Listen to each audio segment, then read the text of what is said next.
Insurance and Trust Company. Lee, my old fishing pal. You still holding down the Ohio branch of the company there in Columbus? Yes, John, I am. But now look here. Well, brother, I never will forget the great fishing you and I had over on Darby Creek a couple of years back. Look, John. And along about this time every year, the urge really gets to me. Hey, have the streams cleared up yet from the spring rains? No, quite the contrary. As a matter of fact... How about Little Raccoon Creek down near Jackson? Boy, remember those big channel cats and the bass? Johnny, will you listen to me? Huh? Oh, sure, I'm all ears.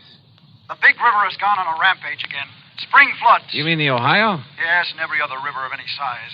The rains are still coming down. I see. Whole towns are being washed away by the floodwaters. Death and destruction all over. Oh, I'm sorry, Lee. I didn't mean to sound so...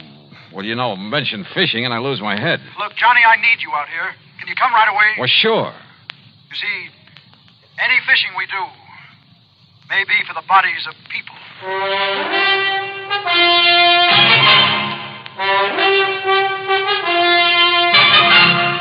Bob Bailey in the exciting adventures of the man with the action-packed expense account, America's fabulous freelance insurance investigator. Yours truly, Johnny Dollar.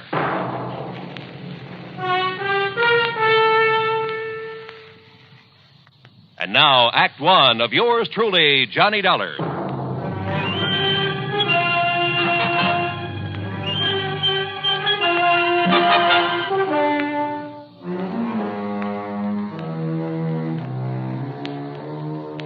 Expense account submitted by Special Investigator Johnny Dollar to the Continental Insurance and Trust Company, Columbus, Ohio office.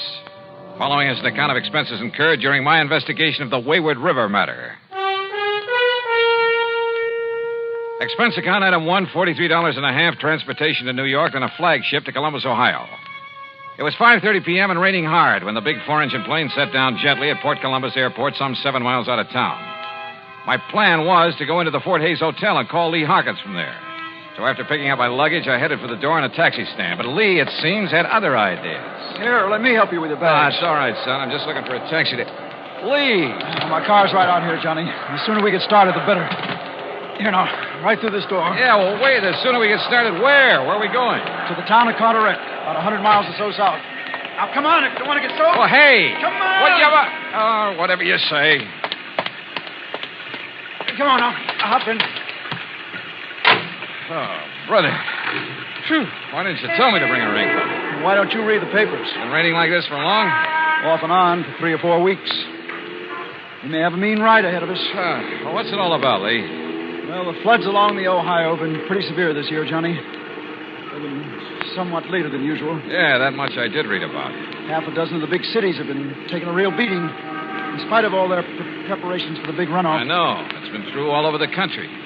Well, what you don't read about in the headlines, though, is the little places, like Carteret. It's my old hometown, Johnny.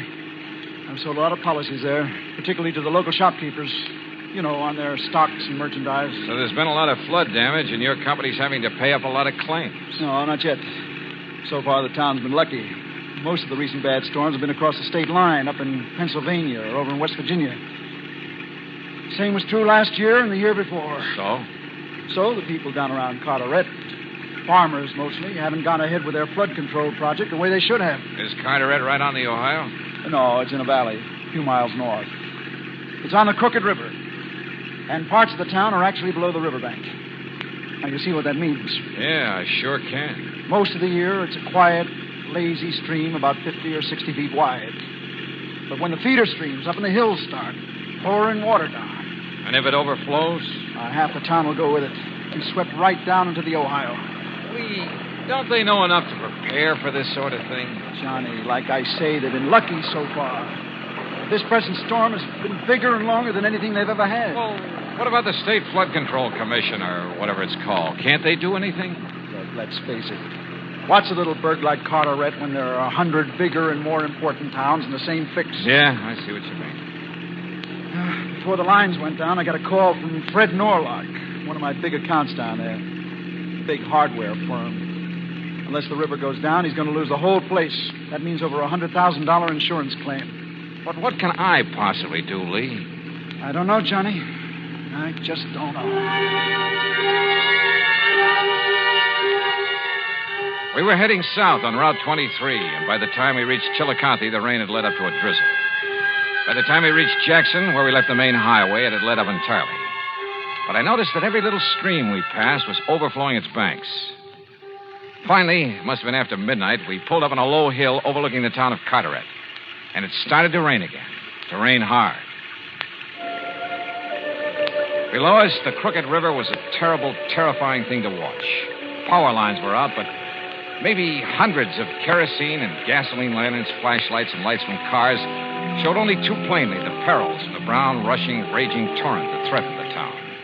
Men stripped to the waist, the banker and the ditch digger side by side, the farmer and the merchant, toiled frantically to reinforce the levee with bags of sand, stone, cement, anything they could find, while the river lapped hungrily at their feet, trying to undermine the embankment as quickly as it was built up.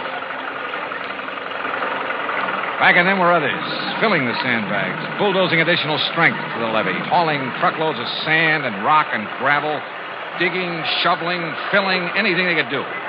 I'd never seen a more dedicated group of people, men, women, children, all working in a common cause, not just for themselves, but for the survival of their neighbors, their town. And the ugly river was like a thing alive, clawing at them, seeking to destroy them. Huge, floating masses of debris flew by at express train speed, whirling now and then to strike out at the embankment, fighting to break it down. Thousands of tons of wreckage, parts of houses, chicken coops, trees, and brush, anything that would float. I stood there appalled and almost overwhelmed by a feeling of utter helplessness. Can't they see? If they were up here on this hill, they could see that they're losing ground, Johnny. The river's rising faster than they can build up the levee. Yeah, Lee, yeah, it looks that way. What's the matter with you guys? Can't you see they need help down there? Anybody doesn't help, I'll be shot. He's right, Johnny. We ought to go down there and help for whatever it's worth. Wait. That one section where they're all working. It's right above the cut into Perry Street. If the levee goes there, it'll sweep the whole section down the valley into the Ohio River. But look, Lee. Look, back there, behind us. The reason why the water's piling up, don't you see? That old railroad bridge. The trees, the mud, the ruffle that's piled up against it. That railroad trestle has become a regular dam. Hey, you're right. The more of that debris piling up there, the stronger it gets. And the higher it gets, too. With the water mounting up behind it that way, the levee over Perry Street will go in a matter of minutes. Right. But break that dam somehow, and the water will get through. Down the crooked river into the Ohio.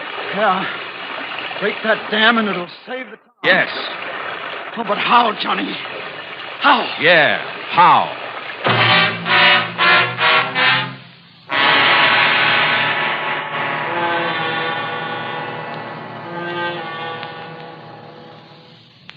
Act 2 of yours truly, Johnny Dollar, in a moment. And now for another episode in the life of Sergeant Donald Bellwether, my husband.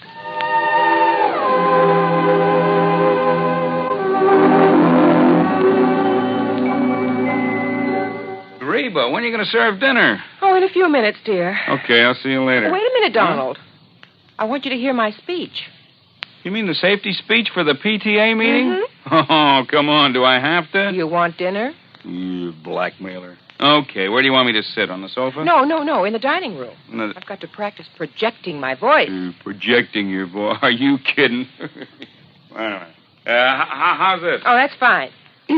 Okay, now, after the president introduces me, I'll say, Madam Chairlady, parents, visitors. According to the National Safety Council, last year in the United States, 4,450 youngsters under 15 years were killed in traffic accidents. How many? Oh, please, Donald, don't interrupt. 4,450. Oh, that's an awful lot. Yes, dear, it is. Well, then I go on to say, ladies and gentlemen, how can we help prevent traffic accidents from killing and maiming our youngsters? We must remember that children will act like children. Therefore, when we drive by schools, playgrounds, and the neighborhoods where children are playing, we must act like mature adults and be on the sharp lookout for that sudden ball bouncing across the street with a little child running after. Hey, that's very good, honey. As soon as children are old enough to understand, it is up to us, the parents, to instill in their minds the dangers of playing near traffic. Children must be taught to obey all safety rules and safety patrols, to board and alight from the school bus without horseplay. And, above all, we adults should obey all safety rules, because children mimic their parents. Well, honey, you act and talk just like a professional speaker. Well, thanks. You know, you're really good. I'm proud of you. Oh, that's my Donald. That's my doll.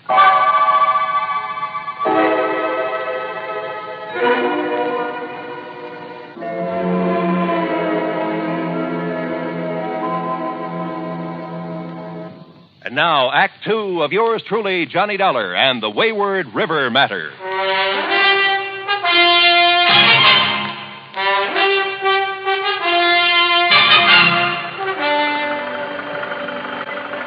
From our vantage point on the hill above the little town of Carteret, we could see why the Crooked River was rising so fast, threatening to engulf the town. You're right, Johnny. The debris against the old railroad trestle has made a dam. And somehow we've got to break that dam. But how? Lee. Yeah? Any stores down there, any of them carry dynamite? Yeah, down there on Perry Street. Norlock Supply Company. Then come on. Norlock's one of my biggest clients. If the levee breaks, his place will take the brunt of the flood. There, you see down there? He has men putting sandbags around it. They won't mean a thing if the levee goes. Why doesn't he send those men back on up to the river's edge where they can do some good?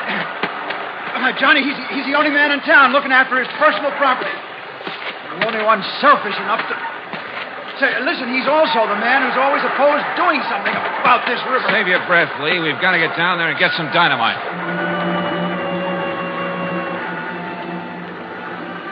The groups we passed, still vainly trying to chink up holes in the levee, all but spat on us as we passed. Because we weren't working with them, trying to save their town from the raging Crooked River, or so they thought. Finally, we slogged our way to the Norlock Supply Company on Berry Street. More sand. Faster! Fill those bags and get them around my place. The levee goes, it'll all come down here. More sandbags, more! You're crazy, Mr. Norlock. You're wasting your time. What? Mr. Harkins. Why, if that levee goes, nothing will save this place of yours. He's right, Norlock. Get your men on up to the levee where they'll do some good. Sure, but then you'll pay the insurance and my place is swept away. It won't be if we save the town. We need dynamite. Who are you? Oh, this is Johnny Dollar. Insurance investigator? What are you doing here? Look, there's no time to stand around and talk. We need dynamite, a lot of it. What for? Well, the wreckage from up the river. It's jammed against the old railroad trestle south of town. And it's made a regular dam. That's what's backing up the water. I know, I've seen. You gonna blow that up? That's right. Now, where's the dynamite? Anybody go out on that trestle with the pressure of the river against it, he's crazy. Any part of that goes, he'll go with it, he'll be killed. He's right, mister. Be suicide to go up there. Come on, let's have the dynamite. And you men, get up above where you can help. Now you wait a Load minute. that truck with all the bags you can, but get up there fast. If it's but my place here, what about my soul? Norlock, where's that dynamite? I won't give it to you. Oh, listen, Mr. Norlock. I refuse. It'd be suicide for you to go out on that railroad trestle. But if we don't, the whole town will go. And I tell you, Mr. Dollar, are you threatening to shoot me? Put that away. Oh, Johnny, wait. Let me handle this, Lee. You're crazy, Dollar. Put that gun away. All right, Norlock, it's up to you. What do you mean? Unless you give us the dynamite, I'll blast the lock off this place of yours and get it myself. Well? All right. All right. In here. But I tell you, you're mad. Or was Norlock mad? A victim of the panic that all too often seizes a man when the going gets tough. But he did give us the dynamite. Then, with two of his workmen, Lee Harkins and I trudged through the mud and the night loaded with cases of dynamite back to the old railroad trestle. And when we got there, I wondered if maybe Norlock wasn't right after all. If it wouldn't be suicide to go out on it. The pileup of debris against it was huge. In back of it, the deadly brown water swirled and eddied, throwing telegraph poles, railroad ties, huge trees pounding against it, battering at the old framework of the trestle. If only they'd strike hard enough to break it down, break the dam. Perhaps they would. By that time, the town of Carteret would be lost. Yes, somebody had to do this job, and it looked like I'd elected myself.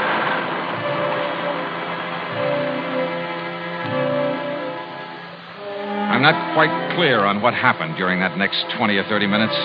They seemed like 30 years of nightmare. But I edged my way out on that rickety framework, a fused case of dynamite under my arm. It was dark, and I had to feel my way along over planks and boards and trees that the force of the water had thrown up on the trestle. The wires leading back to the plunger that would set off the charge would catch and drag.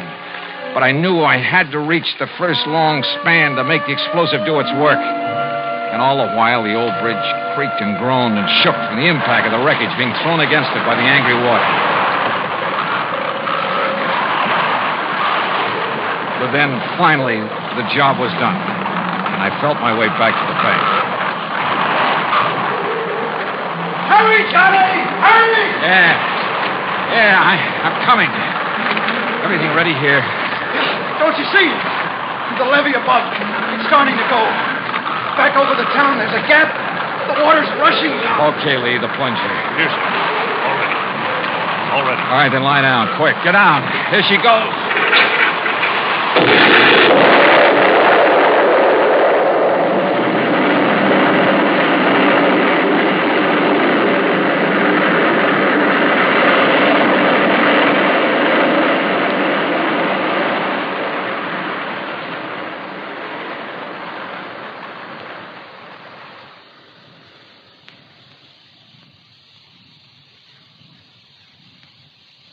Act 3 of yours truly, Johnny Dollar, in a moment.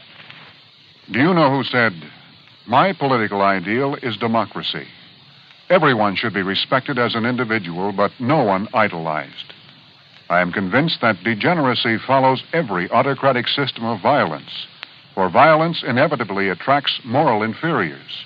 Time has proved that illustrious tyrants are succeeded by scoundrels. Those words were written by the great scientist Albert Einstein. Einstein saw the weaknesses of a government in which too much power was centered in too few people, a government based upon violence. Einstein saw the danger of elevating a person to so high a level that he might seize power to which he was not entitled. Such a situation is not in the American tradition. Remember the words of Albert Einstein. They are part of your American heritage.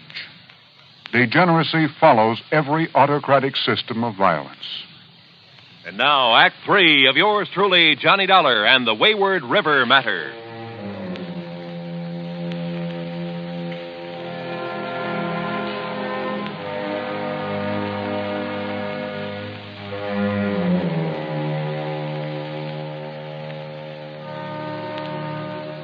The charge of dynamite on the old railroad bridge had broken the dam that the angry river had thrown up against it. Had released the little town from the threat of being washed down the valley into the Ohio River. The men and women and children, spent from having struggled against the raging water throughout the night and all the day before, went quietly back to their homes and farms to rest and sleep. And nature, defeated, gave up. The rain stopped and the skies cleared. Even the charging yellow waters of the crooked river seemed to diminish in a sort of frustration. What damage had been done to the town could wait now until the people were rested, refreshed. As Lee Harkins and I plodded wearily over to the village inn, I noticed that the streets were deserted. Yeah, even as the long gray fingers of dawn reached up into the sky, the town, exhausted, slept. Unmindful of the rooster in someone's backyard who sought to rouse it. Nor did we rouse the innkeeper, but picked a couple of rooms and settled down to rest our weary bones. But I couldn't sleep. Somewhere in the back of my brain, a little worry began to form, to peck away at me. In all of Carteret the night before, there'd been one man and one man only who'd ignored the common good to look after his own selfish interests. I went into Lee's room and awakened him. Oh, no, Johnny, later. Come on. I'm so dead I can hardly go back to sleep, will you? No, come on. Just a couple of questions, Lee. Listen to me. Oh, why don't you let me sleep? Over 100,000 insurance, you said. Yeah, 100 and... Oh, I don't know. Well, if you ask me, that's too much for a business of any kind in a town this size. Much too much. So maybe I gave him a break on his valuation. Yeah. You know, to help sign up some of the other merchants. But 100,000 of insurance money would give him enough to live on the rest of his life. Oh, now, look, why don't you go back to bed, Johnny? Lee, he knew about that dam at the railroad trestle. And so far as I could see, he was the only one who did. Well, everybody else was so busy at the levee. But did he try to do anything about it? No. Instead, he went through the motions of trying to protect his property. But he knew that if that levee broke, nothing would save it. All right. Chalk it up to panic. Panic, huh? He fought to keep us from getting that dynamite, the one thing that could save the town. He kept those workmen away from where they might have done some good, at the levee. He alone wanted that levee to break. But good heavens, Johnny, Well, you're right. You must be. Yeah, I'm right. I'm going out and look for Mr. Fred Norlock. Yeah, but there isn't a soul out there. Everybody's... Maybe. That's what I want to find out.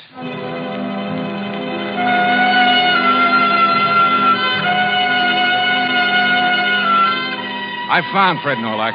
alone, up on the inner bank, the riverside of the levee, where anyone down below couldn't see him. And he was working with a shovel, a crowbar.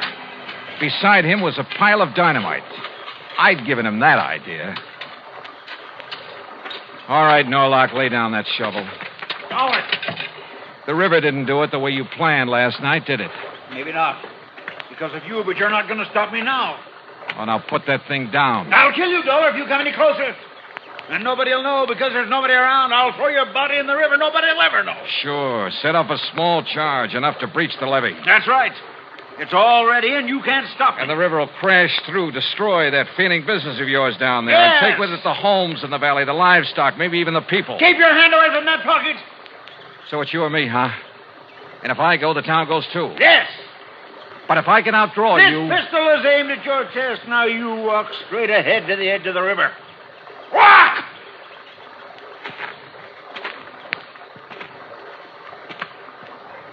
Johnny! What? Now! No! Oh, yes!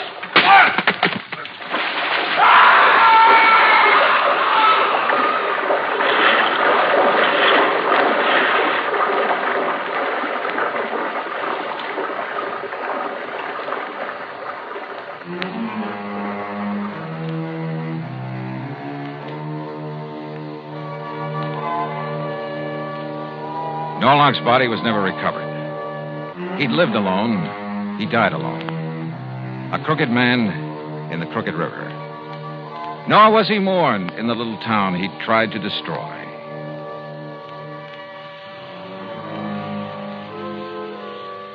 Expense account total, including transportation back to Hartford, $100 even. Yours truly, Johnny Dollar.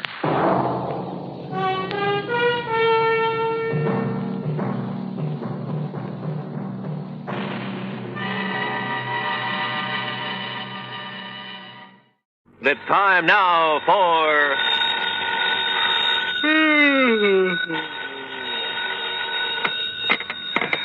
Johnny Dollar. Hi, Johnny. This is Art Price, International Press Service. Oh, holy smoke, Art. What are you doing up at this hour of the morning? I'm on the night desk, and I'm sorry to have to wake you up. So am I. Listen, I just got a call, a real frantic one, from a guy who insisted on having your phone number. Well, did you give it to him? He said he's an insurance man, and it was about some insurance matter, so yes, I did. Well, why'd he call you? Yeah, that puzzles me, too, but he was so excited, so frantic. Well, he probably called the first person he could think of, and he said it was a big emergency. Oh, did he give you any details? No. And, Johnny, it's aroused my curiosity. Let me know what it's all about, will you? Yeah, sure, sir. Promise? Okay, Art, promise.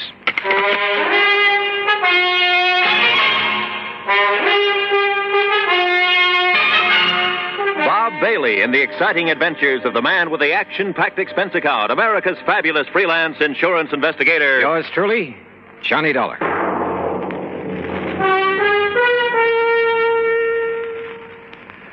And now, Act One of yours truly, Johnny Dollar.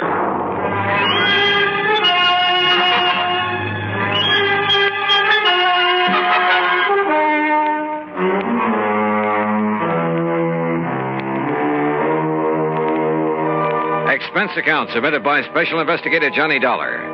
The State Unity Life Insurance Company, Home Office, Hartford, Connecticut. Following is an account of expenses incurred during my investigation of the ghost-to-ghost matter. I'd no sooner rolled over in the hope of getting back to sleep when the phone beside my bed started jangling again. Oh, nuts. Johnny Dollar. This is Oscar H. Trimley, Mr. Dollar. Trimley? I represent State Unity Life here in Lake City, New Jersey. Oh, look, are you the man who called Art Price over at International Press Service? Yes, I did get your phone number. I knew he'd have it, you're being such a famous investigator and all that. Yeah, well, you could also have got it from Universal Adjustment Bureau, your insurance directory, the long-distance operator. Oh, dear, I guess I've been so upset over this whole thing that it never occurred to me, but can you come down here to Lake City, Mr. Dollar, right away? Well, it depends. What's this all about? Ian McAndrews. Who's Ian McAndrews? Oh, don't you know? He's the man who founded Lake City. So what's happened to him? He's dead, Mr. Dollar, or rather, he isn't. Huh? Well, that is to say, he died, Mr. Dollar, about 5 years ago. And? Well, in due time, of course, we paid off the claim on his life insurance policy, $55,000. Everything in order and perfectly all right. Well, then? But now... Oh, no, Mr. Dollar, you just won't believe it unless you come here and see for yourself. Oh, won't believe what? Ian McAndrews has come back. Huh? Either he or his ghost has come back here. Oh, now, wait a minute. No, it's true. It's absolutely true, sir. Ian McAndrews is haunting Lake City. So please come as quickly as you can. I'll think about it. Oh, dear, is that the best answer you can give me? Yeah, I'm afraid so, until I see how things line up for me these next couple of days. Goodbye, Mr. Trimley. Think about it. I could hardly wait to grab a train. But I didn't want Oscar Trimley to know that. Because I had a strong suspicion that if you can catch a ghost off guard, you'll be one up on him. Expense account item 1, the promised phone call to Art Price in international press. Are you kidding, Johnny? No, I'm deadly serious, Art. But a ghost in a little New Jersey. Yep, I'll keep in touch. Then I remembered Nancy. Nancy Turner, an old flame, or rather, a young old flame. She'd said something one time about taking up investigation of the supernatural. So, expense account item 2, another dime for another call. You old rascal, Johnny, you haven't called me in ages. Well, you know how it is. Look, Nancy, did you ever go ahead with your study of psychic investigation? Psychic? Oh, no, Johnny. I found I'd have to read a couple of hundred musty old books, so I gave it up. Oh, well, that's too bad. Oh, why? Well, I've got to run over to Jersey to investigate a haunted town. A haunted town? How thrilling. Except that such a thing is impossible. Oh, it is? Sure, but I'd kind of thought that maybe you were still...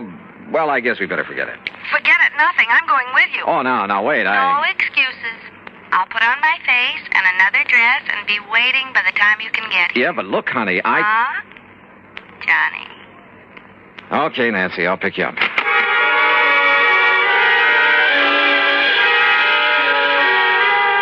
Item 3, 1085, taxi and train for 2 to New York. Item 4, $50 deposit on a rental car when we got into Grand Central Station.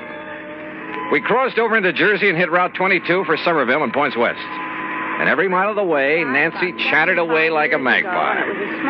She kept quoting some of the stuff she had read on the subject. A lot of authorities who decided that some of the reports on haunted towns and houses and people, things like that, had decided there was something really supernatural about them. And you know, after a while, I began to wonder. Yep, I began to wonder.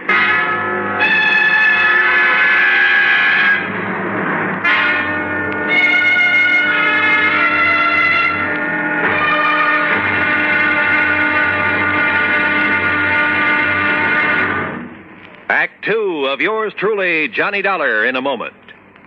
And now for another episode in the life of Sergeant Donald Bellwether, my husband.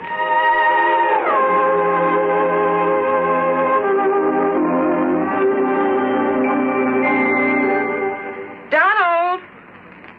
Donald! I'm out here on the back porch, honey. Oh, there you are. Honey, why on earth did you choose a time like this to clean your hunting rifle? We're due at the Jamesons at 7. I'm ready, honey. All I have to do is wash my hands. I'll finish this tomorrow. Be with you in a jiffy. Donald, come back here. Now, what's the matter, Reba? Are you going to leave this hunting rifle right out here in plain sight? Nobody's going to bother it. The kids are asleep and we'll be gone. I don't think our babysitter will bother anything. She's got her homework to do. Those are famous last words if I ever heard them. Donald, don't you realize that accidental death by firearms ranks second only to deaths from fall, fire, and poison? But the kids are in bed. Well, sure they are.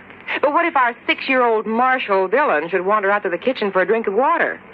You know, he'd love to play with his gun.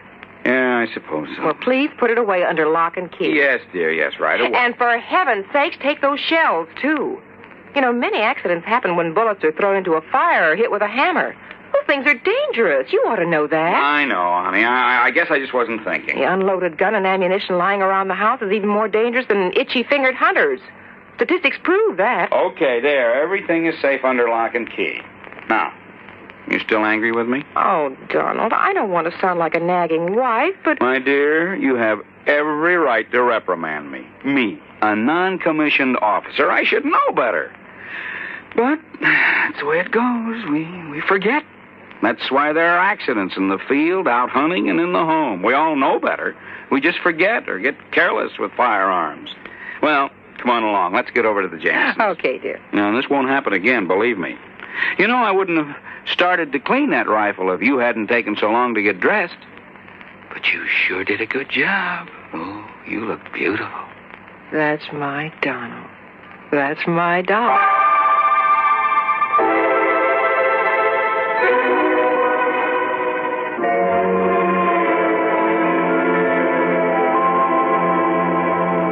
And now, Act Two of yours truly, Johnny Dollar and the Ghost to Ghost Matter.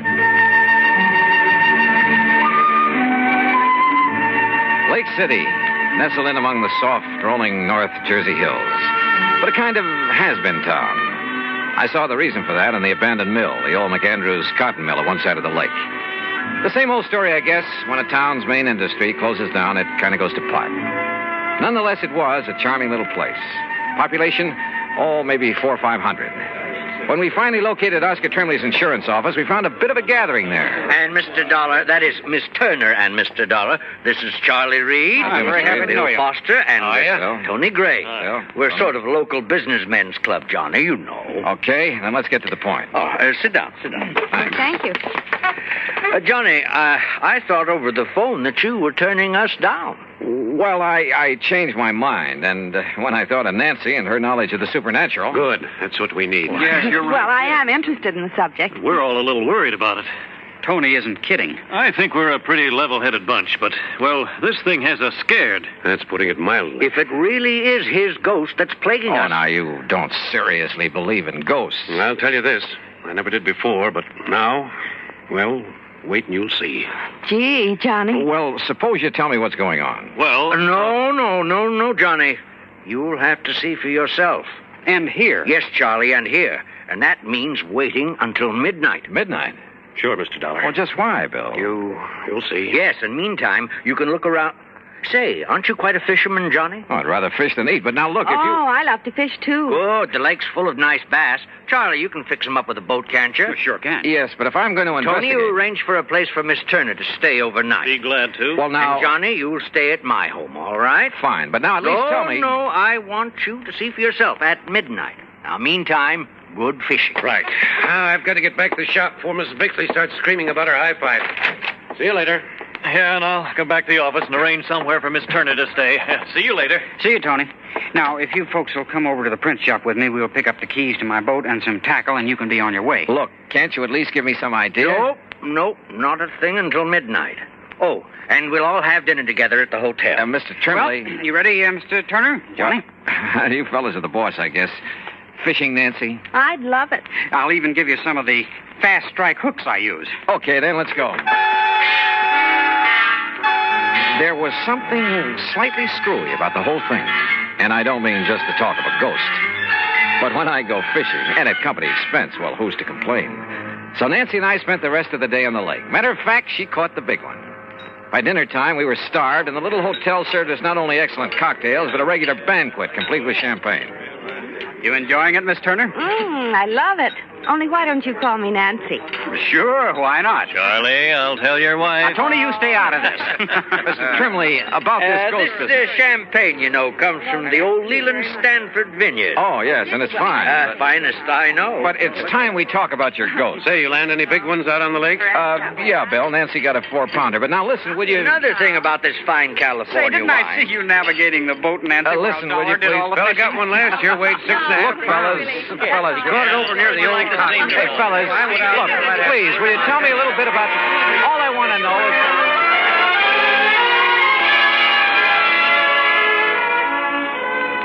So, I got nowhere. But then, finally, after a lot more food and wine and chatter, we drove off in Tony's car. Now, I'm stopping here in the middle of town, Johnny, because it's the best place to be when things start popping. Like what? Hey, when are you fellas going to stop this runaround and start making sense? You'll see. I'm all excited. Look, Johnny. Yeah, Charlie? You see the old tower clock?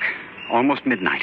So what about that? Old McAndrews passed away at the stroke of midnight, Johnny. Personally, I think that has something to do with this. You still haven't told me with what? Wait. Listen. There goes the tower clock. Oh, midnight. Count them, Johnny. That was 4, 5. And Johnny, see how all the lights are flickering along the streets? That happens every night? And no reason for it. Look, bats! Huh? Millions of bats coming out of that clock tower. Yeah, I see him. But I don't... What under the sun is that? That's the ghost, wailing. Oh, now, wait a minute. That scream fills the air, comes from everywhere. Oh, it's a horrible sound. Johnny. Easy, honey. Easy. No, listen. Didn't you hear? That clock struck 13. Yes, Johnny. Why, yes. You ask me, the devil's in old McAndrew's ghost. That's why it comes out of his house every night. Out of his house? Right, Johnny. And wait till you see what's there. Right.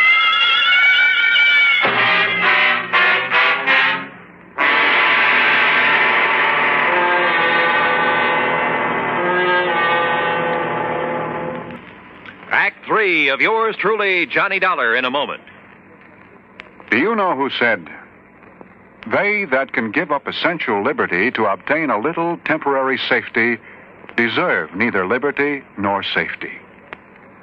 Those words were written by Benjamin Franklin in the year 1759. Even before the United States of America had come into being, Franklin realized that the path toward freedom was a difficult one.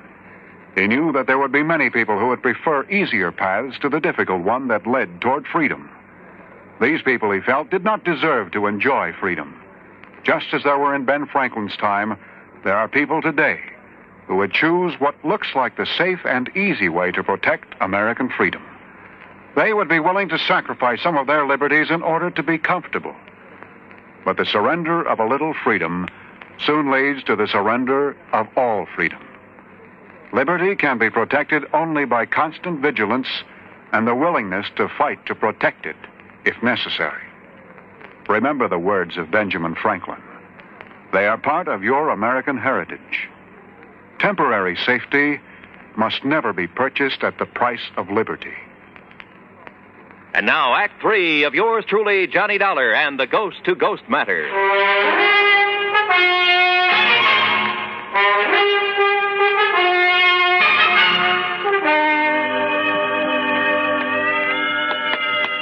Is the front door of this old house always left wide open?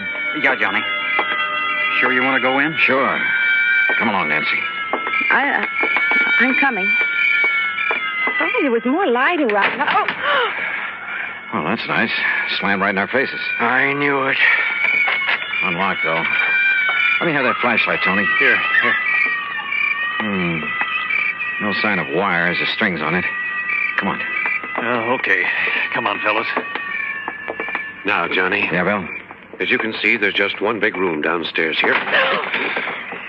Johnny. Easy, Nancy, easy. Don't you see that? Look, I admit this is all pretty strange, but a ghost. Well, what else? We've been over this house with a fine-tooth comb. Hey, listen. You hear that? Somebody's walking on the ceiling. Listen. Oh. Yeah, that's the kind of stuff you hear. Poltergeist, noisy spirits. You can hear them, but you can't see them. Don't you see, Johnny? It can't be anything normal or natural. Is that the end? No, sir. The old ghost has a regular... See? Hear those shutters banging? There's no wind out there. Why didn't you tell me it'd be like this, Johnny? Let's... Look. Yeah.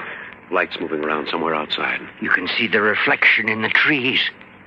But they're green. Ghost lights. Oh! Johnny, look. There's a rocking chair. It's rocking. In front of the window, where old McAndrews used to sit and look out on the town before he died. Give me the flashlight. Here.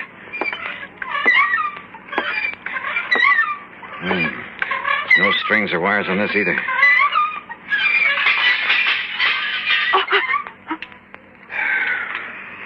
Well, that's the end of it.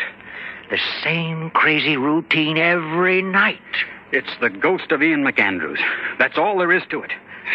Well, from what you fellas have shown me tonight, it kind of looks that way. It is, Johnny. But tomorrow I want to investigate these things in broad daylight. I investigated all right, the old house, the clock tower, everything I could find. And thanks to the help of the boys, we covered a lot of ground. Result? Nothing. Meantime, I noticed that the sleepy little town of Lake City, was being mobbed. People from all over, streets jammed with cars. And as we sat down at lunch in the hotel... Miss, waitress, will you please bring me another cup of... Oh, dear, she didn't hear me. Where'd they all come from? Yeah, business has certainly picked up around here. Why, yes, I noticed that. Any idea why, Bill? Not the least. No wonder Tony couldn't be with us for lunch. And Charlie's at his print shop getting out an extra. Hey, excuse me. Aren't you Johnny Dollar, the investigator? Yeah, that's right. Man, can I use you? Now, just let me get a picture. Well, now, wait. Hold it. Okay, Johnny. Thanks a lot. Hey, that photographer's from one of the New York papers. No kidding. Oh, really? Listen, if Art Price at International Press gave out the word about this ghost story... Oh, now, Johnny... Okay, Nancy, you all finished? Uh-huh. Then, Oscar, Bill, we're going to leave the check with you and pull out. You mean leave town? Yep, going back to Hartford. But, Johnny... I've investigated. I've come up with nothing. So there's no point in staying around any longer. Oh, Johnny. Thanks a lot, fellas. And, Oscar, I'll send you my expense account. Come on, Nancy. Give up? Hardly. Sure, Nancy and I hit the highway, but for only a few miles. Then shortly after dark, we drove back. And for a couple of hours... For 3 or 4 hours. Well, anyhow, shortly before midnight, Nancy and I walked quietly up on the porch of Oscar Trembley's insurance office. You mean you didn't leave a message at my office to be here tonight? I certainly didn't. I found a message from Charlie. Are you kidding? Somebody left a message at my print shop to be here. And I got one at my radio shop. Well, I'll be Good girl, darned. Nancy. Now, I want... And, of course, they couldn't know your handwriting. Wait a minute. There's somebody outside. Huh? Johnny. What's he for? Good evening, gentlemen. Why, I thought you'd left town, Johnny. What are you doing back here? Yeah, that's right. I wanted you to think so. Well, listen. The old tower clock has started to strike midnight. Oh, yeah, that's 5, 6. Boys, I suddenly realized that in all my investigation this morning, I was being handicapped by what I thought was help. What do you mean, Johnny? Yeah, what's that? I had too much help. 2 or 3 of you were with me every second. Oh, we wanted to be sure you wouldn't overlook anything. That's right. You wanted to be sure I would overlook a few things. Huh? Hey, wait. That's 11, 12. Well, hey, it only struck 12. Yeah, that's right. No ghostly wail tonight, is there? I know. No, fellas, no. Because the ghost is no more. You, found the ghost, Johnny? I found out that he's one of you, maybe all of you. What are you talking about? Alone, without your careful guidance, I finally located that sub-cellar in the old McAndrews house. You did? And that mess of complicated electrical stuff that was making the weird sound effects, the rocking chair, the banging shutters, and so on. Very clever. Your handiwork, Bill? Sure. But Johnny... Oh, fellas, it was a wonderful publicity stunt. Especially after international press was notified. But you did that. Not only for your radio and electronics shop, Bill, for your real estate business, Tony, your print shop and newspaper, Charlie, and your insurance business, Oscar. Well, now, but Johnny... for the whole town. It's going to put Lake City on the map again. Which is to say, the motive wasn't entirely selfish. No, of course it wasn't. Okay, man. And because of that, and that alone, I won't give you away. Provided the ghost of Ian McAndrews never walks the streets of Lake City again. Well, you can be sure of that, Johnny.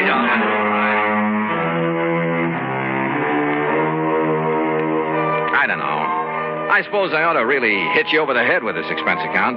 But after all, the cause was a kind of worthy one. So I'll be honest with it for a change. And it was fun to have Nancy Turner along. Expense account total, including mileage on the rental car, less deposit, $31.50. Yours truly, Johnny Dollar.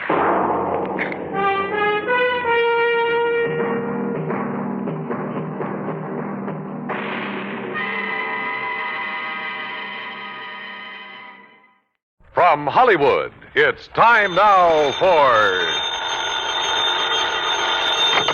Johnny Dollar. This is Jim Paris at Worldwide Mutual. Don't tell me, Jim. Let me guess. Huh? What are you talking about? The reason you called me, I can smell the smoke all the way over here at my apartment. Oh, well... Also, I heard something about the fire on a news broadcast a few minutes ago. Yes. Somewhere out on Albany Avenue, he said. Yes, it's the cash and save market over the other side of town. And since your company insured it, you want me to go over and take a look? A good look, Johnny. You thinking of possible arson? I am. Okay, why? That store is just one of a chain. Hartford, Boston, Providence, Springfield, Lowell. Yeah, I see. But how does that make it arson? This is the fourth one to go up in as many weeks. Oh. The outfit that owns them having financial troubles? The outfit that owns them is one man. Oh.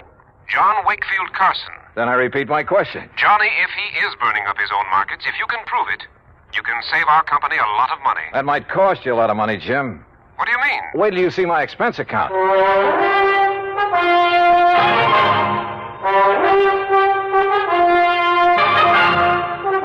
Bob Bailey in the exciting adventures of the man with the action-packed expense account. America's fabulous freelance insurance investigator. Yours truly, Johnny Dollar.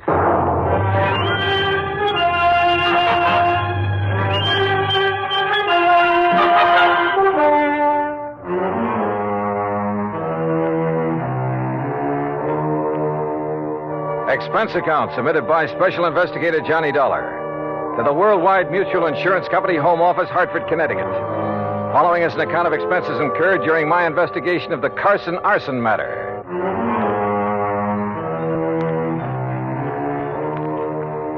Expense account item 1, $1.25 for a taxi from my apartment to the offices of Worldwide, where I hoped Jim Paris could give me a little more to go on. He did. Very little. First loss 4.5 weeks ago was the market up in Thompsonville. How much? Loss in Thompsonville, $41,204. That was the smallest one in the chain. Uh-huh. The following week, the one over in Fall River burned to the ground. And the claim on that? Some $58,000 odd. Nothing odd about that much dough. And the loss in Lowell was a bit over $64,000. How much the claim will be on this one here in Hartford remains to be seen. How much coverage does he have on it? Around $100,000, I believe. Yes, $106,000. Well, then that's probably what he's going to claim. Look, you can still see the smoke out there. Yes, and the telephone report I just got says it looks like a total loss. Will you go over and take a look at it? John Wakefield Carson. That's right. His office is up in Boston. That's where his newest, biggest market is. Oh, how much insurance on that one? Nearly $500,000. It's one of the largest, most modern supermarkets. Then I'd better get over and see him in a hurry. Hmm? You want me to get there before that one goes up, don't you?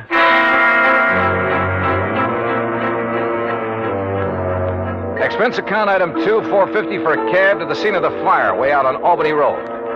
3 or 4 fire companies were hard at it, but it was easy to see there wasn't a chance of saving much. It struck me that this location, part of a brand new residential area, was about as far from an established fire company as it could be. I wondered for a moment if this was deliberate. I finally ran down Hal Gibbons, an old pal, and one of the best men an arson squad ever had. Stick your nose up in the air and take a deep one, Johnny. You smell it? Well, it's not kerosene, Hal. I don't think it's gasoline either. No, but it's something highly inflammable. The boys of that chemical truck could get it out. Might learn something. Of course, these stores always stock a lot of cleaning fluid, stuff like that. Most of them are not inflammable. Well, how about... Johnny, look out!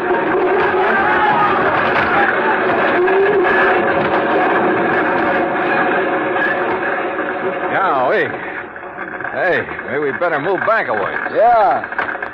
Must have got a pretty big start on the fireman, Hal. Sure, because it's so far out. It's like the markets in Thompsonville and Fall River. And Lowell, too. Oh? Kind of makes you wonder, doesn't it? At this point, I'm more than just wondering, Johnny. Have you come up with anything? Those other towns are out of my bailiwick, but I know all the boys in the departments. Have they come up with anything? No.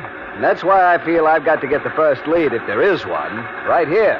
Has old man Carson showed up? No. Not during any of the fires. He just sits calmly in his office in Boston, mutters something philosophical about the vagaries of fortune, and lets it go at that. And files a big fat insurance claim. I think I want to see that guy, Carson. I don't think it'll do you any good, but go to it. Know anything about his financial situation? He's loaded. Multimillionaire. And boy, what a queer one. What's that mean? A regular nut. Always quoting Shakespeare, the Bible, poetry, but a good businessman.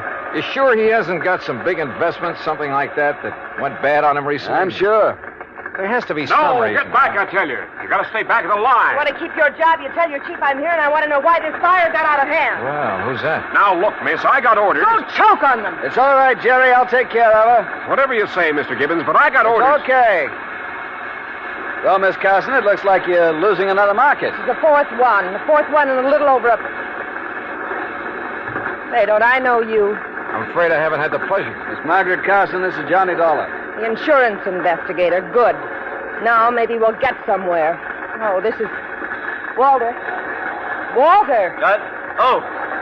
Yes, Margaret? My fiancé, Mr. Dollar. Walter Smitten. Smitten? Hello, Walter. Mr. Gibbon? Walter handles the legal end of things for Dad. Oh, I see. Next president of the company, Walter? I? In the grocery business? Oh, no, sir, thank you. The legal end is enough for me. Well, what do you think about these fires? 4 in a row. Well, if I were you, Mr. Dollar, I'd suspect arson. Oh, Walter, for heaven's sake. Why, Walter? Someone trying to put Mr. Carson out of business, something like that. Put Father out of business with a couple of fires? Oh.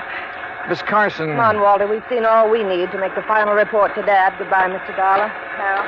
Yeah. See ya. Like a motive, Johnny? That Walter character? If he marries Margaret Carson, then he doesn't seem to like the grocery business. Yeah. But if he could get the money from it. Yeah. I see what you mean.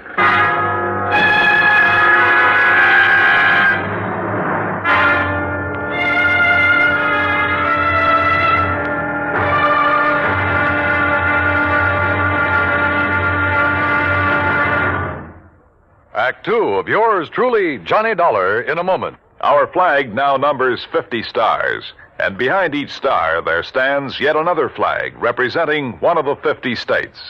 South Dakota's state flag was inspired by a song. South Dakota is the Sunshine State. A stenographer named Ida Anding designed the flag with a sky blue background and a blazing sun in the center, and the words, South Dakota, the Sunshine State, in gold around the sun. Later, the state seal was inserted over the sun, a seal representing mining and agriculture, the prime pursuits of the state. The state's banner also carries the motto, Under God, the People Rule. South Dakota's state flag, the flag of the 40th state to enter the Union, was adopted on March 8, 1909. And now, Act 2 of yours truly, Johnny Dollar, and the Carson Arson Matter.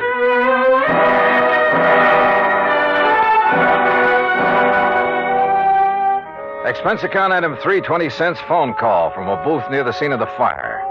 I wanted more information from Jim Paris at Worldwide Mutual.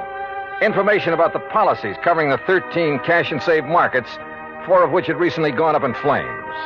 I waited in the phone booth until Jim called me back.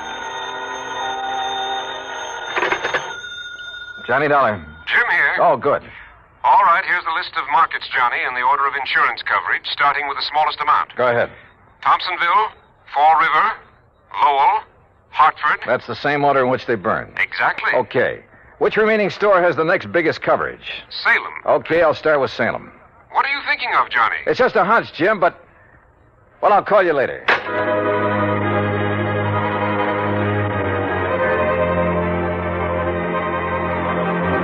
Item 4, $5.25 for a cab back to my apartment. Item 5, $21 even, mileage in my own car, Hartford to Salem, Mass. Despite burning up the highway, it was almost dark when I pulled into Salem. It was well after dark when I finally located the cash and save market. Again, the store was far outside of town, and it was a long way from the nearest firehouse. I don't know exactly why I went there instead of the main office in Boston. After all, it was the same day as the Hartford fire, and the others had all been about a week apart. As I said before, call it a hunch. But as I pulled up in front of the place, I saw the shadow of a man dart furtively around the back of the building. As I reached the far corner of the building, I stopped. But with only the sliver of a crescent moon, I could see no one. Somewhere ahead of me, I heard a door open. Then silence again. But somebody had entered that building. Slowly, cautiously, I felt my way along the wall. And then I came to it. An open door. Storeroom. But inside it was pitch black. I drew my gun and carefully, quietly felt around for a light switch. After stumbling gently against a big packing case, I found it. I hunched down behind the case and flicked it on. All right, where are you? I heard you. I saw you come in here. Now, look, I got a gun, so don't try anything funny. You hear me? Where are you? Right over your head!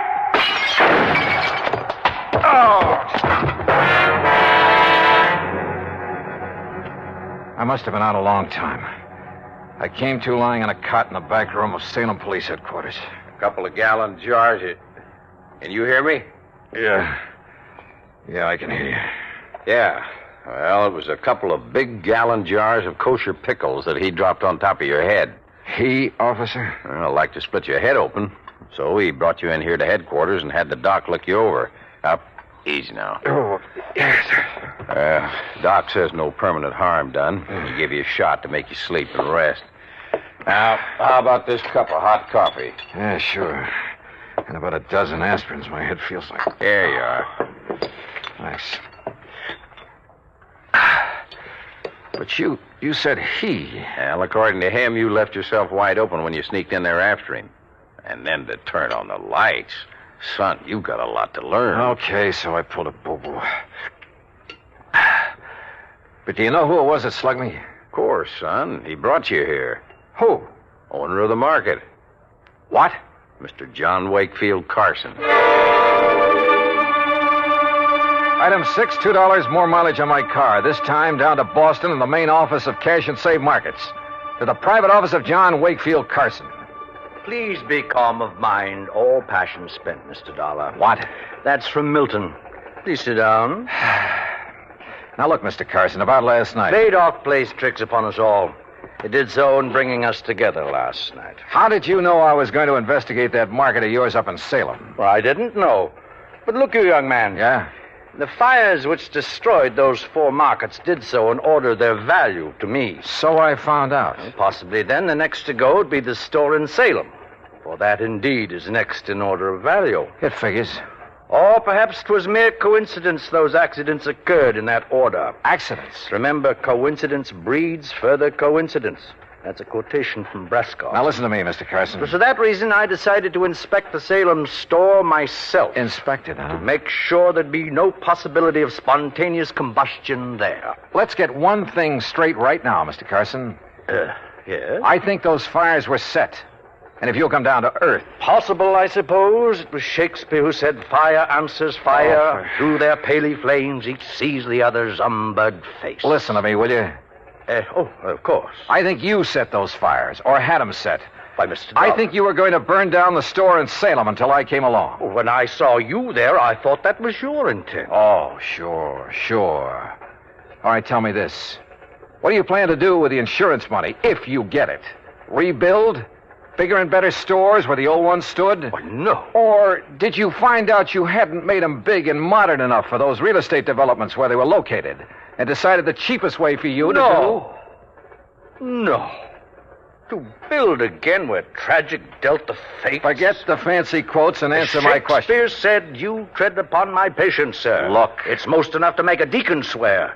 That's by James Russell. Mr. Carson. What disposition of the funds I choose to make is mine alone to settle. And from my heart. Carson? Enough. I've had enough of this. Now be on your way. No, wait a minute. Be gone, Dollar. And irk me now no more. No, you wait. From your heart, you said. Now I have said enough. Henceforth, my lips are sealed. Okay. But you know something? I think you've told me who might have set those fires. And if you'll answer me just one more question. No? Okay, we'll see.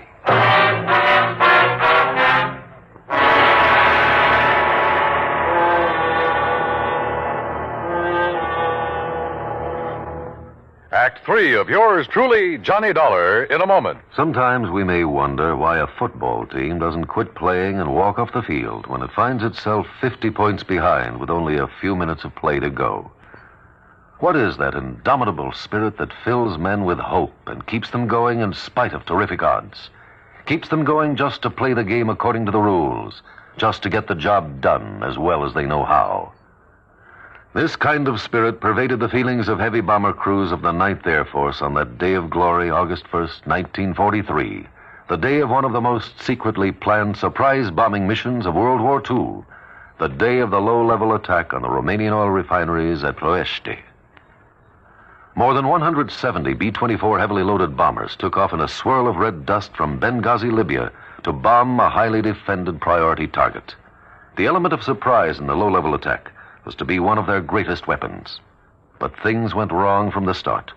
3 planes exploded during takeoff operations. 11 more aborted due to engine trouble. Of those that reached the target area, less than 1/3 returned to home base. The leaders of the mission encountered navigation difficulties and difficulty in identifying the specific targets. And due to the loss of that elemental hope, surprise, they also encountered devastating enemy firepower from flak and fighters. The mission was partially successful, but a horrifying experience. 5 medals of honor were awarded to the heroes of the Ploiești raid for valorous action above and beyond the call of duty. At any time, the men would have been justified in turning back. But they had a code of conduct that made them want to see the unequal game through to the end. It was a job that had to be done.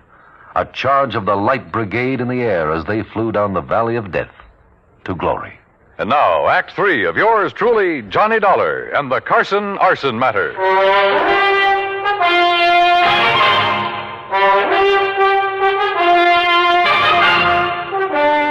Expense account item 780 cents, phone call to Hal Gibbons and the arson squad back in Hartford. Yeah, Johnny, I finally found plenty in the remains of that fire. Then it was arson. By some rank amateur.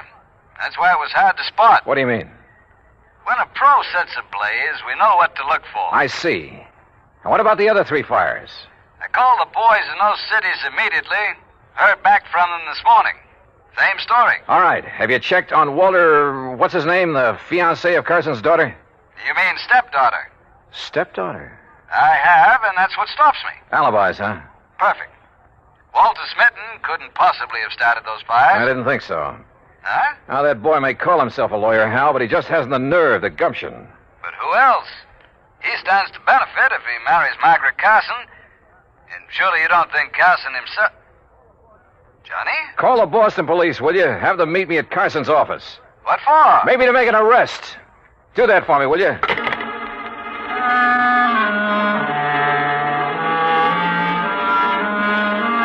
Hunch? Maybe it was more than a hunch now. Sure, I know there was no real clues in the case, but maybe for once I could get along without them. I went back to Carson's office and, I must confess, tried a little bluff. Court? You'd hail me into court? That's right. Unless you open up and tell me what I want to know. Very well. Speak to me as to thy thinkings, as thou dost. And you can forget the quotations. Walter Smitten is your lawyer, isn't he? A timid but an eager lad who saved me many a fall. You like him? Like a son. I would he were my son. Or as the Bible says, a wise son maketh a happy... All right. Oh, yes. You have a stepdaughter, Margaret. Alas, I have. Okay. Now, who is to get the insurance money you may collect? Well, that, sir, is none of your concern. You going to talk now, Mr. Carson, but or it's in court? A family matter. Who gets it? I pledged to my wife before she died that Margaret would have all monies from any profit, any monetary gain of any kind, of any of my ventures. That would include the insurance money. I see. That, Mr. Dollar, was my pledge, and oh, how I have rued it. Why do you say that? She's not of my blood, Mr. Dollar. She has no soul for art or poetry. And since she's come of age, she's made so many demands upon me. Money, that's all she thinks of. And unlike Walter, she's so bold, aggressive, headstrong.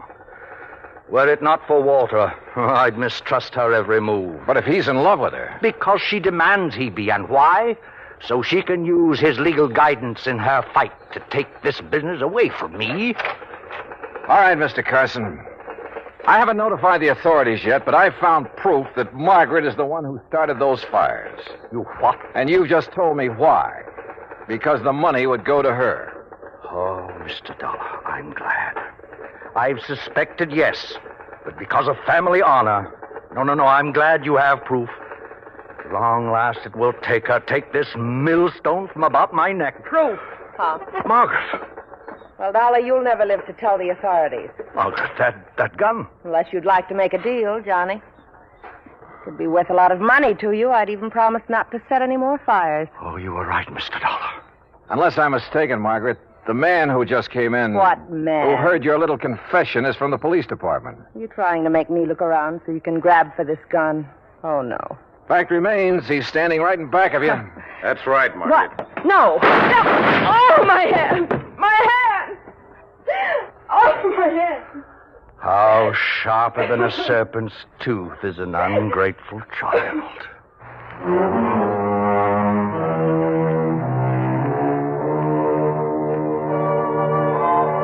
Yeah, the company will have to pay on those 4 markets. And the courts will have to take care of Margaret. I'm sure they will. And next time, well, give me something clean to work on, will you? I hate this kind of stuff. Expense account total, including the trip home, $56.90. Yours truly, Johnny Dollar.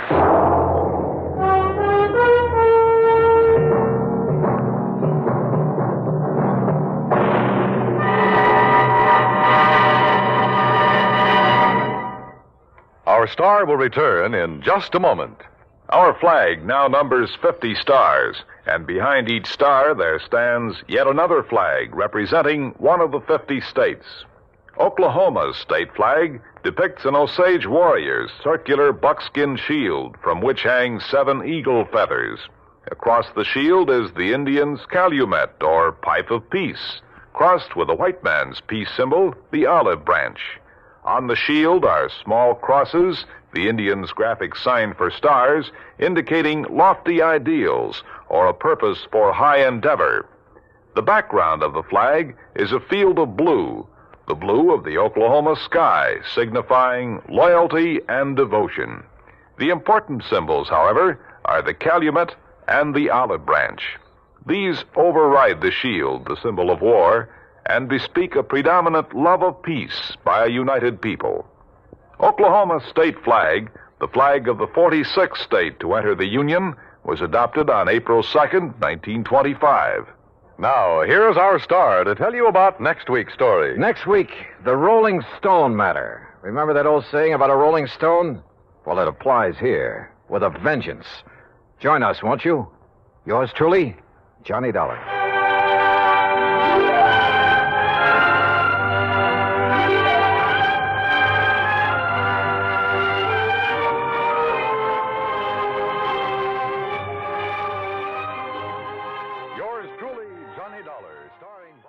From Hollywood, it's time now for Johnny Dollar. Ben Orloff, Mr. Dollar, at Continental Insurance Company in New York. Oh, yes, Mr. Orloff. What can I do for you? Did you ever hear of a place called Virtue? Are you kidding? I'm very serious. Oh, wait a minute. Virtue, South Carolina? That's right. You, want me to go down there? Yes, if you will. Do you have a bulletproof vest and a couple of extra handguns I can take along? Well, my one suggestion would be that you do not take along any firearms.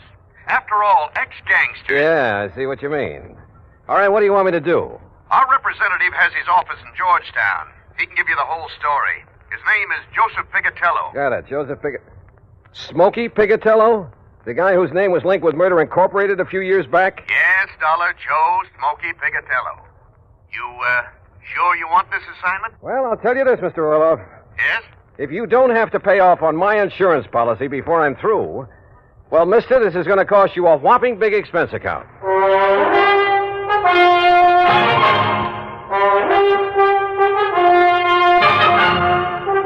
Bob Bailey in the exciting adventures of the man with the action-packed expense account. America's fabulous freelance insurance investigator. Yours truly, Johnny Dollar.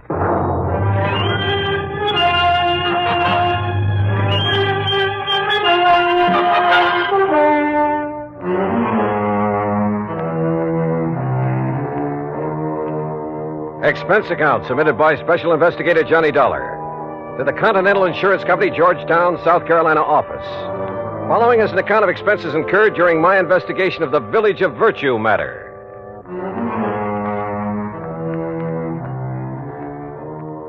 Expense account item 1, $47 even, transportation and all the incidentals I could think of, Hartford, Connecticut to Georgetown, South Carolina. Item 2, $1 for a cab to Continental's office on Screven Street.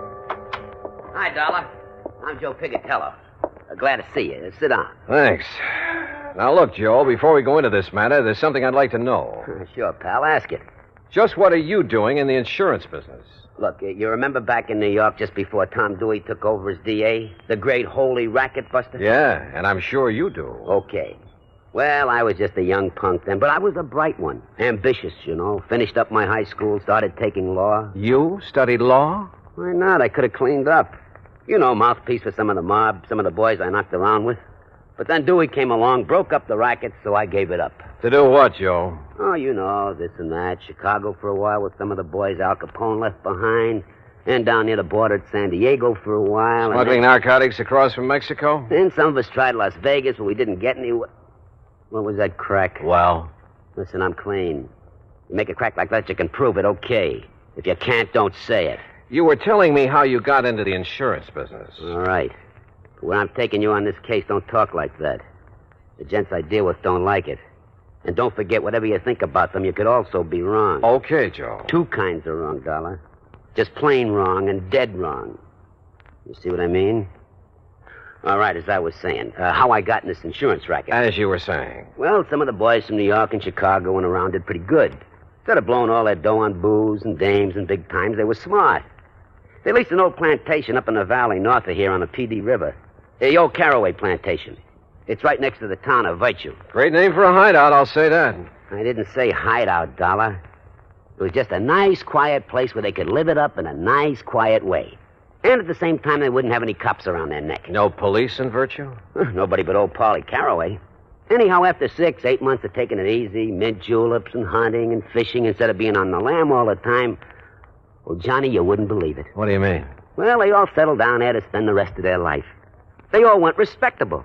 Every last one of them. You sure of that? Well, it's been 20 years now. Can you be any more sure than that? I don't know. But go on with what you were saying. All right. I got an idea. I signed up with this little insurance company. Then I went up to Virtue and made the pitch. They're all respectable now, and they got to make like respectable people and cover themselves with a lot of insurance. And it worked? You remember Lefty Stemper? The old-time numbers king from Chicago? Right, bookies, slot machines, everything. Old pal of mine. So when he told the rest he was buying insurance, well, Johnny, I got policies on every one of them. The rest of the town, too. On their life, their homes, everything. Okay, now let's get to the point. What's happened up there in Virtue? Trouble, Johnny. Old man Caraway phoned me. What kind of trouble? Well, 20 years now, the boys and the people in Virtue have been getting along fine. The boys have been behaving themselves, and the people in town are all nice people. Until a couple of weeks ago. What happened? Bully Magoon had himself a nice little fishing boat. Had it ever since he went straight and moved in up there. 20 years ago. Now somebody stole it. Well, why don't you just pay off his claim and forget it? Listen, a couple of days after that, Mr. Avery, that runs the general store in Virtue, had his boat stolen. So you'll have to pay another claim. But small ones, Joe. Look, will you listen? Ever since then, not a day has gone by that somebody hasn't had something stolen from him. Mostly the people in Virtue. Boats, cars, money, furniture, anything you can think of. The people blame the boys, and the boys blame the people. And, Johnny, there's going to be a civil war in Virtue unless somebody finds out who's doing this. And if that happens, there's going to be a lot of killing, and, well, with all the insurance I've sold, me and the company are going to be in trouble. Well, can't you get the state police to come in? State police? In Virtue? You said it's a real respectable community now. Yeah, sure it is, but, well, dragging them in might really start things off. That's why I had to send for you. Look, why don't we go up there so I can see for myself? Sure, Johnny, sure, but... Hey, open your coat. What? I mean, if you're going to take along that lemon squeezer, well, take my advice and don't. You've a pretty sharp eye, Joe.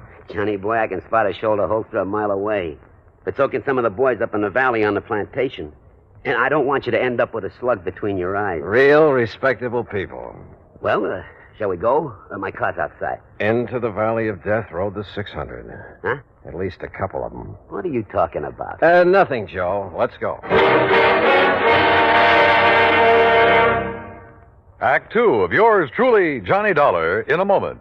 Our flag now numbers 50 stars, and behind each star there stands yet another flag representing one of the 50 states.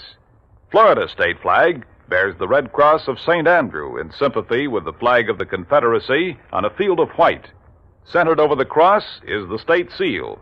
Within a golden circle, the sun, an emblem of glory and splendor representing absolute authority, peers over a highland in the distance.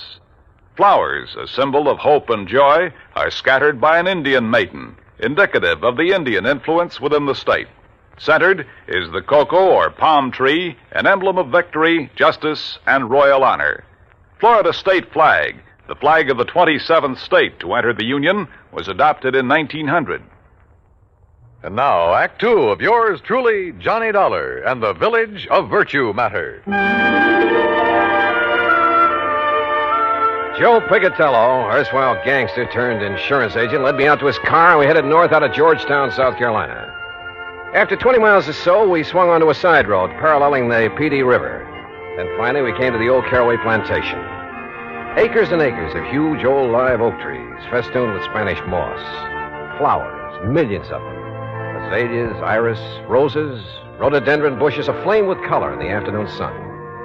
Then, at the end of a broad, tree-lined path, the fine old colonial mansion with its towering pillars. The property faced the curving, lazy yellow river, and lying across it was a broad expanse of marshy grass, crisscrossed here and there by canals, through which the slaves in olden times hauled the rice crop to the riverboats. Yeah, it was a beautiful spot. A calm, quiet, peaceful spot. Apparently. Well, here we are, Johnny. Let's go in and see if anybody... What? Hey, hold it, you punks! It's me, Smokey! Smokey! Who else? Put those guns away. You want to get in trouble? Don't you guys know no better to come barging in this way without letting us know you're coming? Come on, Johnny. Sure. Nice, peaceful spot, huh? Who's that you got with you, Smokey? Boys, this is Johnny Dollar. He's from the insurance company. Johnny, this is Bo Magoon. Yeah. Hi. And this is Lefty Stemper. Hiya. Johnny Dollar, huh? And the shrimp there is Flippy Lakovich. Hiya, Johnny. I'm pleased to meet you. What? That's away, Flippy. What did you bring here, Smokey? A dick or something? Yeah, Dollar, what's the idea of packing a rod? All right. Let him go, you guys. Oh, yeah. Look, he's on our side. He's up here to find the stuff that's been stolen. Yeah? We don't need no outside help. Oh, you've found who's behind the thefts, huh, Lefty? No. If it's any of your business, It then I is don't my business. You're interrupting me. Yeah, Dollar, shut up. I say we'll find out who's coming over here from Virtue and taking our stuff ourselves. And when we do, we'll eliminate them. Right back to the old days, huh? If we got to protect our rights. How about letting me have my gun? Well? Hear that, Flippy? He wants his gun. You make a move to Dollar and I'll flip you so fast that Oh, you mean like this? Hey, it's Flippy got flipped. Attaboy, Johnny. Yeah, the shrimp finally got it. Hey, Johnny Dollar, you're okay. Anybody else want to get smart? He caught me off of guard. Expert, huh, Flippy? Well, you ain't any more. Now, Lefty, I'll take my gun. Oh, sure, yeah. Yeah, you're okay, Johnny Dollar. All right, now let's get things straight. I'm not the cops, but I'll drag them in if necessary. Oh, now listen. You listen. I'm going to try to stop what's going on around here, and if any one of you interferes, I'll have you locked up so fast you won't know what's happened to you. No, wait a minute. Now listen to me, will you, Dollar? Well? Look, I guess we're all kind of shaky. You know, we're sort of somewhat upset by the events of the past couple of weeks or two. You know what I mean? Lefty, Joe told me that if the burglaries, robberies, whatever they are, go on much longer, there's liable to be a war between you and the people of the town. We ain't worried, no. We got enough guns and ammo stashed away around to shut up. Bull. Oh, yeah, sure, Lefty, sure. I'm sure you have. But if you ever expect to make peace again with the townspeople, if you expect to stay on here... We got at least 15 years to go. Shut up. Okay. All right, look. All we got here is our hunting rifles and with shotguns and a couple of pistols in case of a snake, you know, while we're hunting or fishing here in the swamps. A lot of cottonmouths around here, you know. Yeah, that's a fact, Johnny. The point is, I didn't come here without providing for any and every exigency. What's that mean? Oh, boy, what a dope. It means if anything happens to him, we're dead. Now, ain't that... excuse me, isn't that right, Dollar? Right. You see? Now, give me a hand, cooperate with me, and maybe we can clear this thing up. Don't, and I have only one alternative. What's that mean? Shut up. And that's to have you legally ousted from here, out of the state if necessary. Oh, now, look, Dollar, we'll cooperate. Now, I don't mind telling you, We love this place. Look, it's the only real home we got. Flippy and Sadie, we got Bull and Mary and me and Nora.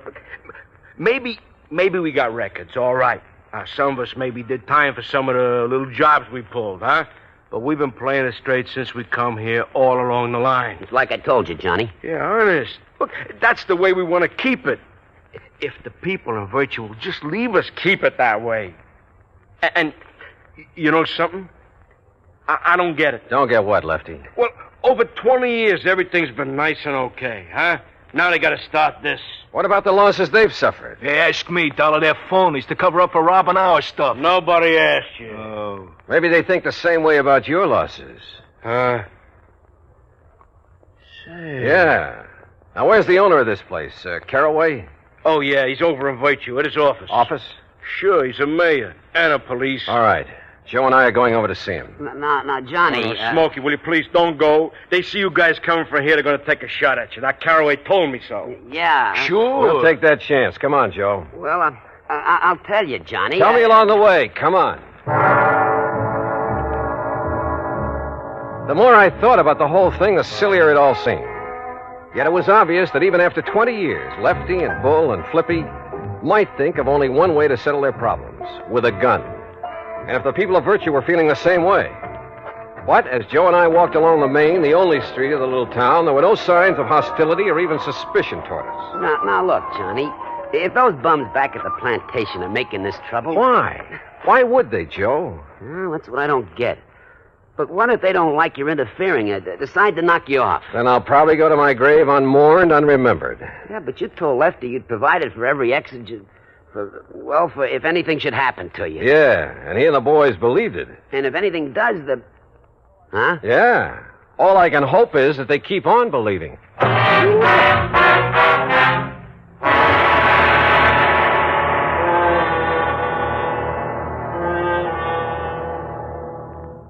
Act 3 of yours truly, Johnny Dollar, in a moment.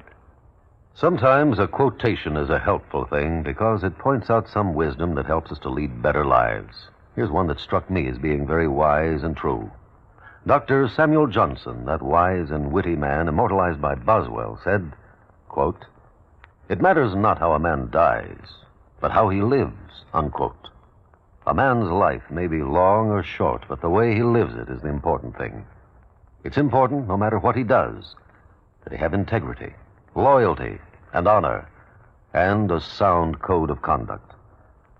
Enlisting at the age of 17 with his parents' permission, Corporal Charles L. Gilliland found himself, soon after his 18th birthday, in a narrow defile in the middle of the treacherous rocky terrain of Tongmangni, Korea.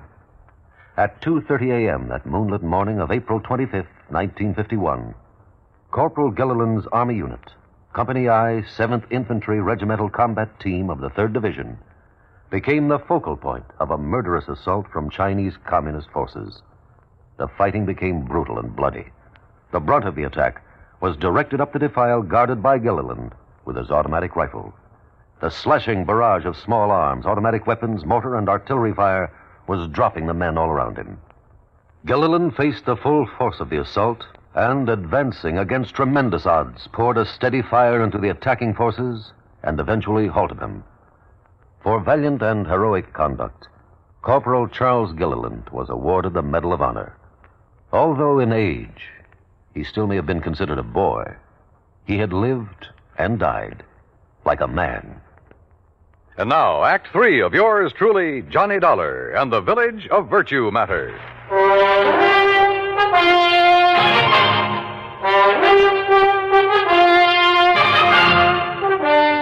Joe Picatello and I walked the main street of Virtue, South Carolina, unmolested, virtually unnoticed.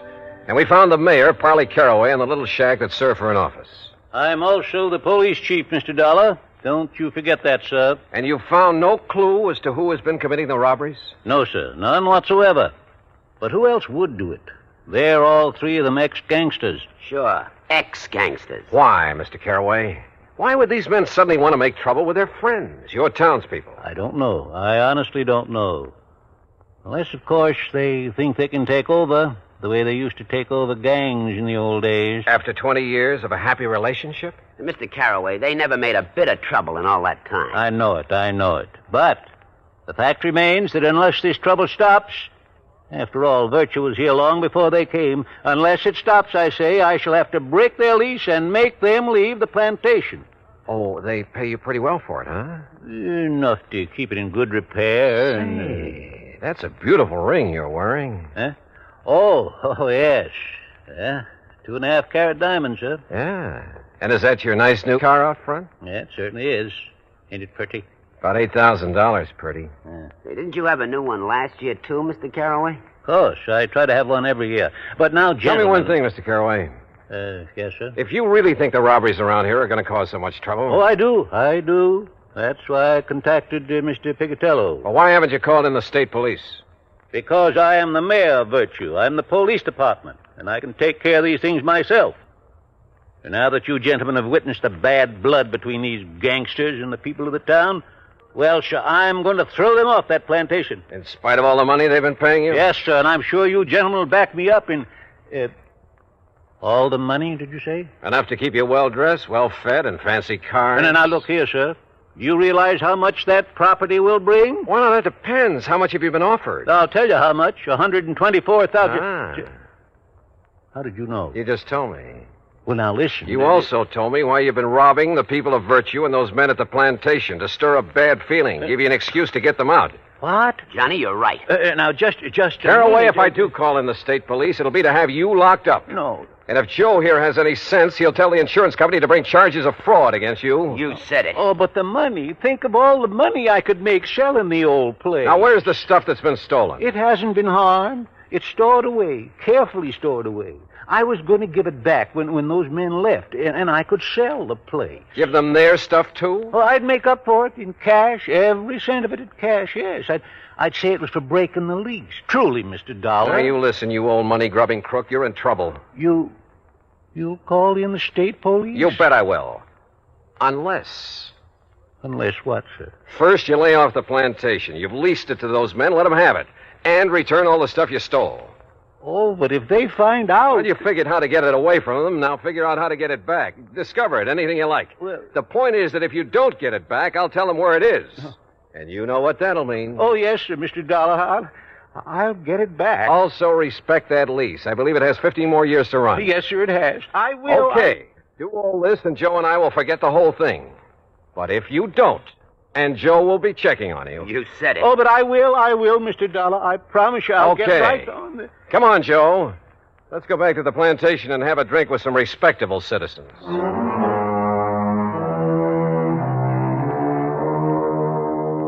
Yeah, this insurance business really has some funny ones. And I guess it's the funny ones that balance out the bad, the tragic cases. Anyhow, I like it. Expense account total, including the trip back to Hartford.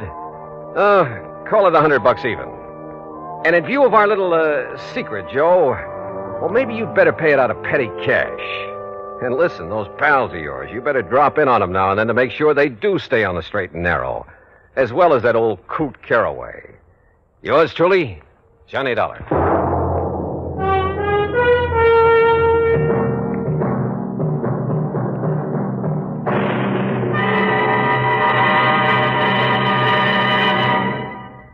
Our star will return in just a moment. Our flag now numbers 50 stars, and behind each star there stands yet another flag representing one of the 50 states. Michigan's state flag was born on February 22nd, 1837. Because of the strategic role played by Michigan in the War of 1812, the word "to a bore, I will defend" is prominent on the blue flag of Michigan. Beneath it, a rising sun casts its rays over a lake, and a man standing on a peninsula with his right hand raised, symbolizing peace, while in his left hand he holds a gun, indicating that although they love peace, the people of Michigan are ready to defend their state and nation. Another motto, the state's official one, is at the base of the flag: Si queris peninsulam emonam circumspice. If you seek a pleasant peninsula, look about you. Thus does Michigan's flag carry its own invitation to visit one of America's scenic areas. Michigan's state flag, the flag of the 26th state to enter the Union, was adopted on August 1st, 1911. Now, here's our star to tell you about next week's story. Next week, a strange series of fires. And believe me, the reason for them is a strange one, too. Join us, won't you? Yours truly, Johnny Dollar.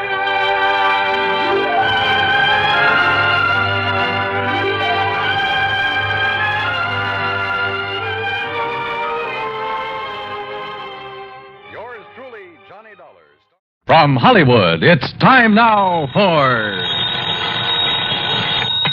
Johnny Dollar. Pat McCracken, Johnny, Universal Adjustment Bureau. Oh, hi, Pat. Johnny, you've handled a lot of difficult cases for the companies we represent. You've done a magnificent job. Saved some of them a lot of money. Huh? Sometimes nipped things in the bud even before they've happened. Pat. And there have been times when you've given up personal plans to take them on at a moment's notice and without question. Listen, that bush you're beating around is getting pretty big. All right, then I'll get to the point.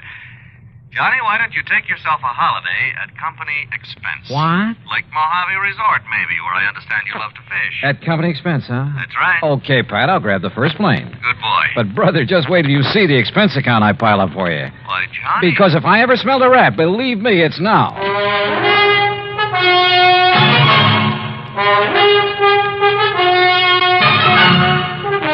Bob Bailey in the exciting adventures of the man with the action-packed expense account, America's fabulous freelance insurance investigator. Yours truly, Johnny Dollar. And now, Act One of yours truly, Johnny Dollar.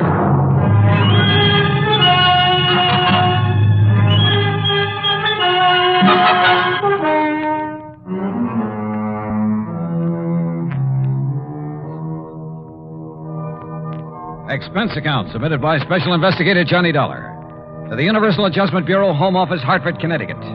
Following is an account of expenses incurred during my investigation of the Wayward Trout matter.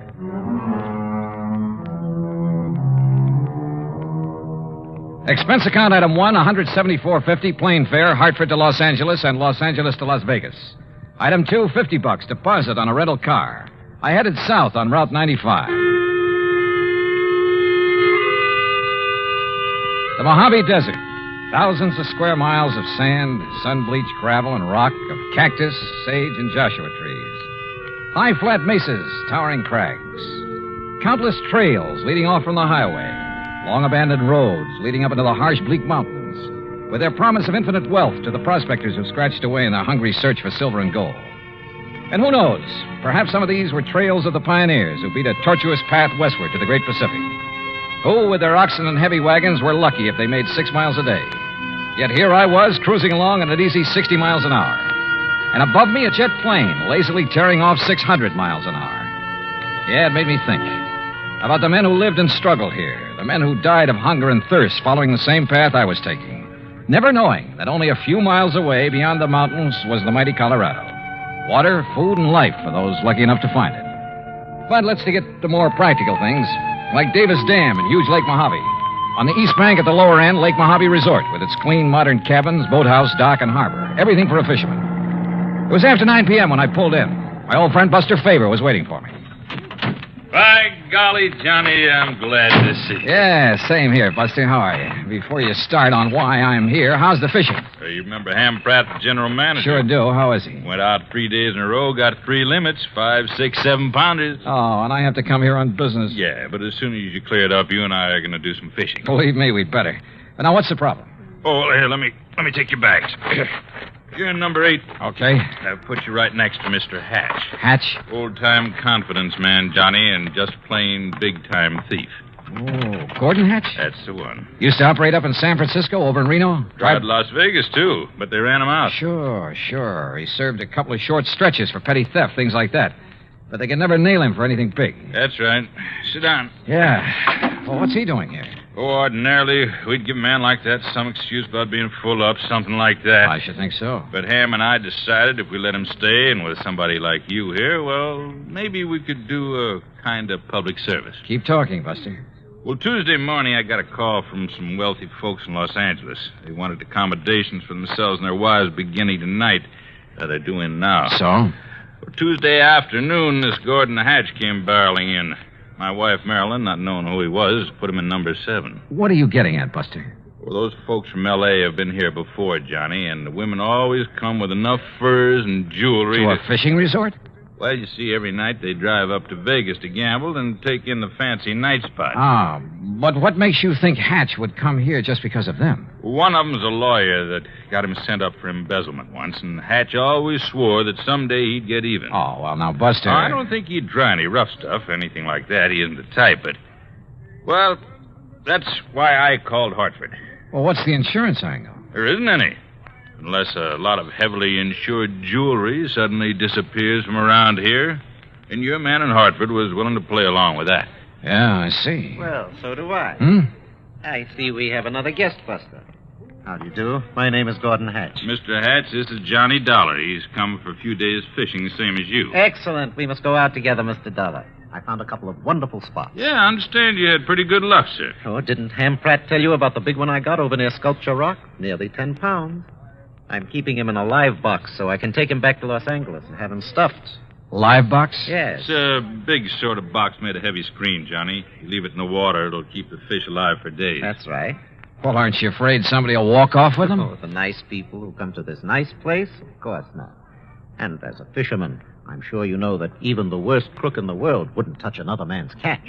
Yeah. Look, excuse me, I hear some cars coming down the road. Must be the folks I'm expecting. Why, of course, Buster. I'll see you later. Right. Any plans for the evening, Mr. Dollar?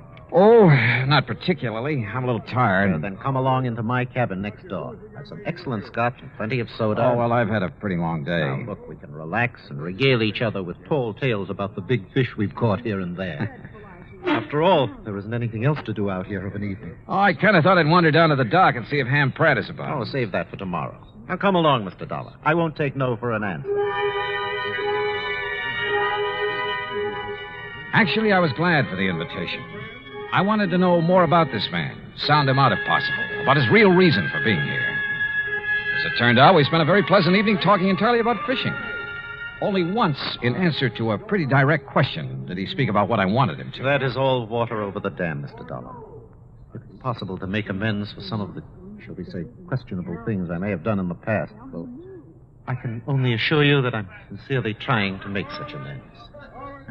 Please don't embarrass me this way again. Yeah, sorry. Now, tomorrow we'll go fishing. Well, I'll not only take you to one of the hottest spots on the lake, but I'll show you the beauties I have in the live box. You'll turn green with envy. Nightcap? Well, it's been a pretty long day, and I really should hit the sack. So should I. So, here we go. Bottoms up, and may tomorrow bring us each a limit. Then I will drink to it. Now, there we are. And I'll see you at the crack of dawn. Sleep well. Right. Right? Wrong. Sure, I was tired. It had been a long day. But not long enough to make me drop off to sleep almost before I could get out of my clothes. That nightcap had a lot more than scotch in it. Yeah, I'd fallen for one of the oldest tricks in the world.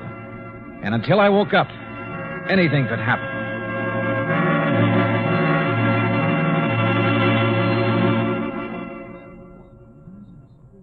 Act 2 of yours truly, Johnny Dollar, in a moment. And now for another episode in the life of Sergeant Donald Bellwether, my husband.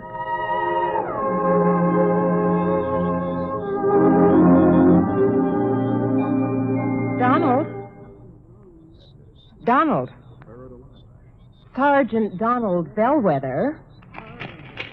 Please, Reba, can't you see I'm absorbed in the sports section? So I see. Who's the girl in the bikini? A shot putter? Look, what's the difference if she's an athlete or a Hollywood celebrity? Why do you insist on disturbing me while I'm reading? Did you drop off the laundry this morning? Yes, dear. Did you mail my letters? Yes, I mailed the letter. Did you know that angry, brooding, and impatient drivers are the major cause of many accidents? Yes, I know. What? I said angry or impatient drivers behind the wheel cause many serious accidents. And when a driver is emotionally upset, he's more apt to make an irrational decision or take unnecessary chances. My dear wife, you ought to know by this time that I am a well-adjusted individual. I have complete control over my emotions. You didn't have this morning. Now, just because I burned the toast, you stormed out of the house in a fit of rage. You didn't even kiss me goodbye. Mm-hmm. You're determined to pick a quarrel with me, is that it? No, I just want you to drive safely. I don't want you to be under any emotional strain when you drive a car. I want you to return home safely. I love you. Come here, woman. Yes, darling. You sit right here on my lap, and I'll give you that kiss you missed this morning. And you promise you'll never again drive the car when you're angry? I promise. Oh, that's my Donald. That's my doll.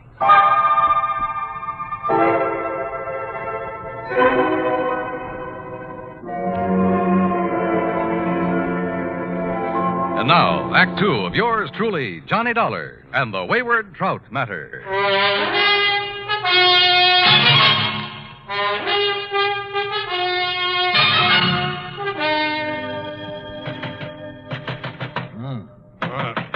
What is it? Hey, Johnny. Huh?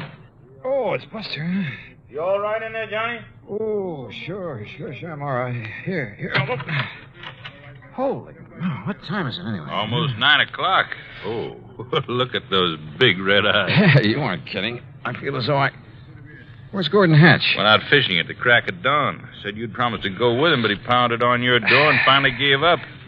Johnny, you look like you... Hey, Buster, the folks you were expecting in from Los Angeles. Yeah, they came right after I left you and Mr. Hatch last night. 6 of them. I figured you wanted to be alone with Hatch to sort of feel him out. Yeah, I did. But is everything all right? Yeah, so far as I know. And the point is, did you learn anything from Mr. Hatch last night? Only that he claims to have turned over a new leaf, is now the soul of integrity. Yeah? Well, I wonder. You say he's out fishing, huh? That's right. Know where he went? Well, one of his favorite holes, one I told him about, is in the big basin about 10 miles up the lake. What about the folks from L.A.? They're still asleep in their cabins. Look, Johnny, like I told you, Hatch isn't the kind of trying any rough stuff, even against Mr. Fellows, the lawyer who sent him up one time. And he's here with that party? He's the one that organized it, made the reservations. Now, listen, Johnny, I may be all wrong about Hatch. In spite of his threat to get even with Fellows? Well, I mean, maybe he's gone straight. He certainly acts like a nice enough guy. Yeah. Well, the only thing I can do is keep an eye on him. If he makes a play, I'll nab him. If he doesn't, well, my trip out here will have been wasted. Wasted? I thought you and I were going to do some fishing. Oh, well, now that's different. Ooh. Hey, I better get some breakfast in me. Yeah, sure. I'll tell Mary over at the cafe to have it ready for you. Yeah, okay, Buster. Sunny side up and with plenty of strong, dark black coffee.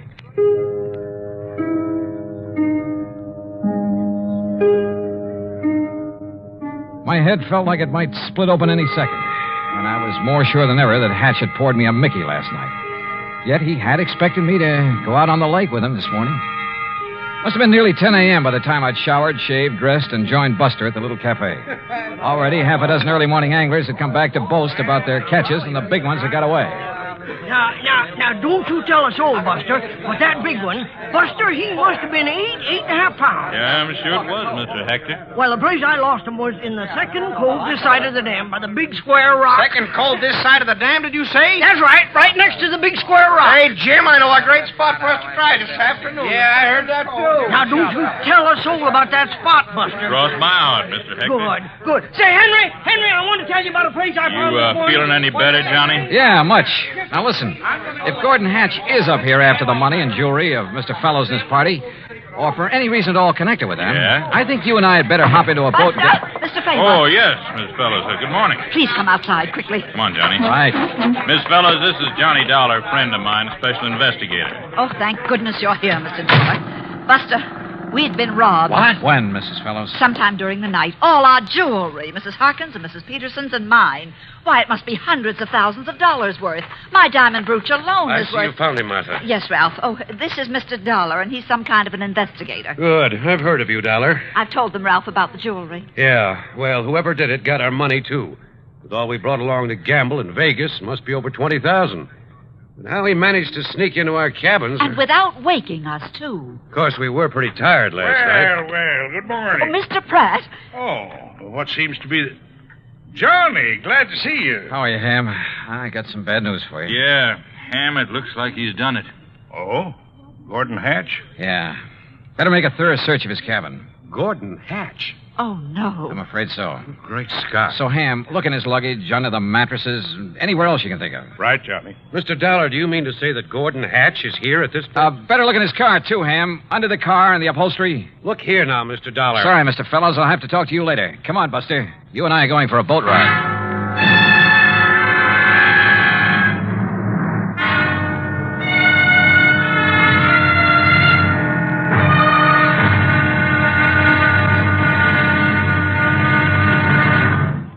Act 3 of yours truly, Johnny Dollar, in a moment. Do you know who Uncle Sam's lawyer is? If your answer is the Attorney General, you're absolutely right.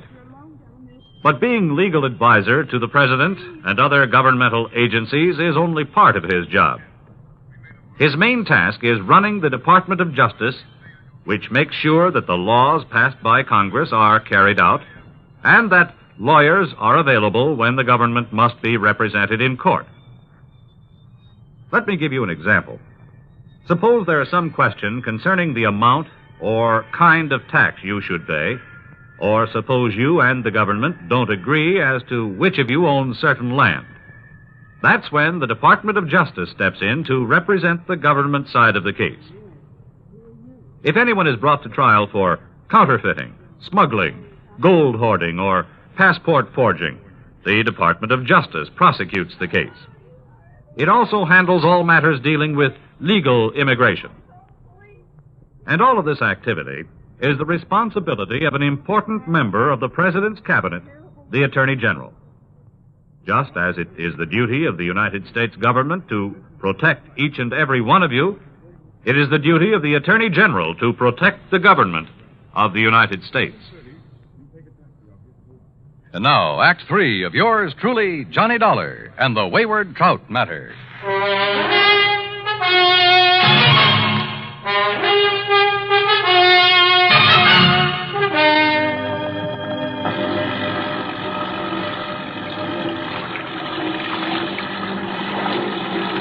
Lake Mojave was calm as a mill pond, and Buster made the spray fly as we headed almost due north up toward the big basin. But we didn't have to go that far.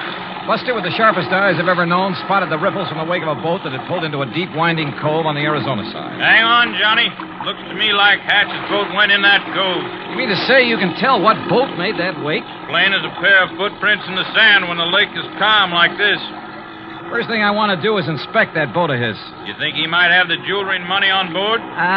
He's too smart to have left them around the cabin or his car. Look, that's his boat in there, all right. Tied up that low, rocky ledge that sticks out. What under the sun is he doing there, between his boat and that ledge? Well, it looks to me like he's trying to hide something there in the water. But we'll soon find out.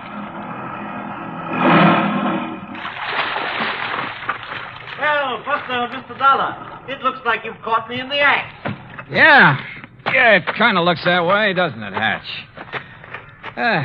What were you so busy shoving down in the water between your boat and that ledge when we pulled out?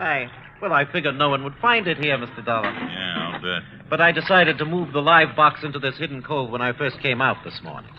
The live box? Well, after all, it was you who warned me someone might try to steal some of these beautiful fish I've caught and I'm keeping alive in it. But as long as you found me out, well, here, take a look at it. Now, look here on his boat, Johnny. Here, look at them. Ever see such a nice mess of bass in your life? Yeah, they're beauties. And that trout on the bottom. I got him way up the lake yesterday morning. Must be 10 pounds. That's the one you plan to have stuffed? That's the one. Well, you better have it done pretty soon. He looks dead to me. Yes, he was this way when I came out this morning.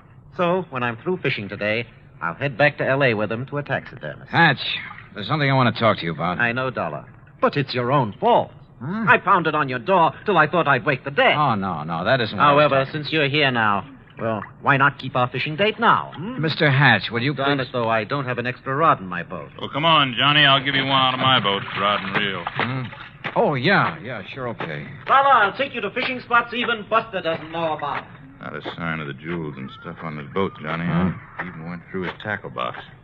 Well, maybe he's hidden the stuff somewhere along the shore. If he's the one who took it. He looks and talks as innocent as a baby. So the only thing I can do is keep an eye on him and try to feel him out. Come on, boys. Time's a wasting.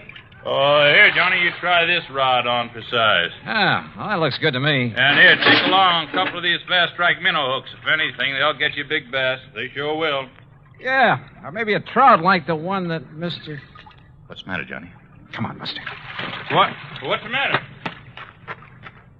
Well, it's about time. What were you two gabbing about over there? Say, Hatch, I want another look in the live box at that big trout. I don't blame you a bit.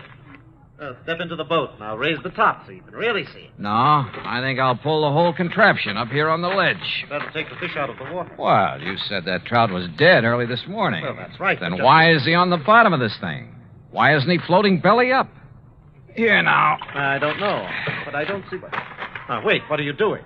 Oh, those beautiful fish in there will die like the trout. Oh, I just want a real close look at that trout. Oh, just a minute.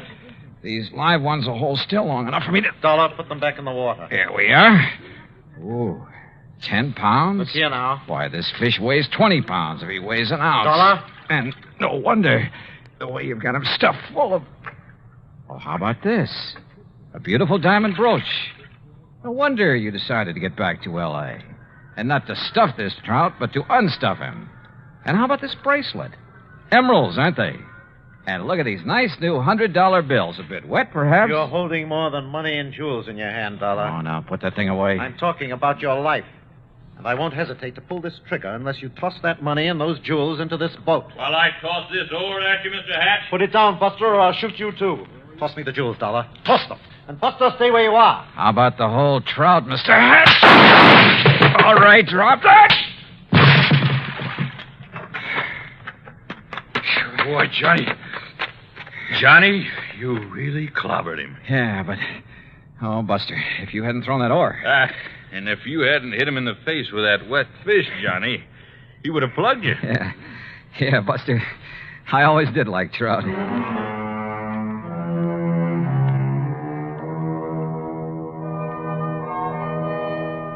Expense account total, including boat and bait for 5 days of really great fishing, cabin rental and meals, and trip back to Hartford, $815 even. Yours truly, Johnny Dollar.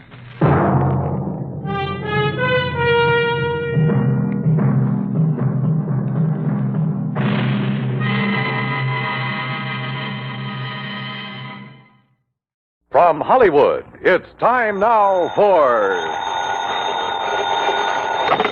Johnny Dollar.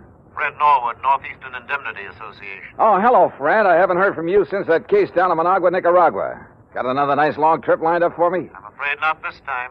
But if you can leave right away, I wish you'd run down to Baltimore for us. Baltimore? That depends. Depends on what? How free I can be with my expense account in the seafood department. Chicoteague oysters, soft-shell crabs, terrapin soup. Johnny, if you can get us off the hook on this one, I'll okay your expense account blind. Big one, huh? Over 100,000.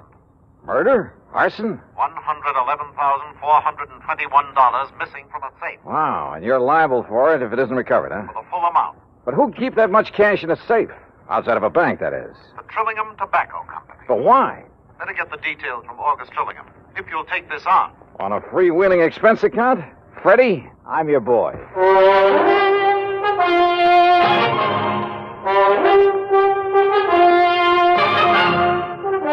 Bob Bailey in the exciting adventures of the man with the action-packed expense account. America's fabulous freelance insurance investigator. Yours truly, Johnny Dollar.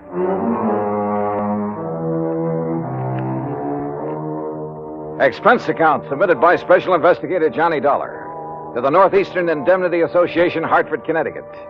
Following is an account of expenses incurred during my investigation of the Wayward money matter. Expense account item 1, 2630, plane fare and incidentals, Hartford to New York to Baltimore, and a cab to the Sheraton Belvedere. After all, I could afford the best. Item 2, a 10-cent phone call to Mr. August Trillingham. He'd be glad to see me. Somewhere that name rang a bell. Item 3, $1.20 for a cab to the Trillingham Tobacco Company on Conway near Charles Street. It was a huge old brick building with what I guess you'd call a vaulted roof.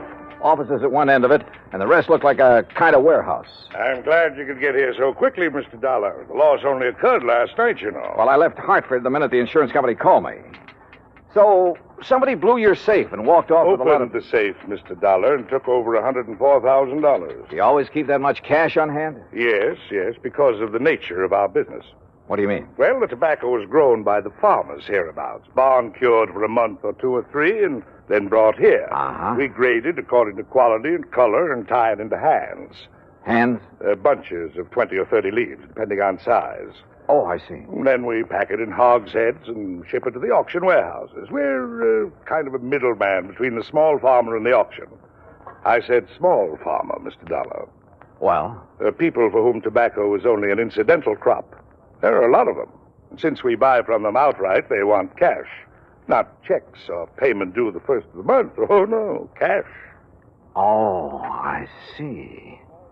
And you're always gambling on what you'll be able to get at the auctions. That's right. Ah. How's business, Mr. Trillingham?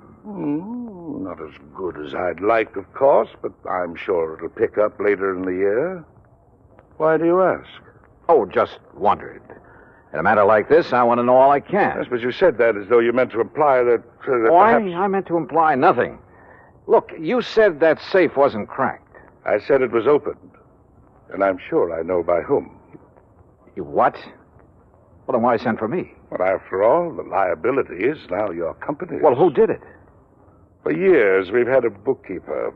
Little pipsqueak of a man named Elmer Cockerly. Well, if he must have did been here 15 or 20 years, even before I bought this business. You haven't always owned it? Oh, no. I made my money during the late 20s, Florida real estate. Oh, yes.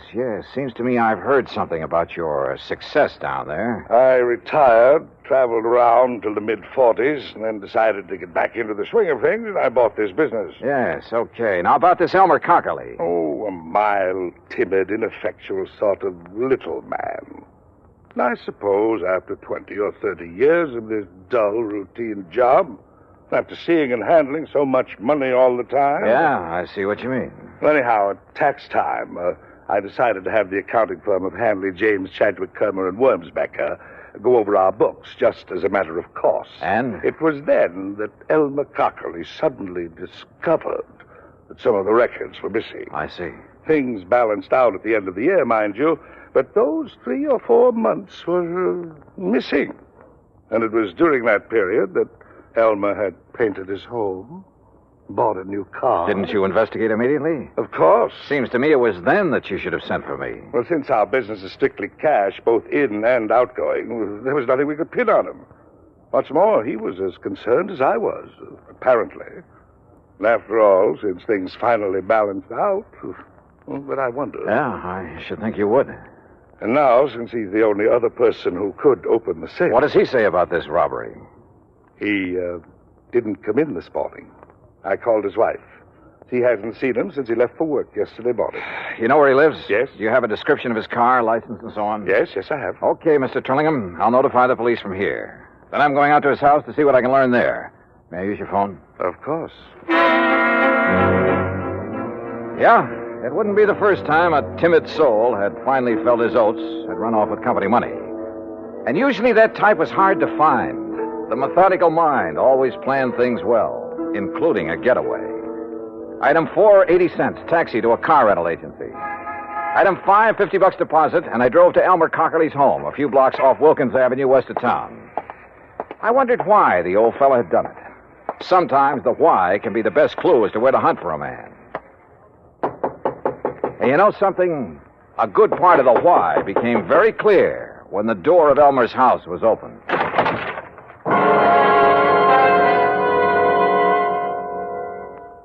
Act 2 of yours truly, Johnny Dollar, in a moment.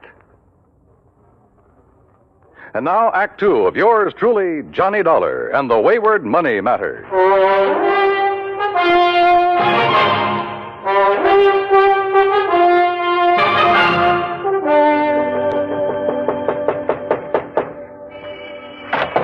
Yes, what do you want?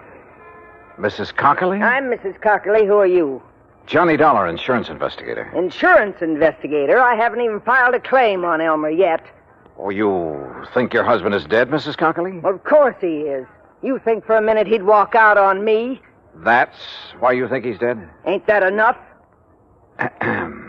You've talked with Mr. Trillingham this morning. Of course I have. He wanted to know where Elmer was. I wanted to know where Elmer was. Neither of us knowed, so that was that. So when they find his body, I'll collect his insurance, and that'll be that. And I won't have that helpless little worm around underfoot no more. No more having to baby and nurse him and tie his tie and feed him. Mrs. Cockley. No, sir. The only reason that little shrimp would dare not to come home is if somebody done him in. And when you find him, you can come around and pay me his insurance, and that's that. Now, if that's all you've Just a come to minute. talk... Just a minute. Did Mr. Trillingham tell you that over $100,000 was taken from the safe at the office? No. Elmer didn't do it. I know he didn't. Do you? Working his fingers to the bone year after year, handling all that money, and him and me just scraping along. Why, if it wasn't for beneficial finance helping us along now and then, I don't know what we'd have done. Yeah, well, I look. told him more than once if he wasn't such a spineless little mouse, he'd help himself to some of that money. They'd never miss it, being a cash business like it is, and Lord knows he deserves some of it. Well, what'd he say to that? Scared him, made him angry, so I'd keep rubbing it in. Great marriage you two had. Sometimes he'd scream and yell like a baby. He dared to scream at you? I'd let him. I got so sick of him, it did me good to see him blow his top. Believe me, I told him more than once if I was in his place, I wouldn't hesitate. Well, go ahead, he says. Go ahead. And he give me, go ahead, he says. He gave you what, Mrs. Cockley? The combination to the safe? Yes. Yes, he did. So what of it? So maybe I went down there and robbed it last night. Well, how did you know it was last night? I didn't tell you that. All right. All right, maybe I did. I'd like to see you put it on me. Maybe I will. You think I can't use that kind of money? You think I don't deserve it after struggling all these years, caring for him for nothing because he didn't have the gumption to get what he should have? You know something, Mrs. Cockley? I doubt if you ever gave him a chance to show any gumption. Huh? Do you know Elmer? Did you ever see him? No. And look. Look at his picture here on the hall table. All right. A baby, that's all he is. All or right. was. You've made with a lot of big, noisy talk. Now, just Probably most of it's a lie. I don't believe you'd live 10 minutes with a man if you really felt that way about him. Look, mister. But there must be some reason for it. Some reason for trying to make me suspect you. I told you. Maybe you did do it. Did you? But I'd like to see you prove it. Well, I don't think you did. I'd like to see you prove that. I think all you're trying to do is cover up for him, protect him. And I'll say this, you're taking a mighty offbeat way to do it. Now listen. Where is he? You really think Elmer, little Elmer, could have... No. No, he really didn't have the gumption. All right, who else? He couldn't have, Mr. Dollar. Outside of his books and figures at that office, he could hardly take care of himself. That's why he needed me, to tell him what to do and feed him and take care of him. Well, this is quite a change of pace, Mrs. Cockley. So maybe I did make him toe the line. So what about it? He liked it. Some people are that way, just like me. I gotta have somebody I can lord it over him. Anything wrong with that? Well... I don't believe a thing you said. Oh, you don't? Now, where is he? Where is Elmer? I don't know. And if he didn't rob that safe, who did? He couldn't. How should I know? Why don't you ask that August Trillingham, his fancy boss that's kept him and me starving all these years? Did you think of him? Everybody's a suspect at a time like this. Dear August. Including his you. friend, the boss. Used to go catfishing together up the creek. Great privilege for poor little Elmer to go fishing with the boss who made all the money. That's where I thought he was last night when he didn't come home to supper. When he wasn't home all night, poor dear. All right, Mrs. Cockley, just quit acting. Acting? Somebody stole Now, that money, and listen. apparently only 3 people knew the combination of that safe. Trillingham, your husband, and you. I tell you, go ask that Trillingham. But only one of the 3 has run out, disappeared. No. No, I'll never believe that Elmer did it. He could. Sure he could. Anybody could. Now, where is he? I don't know. I think you do. No. And you're trying to protect him. Or are you waiting to hear from him so you can join him and the money? That isn't true. Then why isn't he here if half of what you told me is true? Because go answer the phone. Hello. Yes, I'm her. Who? Oh, just a minute. Sergeant Macklin, he says. Oh, the man I talked to at police headquarters. Here. Thanks. Johnny Dollar. This is Macklin, Mr. Dollar. Yeah, Mac. Looks like it's all sewed up. Yeah, who? Elmer Cockerly. Driver's license, identification You found the card. money? Well, what's left of it. They got the money, did they? You know what Cockerly looks like? I've seen his picture. Well, then maybe you better come out here. Where? Hance's Bridge. Hance's Bridge. That's where Elmer used to go catfishing all the time. It's about 9 miles up the creek north of town. Okay, I'll see you there. Yeah, I want you to see if you can identify Cockerly's body. Oh, I see. Act 3 of yours truly, Johnny Dollar, in a moment. And now Act 3 of yours truly, Johnny Dollar, and the Wayward Money Matter.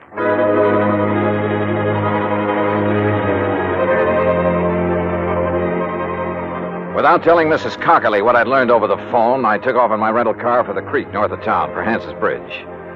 Yeah, this was a crazy case if ever there was one.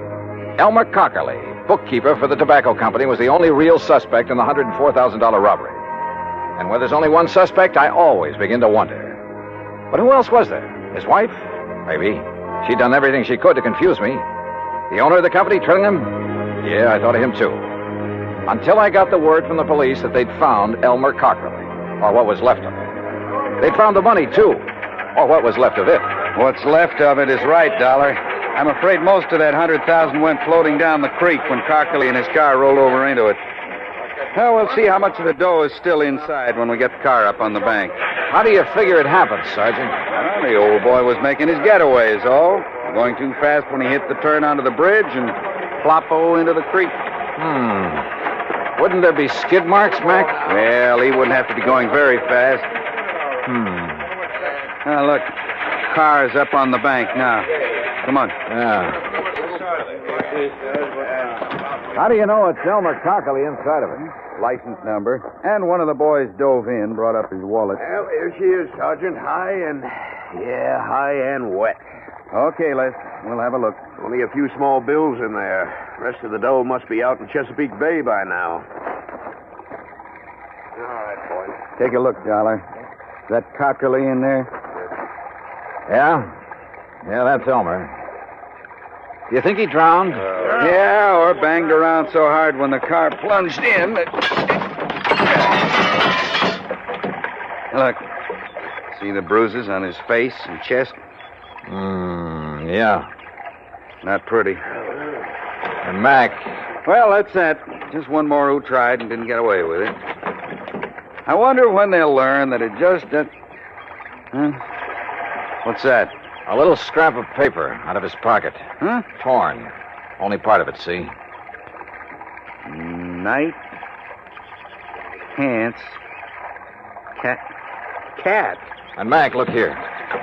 Yeah, what? This bruise, this mark on the back of his head. Yeah, you really got banged around. Show me one thing in this car that could leave a mark like this. Well, most anything. Door handle, top of the steering post. No, sir. All the other bruises are on his face, his chest. And there's only one thing I know that leaves a mark like this.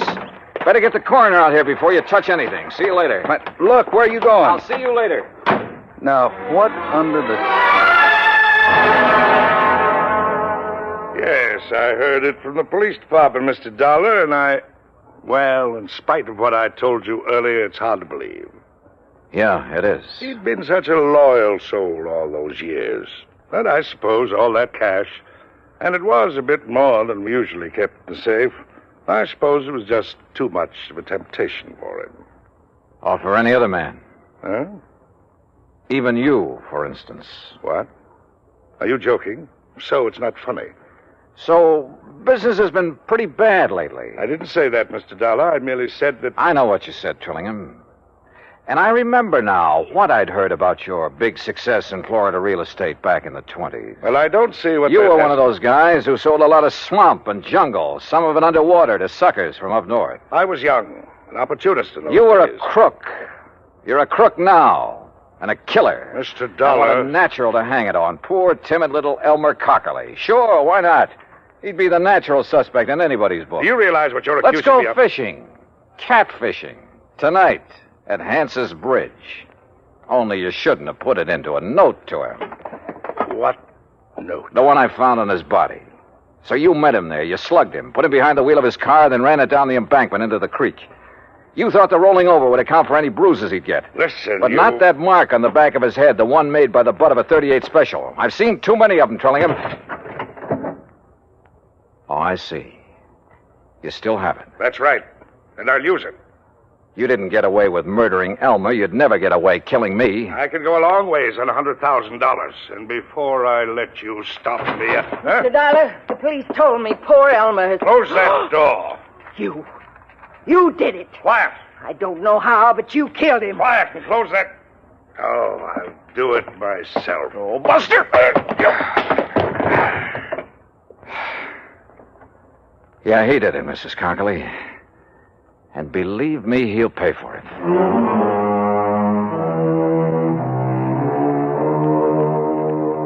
Well, so ends another dirty chapter in the history of crime.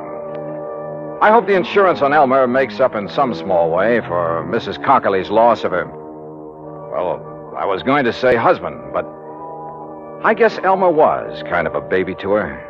To manage, to browbeat, and to love.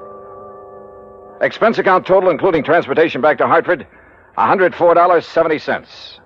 Yours truly, Johnny Dollar.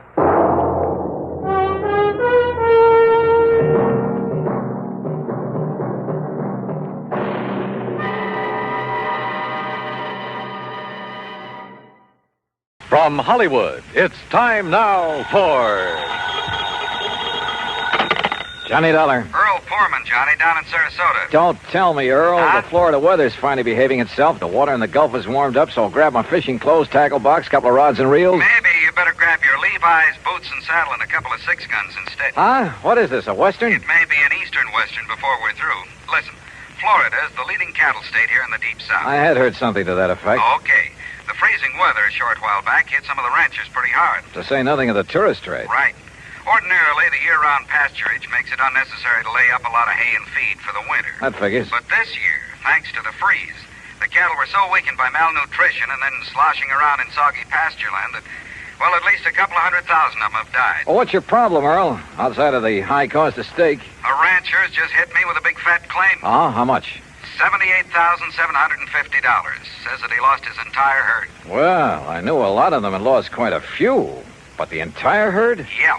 You coming? I sure am.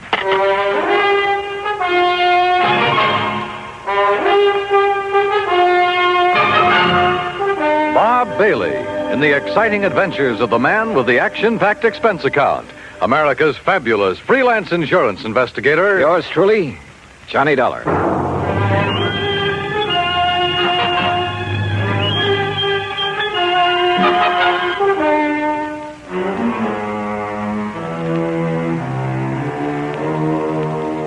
Expense account submitted by Special Investigator Johnny Dollar to the Tri-State Life and Casualty Company, Sarasota, Florida office.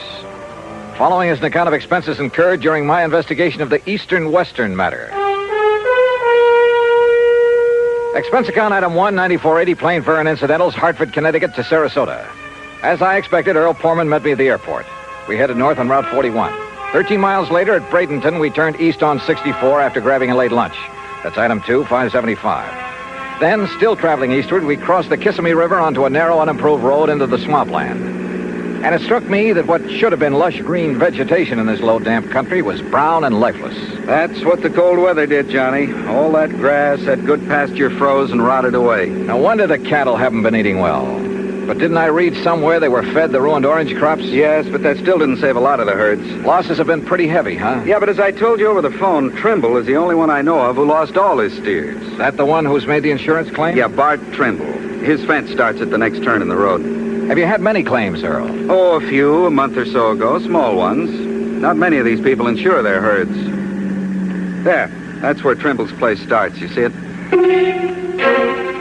I saw it all right. Hundreds of acres of wet, brown, dead-looking pasture land. I also saw the steers, hundreds of them, their carcasses lying there rotting in the sun. Or what was left of them. The buzzards had done well. 525 head, Johnny. But surely some of them must have survived. Not according to the claim I received. That's why I called you immediately. Earl, you said the other claims were filed a month or so ago. I hoped you'd catch that. Why did Trimble wait so long? That's another reason I called you. Yeah, I see what you mean. Here's his gate. Let's see what he has to say. The Trimble place was unexpectedly new and tidy looking. The main house was a concrete block affair, all white with a slab roof. Behind it was a barn and a corral. The stack of bale hay was obviously for the horses and hardly big enough to feed a herd of steers. A few chickens pecked around here and there. Coming. The woman who opened the door was about 40, tall and nice-looking, well made up, almost out of place on a cattle ranch. Yes. Oh, Mr. Foreman, how are you? And her voice was soft, gentle, pleasant. How do, Mrs. Trimble? It's nice to see you, Mr. Foreman. Won't you come in? I hear you say Foreman, Betty? Yes, Bart, and he has a friend with him. Well, I won't kid you, Mr. Foreman. I'm glad to see you. Howdy. I hope you brought me a nice big insurance check. This is Johnny Dollar, Mr. and Mrs. Trimble. He's with our company. Well, how do you do, Mr. Dollar? Won't you please come in? Thank you. Dollar. I think I've heard of you. Oh? Sit down, won't you? Supper will be ready in a little while, and of course you're going to stay, aren't you? Johnny Dollar. Well, now, that depends. Now, of course you'll stay. I really should get back to Sarasota tonight. My wife... Yeah, wait a minute. How I know you're the insurance investigator. That's right. And what's he doing here, Pullman? What's there to investigate? Are you maybe trying to say I killed off the herd myself to collect the insurance money? I said nothing of the sort. Then what's to investigate? I told you. I don't like this, and I'm telling you right to your face. Now, Bart, you shouldn't talk like that. Well, it's the truth. Just what do you think you're going to do around here, Dollar? Bart, please. Well, that depends, Mr. Trimble. Does he have to say it's okay, Pullman, before you can pay my claim? Yes, he does. Well, believe me, if I'd known this was the kind of outfit I was dealing with, paying premiums too. Okay. All right, poke around as much as you want. Stay around as long as you like. We'll bed you down. We'll feed you. We'll show you what kind of people we are. Just don't get in my way. I've got a lot of work to do. And don't tell me I'm a crook. Now, let's be reasonable about this. Me? I'm being reasonable. You're the one that... what do you want, Shorty? Well, you told me to tell you, boss. Tell me what? A truck has come to pick up them hides. And help them load them on the truck. Go ahead. You're selling the hides from those animals? I will. Sure. Why not? Oh, we could salvage, that is. Anything wrong with that? Nothing at all.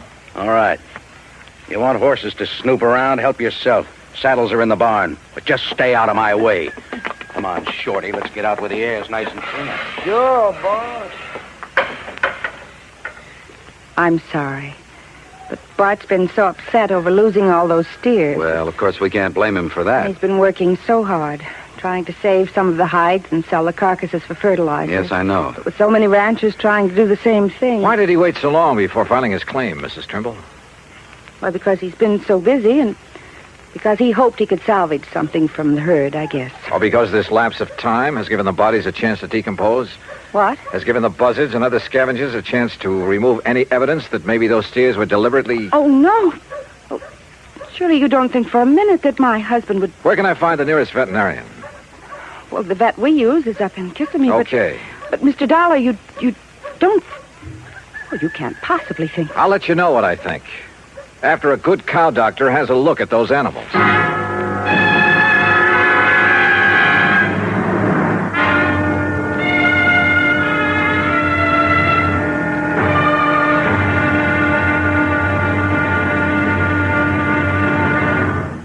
Act two of yours truly, Johnny Dollar, in a moment. From the halls of Montezuma to the shores of Tripoli is an exciting beginning to a stirring song. It is an historic salutation to the efforts of a valiant group of fighting men. Why is their history glorious? What spurred them on? Patriotism and desire for excitement are sometimes given for reasons, but these are not the answers. The answer is, these were men of vision, men who understood our country's needs. Respect, honor, and prestige are things that go hand in hand with a country's greatness. Major Smedley D. Butler recognized this in the year 1915. At that time, our diplomatic negotiations with Haiti were disrupted by Coco bandits who perilously affected the lives of some United States citizens in Haiti. A contingent of Marines under the command of Major Butler was sent in to bring the bandits under control. Though they were holed up in Fort Liberté, Major Butler found an opening in the wall and led a terrifying charge through the breach that resulted in very dangerous hand-to-hand combat for himself and his men. Amid a furious onslaught of Coco bandits and a hail of enemy bullets, Major Butler succeeded in overcoming the resistance and creating a peaceful atmosphere. His grateful country awarded him the Medal of Honor for bravery, forceful leadership, and action above and beyond the call of duty. The second time he was awarded this high honor. Major Smedley Butler had a code of conduct born of years of devotion and service to the United States of America. And now, Act Two of yours truly, Johnny Dollar and the Eastern-Western Matter.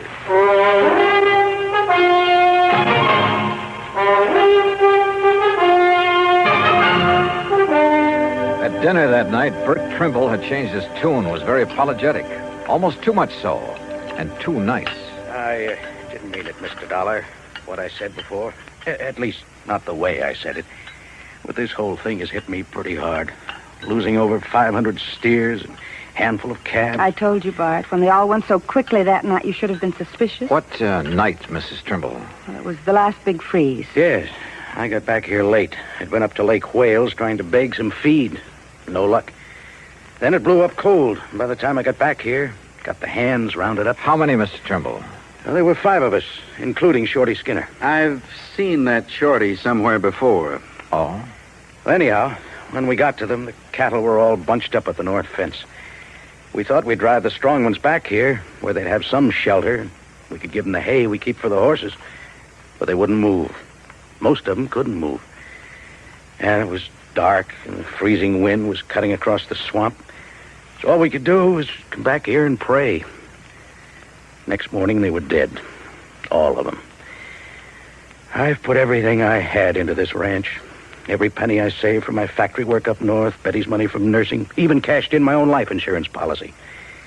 And now they're gone. So if I got a little nasty, well, I guess a man can take only so much. It's been awfully hard for Bart these past 3 years. And then just when things were going good. Your hands bunk out in that building beside the barn, huh? Only Shorty skinned out all the steers we could. The other boys left. I still owe Shorty some wages. I'm going to ask a pretty blunt question, and I want an honest answer. Huh? Had you ever thought of giving up, going somewhere else? Sure, lots of times. For Betty's sake, too. Even thought of going out to California. I see. She has relatives out there, all doing fine. They've kept after us to go out there and crop farm with them. Maybe I should have. But we stayed, didn't we, dear? Yes, I wouldn't give up. Even Betty reconciled herself to sticking it out. If only we'd known that this was going to happen. Yeah.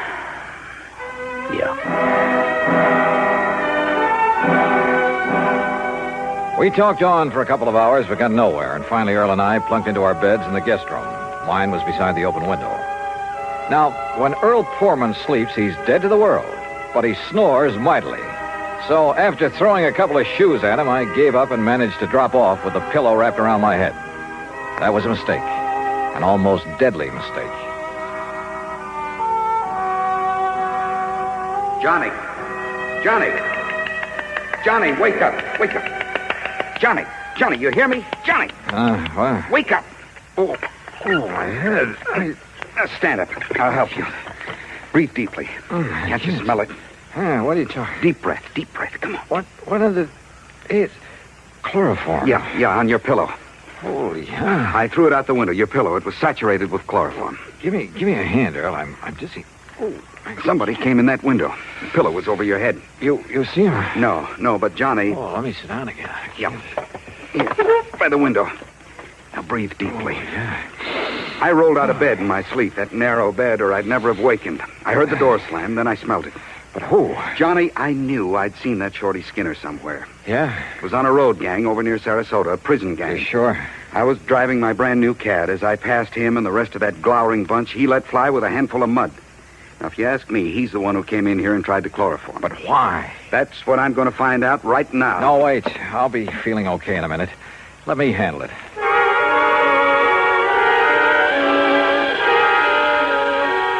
By the time I was able to navigate and get dressed, Mrs. Trimble called us for breakfast. To say the Trimbles were upset over what had happened to me would be an understatement. Breakfast waited while we all went out to the bunkhouse. Shorty was gone. Took what little he owned with him, too. Has either of you any idea why he'd attacked me? Good heavens, no. But I never did really trust that man. He was such a sneaky-looking... like a little rat. Yet he was the only one who stayed when I couldn't keep their wages up to date. Where would he ever get hold of chloroform? That's the part I don't understand. From the locker, dear. Back in the barn. Huh? You know, the stuff we got to put that old sick mare out of the way. Oh, yes, of course. I think why Shorty did this is pretty obvious, Johnny. Yeah? He was afraid you'd find out what and who killed off this herd. Bart, look. Here, Betty. The note on top of this bunk. Here, let me see it. What's it say, Johnny? I'm tired working for no pay. I will leave you know where to send my pay when you collect on that there insurance. Shorty. Shorty Skinner. The crazy fool. Wanted his money. He knew I had none, but I could collect plenty on the insurance if he poisoned my herd. Oh, was it poison, Trimble? What? You didn't seem to think so before, but now that you have somebody to depend it on... No. Now you seem pretty sure of it. Mr. Dollar. No, Johnny, it must have been Shorty. Maybe not. When the vet arrives, if he decides the herd was poisoned, okay, we'll take it from there. Act 3 of yours truly, Johnny Dollar, in a moment. Our flag now numbers 50 stars, and behind each star there stands yet another flag, representing one of the 50 states. Wyoming's state flag pays homage to the monarch of the Great Plains, the bison, or buffalo as we call him. Set over the bison is the Great Seal of Wyoming, almost as a brand. The red on the flag's border represents the Indians who knew and loved the country long before white settlers arrived. It also represents the red blood of the pioneers who gave their lives in reclaiming the soil. The red, white, and blue border of the flag indicates Wyoming's oneness with the Union. Wyoming's state flag, the flag of the 44th state to enter the Union, was adopted on January 31st, 1917. And now, Act 3 of yours truly, Johnny Dollar, and the Eastern-Western matter. The veterinarian arrived from Kissimmee. He, Bart Trimble, Earl Poorman, and I rode out on horseback to inspect the dead cattle. As I had anticipated, the vet made it plain that the bodies were too far decomposed for him to tell anything. Until, that is, he noticed a pale purplish line around the inside edge of a watering trough at a far corner of the fence. Whoever used it didn't realize that it'd leave this telltale ring around the trough. Used what, Doctor? Well, let me scrape off a little, make sure. You think it's a poison, Doc? If I can taste it without getting enough to hurt me. Ooh. Well? Yeah, no doubt about it. Phenofic acid. That's what killed the herd? Yeah, beyond a shadow of a doubt. That's not a very well-known poison, Doctor. I know. It's used almost entirely in laboratory experimentation. I remember it well from my college days. But out here? Who did this to me? Who did it? You don't know? Shorty. Who else? Mr. Dollar. Look, I'm going back to the ranch house to a telephone. I'll see you when you get back there. I called the state police to get out on all points on Shorty Skinner. Then I started on the police in the neighboring towns. The second call to headquarters at Lake Wales got me unexpected results. Sure, we got him right here in the clink, sir. Oh? Well, what are you holding him on? Just vagrancy, no visible means of support. Found him sleeping on a bench in the park about 9:30 last night, so we hauled him in, let him put his X on a police blotter. His what? His X, you know. I certainly do. Thanks very much. The others hadn't got back from the pasture yet. Mrs. Trimble was in the kitchen making lunch. Quietly as possible, I sneaked into their bedroom. Carefully hidden in a desk, I found a lot of letters from the relatives in California. Letters urging that they give up the ranch, do something, anything, to get the money out of it and move to California. Those letters were addressed to only one of the Trimbles. They were addressed to... And then I saw it, neatly framed on the wall, a diploma. A diploma from the famous Lippenwall School of... Why, Mr. Dollar, what are you doing? Mrs. Trimble, I found out that Shorty Skinner has served time. Shorty? At least to the extent of working on a road gang. What for, I don't know. Then he is a criminal. Then there's no question about who poisoned the herd. Oh? You know about the vet's findings? That they were poisoned? Well, no. No, but I thought it was understood. A lot of things have been understood. Wrong things. Did Shorty give you a home address when he came to work here? Yes. Yes, he did. Do you think he'd go there after what I'd like he's to done? see it, please. Well, it's here in this top drawer.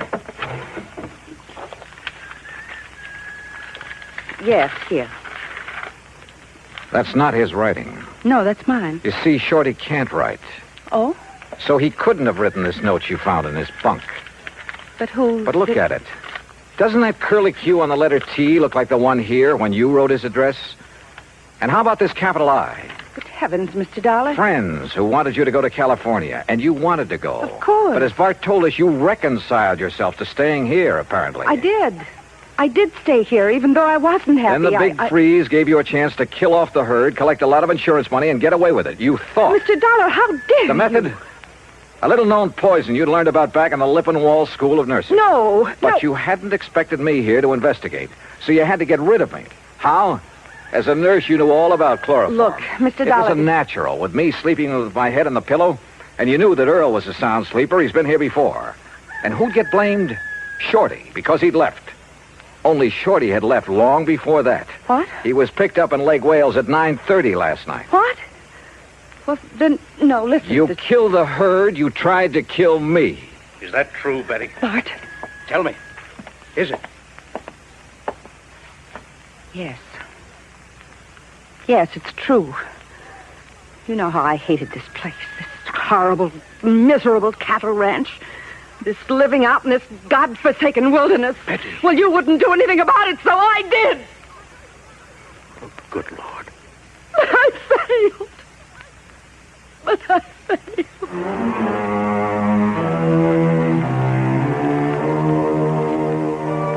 Item 3, $50 to a lawyer at the county seat who took my deposition. It'll be used in the trial of Betty Trimble. As for Bart Trimble, well, I'm sorry for him. Expense account total, including transportation back to Hartford, $207 even. Yours truly, Johnny Dollar.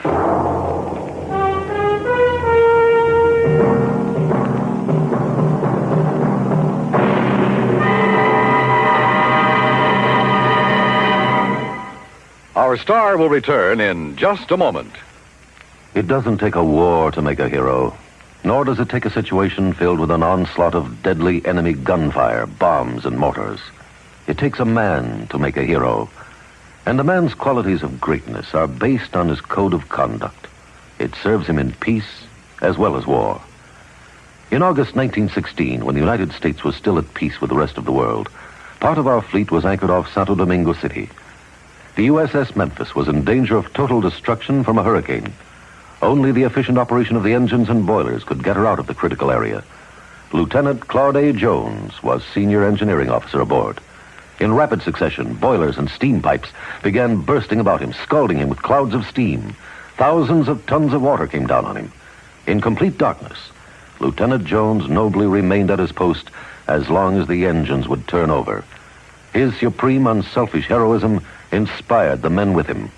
When the boilers exploded, Jones, with 2 men, rushed into the fire rooms and rescued the men trapped there. In the face of death by drowning, burning, or suffocation from the scalding steam, Lieutenant Claude Jones performed a heroic feat because he felt it was his duty to do what he did. He earned the Medal of Honor because he had a code of conduct that served him well.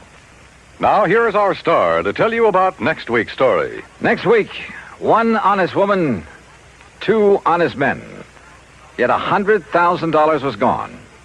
Fact. Join us, won't you? Yours truly, Johnny Dollar.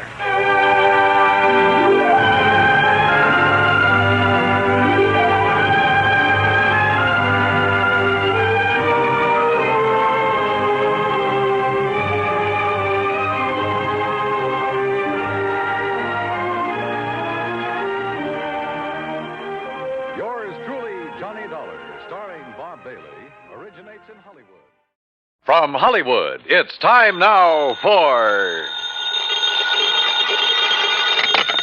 Johnny Dollar. Pat Cummings, Inter-Allied Life. Hi, Pat. What's new with you? Johnny, ever hear of Everett Benton? No, I'm afraid not. Investment firm down in New York. Real estate, oil, mining, this and that. What about him?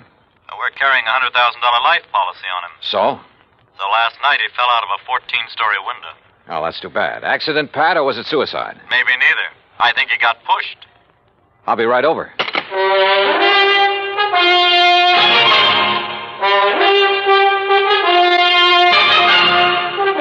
Bob Bailey in the exciting adventures of the man with the action-packed expense account. America's fabulous freelance insurance investigator. Yours truly, Johnny Dollar.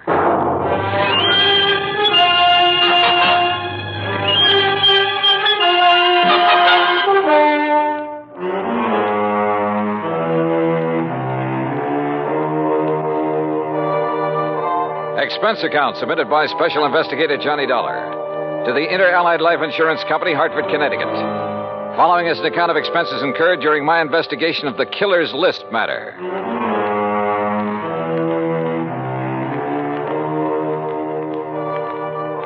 Expense account item 1, $1.20 for a taxi from my apartment to the offices of Inter-Allied. Pat Cummings looked worried and got straight to the point.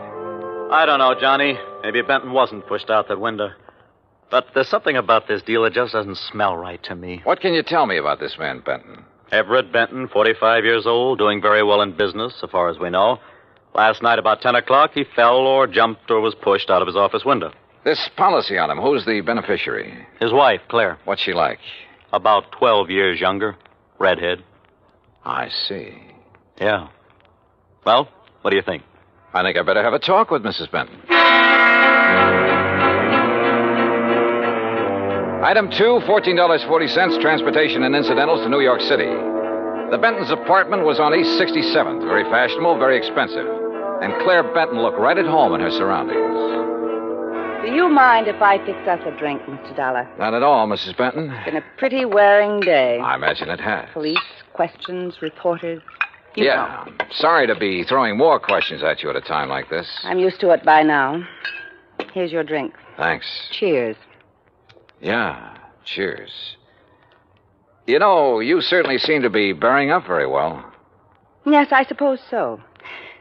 Mr. Dollar, I think it would save time and embarrassment if we had a few things understood. Such as? You've heard of the ideal marriage. Well, Everett's and mine was not it. Oh. Naturally, I'm very sorry he did what he did, but... Well, we weren't exactly happy together. I take it you think he committed suicide, Mrs. Benton. Is there any doubt about that? Apparently not, in your mind. None at all. If it was suicide, why did he do it? I wouldn't know. Everett hadn't confided in me for some time. We haven't been very close recently. Oh, Mrs. Benton, just suppose it wasn't suicide. Everett had no enemies that I knew of. I see. About the insurance policy. Yes, about the insurance policy, Mr. Dollar. $100,000, isn't it? That's right, when you get ready to file a claim. I intend to in the morning. I see. Oh, and one other thing. It just so happens that I have an alibi for last evening. Oh? And it's the nicest kind of alibi there is, Mr. Dollar. What do you mean? It's airtight. And that was Claire Benton. Very calm and collected. And incidentally, anxious to collect. I thought her over all the way to the office of Detective Lieutenant Tovich of Homicide. That's item 3, $1.60 cab fare. Yeah, I talked to her, Johnny. She's a hard one to figure out. Well, what do you think, Tovich? Did he jump or get pushed? You got any ideas? How about financial troubles? He was in the investment business. Have you looked into that? According to his lawyer, his affairs are in good shape. Oh, he'd made his share of poor investments over the years. Wildcat oil leases, stuff like that. But in general, he was doing okay. He was worth a lot of dough, Johnny. Okay, let's assume he was pushed out that window. What was he doing in his office at 10 p.m.? I've wondered about that, too. Any indication anybody was with him? No. The night watchman was in another part of the building when Benton came in. Let himself in with his own key. There could have been somebody else with him, all right. But who? Claire Benton says she has an alibi. Yeah. Don't know as I care for it much, but I haven't been able to break it down. Who is her alibi? Larry Santis. Santis. Runs a supper club over in the East 50s. Yeah. The Ace of Clubs, he calls it. Larry Santis. Thanks, Tovich.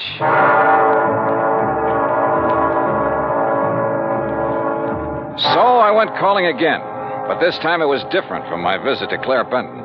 In the first place, Santis didn't offer me a drink, and in the second place, he wasn't very friendly. Look, Dal, I already told the cops that Claire was here in the club last evening. All evening? Until midnight. Out in the bar? Most of the time. What difference does it make? How about the rest of the time? We were talking here in my office. Just the two of you? Just the two of us. Now, look, Dal, What it boils down to is you've each got alibis for one another, huh? That's right.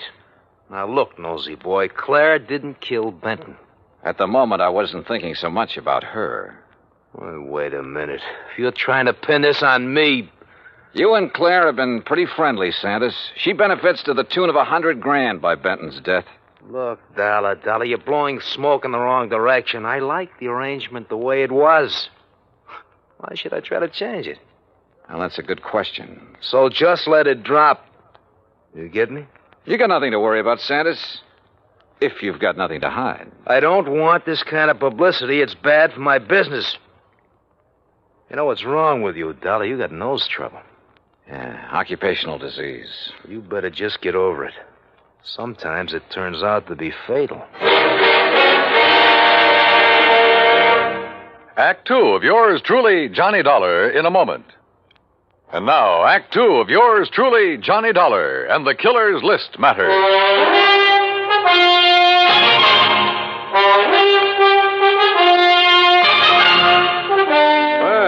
Looks like you didn't get any further with Larry Sanders than I did, Johnny. Look, Tovich, both Sanders and Claire Benton had a motive for killing her husband. Matter of fact, 2 motives. Money and getting Benton out of their way. Johnny, I'm with you. But we're not even sure yet it was murder. We do have something that indicates somebody might have been in Benton's office with him, though. Yeah, what is it? We found a cigarette butt in one of the ashtrays. Different brand than Benton smoked. Could it have been left there during the day? Janitor says he cleans out the ashtrays about 7 in the evening. Of course, he could have overlooked one. So I don't know whether it means anything or not. Oh, excuse me. Yeah. Homicide, Tovich. Oh? Where? Okay, I'll be right over. Johnny, looks like we've got ourselves a little epidemic. What do you mean? Ever hear of a guy named Arthur Mayfield, promoter? No, what about him? They just found him in an alley, dead. Wait a minute. Don't tell me. Yeah. Fell out of a 10th floor hotel room.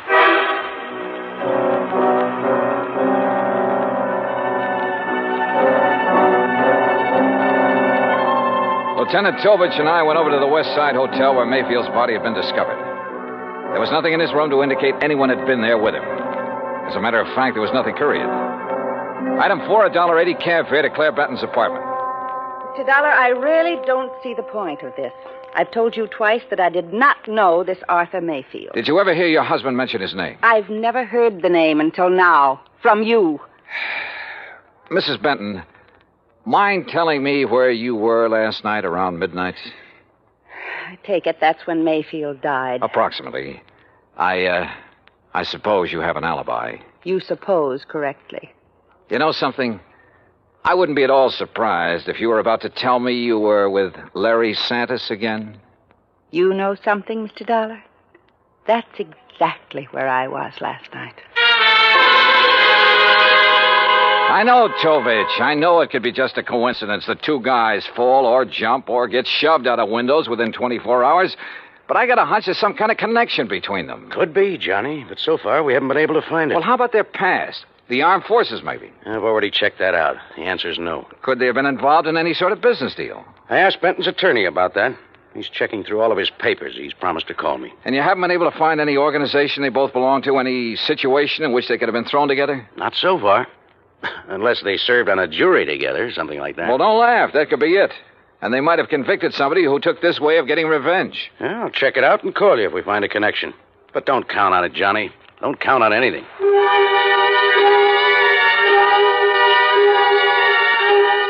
I went back to my hotel room and stretched out on the bed while I rehashed the whole deal in my mind. I thought about Claire Benton and Larry Sanders. I didn't trust either of them. But as Tovich had pointed out, it was another thing to prove it. Okay, coming. Yeah? Mr. Dollar? That's right. You're investigating the murders of Benton and Mayfield? Well, I don't think they've been officially described as murders. No, but they are, Mr. Dollar. I'm certain of it. Who are you? My name is Alvin Whiting. I have some information that may be of value to you. May I come in? Come in. Thank you. If you don't mind, I'd like to look out the window a minute. You're being followed? I don't know, but it wouldn't surprise me. What is this information you have, Mr. Whiting? A couple of years ago, 3 men got together and bought an oil lease from a man named Tom Nolan. Did you ever hear of him? No. Well, he was a very eccentric man, hot-tempered, violent. He needed the money badly, so he sold the lease, which then was little better than worthless. Benton and Mayfield were in that deal together. I see. But I still don't understand what that has to do with their murders. I'm convinced their killer is Tom Nolan getting revenge on them in his own warped way. Revenge? For buying a worthless oil lease from him? Last week, oil was discovered on that property, a lot of it. The property is now worth millions. Ah. I think that Nolan, with his twisted way of looking at things, probably feels that he was cheated out of that property. You're suggesting that this Nolan isn't quite all there, huh? Exactly. That's exactly what I mean. What's your connection with all this, Mr. Whiting? I'll tell you what my connection is, Mr. Dollar. I was in on the deal with Benton and Mayfield. I was the third man. Ah. So, you see, if my suspicions are correct, if Nolan is the killer, then I'm the next man on his list.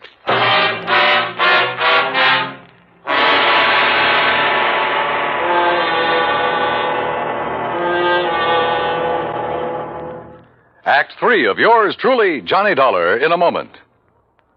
And now, Act 3 of yours truly, Johnny Dollar, and the Killer's List matter.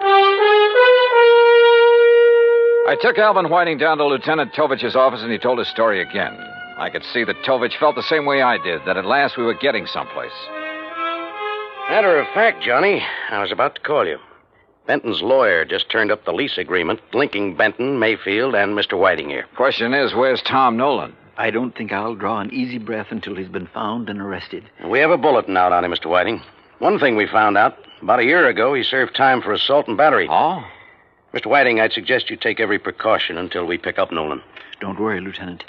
I propose to remain in my apartment until you apprehend him. I'll post a man in the building to look after you. Thank you, sir. Homicide, Tovich. Oh, what's the address? Right. Thank you. We've located the little hotel where Nolan's been staying. Come on, Johnny.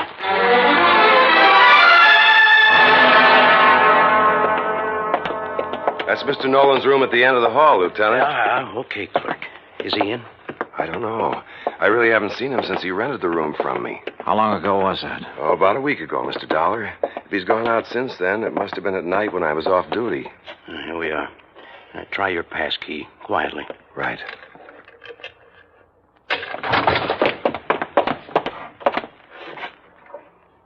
Well, gone. Bag and baggage. Yeah. Room's been used recently, though. Hey, in this ashtray, cigarette butt. Same brand we found in Benton's office. Doesn't prove anything, but it might tie in. Yeah, Tom Nolan could be our boy, but where is he? You say he rented the room from you, clerk. What did he look like? Oh, middle-aged, as I remember. Bushy hair, sort of a wild look to him. Fits the general description Alvin Whiting furnished us. And the mugshot I pulled out of the files. Well, all we can do now is rig a stakeout for him here, and then wait. Lieutenant Tovich posted a couple of men in Nolan's room, and we went back to headquarters. While he was getting out another bulletin, I went through Nolan's record. Assault and battery, resisting arrest. There was no doubt he was a violent sort of guy.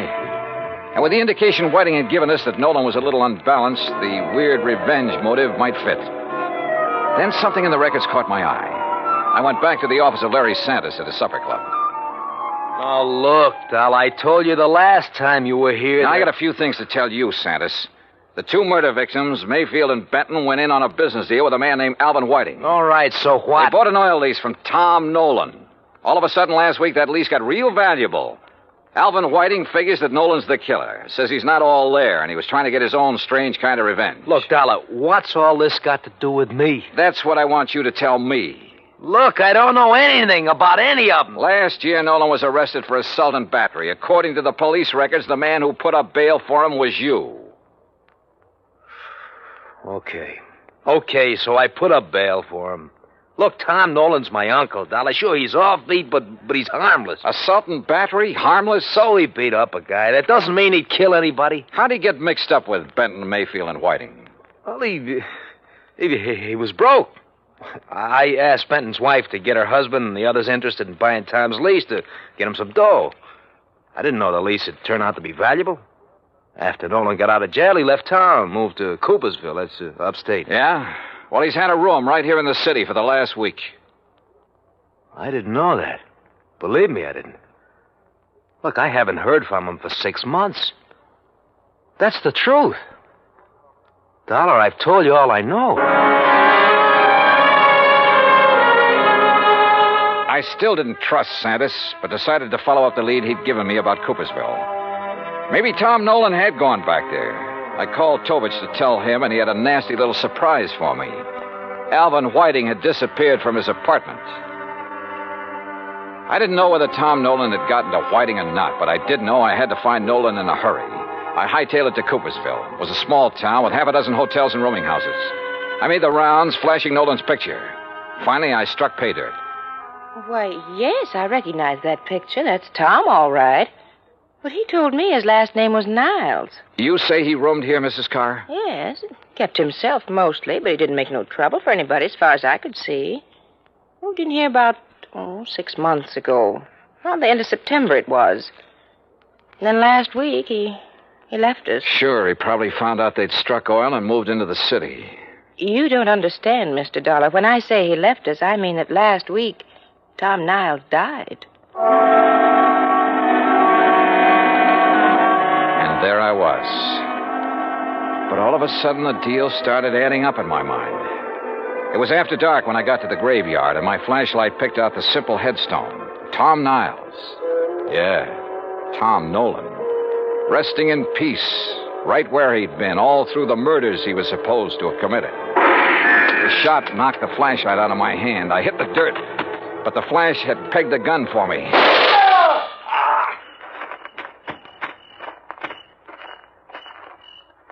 Well, Alvin Whiting.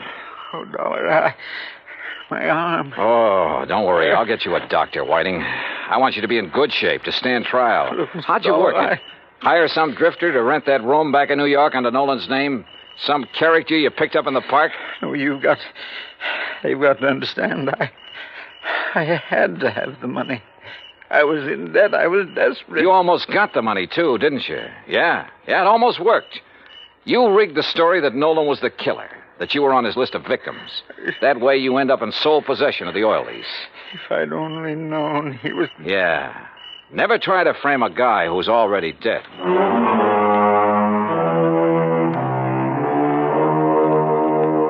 Expense account total $146.50. Remarks? I turned Whiting over to the police and he made a full statement. Yeah, his motive was money. He was in the hole, gambling debts and bills, high cost of living, you might say. But I guess he knows now it's still a real bargain compared to the high cost of dying. Yours truly, Johnny Dollar.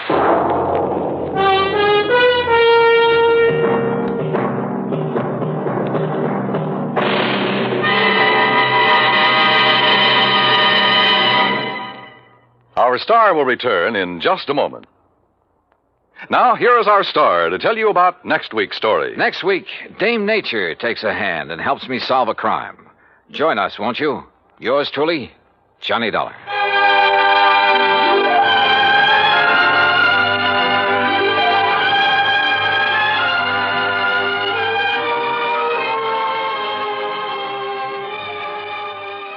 Yours truly, Johnny Dollar. Time now for... Johnny Dollar. George Reed, Johnny, at Floyd's of England. How are you, George? Do you by any chance remember Durango, Laramie, Dalhart? From that place out in Oklahoma with the crazy name of Bum Sprung? That's right. Now, Johnny... How could I ever forget him? And more to the point, has he ever forgiven you? Forgiven me? After all, you were the one who accused him of passing counterfeit money. Well, I when know. all he did was wash and starch and iron a few $100 bills to make him look nice and new and crisp. I'm quite frank to admit I was entirely wrong about him that time. Hey, tell me, does he still pay his premiums in brand new money and in person? Yes, and that's what has me worried. How do you mean? Well, he wrote me some time ago and said he'd be here on the 10th of last month to pay his regular $4,500 premium. The 10th of last... Well, that's nearly 6 weeks ago. Exactly. And he hasn't appeared. Well, did you write or wire him to see what's holding him up? I got no answer. Johnny, I think something's happened to him. After all, with the way he flashes money around, it's a wonder somebody hasn't knocked him off long before this. George, if anything's happened to old Durango, Laramie, Dalhart. Yeah, I thought you'd feel that way about it. Yeah. I'll let you know what I find out when I get to, if you'll pardon the expression, Bum Spung.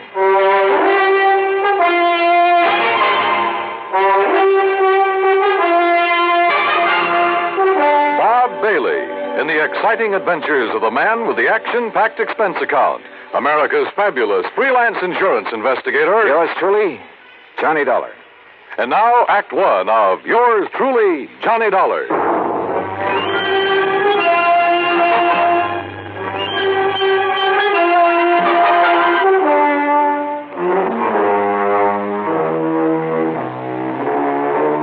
Expense account submitted by Special Investigator Johnny Dollar to Floyd's of England, American Office, Hartford, Connecticut. Following is the account of expenses incurred during my investigation of the Durango Laramie matter. George Reed has quite a penchant for handing me really offbeat cases. But for once, this looked like serious business. Expense account item 1, 9420, transportation. I arrived in Enid, Oklahoma shortly after 4 a.m. Item 2, $1.85 for breakfast. Item 3, $50 deposit on a rental car. I headed due north on Highway 81 across some of the flattest plains country I've ever seen that I hadn't expected to see again so soon. About 26 or 7 miles further on, after crossing what remains of the Salt Fork of the Arkansas, I spotted the familiar weather-beaten sign indicating that Bum Spung was somewhere up a rough dirt road to the left. Bum Spung, named by the Indians. It means bad water. And finally, there it was, the same old broken wooden fence surrounding a couple of acres of poor sandy ground. The same ramshackle house, the broken-down barn, propped up in spots with timbers. And in the yard were the same 2 sad-looking cows I'd seen on my previous visit. The swayback horse and the friendly, mangy, toothless hound, some decrepit-looking chickens. Bum Spung, so-called ranch of Durango, Laramie Delhart, who'd made it in oil and who chose to settle down in this lonely, desolate spot. And standing there looking at it, it was hard to believe that the inside of the huge, unpainted house was clean, modern, well-furnished, thanks to his niece Carol, who occasionally came up to see the old man.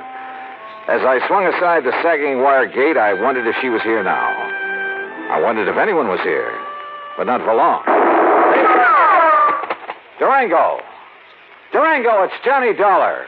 Stay outside that fence, you meddling young varmint. This here now is private property. Wait a minute. You're not Durango.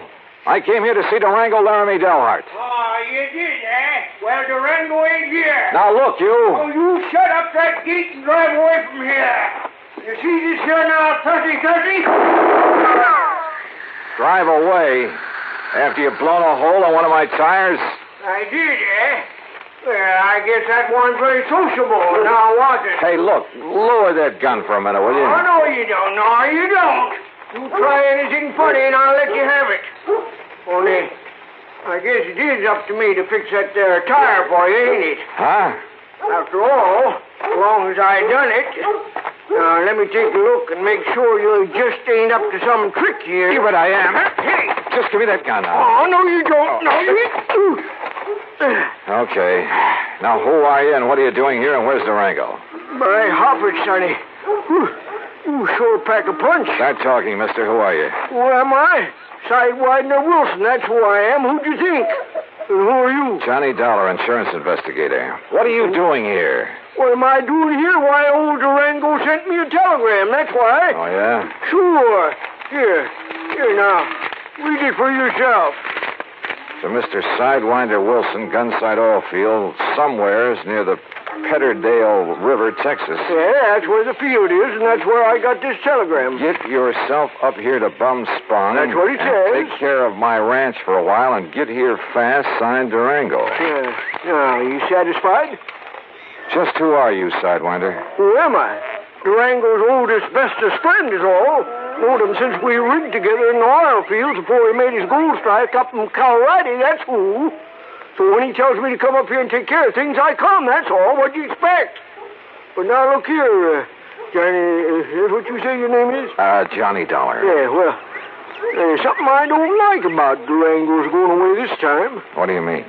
What I mean? Well, I mean the way he must have left in a powerful hurry, that's what. You know Durango pretty good? Pretty good. Well, can you see him leaving this nice house of his'n with all the doors and windows unlocked? He wasn't here when you arrived? No, sir. He'd already went away. And can you see him leaving no food around for the cattle and Methuselah and Primrose? Methuselah and Primrose? What is this? The horse and this nice old dog here. And what about the tractor? Just sitting out there in the field, plows down halfway up a furrow. What are you getting at, Sidewinder? What am I getting at? I'm a saying he must have left in an awful hurry, that's all. And if you ask me, there's something funny about it, and I don't mean funny, ha-ha. Yeah, I think you got something there. You see, he was due in Hartford, Connecticut over 6 weeks ago. Pay up on his insurance, huh? That's right. All loaded down with brand new money, I bet. Probably. Yeah, I've told that crazy old coyote 1,000 times that he oughtn't to go traipsing all over the country with all that money in his kick. Johnny, if he ain't showed up the way he was supposed, it just means one solitary single thing. Like what, Sidewinder? Like what? Well, like somebody's waylaid and bushwhacked him for his money, that's what. Yeah. Yeah, I'm afraid so. But, Sidewinder, I sure hope you're wrong. Johnny, I sure hope I'm wrong. Act 2 of yours truly, Johnny Dollar, in a moment. And now for another episode in the life of Sergeant Donald Bellwether, my husband.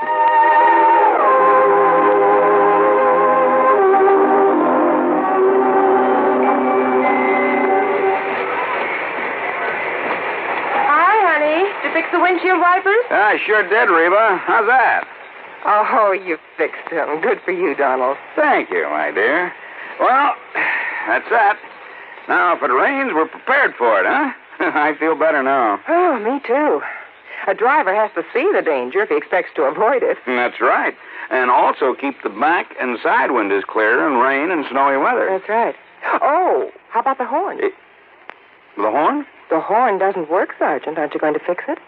No, I don't think so. Frankly, Reba, I hate horns. Whenever there's a traffic jam, the first thing some guys do is blow their horn. Which does absolutely no good. Of course not. All it does is jar everyone's nerves. No, I don't think I'll fix the horn. Oh, but now wait a minute, Don. Hmm? Look, supposing we're driving along and suddenly we see a youngster on his bicycle headed right out into the street. Sounding that horn will warn him and possibly avoid a tragic accident. Yes, that's true, but... Or supposing we're driving on the highway, and just as we're about to pass a car, that car decides to pull out into our lane and pass the car ahead of him. He obviously doesn't see us, and he won't hear us shout. But one little beep on that horn, and he'll automatically scoot back and avoid a collision. Reba, you've convinced me. Even though it can be a nuisance, the automobile horn is a necessity. Then you'll repair it? Immediately. Oh, that's my Donald. That's my doll.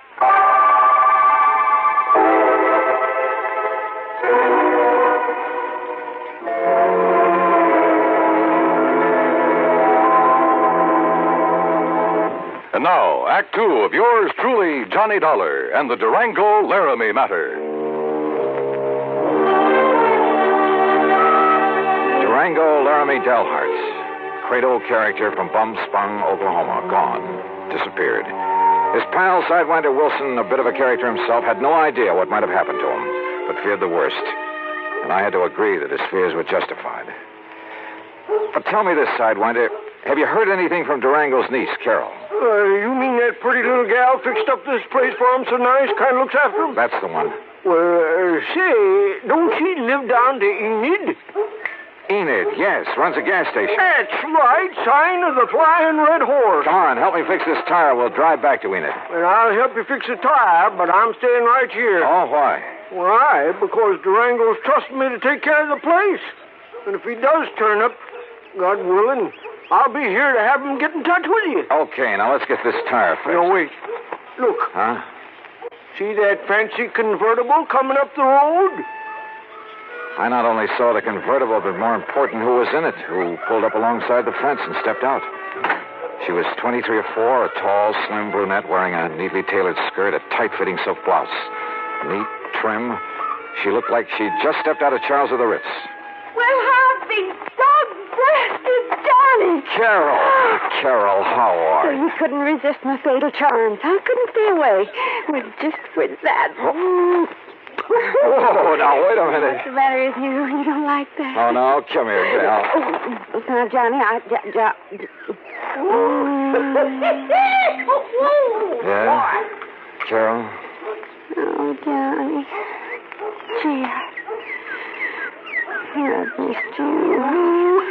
Oh, you shut up, Sidewinder. Johnny. By God, by glory, Durango could see you. Durango. Oh, yeah. Carol, listen to me. You going to propose, Johnny? Where's Durango? Have you heard anything from him since he left here 6 weeks ago? He went to Hartford. But he hasn't arrived there. Oh, now don't you start worrying none about old Uncle Durango or anything. You sure, Johnny? I'm sure. That crazy old goop setting out across the country with over $50,000 in money in his pants. He ought to know better than to...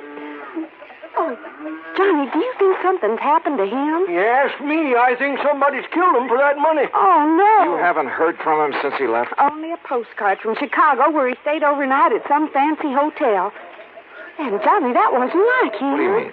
Oh, it was before he went straight to Hartford. That real estate man was from Chicago, Carol. What real estate man? Oh, he used to come out here looking for people with oil money. Tried to get Durango to invest in real estate, Florida, New England. Well, what did his postcard say? Nothing, really. Just that he was staying overnight. And before he come back, he was going to look at Ong's hat. Who is Ong? Oh, he was always writing silly stuff like that. I don't know. Ong. Oh, Johnny, what'll we do? Where's the nearest phone? Back in Enid. Then come on, that's where we're going.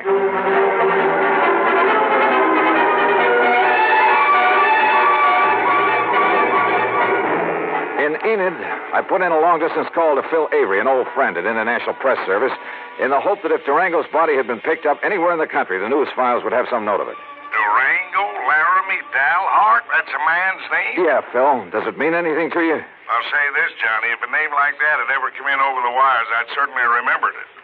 But it hasn't. Not to my knowledge. Incidentally, what's this all about? Oh, he left here loaded with cash. Now he's disappeared. No clues? Only that he's planned to see some guy named Ong. Ong?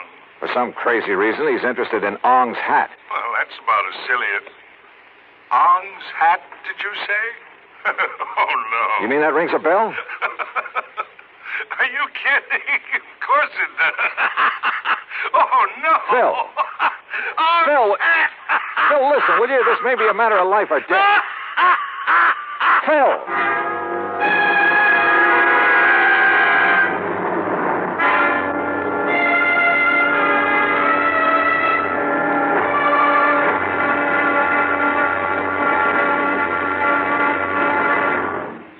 Act 3 of yours truly, Johnny Dollar, in a moment.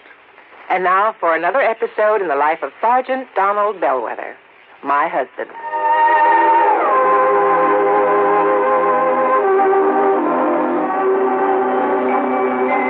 Reba!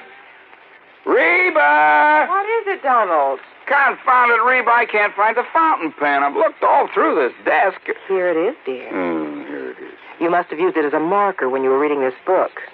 Let's see, there's great literary classic, Six Gun Showdown at Powder River Gulch. All right, never mind about my reading habits. Just look at the coverage we're going to get with this new auto accident policy. Let's see. We have collision. $50 deductible. Fire, theft, public liability, property damage, medical benefits. In other words, we have complete coverage. That's right. Of course, it's going to cost us money. I'm sending the company a check right now. Gee, it's too bad we don't live in Rhode Island. Rhode Island? Why? Oh, because then our rates would be lower. Rhode Island has less accidents per capita than any other state. Oh. Well, which state has the highest? Let me see. Here it is, Nevada. No, by golly, Nevada's second highest. Alaska has the most. Really? I didn't know that. Mm-hmm. You know, it's just too bad we can't eliminate traffic accidents completely. Not only would it save life and limb, but it'd be a lot less strain on the pocketbook. Yeah, that's for sure. These automobile accident policies get more expensive every year, just because there's so many costly accidents. Well, I'm glad we've got some good insurance coverage, Donald, but just remember one thing. Oh, what's that, honey? Well, some auto accidents ruin a fender, and some ruin a family. Yeah, that's true. Very true. But as far as I'm concerned, I don't want any of your old insurance money. I want you here at home, safe and sound. You'll always drive carefully, won't you? Yes, I will, dear. Oh, that's my Donald. That's my doll.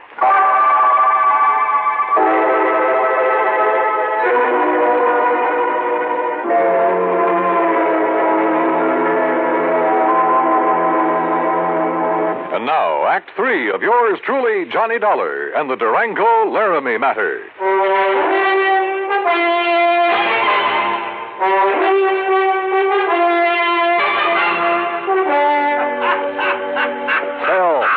out that howling and make some sense? This could be a matter of life or death.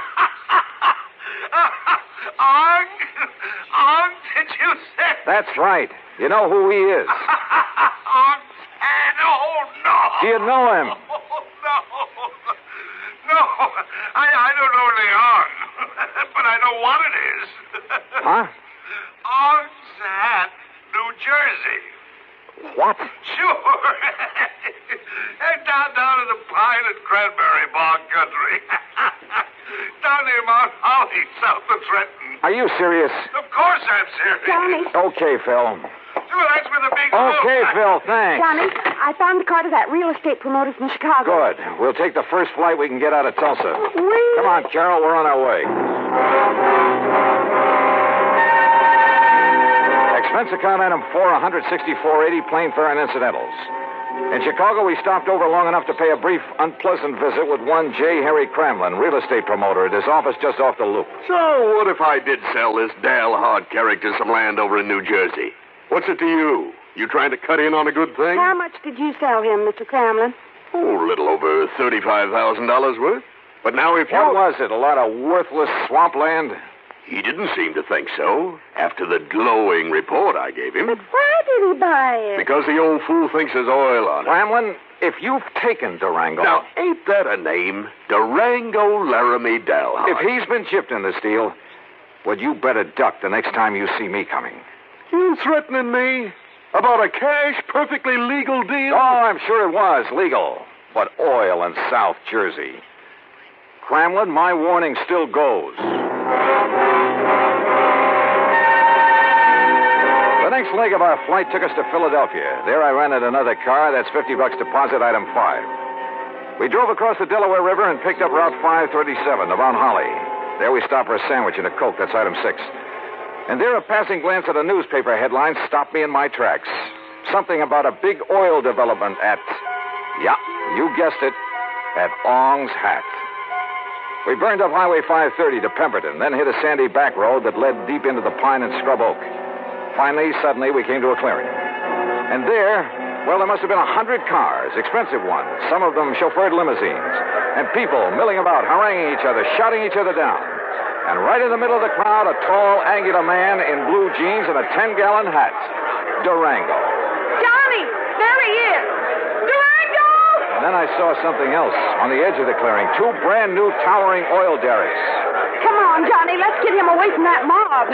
Not only was he cheated by that shyster real estate operator into thinking he was buying oil land, but he's thrown more money away building those derricks. Oh, Johnny. Oh, that mob is probably trying to sell him enough rigging and pumps and equipment to fleece him royally.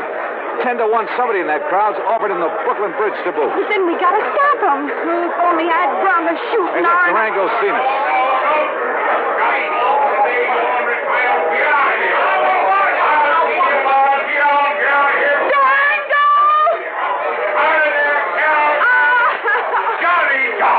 Durango. Well, what's the dog-blasted tarnation ever rung you out for this godforsaken country, huh? Oh, Durango, you skunk, you're all okay. Why, sure I am. Come on in this shack here so we can get away from this blasted crowd. Come on. You look here, Johnny. What are you doing with my little Carol, huh? I'll tell you, Durango. You sneak out to Enid behind my back and hitch up with her? All right, get on in there now where we can have some peace. Just sit down where you can. All right, now, you young rascals. Is that what you done? Gone and got married? Well, of course not, you old goot. Oh, well, doggone it, that's what I was hoping for. Oh, goot. Well, don't you give me that, gal. I know how you was talking ever since Johnny come out to Bumspung last year. Durango, you What'd shut you up. say? I'm afraid this trip is on business, Durango. Business? With a pretty gal like Carol here? And how'd you two get here, anyway? Johnny brought me on the plane, but what difference does that... Oh, he did, eh? Transported you across state line, huh? A whole lot of them. And if there ain't no law about that, why, Jake, you two are going to have to get married. Durango. And I'm just the one to see that you do. Durango! I don't carry this old 6-gun for nothing. Durango, will you shut up and let Johnny tell you why he's been looking all over for you? What do you mean, looking, Jake? Huh? Durango, you've been had. Me? By the crook who told you this was oil land. Ah, Johnny, I knowed it wasn't the minute I seen it. But you put up derricks, and they must have cost you about... Sure, they cost me plenty. It just, a funny thing happened. Oh, now wait a minute. Sir, the minute the folks got wind of me, a millionaire oil man from Texas and Oklahoma putting up the derrick. Oh, Johnny, on my word of honor, I've told every one of them people I've told them that there ain't no oil here. You mean you Yes, already... sir, I've told them till I was blue in the face. Durango. But would that stop them? That wouldn't stop them from wanting to buy this land away from me? No, sir. And you've been selling it? Why, sure. I told them it was no good, but I just couldn't stop them. And so far, I've come out a mite over $65,000 to the good. No, I really know. Wait a minute, I say. Yeah? Johnny Dollar, are you here to buy a piece of my land or to marry my little Carol here? Oh, no. Durango. Believe you me, it better be both. Now, how about it?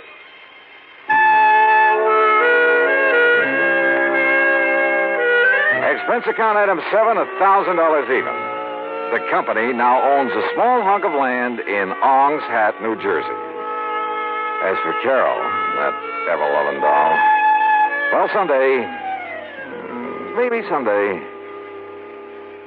Expense account total, including incidentals and transportation back to Hartford, $1,416 even. Yours truly, Johnny Dollar.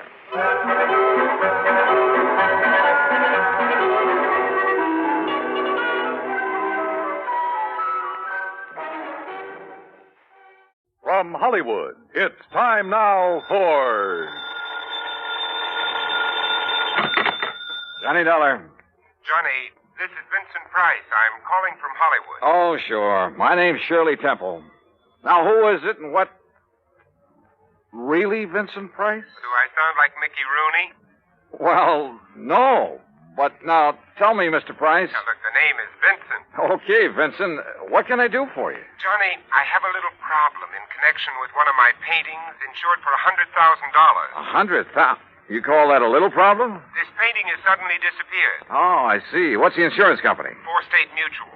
Oh, well, they have a small branch office right there in Los Angeles. Yeah, I know, but Bert Parker, the man who sold me the policy and should take care of this matter, well, every time I've called him, he's been out. And I learned just this morning that nobody knows where he is. Okay, Vincent, I'll grab the first plane.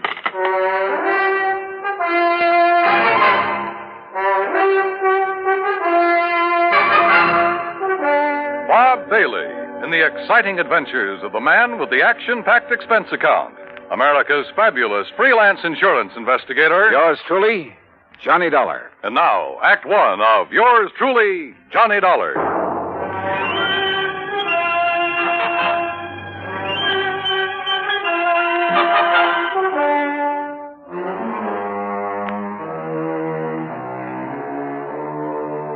Expense account submitted by Special Investigator Johnny Dollar to the State Mutual Insurance Company, Home Office, Hartford, Connecticut. Following is an account of expenses incurred during my investigation of the Price of Fame matter.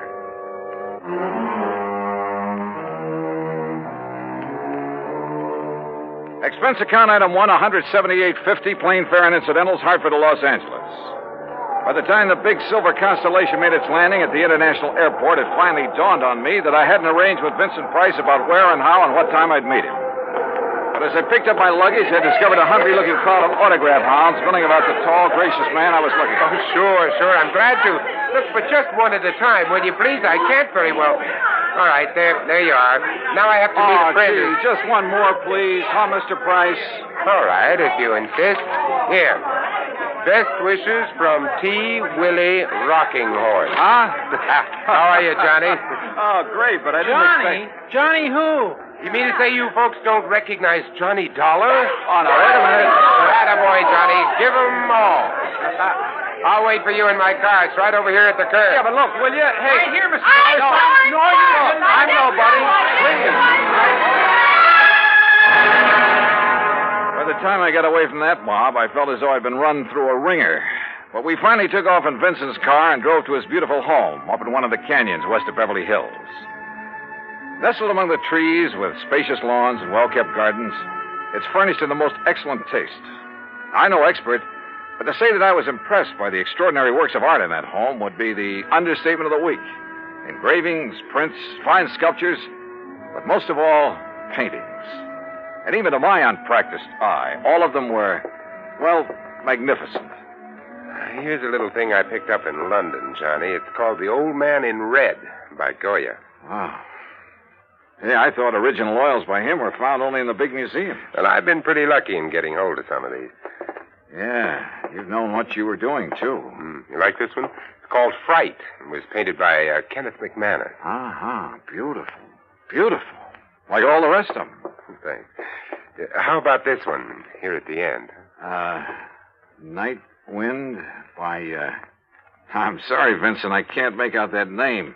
You don't have this one lighted like the rest. No, that's to maintain its somber mood, Johnny. Oh.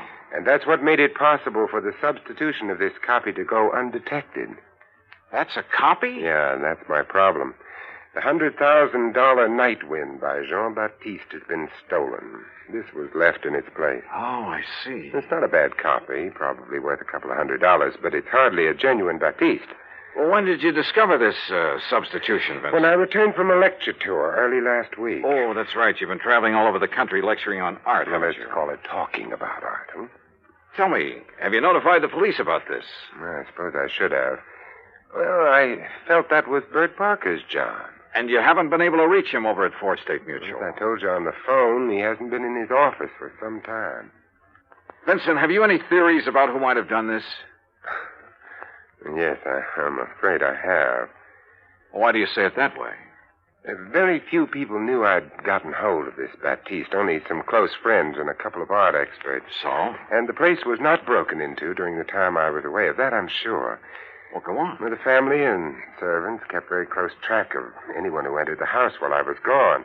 You have a list? Yes, I do have a list. Here. Good. Alfred R. Hawkinson. That's an electrician who came to do some wiring. He wouldn't know a Rembrandt from a Mickey Mouse. Ann M. Schumann. A music teacher. Loves music, hates painting. What about delivery boys, people like that? They never get beyond the back door. Go on, read on.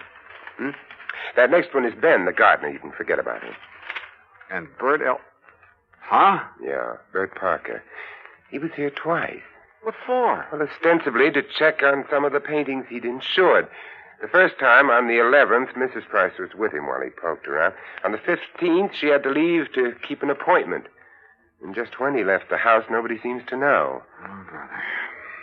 Are you thinking the same thing I am? Now, look, Johnny, I haven't known Bert very long, and, well, he seemed like such a harmless little old fuddy-duddy. As for his knowledge of art... Yeah, I wondered about that. Well, he was perfectly satisfied to take my evaluation on the 2 or 3 things he'd insured.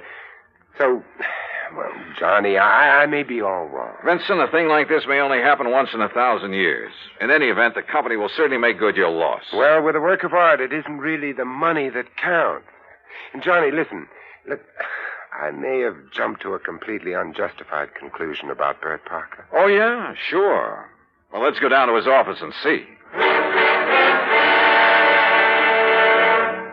We'll return to Johnny Dollar and the Price of Fame matter. That's Vincent Price in just a moment.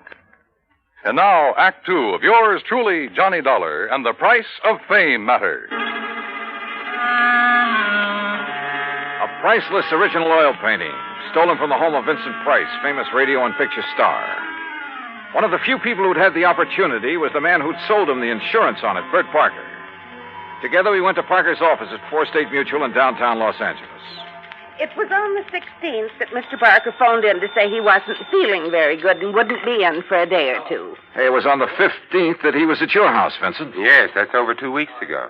And you haven't heard from him since, Miss Pritt? No, Mr. Dollar. We've tried calling his apartment, but since there hasn't been anything really pressing here at the office... What's the address of his apartment, please? Well, it's out in Westwood, 1308 Pandora Avenue. Look, Vincent, I'm going out there. I'll call you if I find... You're going to need transportation, aren't you, Johnny?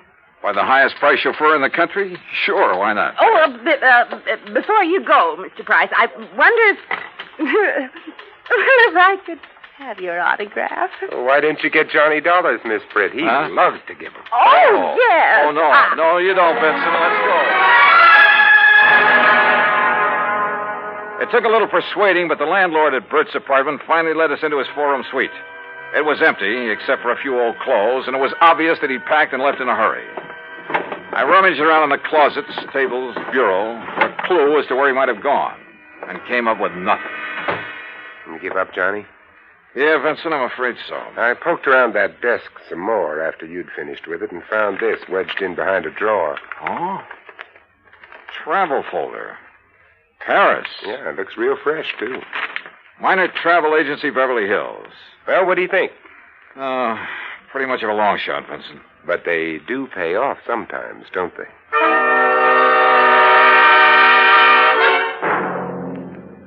Planned a trip for myself, yes, sir. First class all the way. What was the departure date, Mr. Miner? 16th, first class, straight to Paris. Oh, brother. Paris is a pretty big place. Did you make any arrangements for him for after he got there? Only for when he arrived. Reservations at the Louvois.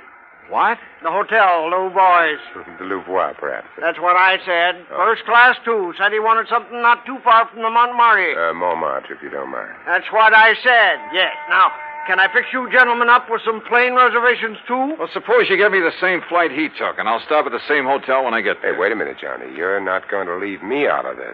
Well, look, I'm still playing a long shot, Vincent, a very long one. What's the difference? Also, I don't know if my expense account will get by the home office. Expense account, forget it. I'm having a ball. Mr. Miner, start making those reservations.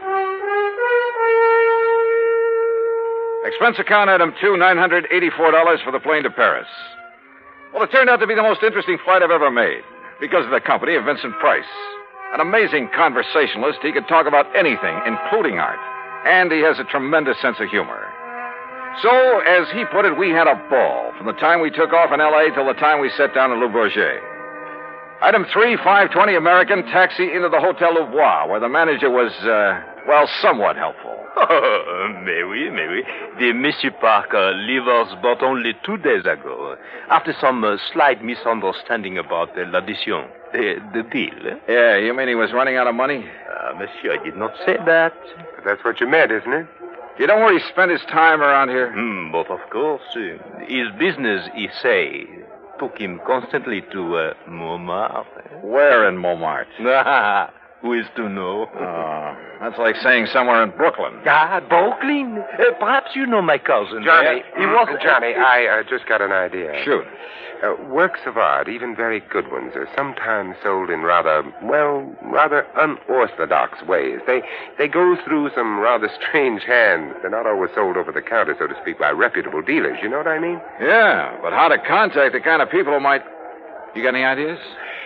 Why don't you just go on up to our suite and sit tight for a while, I'll see what I can dig up. You are keeping something from me, Vincent. Mm-hmm. But, Johnny, there are some things even funk keeps from Wagnalls. I'll see you later.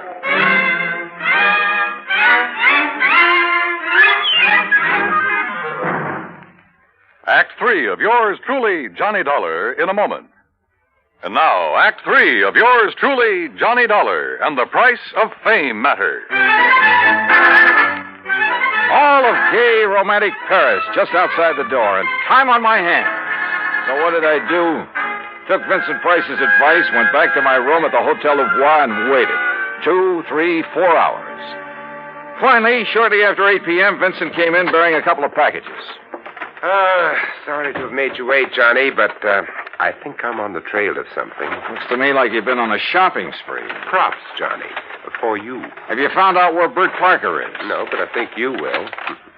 Here, try this on. Huh? What's this all about? A 10-gallon hat? Yeah, I had to guess at your size. Where in Paris did you find this? Try it on. Oh, what do you... What am I supposed to be, a refugee from Texas? Exactly. You made it in oil wells. Your name is Matthew. Huh? You're over here to see the sights, all the wild nightlife you've heard about, the Folie Bergère, Rue Blondel, Place Pigalle. Here, try on this shirt. Oh, brother. Look, I don't know what this is all about, but hadn't we better get something to eat? Try it on. If you don't take me to one of the world-famous restaurants in this town... Maybe tomorrow. Huh? Yeah, that's good. That shirt's going to be all right. What do you mean tomorrow? Here, now, stick this genuine simulated imitation diamond-type stick pin in the front.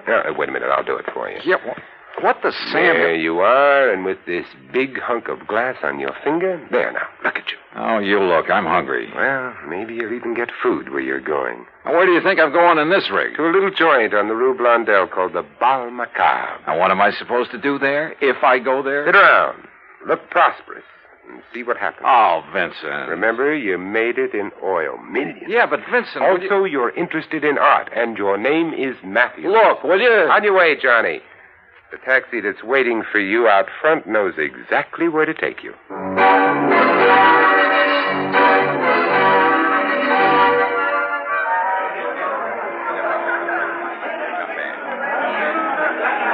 Bal Macabre was really a joint. It was dirty, and the people packed like sardines in it were dirty, too. Characters who made a business of being characters. And everybody screamed at everybody else. Except, that is, for the wormy little man who sidled up to the postage stamp-sized table on which my glass and a bottle of wine were balanced. Pardon. You are Mr. Matthews, are you not? That's right. From Texas? No? Oh, yes, sir, partner. The great and glorious state of Texas. Sit down, pour yourself a glass of this here red ale. Who are you? They call me La Chagrin. What's that mean? Well, they're what you call the gray cat. Hey, that's cuter than the name of my old friend Coyote Bill. Well, do you enjoy the Paris nightlife? You know something? I'm getting fed up with it. Yeah, I think I'll just buy me a couple of nice pictures and go on back home. What kind of pictures, monsieur? Well, good ones. Oil pictures. Like that Mona Lisa I seen at the Louvre. You know, good ones, I mean. Well, like a Jean-Baptiste, perhaps? You mean you know where a man could get a hold of a genuine one of them? Well, for a price, of course. Well, listen, I got money and I'll spend it. Well, I offered them $500,000 for that Mona Lisa, but they turned me down. But if I could get a hold of a genuine Baptiste, well, partner, you just name the price. Oh, well, I'll make no promises, mon ami. But I do have a friend. And for a slight consideration... Name your price and take me to it. I will be waiting for you at the corner with the taxi.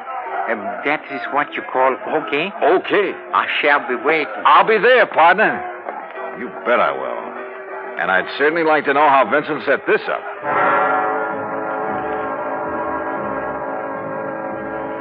The taxi dropped us off at one of the most disreputable-looking apartments in the whole of Paris. My friend, who called himself the Gray Cat, looked carefully around before entering the front door. Then we climbed 4 flights of a dark, musty stairway. No, remember, my friend, you are not to pay the price he asks at first. If you like, I will make the arrangements for you. Now, that would be right friendly of you, partner.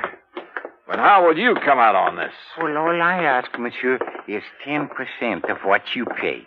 And maybe a little extra from him for bringing me up here? Oh, monsieur. Oh, now, don't give me that, partner. I've been around. I'm wise to how you fellas operate. But if I can get a hold of a real, genuine Baptiste... You will see.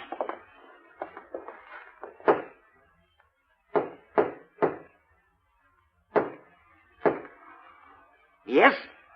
Who is it? I have brought a friend, Monsieur Matthews from Texas. Yes? Yes, he would like to buy The Night Wind by Baptiste. That is, if it's genuine. Genuine? Of course it's genuine. There, on the table. Can't you see for yourself that it's the Oh, no. Well. Bert Parker. Johnny Dollar. That's right. Insurance investigator. Investigate you? Oh, I've just remembered somebody is waiting for me. That's right, I am. Mr. Price. Oh, no. Well, pardon, Monsieur Price, but I must go. Without your fee for taking care of Mr. Dollar? Listen, both of you, please. I'll give you back the painting. I'll do anything you ask. Oh, drop dead. Oh, dear. Well, Vincent, there it is. Yep. And it looks like the company has saved a cool $100,000. I have a confession to make about that, Johnny. Yeah, like how you happen to know the way to the painting through that squirmy little fellow who brought me here? Oh, well, that's how I got hold of the Baptiste in the first place. It's a lovely thing, isn't it? Yeah, it certainly is. And, Johnny, it is worth $100,000. Oh, I'm sure. But the truth of the matter is, I paid only $300 for it. You bet. Oh, no. It's a fact. Well, you've got it back thanks to your own efforts. Thanks to your being the front man.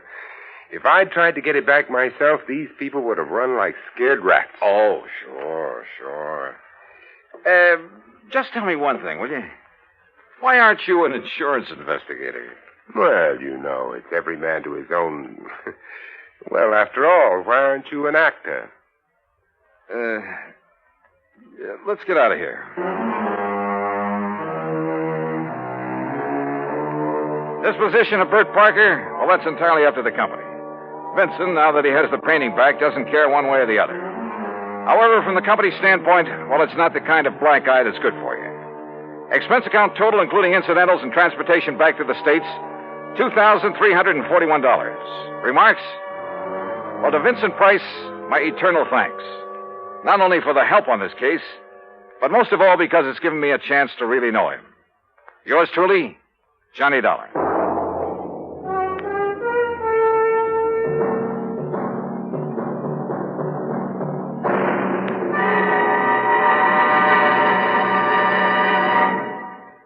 Our star will return in just a moment.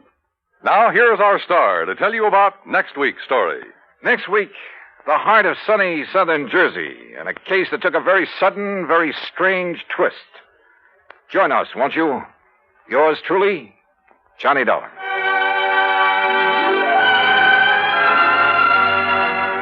Yours truly, Johnny Dollar, starring Bob Bailey, originates in Hollywood and is produced and directed by Jack Johnstone, who also wrote today's... From Hollywood, it's time now for... Johnny Dollar. Pat McCracken, Johnny, Universal Adjustment Bureau. Hi, Pat. What's on your mind? Ever heard of A, B, and C?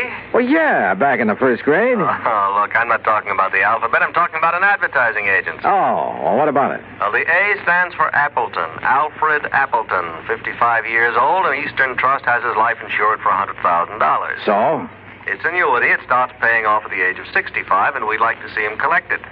Looks like somebody else has different ideas. What do you mean? He thinks somebody's trying to kill him. I see. You want me to run down to New York and talk to him? He's up at his weekend place now, about 100 miles up the coast, overlooking the sea at Skeleton Point. You can talk to him there. Skeleton Point? Now, that's a cheerful name. I know. Johnny, make sure it stays just a name.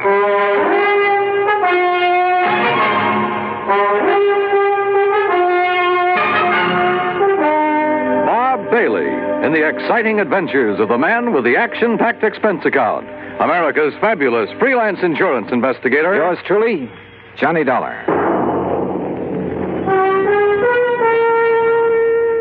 And now, Act One of yours truly, Johnny Dollar.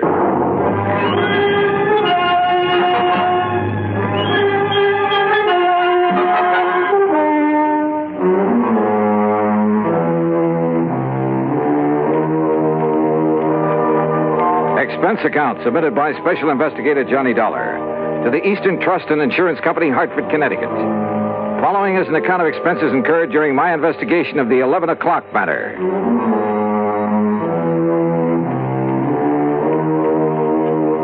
Expense account item 1, $8.40 gas and mileage on my car to Skeleton Point through a drenching rainstorm.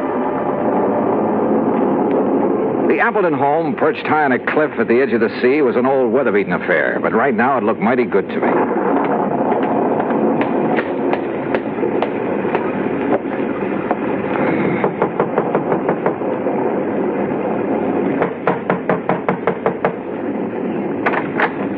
Yes? Is this Mr. Appleton's house? This is the Gregory house. Oh, I'm sorry. Mr. Appleton only leases this house. Oh, I see. Well, is he at home? I believe he's expecting me. You're Mr. Dollar? Yes. I'm Mrs. Gregory, the housekeeper. Come in. Mrs. Gregory had a strong, determined face and dark, metallic, piercing eyes. She took my coat and pointed to a door across the entry hall. I was conscious of her eyes following me as I entered the library to find two men seated in front of an open fire. Johnny Dollar? Yes, sir. I'm Al F. Appleton. This is my attorney, Grant Hillman. Well, how are you, Mr. Dollar? Well, a little damp, Mr. Hillman. Oh, here. Sit down to the fire. Dry out. Oh, thanks. Ooh, feels good. And slightly warmer than the welcome the housekeeper gave you, I imagine. Mrs. Gregory? Well, she did seem a little reserved. She's a widow, owns his house. But I love the place, so... Anyway, I'm glad you came. I understand there's been some sort of attempt on your life, Mr. Appleton. Well... Mr. Appleton has received several, crank notes lately. We thought it wise to take what precautions we could. Have you notified the police, Mr. Hillman? No, I vetoed the idea, Johnny. Oh, why, Mr. Appleton? I didn't want that kind of publicity right now. My advertising agency's right in the middle of landing a fat new account. Your agency is A, B, and C. That's right. Who are B and C? C is nobody. Tom Baker and I liked the idea of ABC, but we didn't have any other partners, so C just stands for company. Well, this Tom Baker is your only partner, then? He was. There's some question as to whether he still is. I don't follow you. Al, I don't think there's any need to go into that now. I guess you're right, Grant. Anyway, I don't want to accuse Tom of anything until I've had a chance to go over the books this weekend. Al, did I hear someone at the door a moment? This is Johnny Dollar, Laura. Mr. Dollar, my wife. Oh, I see. How do you do, Mr. Dollar? Mrs. Appleton? Dollar, the crank letters Al has been getting are up in my room. I'll bring them down. Okay, Mr. Hillman. You'll stay overnight with us, won't you, Johnny? Now, haven't you imposed on Mr. Dollar enough, dear? Perhaps he has business back in the city. Nonsense. And with that storm out there, I'll have Mrs. Gregory make a room for him. Well, would you like a drink, Mr. Dollar? No, thanks. Mrs. Appleton, you seemed rather surprised when you saw me here. Oh, did I? Almost as though you were expecting someone else. Someone else? Why, no, I wasn't expecting anyone in particular. Well, perhaps I just... Wait, hold it. What's the matter? That flash of lightning, there's someone outside that window. Oh, no, you must be wrong. Stay right here. I grabbed my coat and went out into the storm. Because of the prowler, sure. But also because of Laura Appleton. Because she'd been staring at that same window, shaking her head quickly as though warning someone. But outside in the downpour, in the mud, I could see no one, no footprints. Finally, I went back inside, to the phone in the entry hall, to call the local police. But the phone was dead. Maybe the storm had knocked down the lines. Yeah. Or maybe someone just wanted to make sure we'd have a nice, cozy weekend, undisturbed. And my hunch was, it might be too cozy for comfort. Act 2 of yours truly, Johnny Dollar, in a moment. And now for another episode in the life of Sergeant Donald Bellwether, my husband.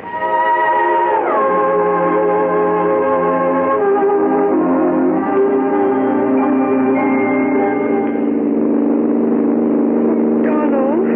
Yes, dear? How much further is it? Oh, about 100 miles. You're not getting sleepy, are you? No, I'm all right. Now, you just close your eyes, honey, and take another nap. We'll be home soon. Okay.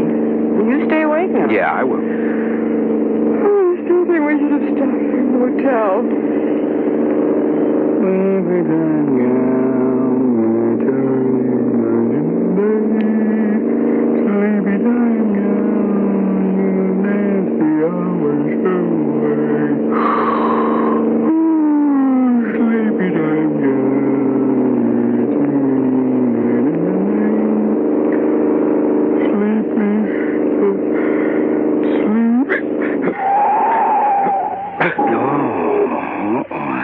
Enough of that. Donald?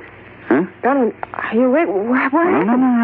No, nothing, Reba. It's all right. I guess I'm getting a little sleepy, that's all. I'm going to stop a while, take a little nap. That's a good idea. So what if we do get home later than we planned? At least we'll arrive in good health. Yeah, you're so right. About 1,800 American drivers lose their lives each year because they fall asleep at the wheel. Well, I'm just not going to make it 1,801. Are we parked far enough off the highway? Oh, yeah, we're way off the road, honey. I'll just take a nap for about an hour. I'll be refreshed, and we'll be on our way again, huh? All right, dear. Sir, I'm not going to make it 1,801. And you're not going to make it 1,802 either. Oh, that's my Donald. That's my doll.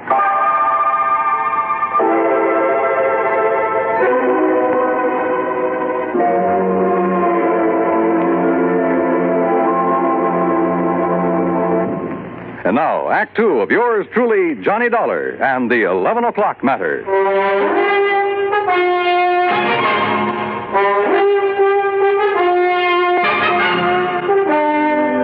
Did you see anybody outside, Mr. Dollar? In that rain, Mr. Hillman, I couldn't see 10 feet in front of me. Well, can you describe the face you saw at the window? Well, it was more of a silhouette. I couldn't even tell if it was a man or a woman. You sure you did see someone, Johnny? Yes, reasonably sure, Mr. Appleton. Come in. Your partner is here, Mr. Appleton. Tom Baker? Hello, Al. I thought I'd surprise you. I tried to call you earlier, but your phone was out. Well, this is a surprise. Well, I'd like you to meet Johnny Dollar. Dollar? Hi. Tom, you're soaking wet. My car hit a big puddle about half a mile down the road and quit on me. I had to walk the rest of the way. Did you just now get here, Mr. Baker? Yes, why? Mr. Dollar thought he saw someone outside the window a few minutes ago. Oh, no, I just now got here. Well, I've got some extra clothes up in my room that should fit you, Tom. Let's get you changed before you catch cold. Thank you, Hellman. Oh, look, this rain is getting all of us down. Why don't we live a little? Huh? Al, how about going down to the beach house, building a fire, playing some records, having some drinks, huh? Yeah, it might be a good idea. Where's the beach house? Down near the bottom of the cliff with a beach. It's real nice. But in this weather? Oh, there's a stairway leading down. Yes, why don't we go down there? I'm getting the creeps just sitting around here like this. So we went down to the beach house. The rain had let up a little, but nobody seemed to feel much like a party. We just sat there in front of the fire, not saying much. Once or twice I thought I detected Laura Appleton and Tom Baker exchanging quick glances, but I couldn't be sure. That's the intercom from the house, Al. Oh, yeah, I'll get it. Yes? Oh, yes, Mr. Gregory. You can go on to bed. We won't be needing you anymore tonight. You know, bed sounds like a good idea. Oh, it's almost 11 and I'm beat, so if you'll excuse me. Oh, sure. Well, why don't we all... Al, could we have our talk now? Oh, okay, Tom, if you insist. Laura, why don't you fix us another drink? All right, Al. How about you, Mr. Dollar? Yeah, I'm with you, Hellman. Let's go on up to the house.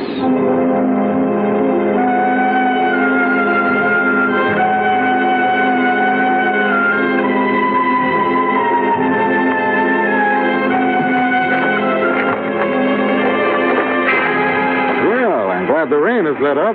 Yeah. Mr. Hillman, I didn't come with you because I was tired. I wanted to talk to you. I thought as much. Earlier this evening, Appleton said something about not wanting to accuse Baker of anything until he'd gone over the books this weekend. What did he mean? Well, I'm not really sure, Mr. Dollar. All I know is that Al seems to think he may have found some irregularities in the books of his advertising agency. Oh? Well, if there is anything wrong, I blame myself partially. How so? Well, I manage most of Al's affairs, but the agency has been running so smoothly, at least so I thought, that, well... I see. That's going to change as of right now. I didn't come up to go to bed either. I'm going to work on those books. Ought to take me about an hour. Just about 11 now. Will you be up by midnight? Yeah. I'd like to know what you find out. Where's that light switch? I never could remember. Dollar. What is it? There's somebody else in here. Look out. What? Oh!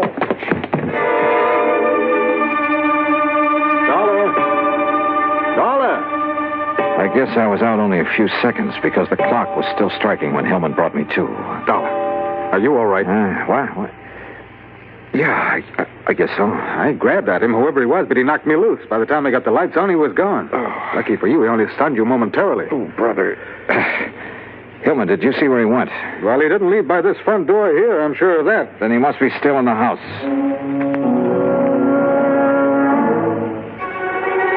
We worked our way through the house room by room. Finally, 10 minutes later, we stood by an open window in a back room. Well, there's our answer. He went out this window. Yeah. What is it? What's the matter? What? Oh, Mrs. Gregory. Yeah, Mr. Dollar was attacked by a prowler. A prowler? What? That's terrible. Where's the intercom to the beach house? We'd better tell Mr. Appleton. Right there on the wall. This button here? Yes.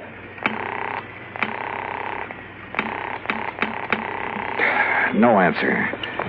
Come on, Hillman, let's get down there. We pounded out of the house and along the path to the edge of the cliff.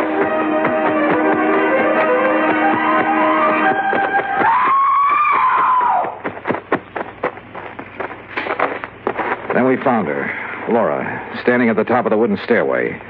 One section of the railing was broken away. We looked over the cliff. There was a body lying on the rocks down below. It was Al Appleton.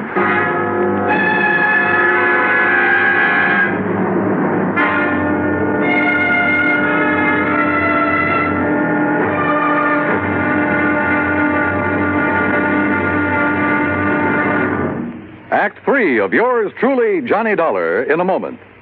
Do you know who said, democracy is based upon the conviction that there are extraordinary possibilities in ordinary people? Those words came from the American religious leader, Harry Emerson Fosdick. From the earliest days of the United States of America, there has been the sentiment that the average person can achieve an important goal if he is given an environment in which he can develop his capabilities to the fullest extent. An environment in which the individual is given the rights and privileges that he needs for development. It is the duty of every American to protect and stimulate this environment. Remember the words of Harry Emerson Fosdick. They are part of your American heritage. The extraordinary possibilities of ordinary people are inherent in American democracy. And now, Act 3 of yours truly, Johnny Dollar, and the 11 o'clock matter. We stood on the stairway at the top of the cliff looking down at Appleton's body on the rocks below. That is, Hillman and I did. Laura Appleton was in a state of shock, and we couldn't get much sense out of her. We had Mrs. Gregory take her back to the house, then Hillman and I got a flashlight and climbed down the rocks to Appleton's body. Dead, Mr. Dollar. We'd better not move that body until the police get here. Yeah. Let's see. His wristwatch stopped at 10 after 11. It's 11:30 now. Right. And because the clock was just striking 11 when I got hit over the head in the entry hall... Yeah, so then we must have spent 10 or 15 minutes searching the house for that prowler. Meantime, he or somebody else was shoving Appleton over the cliff. Somebody else? There were a couple of people with Appleton down at the beach house. Laura and Tom Baker. I'd forgotten about Tom. Where is he? Right now, Hillman, that's a very good question. We went back to the house. The phone was working now, so I put in a call to the local sheriff's office. But all the units were out on call. They'd send somebody as soon as they could. I started for Laura Appleton's room. Grant Hillman overtook me in the hall.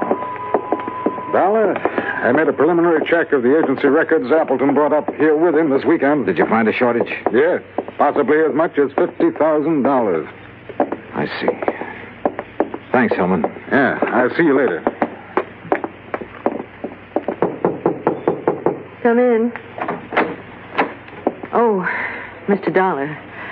I'm feeling better now. I'm sorry to bother you with questions, Mrs. Appleton, but I'm afraid I have no choice. Yes, I understand. I want you to tell me exactly what happened.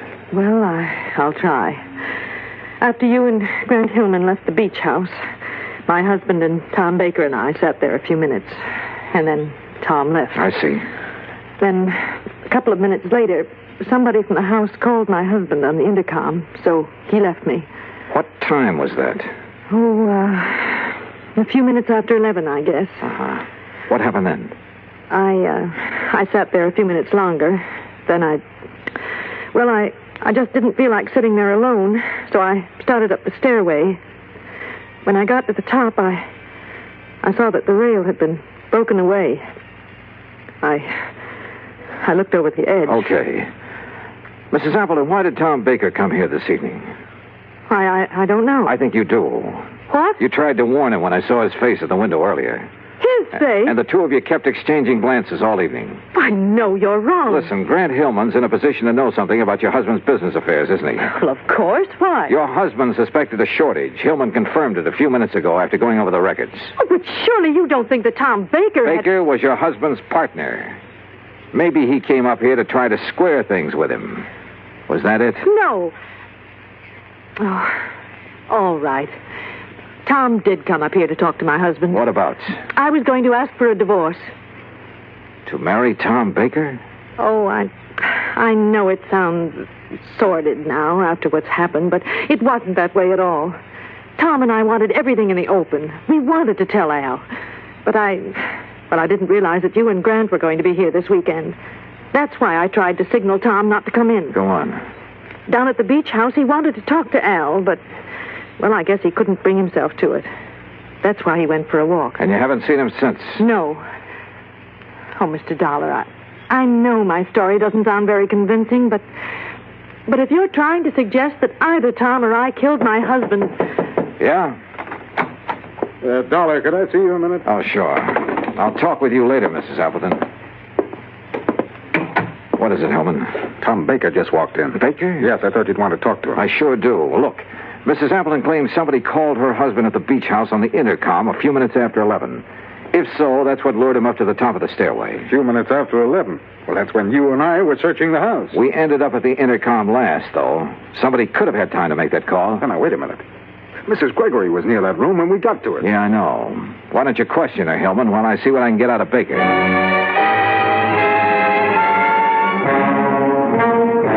For the fifth time, Dollar, I didn't have anything to do with it. I went for a walk on the beach. I didn't even know Appleton was dead until Grant Hillman told me a few minutes ago. I'm telling you the truth. Yeah, well, I'm afraid we'll have to let the police decide that, Baker. Sheriff Station, Maloney. Hello, Johnny Dollar at the Appleton place. I'm still waiting for one of your units. Oh, yeah, we're sorry, Mr. Dollar. We've had a lot of calls on account of the storm. Well, you're not the man I talked to when I called before. No, that was Harris. He went off duty at 1. He left me a message about your call, and we'll have somebody up there within 15 minutes. Okay, thanks. That's funny. Well, Mrs. Gregory denies making that call on the intercom, Dollar. Huh? Oh, yeah, okay, Helen. Well, what's the matter? Something that sergeant said over the phone. Hey, wait a minute. What time have you got? Why, 10 minutes of 1? Yeah? That's what my watch says, too. But according to the sergeant, it was after 1. I checked the big clock in the entry hall and the one in the living room. They both agreed with my watch, 10 minutes of 1. I slipped outside, unlocked my car door, and looked at the clock on the dashboard. It read 10 after 1. When I felt a gun in my back, I realized I'd come up with the answer a little too late. It's a pity, Dollar. I thought I had a foolproof idea, but I hadn't figured on your locking the car. So it was you who hit me over the head when the clock was striking 11. Who called Appleton at the beach house, lured him up the stairway, and shoved him over. Then came back and reset my watch and the clock so I'd hear it still chiming 11 when you brought me to. I thought I'd only been out a few seconds. Actually, it was 15 minutes. Yes, but you're the only one who knows. Now get in the car. We're leaving. I started to get in, then kicked at the car door behind me. It swung and knocked Hillman off balance. Before he could recover, I nailed it. Oh! By the time he came to, the sheriff's patrol had arrived. And Hillman, you know, he wasn't one bit happy to see them.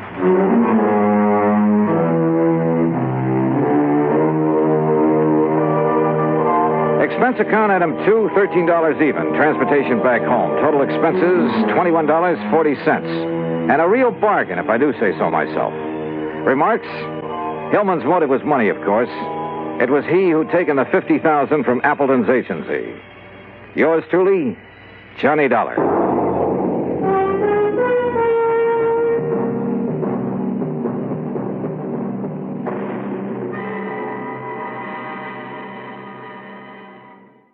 Johnny Dollar. Don't you read, Johnny? It's Lloyd's of England. George, every time I hear your voice on the phone, I shudder. Well, I guess I have asked you to handle some rather out-of-the-ordinary matters for us.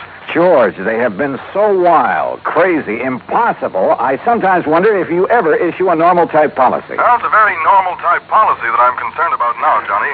It's the insured himself who has me worried. Okay, tell me all. His name is Joseph, spelled with an F. Joseph Hentler. He's an inventor, among other things. His invention is what we've insured. It's a device, I guess you'd call it, for making some kind of boron-based compound. Boron-based? The sort of thing the government is vitally interested in for its airplane and rocket fuels. Oh? No kidding. I think you'd better run over here and let me tell you about it. Can you? Right away? When you put it that way, George, yeah, I think I'd better. I'm on my way.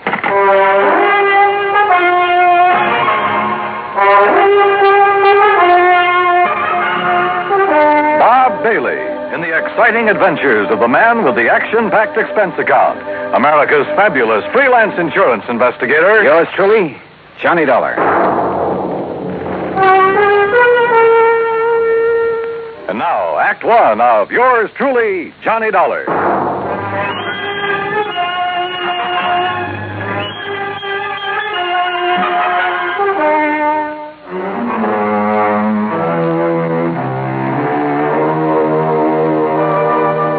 expense account submitted by Special Investigator Johnny Dollar to Floyd's of England, American Office, Hartford, Connecticut. Following is an account of expenses incurred during my investigation of the Boron 112 matter.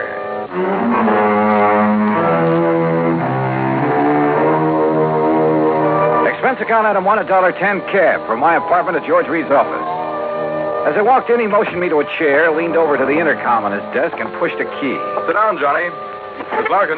Yes, Mr. Reed. Mr. Dollar is here. Will you come in, please? Oh, yes, sir. Well, George, what's it about this time? Glad to see you, Johnny. I gave you most of the story over the phone. Well, you only told me you've issued a policy to this man, Hantler, was it? That's right, Joseph Hantler. Yeah, and that you've insured some invention of his for, how much did you insure it for? $20,000. It's a piece of apparatus, Johnny, that he has spent over 7 years developing. Sit down, Miss Larkin. Oh, thank you. Apparently, it's a very complicated something or other. I never did know much about such things. For making borax, or more specifically, a compound he calls Boron 112 for use in high-powered fuel. Sounds important. It is, at least so far as I've been able to determine. Yeah, been all sorts of government tests and experiments with these super fuels, hasn't there? Exactly. Many things formerly used purely as explosives, remember this, Johnny, many things formerly used as explosives are now being developed as fuels. Well, the perfect example is atomic fission and hydrogen fission or fusion or whatever it is. Exactly. All right, now let's get down to cases. You've insured some apparatus that's supposed to make Boron 112. What kind of apparatus? I've never seen it. It's all very secret. Well, now, wait a minute. How do you know this machine or whatever it is even exists? Looks to me like you've insured a pig in a poke. No, Johnny. For $20,000. Wow. No, Johnny, I'm not that much of a fool. One man, a recognized physicist, has, at my request. And mind you, this was before I'd agreed to issue the policy. Understand? Go on. His name is Dr. Hugo von Brauer. Oh, I've heard of him. Yes.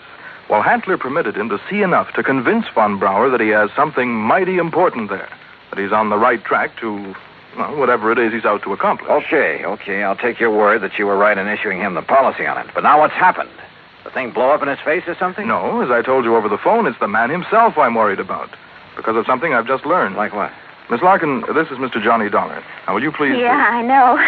Gee, Mr. Dollar, this is a real thrill. I've heard so much about you. Hi, Miss Larkin. Gee, won't you just call me Louise? Yeah, sure, Louise. Oh, gee. Miss Larkin, will you just tell Mr. Dollar what you told me this morning? Yes, sir. Oh, gee. Well, it was like this, Mr. Dollar. A couple of years ago, well, you know, when I was just a kid, not very mature, you know what I mean? Oh, sure. Go on. Well, some of the kids I traveled around with, some of them were awful immature, compared to me, that is. Miss Larkin. Well, a couple of them had some pretty funny ideas about the government, things like that. You know what I mean? I'm afraid I don't. Well, like, they used to think they were very smart attending a lot of secret meetings. The kind the FBI likes to keep tabs on. Now, you know what I mean? Go on, Miss Larkin. Well, anyhow, this one night, we didn't take all their talk very serious, mind you, and that's the truth. We didn't think there was anything in it, just a lot of talk. Will you please get to the point? I am, Mr. Reed. Well, anyhow, Charlie and me, that was my boyfriend, Charlie White. At least one of my boyfriends. I always have a lot of them, you know what I mean? Yes. Well, go on, please. Well, Charlie and me, we said, sure, we'll attend one of your meetings. You know, just for laughs, you know what I mean? And what kind of a meeting was it? Oh, it was terrible. It was awful, Mr. Dollar. A bunch of people I never saw before making speeches. Yeah. Down with the government, start the revolution, you know, that sort of thing. Oh, we got out of there in a hurry, believe you me. I'm sure. And we were pretty lucky, too, because the police or the FBI or somebody came in after and busted the whole thing up. Hey, maybe you read about it. That's all very interesting, Louise, but just what... Yes, Miss Larkin, get to the point. All right. Well, just this morning, when I was filing the office copy of this insurance policy and I saw the name on it, oh, gee, Mr. Dollar, it hit me like a... Well, do you know what? What? That name, Joseph Hantler. Oh. It was the same as one of the fellas, an older guy that me and Charlie had seen at that meeting. Now, what do you think of that? $20,000 on a highly secret device. Yes. That might be to produce some kind of explosive. Exactly, instead of a simple fuel additive. Exactly the suspicion that came into my mind, Johnny. Of interest to the government, he had told me. But what government? We're jumping to an awfully big conclusion, George. Have you notified the FBI? I suppose I should, eh? Yeah. No, not yet. We may be all wrong about this. Oh, but Mr. Dollar... We may be all wrong about the man, his apparatus, his intentions, everything. Let me see what I can find out about him first. Now, whatever you say. But remember one thing, Johnny. Yeah? You may be dealing with far more than just this one man. So be careful. Be very careful. Oh, gee, you'd better, Mr. Dollar. You know what I mean? Act two of yours truly, Johnny Dollar, in a moment. Now, Act two of yours truly, Johnny Dollar, and the Boron 112 matter.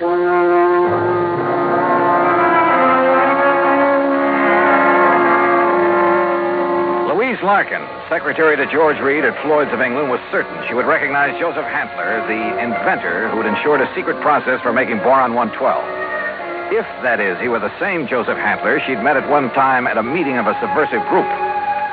Expense account item 2, $50, deposit on a rental car. In it, Louise and I crossed the Connecticut River to East Hartford, went south to Hockenham on Route 2, then south and east on a seldom used gravel road that took us a few miles to the edge of a stream called the Salmon Branch. There in a little grove of trees, we found a windowless concrete block building, the so-called laboratory of Joseph Hantler. Gee, those directions Mr. Reed gave us were pretty good, weren't they? Yeah. Hantler certainly picked himself an isolated spot. Come on. Boy, this is exciting, isn't it? Now, just remember what I told you. If this is the man you met at that party line meeting, don't appear to recognize him. Just give me a slight nod to say yes or no. Yeah, but what if he recognizes me? Yeah, we'll cross that bridge next. Stop! Stop right where you are! Do you not see the signs on the fence? Keep out! Keep out! Yeah, Johnny, it's him. You're sure? Yeah, gee. Where did you hear me? I'd like to talk with you, Mr. Hantler. It is Dr. Hantler. Who are you? My name is Dollar, insurance investigator. And who is this woman? Just a friend of mine. So, what do you want with me? Well, I want to see the machine, the apparatus that Floyd's of England has insured for you. No, you may not. I'm engaged in highly secret work here. Work that is worthy only of my own great talents as a physicist, chemist, and inventor. Work for the government. Yeah? What government? What are you talking about? The United States government, of course. Suppose you let me see whatever contract you may have with them. I let you see nothing. I have no contract. Oh? And I do not have any patent on my converter. And why? Because either one would reveal the secret of this amazing device before I can turn it over to the government of this fine and glorious country. Yeah, sure. So that is also why I will not permit either you or anyone else to see inside of my laboratory. So leave. Immediately. Go, get out of here. Dr. Hantler, if you'll just let us... No! Do you understand me now? Mr. Dollar. Oh, hey, now, wait a minute. What's that thing for? You are trespassing on my private property. If I shoot you, I am within my rights. Now leave. Now! Do you hear me? Come on, Louise. Gee, yeah. And do not come back here. Do you hear me? Never! Same man, huh? Oh, he sure is. Gee, that gun he pulled on you, I was scared, you know what I mean? Yeah, I know what you mean. Well, what are you going to do, Mr. Dollar? You know something, Louise? I'm not sure.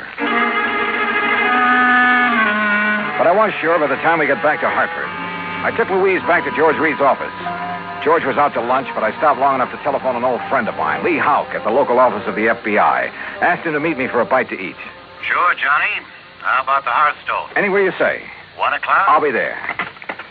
Well. Yeah, I know what I'd do, Johnny. What, Louise? I'd tell the FBI. That's exact. Oh, well, we'll see. I know what Charlie would do, too. Charlie? My boyfriend, I told you, Charlie White. Oh, yeah. Well, I'd better be on my way. He'd go out there and he'd kill that crazy old man. Well, Johnny, he just hates those people who are conspired to overthrow the government. Hey, look, tell George when he gets back to the Ever office. since we got drugged into that awful meeting of those awful people, why, he hasn't even seen those guys that persuaded he and I to go there that night. Louise. He says if he ever does see any of them, boy, what he'll do to them. Yeah, I'm sure. Now, look, I got to keep a luncheon date. Tell George Reed when he comes back that I'll see him later, huh? Then I'll see you again, Johnny, huh? Hadn't you better answer that phone? Huh? Oh, yeah. Oh, goodbye, Johnny. See you. Floyd's in England. Oh, Charlie. Hey, Charlie, what do you think's happening? Who I've been talking to? My dream man.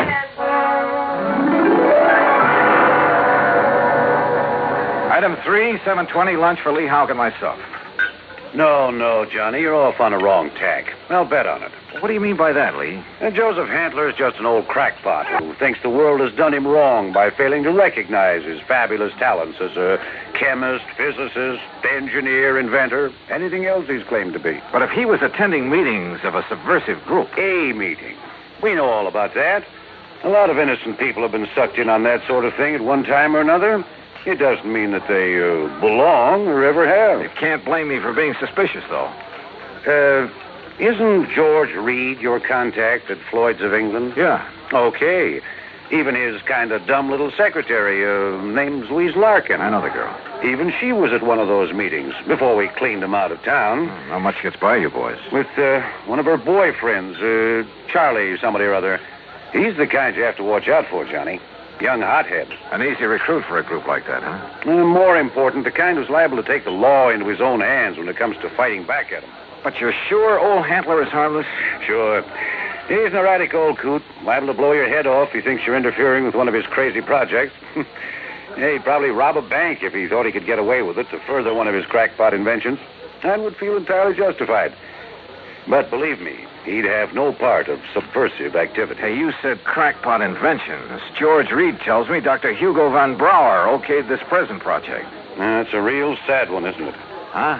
Von Brauer, one of the best minds in the country. Until that breakdown last fall. You mean that he's no longer... Holy smoke. Well, sure, Johnny. If George sold him insurance on Von Brauer's okay... Well, how does Handler keep going? Does he ever sell anything he develops? No, he probably lives off an old trust fund, something like that. Want me to check on it? No, wait till after I've seen him again. Somehow I've got to see that machine of his, see how badly the insurance company stands to get took. Yeah, Johnny. I think you better. Maybe he was right. Maybe the idea George Reed and I had cooked up, that the old scientist was working on some kind of bomb or explosive was...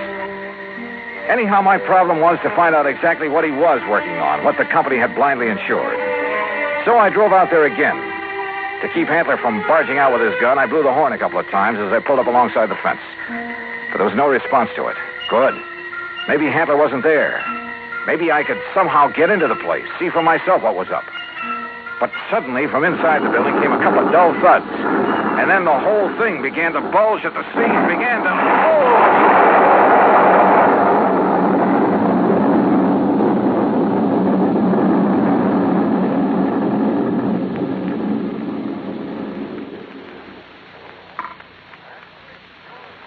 Act 3 of yours truly, Johnny Dollar, in a moment. 3 of yours truly, Johnny Dollar, and the Boron 112 matter.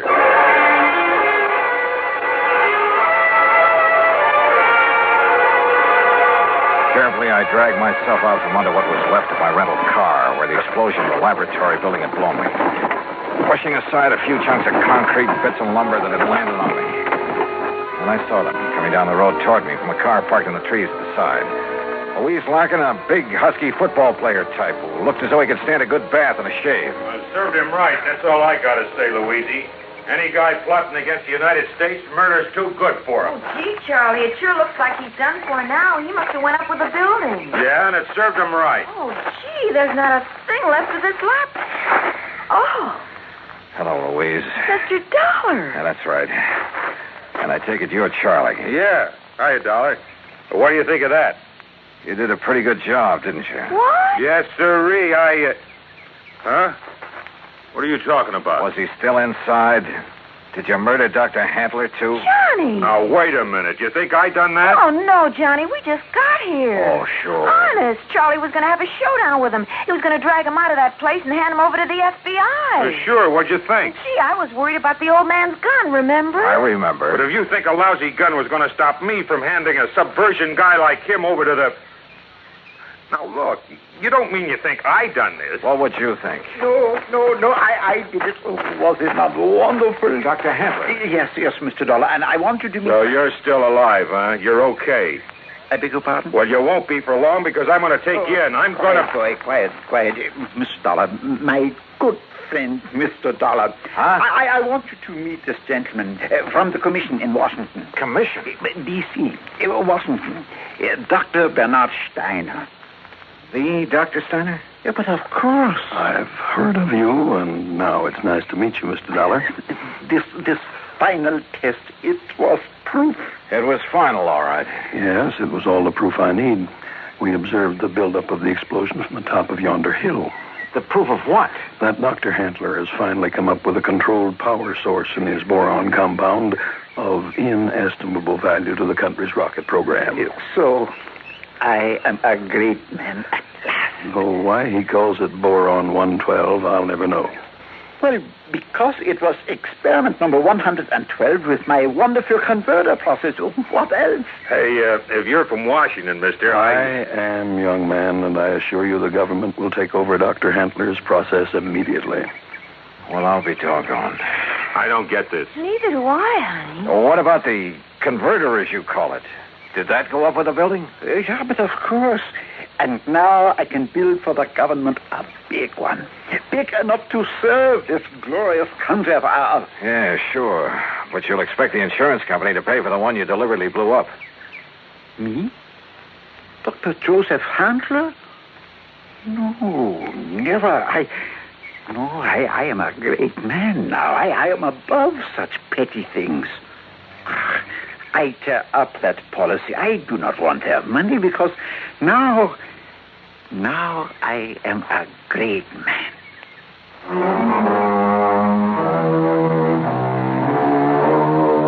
There you are, George. Full report. Payment on the policy is up to you. And if you do pay, at least it's in a good cause. Also, well, I guess you and I have both learned a lesson about jumping to conclusions. Expense account total, including incidentals, replacement of the rental car, and transportation back to Hartford, $2,431. Yours truly, Johnny Dollar.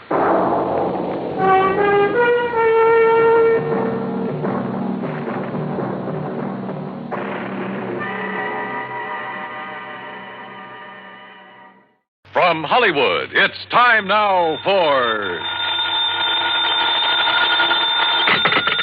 Johnny Dollar. This is Harry Branson, John. Hi, at Harry. the Philadelphia Mutual Liability and Casualty Insurance I Company. said hi. How are you? Oh, yes. Well, I'm fine, thank you. But that's beside the point. John, this thing has me terribly upset. Comes the day you aren't upset over something, Harry. It'll be a miracle. What's it all about? Can you come down here to Philadelphia right away? Don't see why not. But now what seems to be... If you can clear up this matter, I shall be eternally grateful. $985,000. Wow. For what, Harry? Of course, anyone, any criminal, that is, could be suspect in the theft. Theft of what? But the murder, it doesn't make sense. Or does it? What do you think, John? What do I think? Look, Harry, you haven't yet given me... What possible reason could there have been for firing the shot that... How about the butler? What? The butler? Of course, I never thought of that. John, what butler? Oh, I'll be down to see you, Harry. Goodbye. Wait. You mean you know something about this case that the police and I don't know? I don't know anything about it yet. I'll be down to see you. But in that case... Goodbye, Harry. But in that case, John, if you don't know anything about it, what leads you to suspect the butler? And what butler... John, you have me all confused. Then that makes us even. Bye. But, John... So help me. If it weren't for the big fat expense account I can foist on Harry Branson, well, here we go again.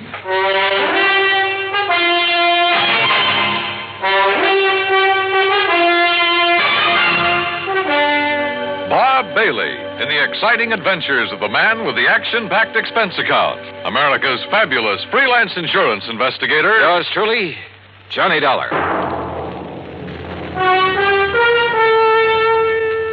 And now, Act One of Yours Truly, Johnny Dollar.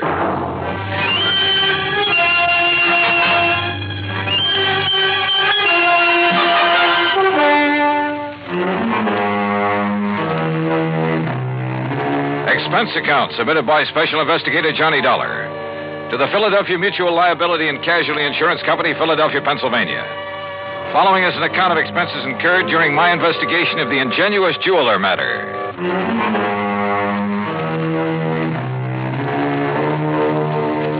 Expense account item 1, $32.70, train fare and incidentals, Hartford, Connecticut to Philadelphia. Cab to Harry Branson's office on Walnut Street. I found him sitting at his desk, his head in his hands.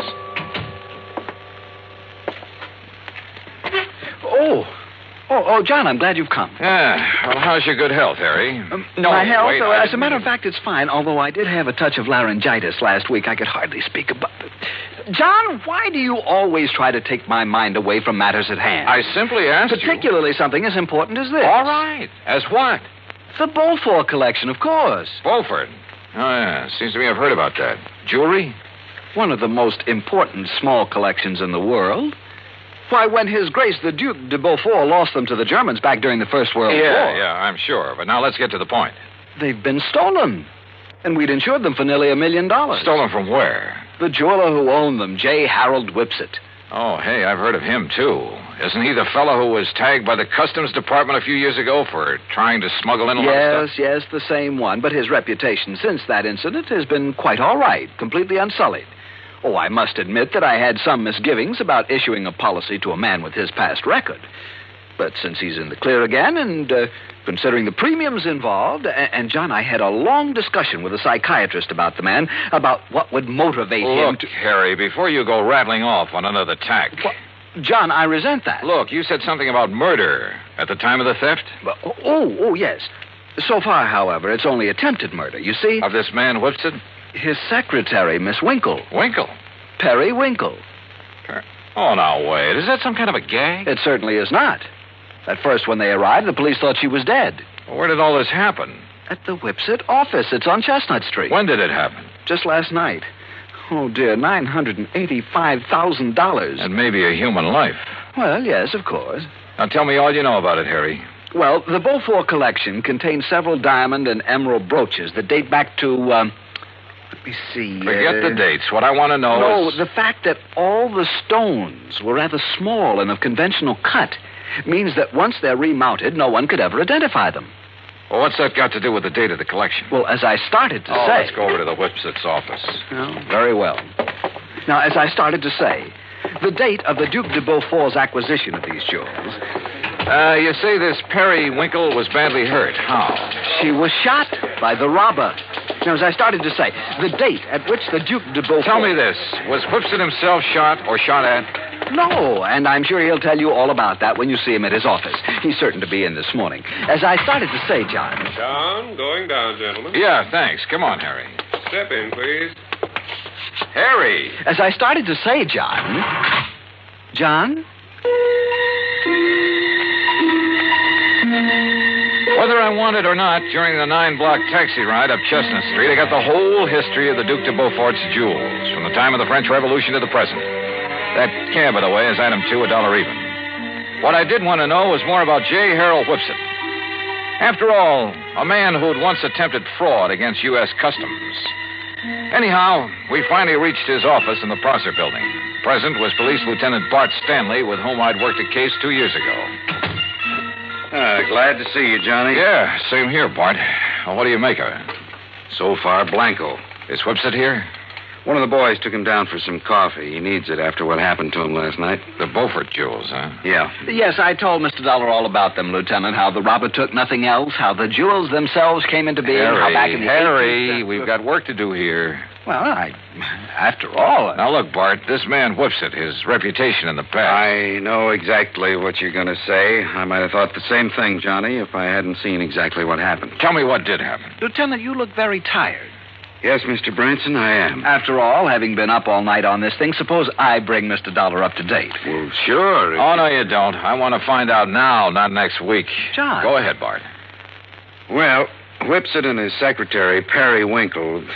Isn't that a name? Yeah, sure is. Where is she, by the way? Jefferson Hospital. Anyhow, they were here very late last night working on the books. Came a knock on the door. Whipsett opened it. This man barged in with a gun and demanded the Beaufort collection. And? Well, Whipsett argued with him, finally gave in when the guy threatened to shoot him. But Miss Winkle made a dash for the door. The intruder let her have it, held the gun on Whipsett, tore out the telephone line, then locked him in and disappeared. And that's it. Wait a minute. How could he lock Whipsett in his own office? This lock opens from the inside. Mm-hmm. With this, Johnny. What? This little rubber doorstop? That's right. But I don't see... I'll tell you how he did it, and why this little rubber wedge is absolute proof that Whipsett couldn't possibly have rigged this whole deal.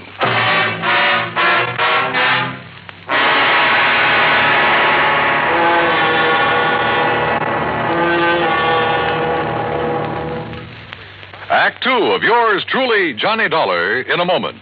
For a long time, people... And now, Act Two of yours truly, Johnny Dollar, and the Ingenuous Jeweler Matter.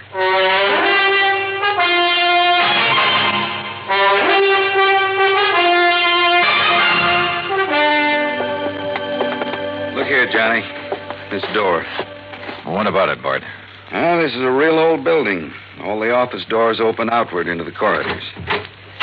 See? So? All right. After the robber made Mr. Whipsit hand over the jewelry, he shot the secretary, Miss Winkle. Then he yanked out the telephone, beat it, and slammed the door on Whipsit. But you said locked him in, and I don't see how. Look, with this little rubber wedge, the door opens outward, right? Don't you see, John? Oh, wait a minute. Sure, of course I see, Bart. Sure. He simply jammed the doorstop under the edge of the door from the outside. Sure. So the harder Whipsit pushed against the door, the tighter it jammed. The telephone knocked out. All he could do was bang on the door and holler out the window. That's what tipped you off? The policeman on the beat down on Chestnut Street heard the shot and then the yelling. By a stroke of luck, I pulled up in a prowl car just about then. I see. We came tearing up here and found out how somebody locked Whipsit in his own office. Whoever did it, Johnny, must have cased the joint to know about the doors opening outward. Yeah. Makes any suspicion of Whipsit himself. Well. Yeah, it makes it look a little silly. Anyhow, he was pretty much beside himself, more upset over the girl lying there with a slug in her than he was over losing the collection. Any idea what kind of a gun was used on her? The hospital sent the bullet over to the lab. It was a .38 special. And she was in pretty bad shape, huh? Well, we thought at first she was dead. So did Whipsit. Could he give you a description of the assailant? Yeah, but it's not much help. Could apply to 500,000 men in this big city. What about fingerprints? None. Guy wore gloves. Has the girl been able to tell you anything at all? She was unconscious, Johnny. Has been ever since. I'm afraid it's going to be curtains for her. Oh, too bad. She's over at Jefferson, you say? Yeah, but there's no point in going over there. Even if she came to for only a couple of minutes, she might be able to give us something to go on. What could she tell us that Whipsit hasn't already told us? Well, we're back, Lieutenant. You want Mr. Whipsit to stick around? No, I guess not, Conroy. I took him over to a place I know on Pine Street and poured a couple of stiff drinks in him. He needed them. And you too, Conroy? Oh, now, Lieutenant. Mr. Whipsit, this is Johnny Dollar, insurance investigator. Mr. Dollar. How are you? You know Mr. Branson, I guess. Oh, yes. Oh, yes, indeed. And may I tell you, Mr. Whipsit, how dismayed I am by what's happened here. Thank you, Mr. Branson. It's been a terrible... It certainly has. $985,000. I was speaking of poor Miss Winkle, sir. Oh, yes, of course. Yes. Mr. Whipsit, this girl, Miss Periwinkle, she was your secretary. She was more than that, Mr. Dollar. I loved her. How is she, Lieutenant? Has there been any word from the hospital? Well, yes, Mr. Whipsit, there has. And it's proof that modern medicine is a very wonderful thing. What do you mean, sir? Yes, John. It may take time, of course, a long time. Yes? As a matter of fact, she hasn't even regained consciousness yet. Oh, I see. But it looks as though she'll fully recover. Oh, I see. Well, I hardly need tell you how I feel about that. How glad I am. I told that little white lie to see what, if any, reaction I'd get. And I had a strange feeling that his words, how glad I am, were not quite true. Fortunately, neither Harry Branson nor the lieutenant questioned my apparent knowledge of the condition of the girl. Even better, the lieutenant rose to the occasion. Well, as I see it, there's really nothing further we can do here. You look like you could use some sleep, Mr. Whipsit. And Conroy and I'd better get back to headquarters, see if the boys have run down anybody who fits that description you gave us. Yeah, good idea. Let's go, huh? And Mr. Whipsit, you close up and go on home and get some rest. Yes, I will. Thank you. Thank you very, very much. You have no idea what a terrible shock this has been for me. Of course, you'll keep yourself available if we need you further. Oh, of course, Lieutenant.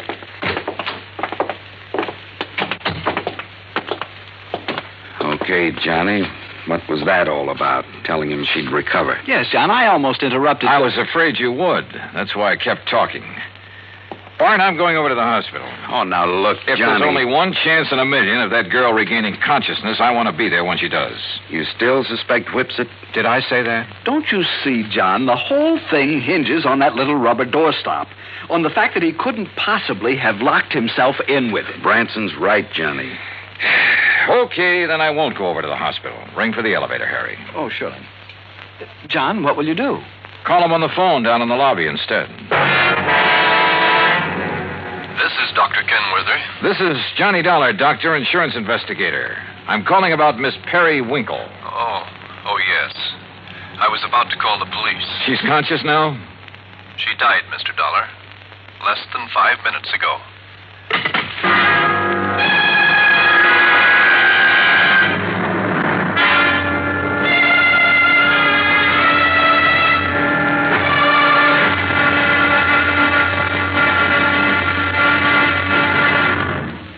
Act 3 of yours truly, Johnny Dollar, in a moment.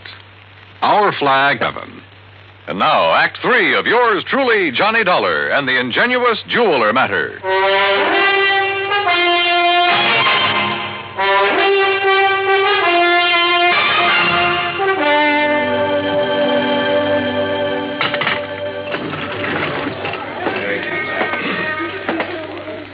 Well, what'd you find out from the hospital, Johnny?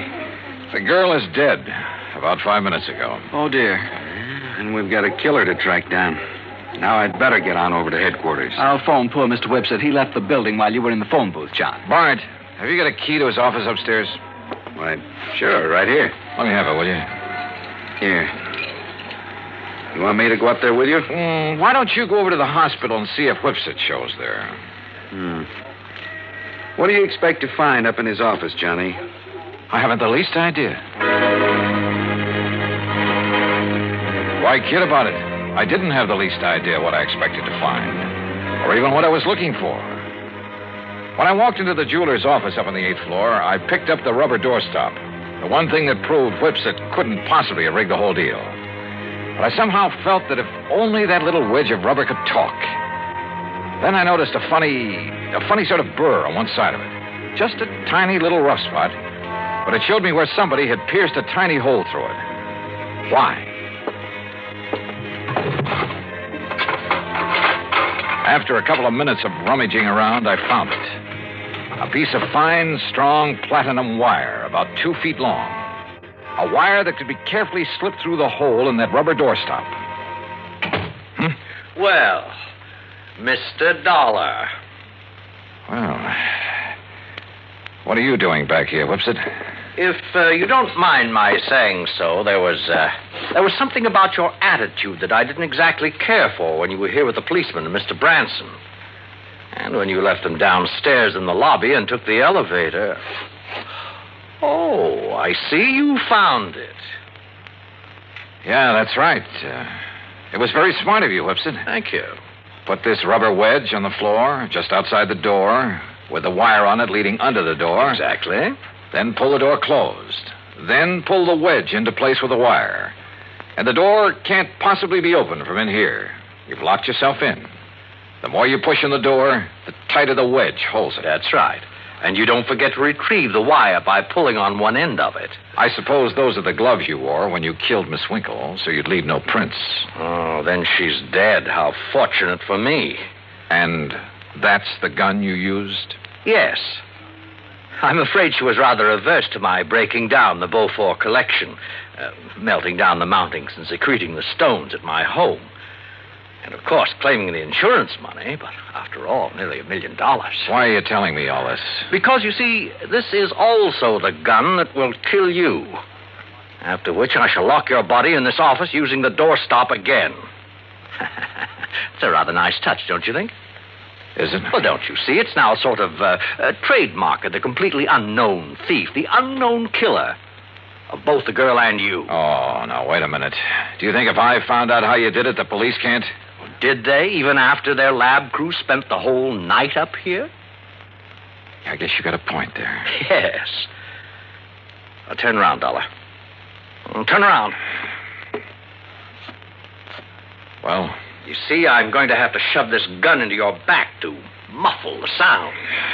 Look, Whipsit, Unless you have a better idea. Well, I have. What? Oh, me. Oh, I suppose I might have known this whole thing seemed too easy. All right, Lieutenant. All right, Conroy, wrap him up. Right, Lieutenant. Hands out, Whipsit. Johnny, I knew you had something up your sleeve when you came back up here. Just wouldn't let me work it out alone, would you, Bart?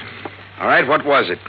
What did you find out that tipped you off? Oh, you'll never know from me. Huh? After all, I might want to use it to stump you sometime. Oh, now look, Johnny. Okay, ask Whipsit here. He just loves to explain things. At great length, too.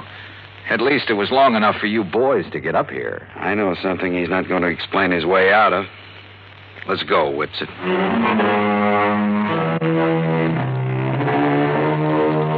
Harry, I think I'll have to figure out some way to pad my expense account even more than usual in cases like this. I mean, where a 38 slug nearly ends up in me. After all, fun is fun, a job's a job, but some of these laddies carry things too far.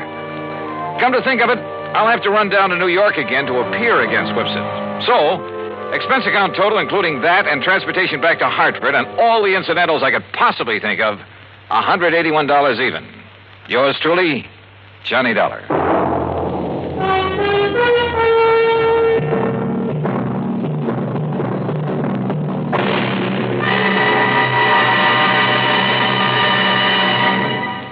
Our star will return in just a moment. With the bigger, more everywhere.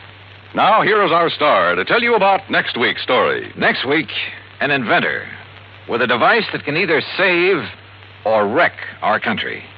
Join us, won't you? Yours truly, Johnny Dollar.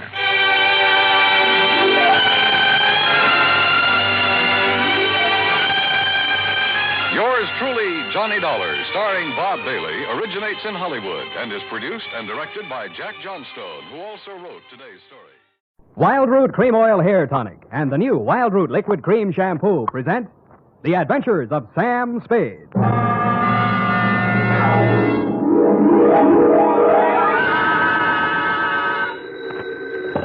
Sam Spade Detective Agency. Me, sweetheart. Oh, Sam.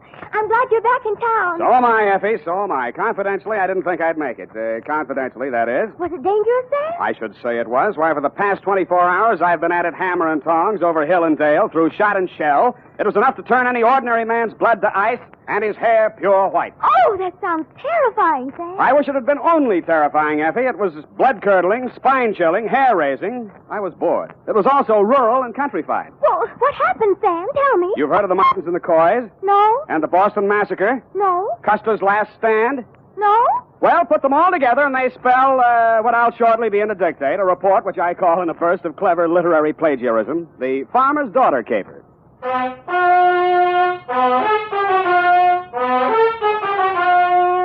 The Adventures of Sam Spade, Detective, starring Howard Duff. Produced, edited, and directed by William Spear. Presented by the makers of Wild Root Cream Oil Hair Tonic, the non-alcoholic hair tonic that contains lanolin. To look your holiday best, friends, be sure to use Wild Root Cream Oil, America's favorite hair tonic. Wild Root Cream Oil grooms your hair neatly and naturally, relieves annoying dryness, removes loose, ugly dandruff. What's more, it's non-alcoholic and contains soothing lanolin. Get Wild Root Cream Oil in a big family-size bottle or handy tube. Ask for it at your drug or toilet goods counter very first chance you get.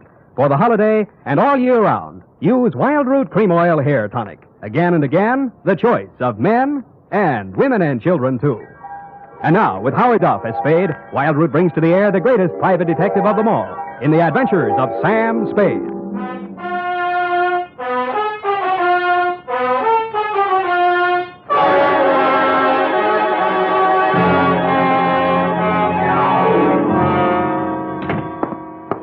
Effie, I'm right here, Sam. pull up all the shades. All right, Sam. Now, turn on every light in the place. But it's daylight. Do what I say. All right, Sam. Now, check the closets. But what for? For snipers. What do you think? All right, Sam. Nobody here. Okay. I guess it's safe to come all the way in. Oh. What's this all about, Sam? I don't understand. Effie, it's just that I don't ever want to be caught in the dark again, especially when people are shooting at me. I want to see every nook and cranny of every square foot of land that surrounds me. Sam, who was shooting at you? Where? They were shooting from the left, from the right, from up above, down below, everywhere. Death was winging in on every breeze that blew, and they all blew my way. Oh, Sam, now stop this. I'm just dying of curiosity.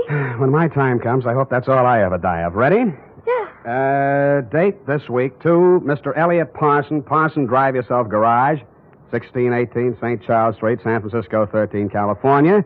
From Samuel Spade, license number 137596. Subject, the farmer's daughter caper. Dear Mr. Parson, I fear you have an explanation coming, one that you can pass along to your insurance company as to why the car I rented from you last week appeared as late as it did and in the condition it did. As you know, I rented said vehicle to drive to Middletown to bail a client out of the drunk tank.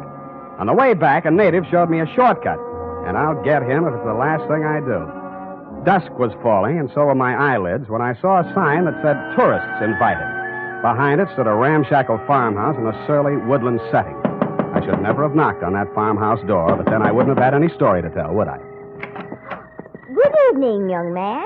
Good evening, madam. I'm afraid I need a room for the night. Well, of course you do. Land sakes, you're tired. I can tell by your eyes. Been on the road long? Too long. Land sakes, of course you have. Come in, please. Thank you, ma'am. You'll find this is the homiest tourist home in California. Really like mothers, eh? Like your grandmother's. No electricity, no phones, just quiet. I see. Now, I have two rooms, a $3 one and a $5 one. Which one do you think you'd like? What's the difference? One less blanket, one squeaky spring, and with the $3 one, you might have to take a walk. I'll take the $5 one, thank you. I'm Mrs. Elkins. Mrs. Bert Elkins. Who might you be? Sam Spade. Spade? Land's sakes, that's a very unusual name. And who are you traveling with, Mr. Spade? I'm alone. Oh, I mean what company? We only accept traveling salesmen. You realize that. Oh, yes. Well, I'm traveling for the makers of Mouton Mustache Wax. Oh, use it all the time. You are well-groomed, madam. You will go far, young man. Yeah, but before that, I'd like to go to bed. Come on, this way. She led me upstairs to my $5 room and left me. As lumpy as it was, the bed invited me, but I decided to shave first and thus facilitate an early start in the morning. I poured myself a drink out of my traveling bar kit and then stepped in to shave. It wasn't easy because all I had for light in there was an oil lamp. When I came back to the bedroom with the lamp in one hand, I stopped short in utter surprise. I'd heard about these things in traveling salesman stories, but I never expected to see it. She was sitting in an armchair, smoking a cigarette. High heels, silk stockings, light rayon dress, and a face right off the cover of Cosmopolitan. Hello, Sam. Hello. Mary Smith. Huh? Hope you don't mind me just barging in. Well, no. No, that is, Afraid I'll bite you? It never entered my mind. Well, I might. I'm so tired of talking to myself, I need someone like you. You know, you're not bad to look at. Who, me? Where do you live? What do you do for a living? Well, I guess you'd call me independently wealthy. I wish someone would. How nice. San Francisco? There must be some fog on my lapel. Look, Sam, I'll give it to you straight. I want to get out of here, go to San Francisco. Could you take a passenger tomorrow? Well, what would your mother say? She's my aunt. What do I care what she says? I don't belong on a farm. Out in the wet pasture ruins my nylons. I'm a city girl, Philadelphia. Why did you leave? My parents died. Look, Sam, I won't be a burden to you. I just want to get to San Francisco. After that, I'm on my own. Sam, take me with you. Please take me with you. You won't regret it. Well, what am I going to do with this lamp? Who cares? Oh, Sam. Well, I thought I'd find something like this going on in here. And what Get out of here. Go back to your room, young lady. Go on. Now, Mr. Spade. It does look bad, doesn't it? Oh, I'm not blaming you, Mr. Spade. Land's sakes, it's her. She ain't responsible for what she does. She's like this all the time. I see. Now, when I go out, you just lock your door. Just keep it locked. But, ma'am, this is a $5 room. A sleepless hour later, I heard something slide under my door. I looked and found it was a note that read, Mr. Spade, Sam, please unlock your door, and when the house is quiet, I'll come and see you. I'm desperate, terribly, terribly desperate. Don't leave me. give me a chance to tell you what it's all about, please. Stupid me, I unlocked my door, dressed again, and waited. An hour and a half later, I heard my doorknob turning in the dark. The door opened quietly and quickly. Sam, the things that go on in this house, they're insane. Oh. I've been here 3 months. When my father died, I had no money, and because Aunt Maud was my only relative, I came here. And ever since I came, they never let me out of the house for more than an hour. They never let me see anyone or do anything. Why? I wish I knew. 5 days ago, Uncle Bert left early one morning. He hasn't come back since. Aunt Maud says he's away on business. He doesn't have any business. Yeah, well, even so, that doesn't seem strange to me. Then there's my dog. And what about it? It disappeared the same night Bert did. They told me it ran away. I know it didn't. I've had it for 3 years. It never ran away. Well, what do you think? I was sure I could hear it howling somewhere for 2 or 3 nights. Then the howling stopped. I think I know where it is.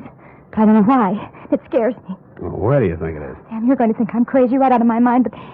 Well, about 150 yards behind the house, there's a hillside with an old cave in it. Oh, an old cave. I don't know what it's used for, but yesterday I saw the whole front end of it closed. Closed with dirt. Sam, they buried that dog alive in that cave. I know it. Oh, wait a minute now. Did you ask Mrs. Elkins? Yes. All she said was the dog ran away and mind your own business. She told me to leave the cave alone. Sam, let's go out there and look. Please. Well... So big, brave, stupid Sam, idiot boy, allowed her to show me the back way out of the house, and we sneaked to the barn together. She found a shovel, and we walked to the cave. When my eyes got accustomed to the dark, I saw the entrance had been covered with dirt, and recently. I took the shovel while she stood watching. I cleared half of the dirt away and worked as quietly as I could, but apparently not quietly enough. A flashlight suddenly hit both of us in the face, and a shotgun barrel flashed in the beam. Get away from there before I shoot your head off. Point that thing someplace else, please, ma'am. What do you think you're doing, mister? Digging. Mary, you get back to the house. No. Aunt Maud, I won't. Get back to the house before I count 3, or I'll put a load of buckshot right through you. Now, 1. Aunt Maud, my dog is in there. 2. All right.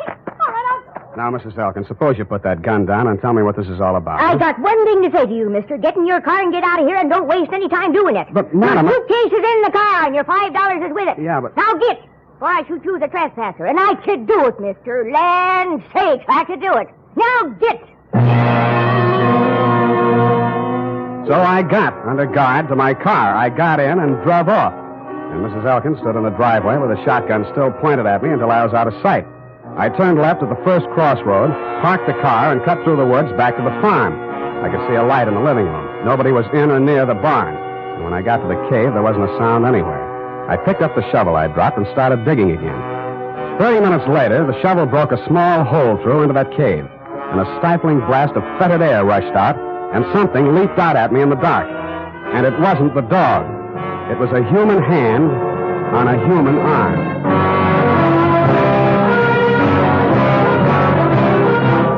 The makers of Wild Root Cream Oil are presenting the weekly Sunday adventure of America's favorite private detective, Sam Spade.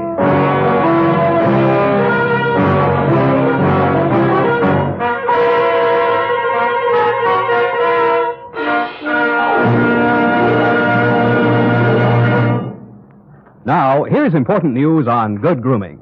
If you want the well-groomed look that helps you get ahead, socially and on the job, listen. Recently, thousands of people from coast to coast who actually purchased Wild Root Cream Oil were asked, how does Wild Root Cream Oil compare with the hair tonic you previously used? The results were amazing. Better than 4 out of 5 who replied said they preferred Wild Root Cream Oil. Remember, non-alcoholic Wild Root Cream Oil contains lanolin. It grooms the hair naturally, relieves dryness, and removes loose, ugly dandruff. So if you want your hair to be more attractive than ever before, get the new 25-cent get-acquainted bottle of Wild Root Cream Oil, America's leading hair tonic, on sale at all drug and toilet goods counters. It's also available in larger economy bottles and the handy new tube. By the way, smart girls use Wild Root Cream Oil, too, and mothers say it's grand for training children's hair. Get Wild Root Cream Oil. Again and again, the choice of men and women and children, too.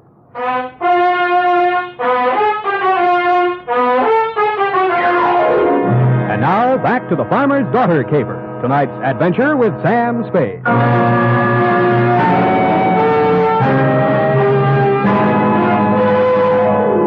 night already full of surprises. I should have been ready for the next one, but I wasn't. The loose earth, which had blocked the entrance to the cave, suddenly fell away, and I fell with it. Then I heard something like nothing on earth. Nails dragged across my face, taking skin and flesh with them. I twisted and went down, and something went down with me. The snarl became a voice. Bury me alive! Bury me alive! I'll kill you! I'll kill you! And he did his best, which was pretty good. Finally, I got a good hold on him and sat on his chest. After that, I lit a match and looked at a tall, thin man in his middle 40s. He was caked with mud from head to foot. His hands were impossibly torn and bleeding. I could guess why. Judging from the stubble on his face, he'd been bottled up in that cave at least 5 days. How he was still alive, I didn't know. He acted like a madman, and he had every right to. But surprise, when his eyelids fluttered open again, he read a very sane line. I'm all done then. You got a drink, friend? Not on me. They hit me on the head and left me there. They thought I'd stay in there forever. Forever. Who put you there? Who did it? But they couldn't keep me there. I dug my way out, didn't I? Didn't I? I dug my way out, didn't I? The force of the bullets knocked them halfway back down the incline to the cave. All I could do was hit the dirt. Finally, when it seemed safe, I broke cover and ran, smack into somebody carrying 2 bags. No, please. Let's have a look at you. Sam, it's me. Sam, I knew you wouldn't go away without me. I knew it. I couldn't stay in that awful house any longer. None of that now. Who was that shooting at you? I don't know. Where's your aunt? House, I suppose. I slipped out the back way. Any visitors tonight? No. What is it? What is it? I think I found your Uncle Bert. Come on. I led her back to the cave entrance and showed her the body of the man I'd dragged out. I watched her face a long time as she looked at him very carefully. That's not Uncle Bert, Sam. Really? No. It's Mr. Linden. Jewelry salesman. Came to the place a few nights ago. 5 nights ago? Yes, come to think of it. The same night your uncle disappeared. Tell me, did you ask Mr. Linden to take you back to San Francisco the same way you asked me? Did you? Yes. He said he would. Got up early and left without me. He didn't get far. What kind of car was he driving? I don't know. I don't remember. Do you drive a car? Yes, but Here. Mine's down the road about 500 yards. Go to the nearest phone and call the highway patrol, a sheriff, anybody who represents law. Got that? Yes, I know exactly what to do. To make sure we were both thinking of the same thing to do, I followed her in the dark, watched her get into the car I rented from you, and drive off. Then I turned around, put a new clip in my gun, and walked back to the old homestead. It was still very homey. By the light of an oil lamp, Mrs. Elkins was peacefully knitting what looked like a shroud. Why, Mr. Spade? Why, Mrs. Elkins? Land sakes. Land sakes. Now that we got that out of the way, let's get down to business. If you're here to make trouble, young man, believe me, I can handle trouble. My kind of stock know about trouble. Well, suppose you tell me about the trouble I just had, or haven't you heard all the shots that were fired around here tonight? Shots? My. Seems I would have heard gunshots. Seems you would. Look, I've got a sheriff on the way. Have you, Mr. Spade? Why? I suppose you didn't hear the shooting. Oh, yes, I'd forgotten. Was anyone hurt? A man named Linden. He's dead. Linden. Now, that sounds familiar. It should. He stayed here 5 nights ago. He was a jewelry salesman. Yes, now I remember. You say he's dead? Somebody tried to bury him alive in your little cave. How awful. I do declare. I thought you would. Well? You must be joshing, Mr. Spade. I'm not joshing at all, Mrs. Elkins. Well. Buried alive, you say? Look, let's talk just like plain folks. Where's your husband? Where's the jewelry samples you probably stole from Linden? Is there anything else you want to say? Gunshots, eh? Well. I left the sweet old thing knitting and rocking and made my way through the house looking for guns, jewelry, and killers. I got downstairs in time to see Mrs. Elkins disappear out the front door. When I tried to follow, I stumbled over the rocking chair, which is indeed a lucky thing for me. After a few minutes of silence, bravely crawling on my stomach, I followed the shadows of the house until they blended into the shadows of a large, hulking building, which happened to be the barn. Inside, I bumped my head on the radiator of the car. Naturally, I didn't find any keys in it, but I did find a familiar jewelry salesman-type mud-soaked corpse. I was trying to remember how to cross ignition wires. I heard the hum of a motor and saw 2 headlight beams swinging up the driveway. They lasted as long as any other lights. The car came to a lurching stop, and a thick-set figure in a Stetson hat stumbled towards me, tugging at a gun. That burned dog-blame cuff thing, Undo the flap. Oh, thanks. Huh? Put your hands up, whoever you are. You be the sheriff? You're dead blame right on the sheriff. You're dead blame right on the sheriff. Who are you? What's the idea of shooting the lights out in my car? My car. Oh, you Slade? Spade. Well, I'm Homer Pickett, sheriff of this county. The Homer? girl come, woke me up, said all sorts of funny things going on around here. Said there'd been a murder. Now, who's killed? What's going on, Stan? Sam. Well, for one thing, somebody's been trying all sorts of ammunition on me for size. You don't say. I do say, Mr. Sheriff. Why? Because I found a man in a cave who'd been left there to die. Want to look at the corpse? You can look at him right here. He's sitting in this car.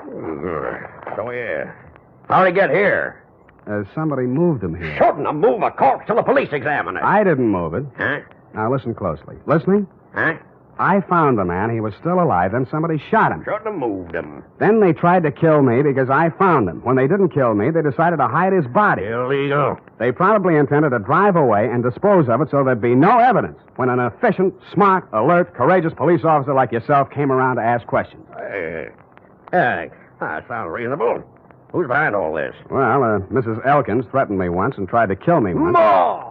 Well, land say. Well, that's her, yes. I want to talk to her. Where's she? Roaming the countryside with a gun, no doubt. Well, let's clear all this up. See what it's all about. Now, who's this fellow in the car? His name's James Linden. Got a pencil? Better write that down. Tilden, huh? Linden. Well. By any strange coincidence, Sheriff, you happen to know a man named Dundee, San Francisco homicide? Lieutenant Dundee, old Tom. Old Tom, yes. Shucks, I learned everything I know about police work from him. Yeah, well, that figures. And law's law. Dundee always said. Yeah, I've heard him say it, Sheriff. But... And I aim to enforce it around here. One side, Mr. Slade. Spade. Hey, you'll be sorry. Well. Now look here, all you Elkins. This is Homer Pickett talking, and I ain't no small-town constable. I'm the sheriff of this county. You'll get a square deal from me, but first I order you in the name of the law to throw down your guns. Well? My. You all right? Nothing but my feelings hurt. I warned you. I thought that'd do some good. Well, now you know. Hey, look, maybe it did do some good. I'm giving up, Sheriff. I'm giving up. It's me, Mrs. Elkins. She came across the farmyard as the first light was showing in the eastern sky. Her hands were above her head. One held a shotgun. Maud! Get back where you belong, Maud! We could hear, but we couldn't see him. Maud stopped, hesitated for a moment, and then began running towards us. She almost made it. I ran out to drag her back, expecting any second to be the target for the night. There was a sudden and curious silence as I pulled her into the barn. She was still alive. That man's been missing everybody all night. Never thought he'd be able to hit me. Easy. I come from good stock. I'm no criminal, Mr. Spade. Sheriff, you know that. Yeah, I know, Maud. I know. Let me take a look at you. You'll be okay. Don't blame Bert too much. He wanted to have money once in his life. So when this man came along with all the jewelry, Bert went out of his mind. He put the man in the cave. And the dog, too. So the dog wouldn't call attention to him. And then he took the man's car, went into San Francisco to try to sell the jewels and the underwear. No luck, eh? Bert says they laughed at him. The jewels were just paste, samples. And he came back and found me at the cave, and he figured he had to knock us both off. I just stuck by him all the way. Now he's like a tiger that smelled blood. No telling what he'll do. We'll have to get help, Spade. Roadblocks, bloodhound. No, this is his land. He won't run. He'll hide here. Where? Why, in the cave. Well, I reasoned, one, that no matter how much a man loved his land, he was not going to let himself be trapped in a cave with only one exit. And two, it followed, therefore, that if he did hide in the cave, there was more than one way out, which the late Linden hadn't found.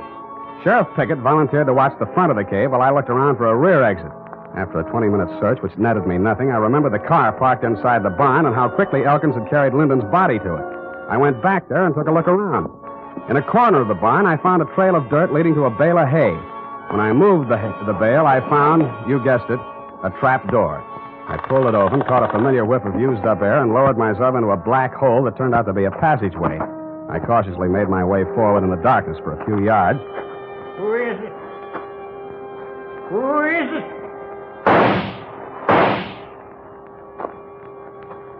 I pressed back against the dirt wall, listening to him approach. When I figured he was close enough, I threw a cloud of dirt toward him across the passageway.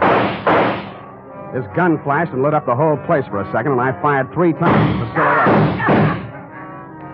I waited, then I went towards him. He was lying on his back. I kicked his gun away, and when I bent over him to feel his pulse, he suddenly came to life. Something crashed against the side of my head, and everything became darker than the inside of the cave.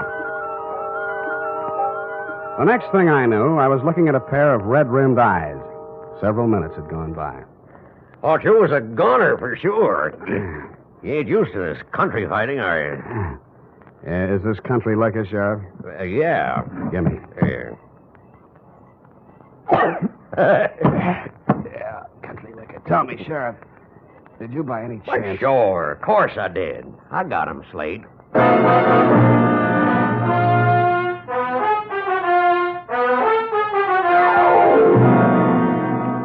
Period and a report. Sam, Hmm? do you mean to tell me you let a little country sheriff outdo you? Well, Effie, Homer Pickett's coming up for re-election next fall, and besides, you might think I was egotistical if I told you how it really ended. But your reputation. You're the greatest private detective of them all. And so I can afford to be generous. Now, not another word. Scoot, type that up.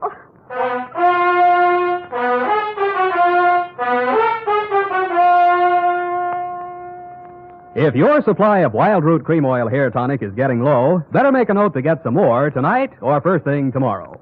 Remember, Wild Root Cream Oil is the famous hair tonic that grooms your hair neatly and naturally, relieves dryness, removes loose dandruff. Always keep a big bottle or tube on hand. And ask your barber for a professional application of Wild Root Cream Oil Hair Tonic. Again and again, the choice of men and women and children, too.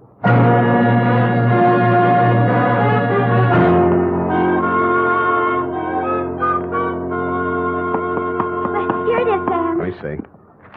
Let me see here. F, you rewrote the ending. I had to, Sam. You're much too modest. And Sam Spade, with a knot of cold fury in the pit of his stomach, a vindictive fire in his eyes, stepped wearily over the loose rocks on the cave floor to do battle with the thing that loomed up in the darkness ahead. The thing's roar filled the night with terror. But Sam Spade, dauntless and knowing not fear, stepped up to the monster, laughed in its hairy face, and with one quick convulsion of his powerful shoulder muscles, dropped the thing in its tracks. I see. Well, is that the way you think it ended, Effie? Oh, Sam, I guess I was being a little foolish. I'll change it. No, as long as you've done it this way, we'll leave it this way. Can't waste paper. No, I'll change it, Sam. Leave it! Oh! Sam, Yep. I copied that ending out of an old Black Mask magazine. You what? Don't be mad. Come here. Come here.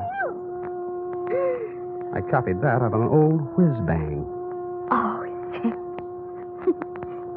Night. Good night, sweetheart.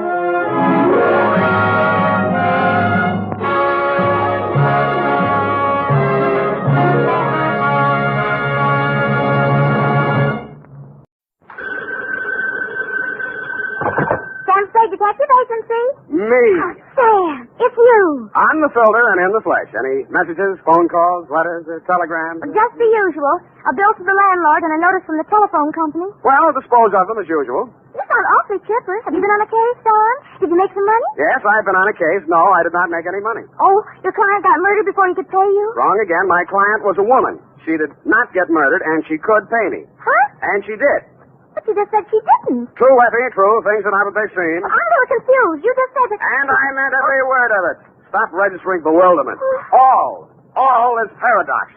So, sharpen your pencils, straighten your seams, get out your notebook, and prepare to be confounded by the contradictions I shall contradictate to you during my report on the honest thief caper.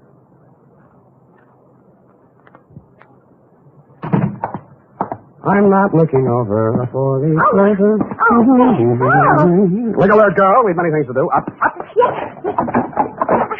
You say the strangest things on the phone. All right. I don't believe I quite understood what it was all about. A natural misunderstanding. I didn't understand it myself. Date, Sergeant Frank Milgus, robbery detail, San Francisco police. From Samuel Spade, license on 1 you're fast today. Subject, Ben Comiskey. Who? Ben Comiskey. Comiski. Sam! I went to Albert High School with a boy named Ben Comiskey. Is he the same one? Very likely, yes. Oh, Sam, tell me, did he turn out bad? Is he good? Did he get married? Down, Effie. Sam, I need you, boy. I want to know. This is one mystery you're not going to solve by reading the last chapter first. Dear Frank, it was one of those days. The sky was black and it looked like rain, but when I put on my trench coat, the sun came out. At breakfast, it looked like I'd ordered fried eggs, and I wound up with pancakes. Also, I discovered I was wearing one blue sock and one black one. After that, I gave a cab driver a 5 instead of a 1 and let him ride off with the change. And there was one other thing. Sam, bank just called. You're overdrawn. Nuts, F. I made a deposit 2 days ago. I checked, Sam. You didn't. You're nuts, too. I made out the slip myself and... Oh. Give me, Sam. I'll take it right down. Yeah, better do that, Angel. Yes. Oh. Can I help you, miss? Is this Mr. Spade? Come right in, miss. Sit down. Miss Perrine, you may go and do that. Instruct them that if such a mistake occurs again, I shall take my account elsewhere. Yes. Now, please sit down, Miss... My name's Louise Miller, Mr. Spade. I want to hire you. How much will it cost? Well, now, Miss Miller, let's talk about it a little I first. haven't much time, Mr. Spade. I have to be at the office in a half an hour, and I have to cross town. You see, Well, Mama thinks I should forget all about him, but I can't, and Well, here I've got $95. Will you please do something? Just something. Come on now, come on. I'm sorry. That's all right. Now, who is he? What's he done? And why does Mama want you to forget him? Ben Comiskey. We were going to be married pretty soon. We even picked out our furniture. No. It's all right now. Go on. What's he done? I'm saying he held up a store 2 nights ago. We picked him up on the street today. He's in jail. Mm-hmm. Well, if he's innocent, I'm sure they'll find that out. He won't even see me, Mr. Spade. He won't see anyone. Ben's good and kind and sweet, and I love him, and I want to marry him, and I want you to find out why, what it's all about. Look, Miss Miller, I think you should be in the office of a good lawyer. I'm sure. He doesn't want a lawyer. He won't even see the public defender. He doesn't want anything. Oh, please, Mr. Spade.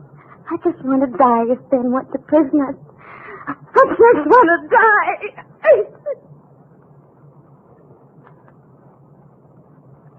I'm no sentimentalist, but faith is the thing we're a little short on these days, so we came to terms.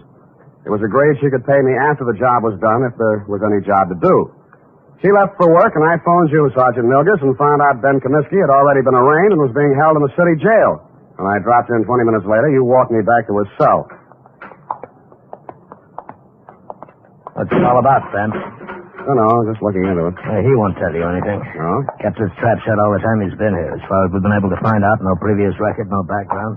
Well, maybe it isn't so bad for him at that, huh? First degree, Sam. Liquor store proprietor, a man named Potter over on Army Street, identified him in the morning lineup. Just like that. Picked him out of a dozen guys we hauled in. Then what? Yeah, we'd send a couple of the boys out to Comiskey's room and find all the dough in the dresser drawer, 900 clams. Here you are.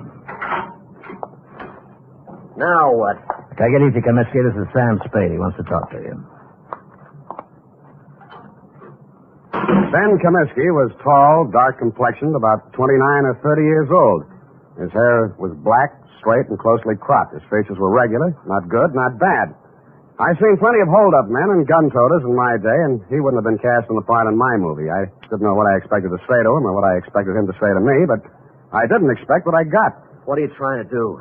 Get out of here. He just got here, Ben. Well, you can just leave. Hasn't a citizen got any rights, even in jail? Well, they start to lose them, and they use a gun to make a living. I don't want any lectures. I haven't got any to hand out. I'm a private detective. A friend of yours hired me. She thinks you're a pretty nice guy. Louise, huh? Why won't you see her? She's nuts. She ought to have her head felt. What's she worrying about anyway? I'd say she was worrying mostly about you. And I'd say it's the sick kind of worry that gets into a girl when she loves somebody. She shouldn't. She's nuts. You said that. Did you rob that store? The guy who runs it says I did. I suppose I did. Why? For laughs. The complaint says you make $65 a week in an architect's office. You can eat on that. Look, Spade, go back and tell her this. I didn't want furniture at $10 a month for the next 80 months. I didn't want a car the same way. I didn't want her working and me working and getting nothing but wrinkles. Tell her I got caught and to go and find a guy who can pay the way. Is that all? That's enough. You're charged with armed robbery in the first degree. That means not less than 5 years. I know it. Shut up about it. Why'd you turn down a lawyer? Hadn't you heard, Spade? They're holding up my indictment. I'm a prize pigeon. They think maybe I knocked over 10 or 12 other places in town. Did you? Sure, but don't worry about me. And tell Louise not to worry about me. Got $1 million salted away, and I'm going to buy my way out through the DA's office. Okay. Have it your way, Ben.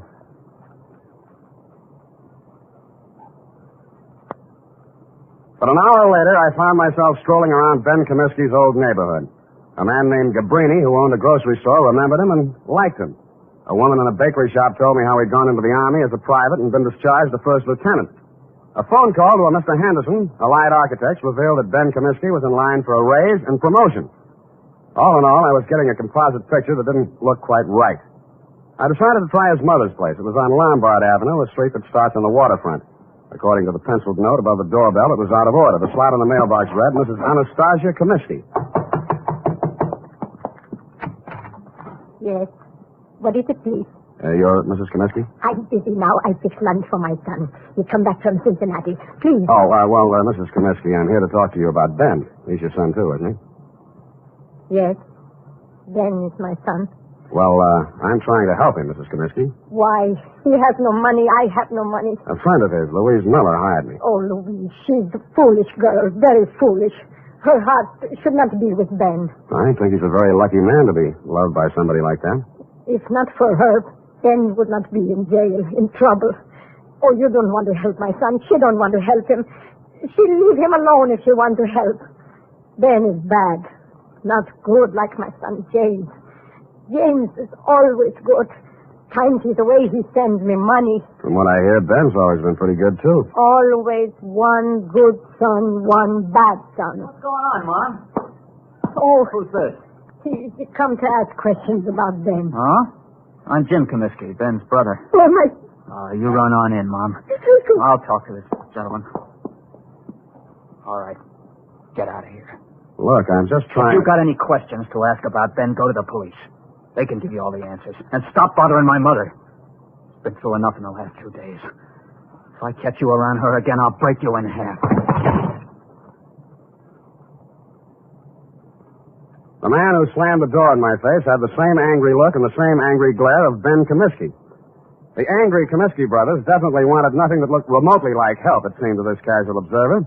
I went back to my office to wait for 6 o'clock. That's when I intended to call my client, report my opinions, and drop the case. But at 5:30, she called me. Mr. Spade, Yeah? this is Louise Miller. Oh, yes. I was just going to call you. I'm afraid I haven't been able to do much. It looks like... I know, Mr. Spade. I just telephoned downtown. Ben pleaded guilty at the indictment this afternoon. He's going to be sentenced tomorrow.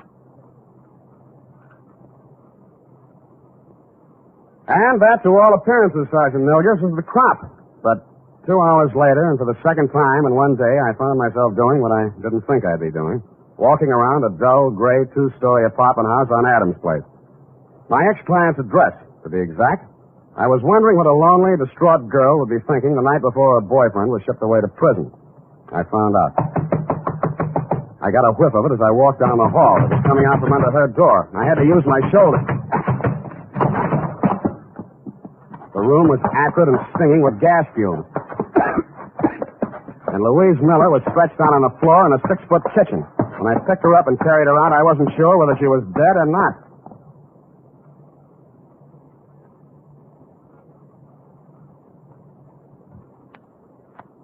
Ten seconds after I'd found Louise Miller, I'd called a police ambulance, and in a matter of minutes, an intern was working over her with a pulmotor. Her breathing became regular, and her pulse picked up, but she was still unconscious. Lieutenant Kelsey of Homicide showed up and said it was obviously a suicide attempt, which is his kind of ingenious thinking. I thought not. If she were going to commit suicide, she wouldn't have called first to pull me off the caper. She'd have let an insignificant detail like that take care of itself. No, she was too strong to pity herself and too sure of what her intuition told her to believe even Ben Comiskey's confession.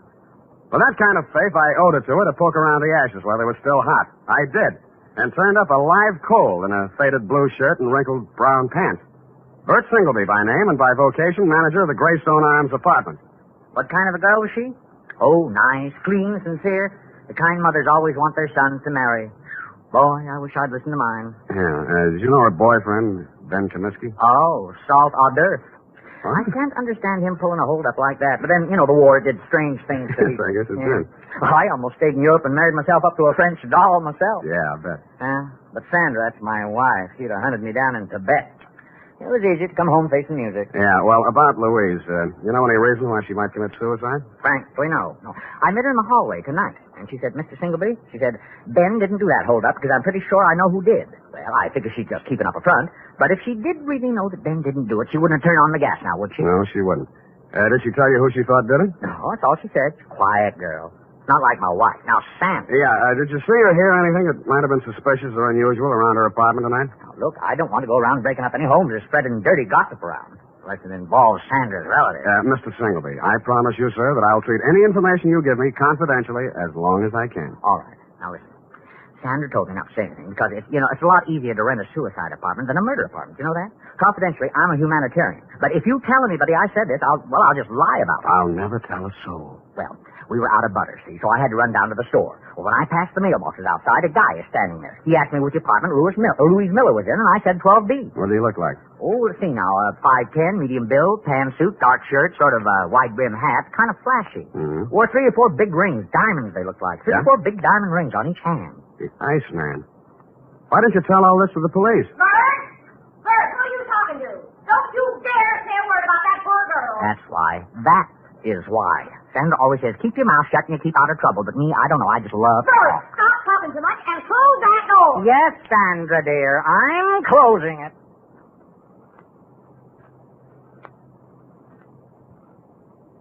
The Iceman. I'd heard about him for years, a Chicago import, but I'd never bumped into him before. He'd been headquartering at the Red Spot Cafe, the kind of a place that Skid Row winos visit when they want to slum. It was dark inside, but I strode manfully to the bar. Yeah? Something? The Iceman here? What do you want him for, huh? He's a friend of mine. You're a friend of whose? What are you giving me? You got bull written all over you from the top of your stupid head to the bottom of your flat feet. He had the tan suit, the flashy rings, the dark shirt, and the wide-brimmed hat. He stared at me with eyes that were icy and insolent. He rubbed the knuckles of one hand into the palm of the other as if he just ached for a chance to bruise them, which I was sure he did. 4 guys sauntered over to lean on the piano, and as ugly as they were, I knew it wasn't a barbershop quartet. 2 more left the bar and stood behind him, and a few others got up from nearby tables and joined the group. I should have brought my team, but I hadn't. You're a friend of mine, huh? Well, if it isn't Claude Bettering, the juvenile delinquent of 1940. Is that so? Now, you're a real brain. Who are you, Brainy? Sam Spade. Oh, now, ain't that a pretty name? You got something on your mind? I just wanted to talk with you about what you did to a girl named Louise Miller tonight. Never heard of her. Sounds cute, though. Girls are a lot easier to push around, aren't they, Claude? Call me Ice. Claude? Some guys are just as easy as some dames. Where have I been all night tonight, fellas? Here, Ice. You heard that, Spade? I've been here all night. Any of you guys ever hear of a Louise Miller? No.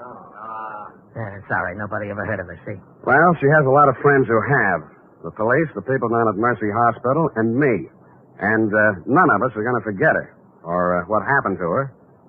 And who did it. Got something you'd like to do right now, maybe? Yeah. But I'll pick my time. All right. Enough of this cheap chatter. I don't want to be seen talking with you too long. I got my reputation to think about. Now blow before I take one hand out of my pocket and push your stinking face back through that door. You'll need both hands, Samson. Go on, you creep. Fellas. All right.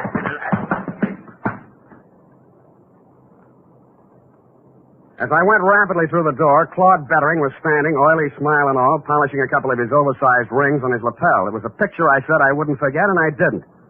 I went and rented myself a car, parked it down the block from the Red Spot Cafe, and waited almost all night. I knew that Louise Miller was not the kind of a girl who would have anything to do with a guy like Bettering. And if he came to her apartment, this must have been for some unloving purpose. Probably to keep her from telling who actually did the hold-up Ben Comiskey had confessed to, if she found out the truth. Finally, a bunch of palookas came out, Bettering included, climbed into a car and drove off, me after them. One by one, Bettering dropped his men off at their hotels and apartments until he was finally alone. He stopped at a brownstone on Hobart, and I caught him just as he opened the door of his apartment. Well, a tough guy. You're going to find out. Don't think I'm easy.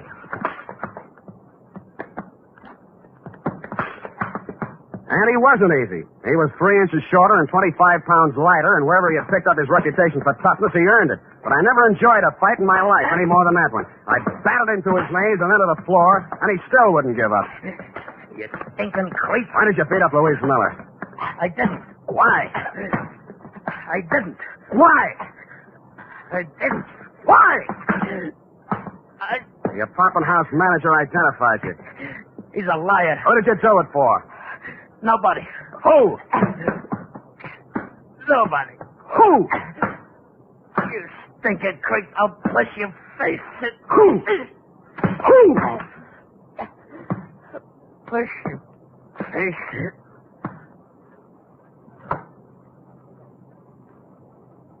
He went out. Quite a guy, the Iceman.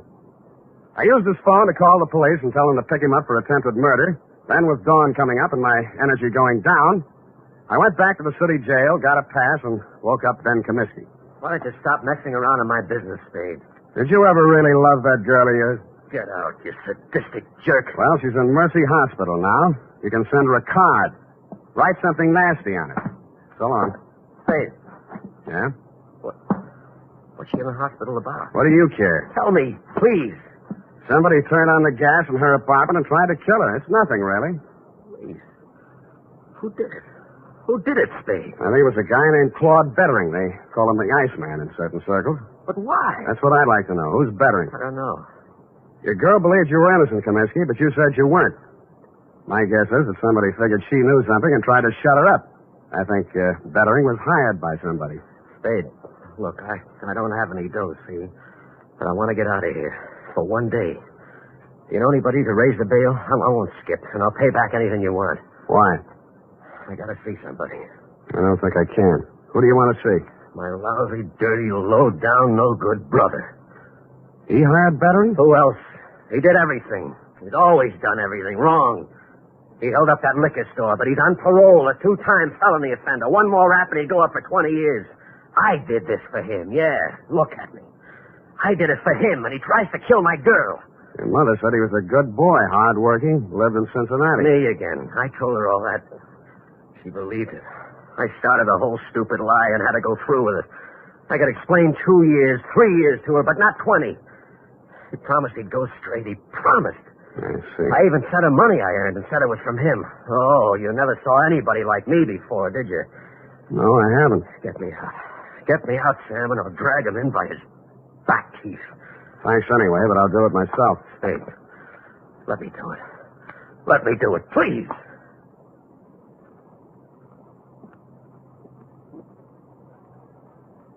I drove over to Mrs. Comiskey's house and knocked on her door. She came out in a housecoat, hair mussed, and sleep still in her eyes. Yes? I'm sorry to bother you at this hour, Mrs. Comiskey, but is your son home, Jimmy? Jim, no, he went out last night. He didn't come back yet. I see. When do you expect him? Well, he didn't say. He didn't have to, because I saw a closet door move, and I was in and across the room. In a second, I pulled the door back, and Jim Comiskey came out, gun and all. Jim, you've gone crazy. She hurried across the room, threw herself between Jimmy and me, and started wrestling the gun away from her. He put one hand flat on her face and knocked her halfway across the room. I went at him. He shot, but it went into the ceiling. I didn't give him a chance to do it again. Don't! You held up the liquor store, didn't you? Yeah. And hired Bettering to kill Louise Miller? Yeah. And you're going to take your own rap from now on? Yeah. Yes, I will.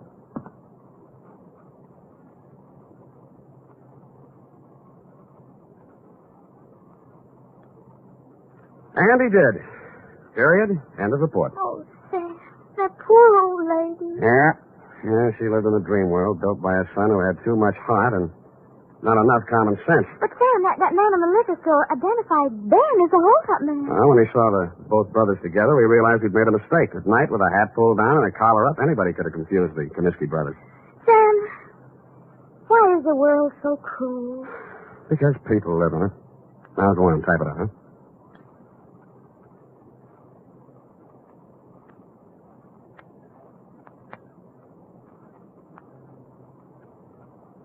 Well, here it is, Sam. And if you don't mind my my saying so. It's a lesson to everybody. If you say so, Ed. Honest, Sam, I'm just infuriated. Now, don't go too far. This place, love, devotion, it just isn't right. Now, hand me the glass. This kind of thing could be going on all over the world. The glass, If it weren't for people like you who step in and take things in hand. The glass! Oh!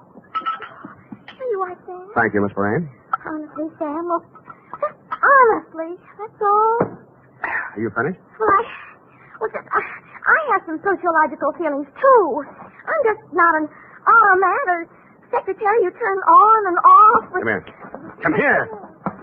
With each new case, I have feelings. Effie, I just kissed you. I know what... I just kissed you. Oh, Sam. Delayed reaction. Must be the heat. Oh. Good night, Sam. Good night, sweetheart. The Adventures of Sam Spade, Detective. Brought to you by Wild Root Cream Oil Hair Tonic, the non-alcoholic hair tonic that contains lanolin. Wild Root Cream Oil. Again and again, the choice of men and women and children, too.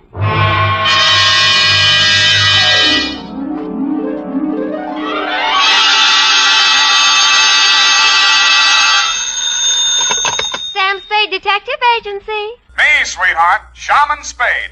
Shaman, not Sam? An old Indian word signifying wise man. And it's true, Effie. I'm a lot wiser man than I was yesterday at this time. Oh, really, Sam? Really, little papoose. Put on some war paint, a few turkey feathers, and your best open-toed moccasins. Where are we going, Sam? Why, to Ted's teepee for a rousing repast of ground corn and dried buffalo meat. Oh, well.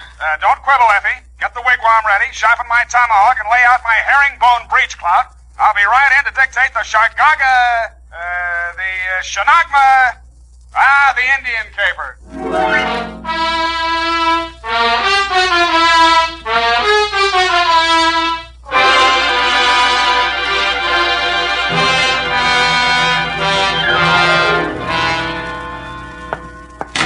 From the land of the sky blue water, they brought a captive maid, Red Wing.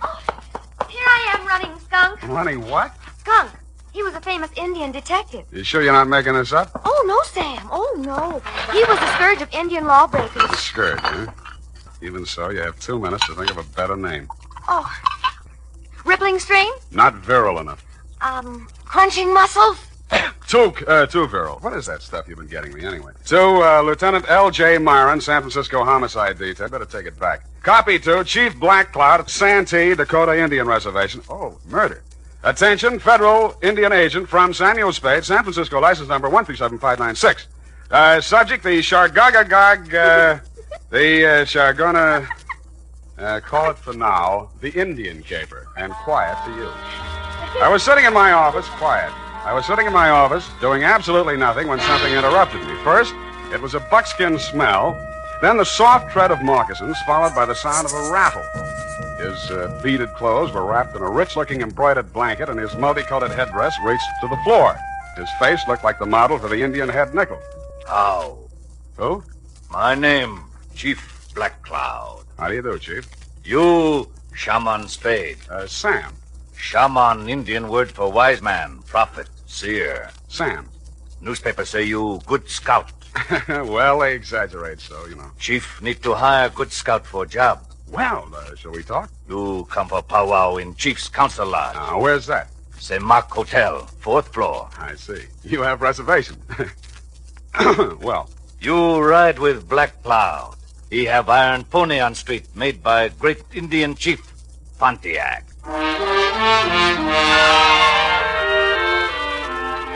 And he actually had a council lodge at the St. Mark, 4th floor. Outside the door of his room, 2 braves were standing, arms folded. One of them was the first Indian I'd ever seen with hair on his chest. We entered the room. Indian file, of course. The chief had apparently brought in his own decorator. The walls were covered with hanging animal skins. A weathered canopy of thatch hid the ceiling, and on the floor, genuine hand-woven rugs. No expense had been spared. In one corner of this room stood a full-size teepee. 2 squaws shuffled out of it. What else? The young one glided forward and handed the chief a long Indian pipe. Shaman Spade, this fairest Indian maid of all. Only person in world important to Black Cloud. Name, Little White Lilac. How do you do, Little White Lilac? It's nice to have you here. She wise, educated girl. Graduate Smith College. All squaws out. All squaws out. Squaws no good at powwow. Well, you know best, Chief. Now we powwow. You get paid well. Chief Black Cloud owned 130 oil wells near Tulsa. Oh, Oklahoma, huh? Not Oklahoma. Indian land. Union mean nothing. Union temporary thing. I see. Indian here long before white man. This is true. And Indian will be here long after white man. All right, Chief, all right. Chief Black Cloud come to San Francisco Village 5 days ago for powwow with big engineer. Anybody I know? His name, Clarence Hobart. Engineer for Arundel and Amaskig Consolidated Engineering Company. Fine Indian name. We have powwow 4 days. Hobart disappear. And you want me to find him, is that it? Chief tired of San Francisco. Want finish powwow. Get back to Santee, Dakota Reservation. Clarence Hobart. Okay, I'll see what I can find out. Good. One moment, Shaman Spade. Sam. Chief have something you guard for a few days. What's this? This beaded wampum belt. Ancient relic of Nipmuc tribe. Nipmuc. Here in Tipisemak, too many light-fingered chambermaids and bellboys. You want me to hold on to this for you? Yes. Wampum of great sentimental value. Woven by ancient wise man Tani Luka. Tells interesting story in history of tribe. Guard it well. Haven't lost a wampum yet. Is that all, then? One more thing. We smoke pipe of friendship. All right. I smoke. Here. Now, you smoke. To friendship. Now I know what happens if the bag of Lucky Strike doesn't bite.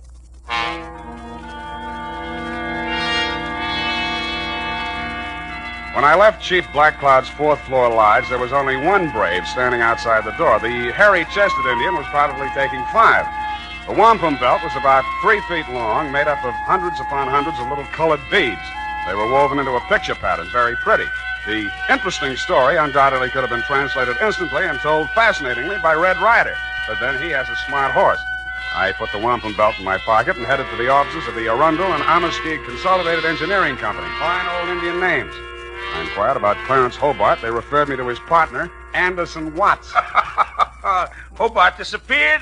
Absurd. Why, you couldn't lose him if you wanted to. He's as wide as a barn door. Yeah, well, Chief Black Cloud seems to think he is missing. Well, now, look here. Are you going to take an Indian's opinion over mine? I might. Well, just because he doesn't show up for an appointment doesn't mean he's disappeared. Why, one day when we were on a cantilever project in New Orleans... Yeah, some other time. If Hobart hasn't disappeared, where would he be? Anywhere in the world. The man's unpredictable. Brilliant engineer, but moody. Oh. Every now and then he goes off alone to scheme up some fantastic thing like maybe cutting off the Gulf Stream and turning Cuba into an iceberg. I like it. But he always comes back.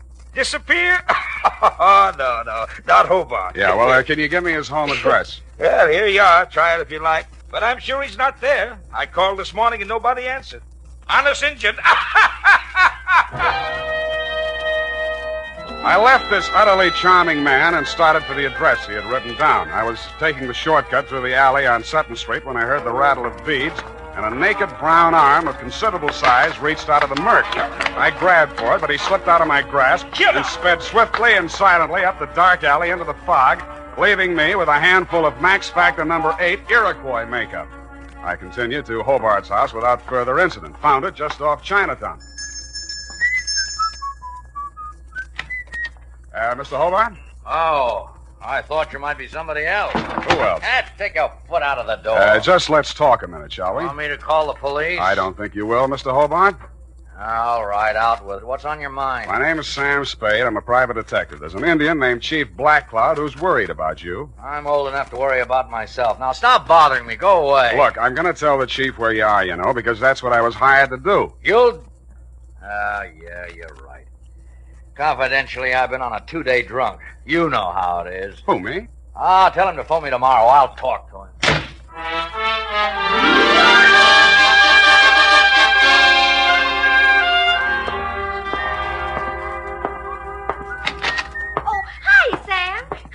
Hello, what are you doing here today? This is your day off.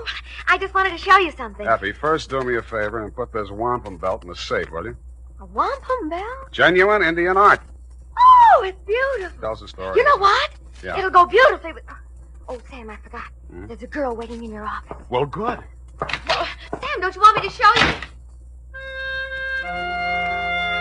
And there was indeed a girl in my office. It was Little White Lilac, Chief Black Cloud's fairest Indian maid of all. Only a heap big change had taken place. She still had the Indian color, but gone was the headband, gone the buckskin dress, gone the squatting squaw, the St. Mark teepee. Little White Lilac stood revealed in the thin disguise of a modern white woman's cocktail dress, complete with pale-faced 20-carat perfume. It was a transformation worthy of a high-priced medicine man. But more surprises were to come. Hello. How? I've been waiting for you. Yeah, well, Big Brave just returned from hunting party. You can drop the teepee talk. I'm civilized. Well, okay.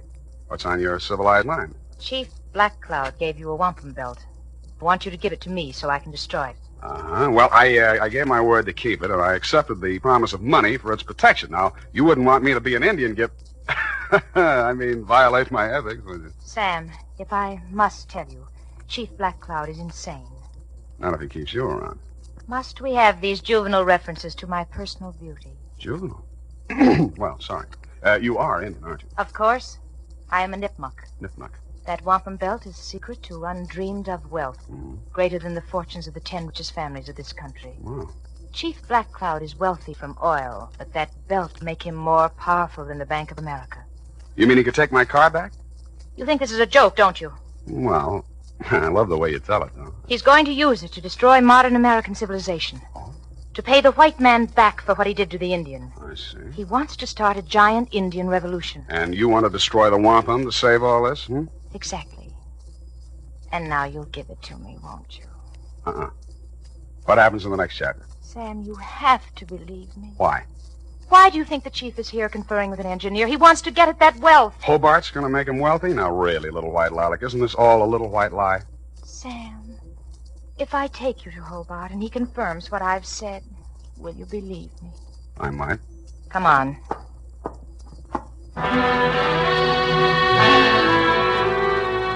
She took me by the hand, and she led me out of the office and up and down several streets until we arrived at a frowsy-looking brownstone. We entered, still holding hands, and came to rest in an apartment that looked just recently occupied. I guess that's what it looked like, because you couldn't tell much. It was being lit by either one 10-watt frosted bulb or by fireflies. This is the place. Yeah, a little dim in here, wouldn't you say? I like dim places. Yeah. Mm-hmm. Where's Clarence? I'll get him in a minute. First, Sam. Yes, Lilac. You've been so nice. I have? I want to find some way to thank you. I'll wait while you look. I can start by kissing you. Mm. Please, Sam. Oh! The kiss was great. In fact, it blew the top of my head off. After this, there was a free fireworks display, followed closely by a giant roar that sounded like Niagara Falls with a cold. It was a short feature, followed by a long period of dark, black silence. When the curtain came up again, I was lying in an alleyway. I was stiff and cold, my head throbbed with pain, my brain was a jumble, my suit was torn and dirty, my patience was at an end, and my anger with Little White Lilac knew no bounds. I went down to the office to change clothes and get a drink. The phone was already ringing when I opened the door. Sam Spade. This Chief Black Cloud talking from St. Mark Teepee. Yeah. What's on your mind, Chief? 10 minutes ago, bellboy delivered to Chief Black Cloud box. Inside box is scalp of Engineer Clarence Hobart. I hung up the phone, fell into my chair, snapped on the lights, and fell out of it again. My office had been massacred. The place had been ransacked thoroughly and looked like the morning after a Comanche smoker. And you guessed it, my safe had been drilled open. The ancient and valuable Nipmuc wampum belt was gone. At this point, I decided what Chief Black Cloud needed was a detective. Now, here's important news on good grooming. If you want the well-groomed look that helps you get ahead, socially and on the job, listen. Recently, thousands of people from coast to coast who bought Wild Root Cream Oil for the first time were asked, how does Wild Root Cream Oil compare with the hair tonic you previously used? The results were amazing. Better than 4 out of 5 who replied said they preferred Wild Root Cream Oil. Remember, non-alcoholic Wild Root Cream Oil contains lanolin. It grooms the hair naturally, relieves dryness, and removes loose, ugly dandruff. So if you want your hair to be more attractive than ever before, get the generous new 25-cent size of Wild Root Cream Oil, America's leading hair tonic, On sale at all drug and toilet goods counters. It's also available in larger economy bottles and the handy new tube. Get Wild Root Cream Oil. Again and again, the choice of men who put good grooming first. By the way, smart girls use Wild Root Cream Oil, too, and mothers say it's grand for training children's hair.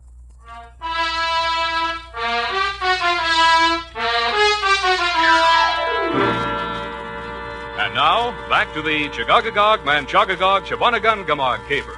Tonight's adventure with Sam Spade.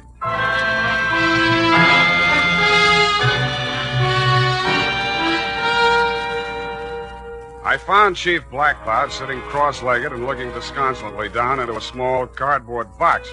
Both squaws, including little white Lilac, were on one side of the room grinding corn. Lilac looked through me as if I didn't exist. I sat down next to the chief, looked into the box, and recoiled.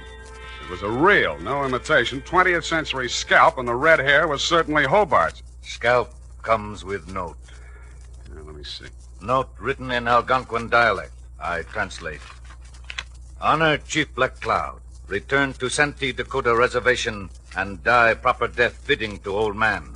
Here you will meet violence unto death, even as this man did. Puts the point across. Look, Chief, it isn't that I'm scared, which I am, but I just decided to pull out of this caper. What? I've heard some things about you that don't sound too good. You hear what? That you want to start an Indian revolution to settle an old score with the white men. Who tell you this? The fairest of them all, little white Lilac. She tell you? I've never talked to him. She not only told me all that, but she... Quiet! Spade, when did little white Lilac tell you these things? She came to my office today. That's a lie. I never left this hotel. We will see. Kalanuka. Yes, Chief Black Cloud. Did little white Lilac leave hotel today? Little white Lilac with me all day. Why, Never out of sight. Enough. Go away. Kalanuka speak with tongue of truth. Little white Lilac I have grown from baby. She also speak with tongue of truth. Somebody lie. Now, look, Chief, I know what I'm talking about. Chief does not need help of double-tongued man. Return wampum belt to me. I pay you. All right, I'll, Well? Chief. Chief heard enough lies. Return wampum belt. Wait a minute. I got a small but biting bit of truth to relate. Somebody stole the wampum belt. Wampum belt gone? Somebody broke into my office, drilled the safe, and took it. You stole? It was stolen from me. Return wampum or you not live until sundown. I'll return it if I can find it. Then you can pay me off and we'll call it even.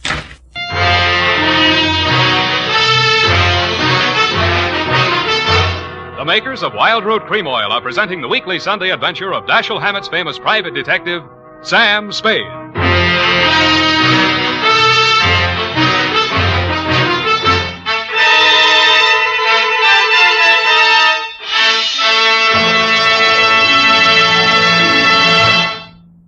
Now, here's important news on good grooming.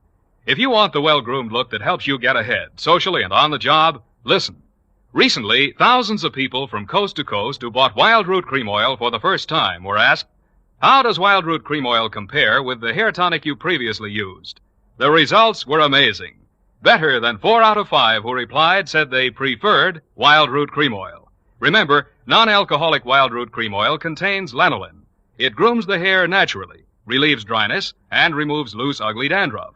So if you want your hair to be more attractive than ever before, get the generous new 25-cent size of Wild Root Cream Oil, America's leading hair tonic, on sale at all drug and toilet goods counters. It's also available in larger economy bottles and the handy new tube. By the way, smart girls use Wild Root Cream Oil, too, and mothers say it's grand for training children's hair. Get Wild Root Cream Oil. Again and again, the choice of men and women and children, too.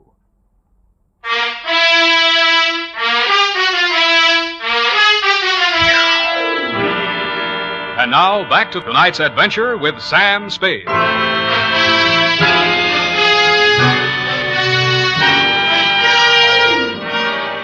I walked outside, muttering frightful white man's imprecations.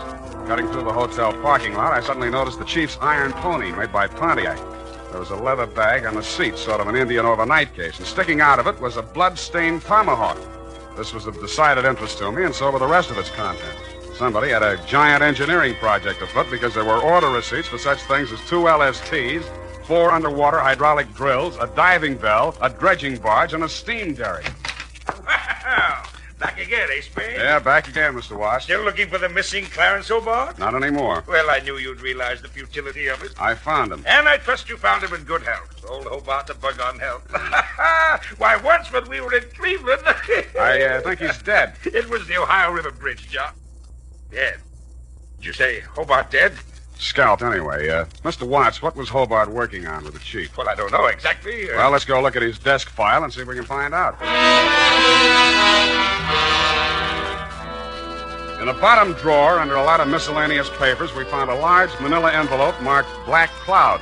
It contained some topographical surveys of an area containing a lake. On the back of one of the surveys was written in fine print a series of 37 letters that looked like a whole group of Indian words strung together, or a code, or just doodling. It started out Chagaga something or other. I left Mr. Watts sitting in his office with tears in his eyes, a new role for him, and made my weary way back to my place of business. Effie was standing in the middle of the office with a shocked look on her face. Sam, look at this office. How did it get like this? Oh, my files and everything. Come on, I'll help you pick things up. And again, by the way, what are you doing here? It's still your day off. When you were here last time, I wanted to show you something, but you were so anxious to get to that girl. All right, I'm here, and I'll look. What is it? A new suede coat. How do you like it? The color is rust. Well, I suppose... Effie. What? What's that you're wearing as a belt? Oh, now, don't be mad, Sam. I just had to. It went so well with the coat, and when I saw it, I Chief couldn't... Black Cloud's wampum belt. You didn't put it in the safe. Now, Give Sam, it to don't me. be mad, Give it please. to me. Wait right here. I'll be gone for half an hour, and then I'll come back and take you out to the best dinner in town. Oh, I should go home and change first. I had taken only 4 steps down the hall when somebody hit me from behind. I rolled, and he went with me. We fought a quick, quiet, and decisive fight. And at the end of it, I held him in an arm lock and led him back into my office. Come on. What happened, Sam? You're back early. I had an unexpected caller. Come in with me and take notes. Now, sit there. All right. Now, who are you and what's on your mind? I'm nobody, and I got nothing on my mind. Spring, you're one of the braves that guarded the chief. Yeah? And you're a phony Indian, lousy makeup, and Indians don't have hair in their chest. All right. My name's Gritham, and I'm a cowpoke, and I should have stayed where I belong, out on the range. Well, why didn't you? Oh, once I said I'd do anything for that gal. Now I wish I hadn't. She brought me here. Why? Well, it had something to do with buried treasure. She was going to give me a big cut. Where is it buried? I don't know. She was going to tell me.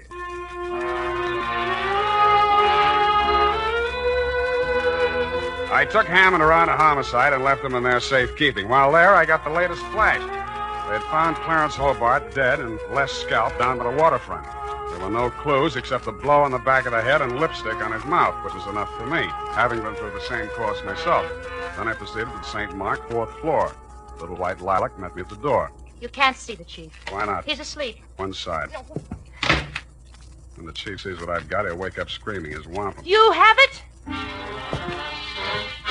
And with that, she pounced. I pushed her off, but she came back and got a hold of one end of the wampum and tried to pull it away from me, with disastrous results. The wampum came apart, and in a second was nothing but hundreds of beads rolling different directions all over the place. In fact, it was no more. Oh! What happens in Chief's council lodge? Chief cannot sleep. Well, I brought back your wampum, but now it's all over the floor. Wampum belt destroyed? Yes, it's destroyed, you stupid old man. You talked to Chief? Yes, stupid. You had the world in your hand. You didn't know it. You wanted it all for yourself, to tear down the earth. It could have been used to live. What are you saying? To live the way I'm supposed to live. Now nobody will have it, not even you or that fat engineer who wanted it. Little white lilac, shut mouth. I've been shutting my mouth all my life. You're a stupid, ignorant, disgusting old man. You'd be better off... His big hands were around her throat. He stood there, anger and betrayal in his eyes. Then his hands dropped and he turned away with tears streaming down his face. It was then that the fair Indian maid went for him with a knife. And that was my cue to step in with a pale-face weapon.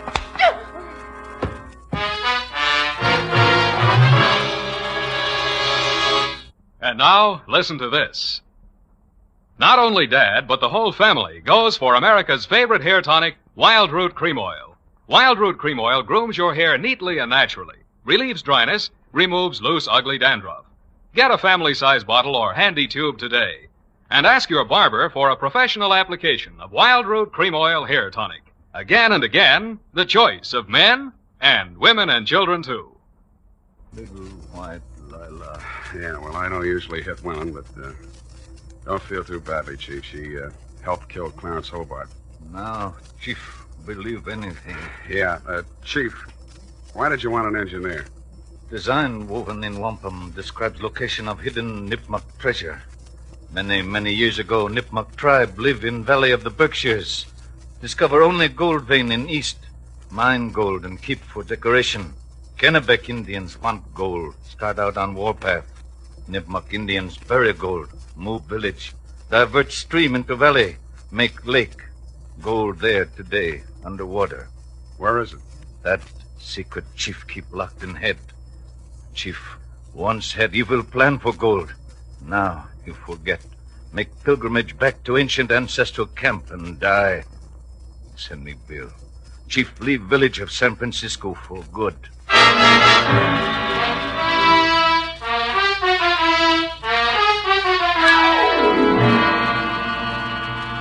Period, end of powwow. Oh, Sam, it's sad. It is, it is. Vanishing race. Mm-hmm. Just think, the days of the Colt and the Winchester are gone forever. But the day of the Remington is still with us. Go to it and type this up. Well,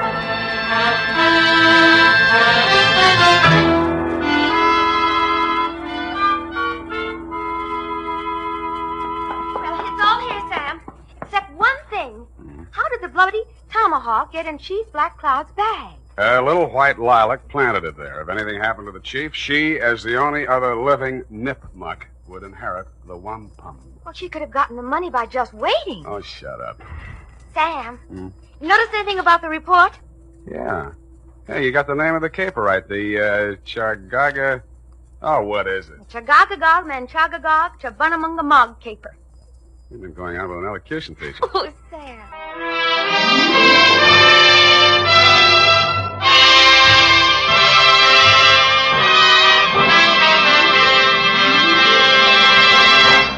The Adventures of Sam Spade, Detective. Brought to you by Wild Root Cream Oil Hair Tonic, the non-alcoholic hair tonic that contains lanolin. Wild Root Cream Oil. Again, and women and children, too.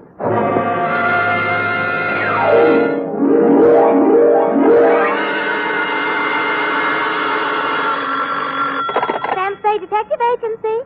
Me, sweetheart. Oh, Sam! It must be telepathy. I was just thinking of you.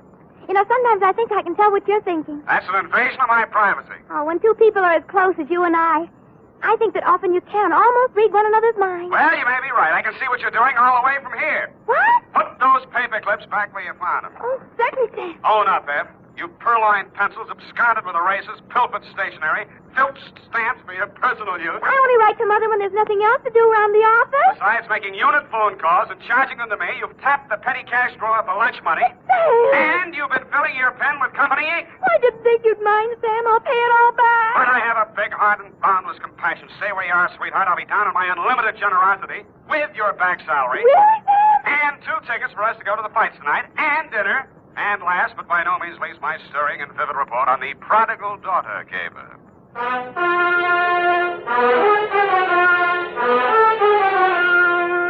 Dashiell Hammett, America's leading detective fiction writer and creator of Sam Spade, the hard-boiled private eye, and William Spear, radio's outstanding producer-director of mystery and crime drama, join their talents to make your hair stand on end with the adventures of Sam Spade.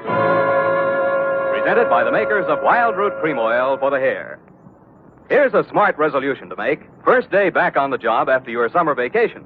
From now on, every single day, I'm going to pay special attention to the way I look.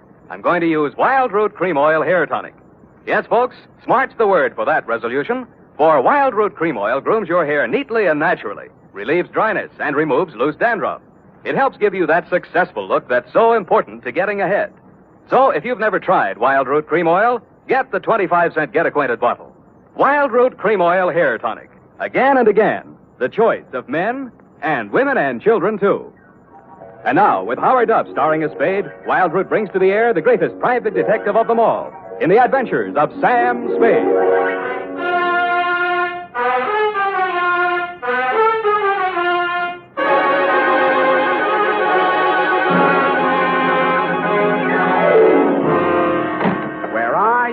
Now that I need you. Effie! Yes, Sam. Oh, now Hi, Sam. Hiya, Sam. Come on. Bring your book. Got a pencil? We gotta hurry if we're gonna make the fight, you know. Oh, I've got one of the new retractor kind of pencils. Well, get the lead out. Are you really going off the post, Sam? It's Man McShelly versus Cluck-Faced Duffy in the main event. Ready? McDuffie. Sounds like an MP. McShelly. What? Aim and fire, Sam. PBX. F, you've been out with somebody else. A military man. Why, how did you ever know? Date, August 28-1949. I don't know whether we'll go out or not. You're clairvoyant. To Dr. Albert Kensington from Samuel Spade. I only had a coke with him, Sam. He was on Frillo, and we... And license number 137596. Subject? And he was from Elkhart, Indiana. And I used to live in Pleasant Lake, and... Down! Down, Effie. Subject, Helen Scully of the Prodigal Daughter. A coke yet. Dear Doctor, everyone in San Francisco knows the castle-type hill house that Casper Scully lived in, even if they didn't know him. When I got there was an all-black 49 convertible in the driveway, and slightly smaller, same color, a Russian wolfhound wearing a spiked collar and expression to match. He broke his chain when he saw me and ran in the back of the house. That should have told me something, but I plunged the doorbell and was admitted by a butler named Stanley, who left me standing in a draft in the library, looking at a cold television set. I pulled up my coat collar, took a plant in front of the fireplace, and lit a cigarette. Pretty soon, things started. A blonde girl in a yellow suit was having a one-sided argument with a gray-haired man in a gray suit. Nobody paid any attention to me. That stuff about how you forbid it and it can't go on. Well, let me tell you, it can go on just as long as I want it to. And there's nothing you can do about it, so don't, whatever you do, try to interfere. Oh, stop it. That hurt look again. I've seen it too often, and I'm sick of it. Do you hear me? I'm sick of it.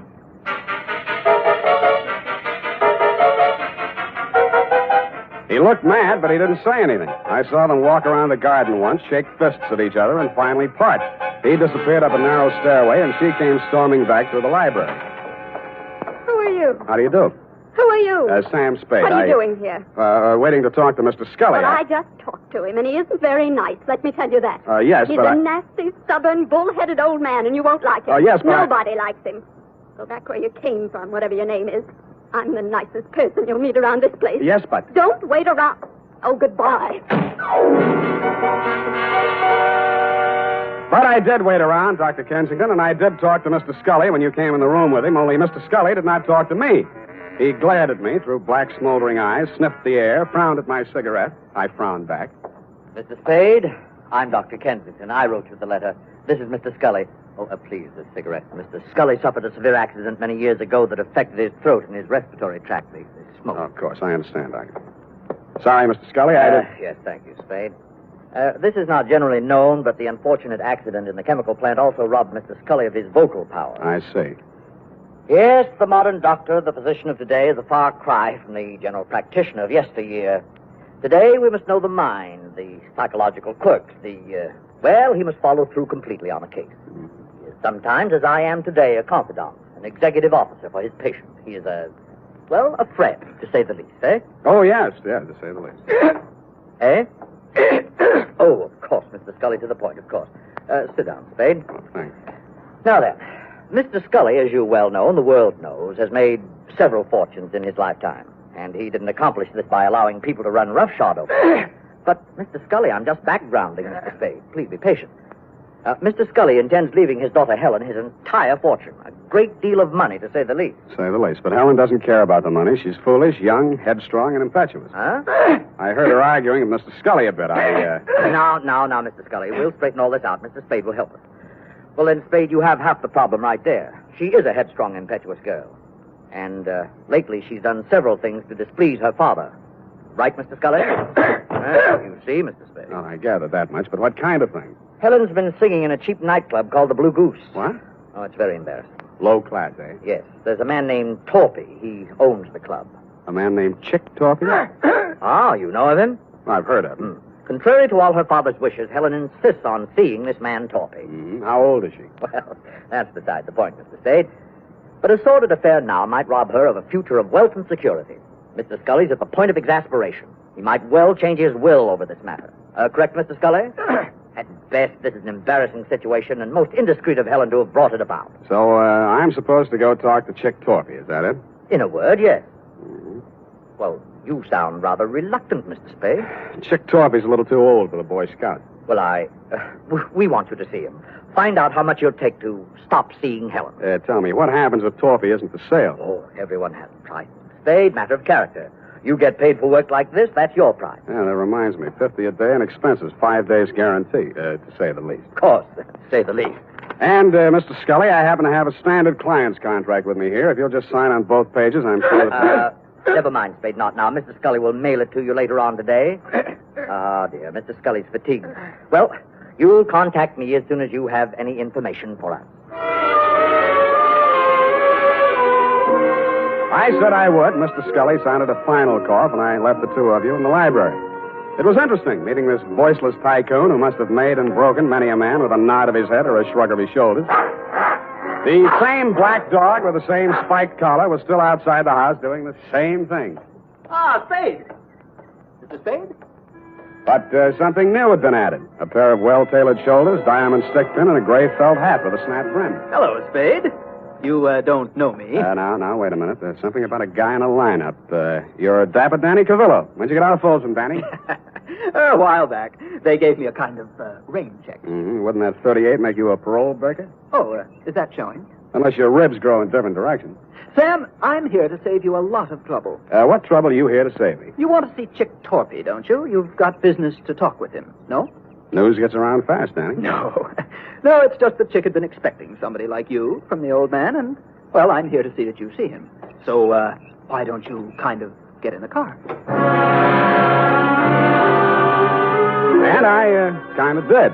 Danny smiled, lit a cigarette, shifted his shoulder holster so I could shift gears better, and drove me back across town to an apartment house on LaSalle, the Metropolitan. A good-looking guy who stood about 6'4", black hair, answered the knock. Hello, Chick. May I present Sam Spade? Sam Spade, meet Chick Torpy. That'll do it, Danny, thanks. Hello, Spade. Come on in. See you, gentlemen. Danny's Gabby. Hello, Chick. Your taxi service always free? Just when I'm in a hurry to get things settled, soldier. You saw the old man today, huh? I saw him and talked to his doctor, Kensington. All right. You're here to tell me how worried the old man is, right? If you're talking about Helen and you, yes. You're bad company. Yeah. What else? He wants you to stop seeing her. Well, suppose I don't want to stop seeing her. Suppose I told you I love her. Let's see. She comes in at $3 million when he kicks. You love her. I'd be crazy if I didn't. I wonder what she'd say if she heard you say that. Why'd you ask her, Spade? Helen. Hello, Mr. Spade. Told you to leave my house today, but you didn't listen. Vince Spade? Well, I'm wondering, anyway. Maybe this will help. When you get back to my father, tell him I think Chick would be a fool to brush me off. Tell him that someday I expect to inherit all of that wonderful money he spent a lifetime making. Tell him that Chick's tired of working. Got all that? Yep. How do you feel, Spade? Like I'm earning my fee. Oh, you've already earned it, Spade. There's no use trying. I've told him myself, now you can tell him. She's not for sale, and I'm not for sale. Got it? You got it. All right, then you're finished here. Hello. Oh, you. Well, I'm not sure I want to talk to him. Give him a pill And it was on that happy note, Doctor, that I went downstairs, found a drugstore, and tried to phone you and tell you what Torpy had said. Your line was busy, and while I was waiting for it to get unbusy, I spotted Chick Torpy out in front. He looked madder than when I'd left him, and there was a bulge in his coat that hadn't been there before. He got into a black sedan near the curb, and I hailed a cab and followed him across town up to Nob Hill. A half a block from the Scully residence, I left my taxi and took the rest on foot. He was still a couple of 100 feet ahead of me as he disappeared into the garden entrance. I heard a cry for help, and then... Chick was standing over something on the ground. When he saw me, he streaked for a break in the hedge. I stopped long enough to have a look at the body he'd left. My client. He still had gray hair, and he was still wearing the gray suit, but half his face had been shot away.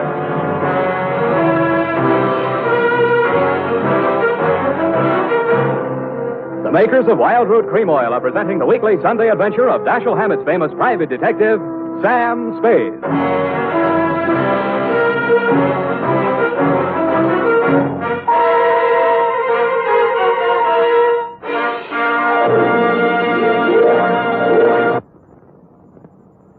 Remember, non-alcoholic Wild Root Cream Oil contains lanolin. It grooms the hair naturally, relieves dryness, and removes loose, ugly dandruff. So if you want your hair to be more attractive than ever before, Get the generous new 25-cent size of Wild Root Cream Oil, America's leading hair tonic, on sale at all drug and toilet goods counters. It's also available in larger economy bottles and the handy new tube. By the way, smart girls use Wild Root Cream Oil, too, and mothers say it's grand for training children's hair. Get Wild Root Cream Oil. Again and again, the choice of men and women and children, too.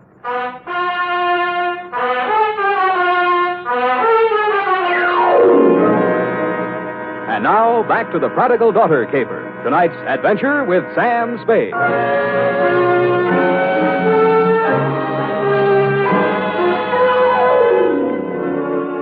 My 5-day contract arrived in the morning mail signed by Casper Scully.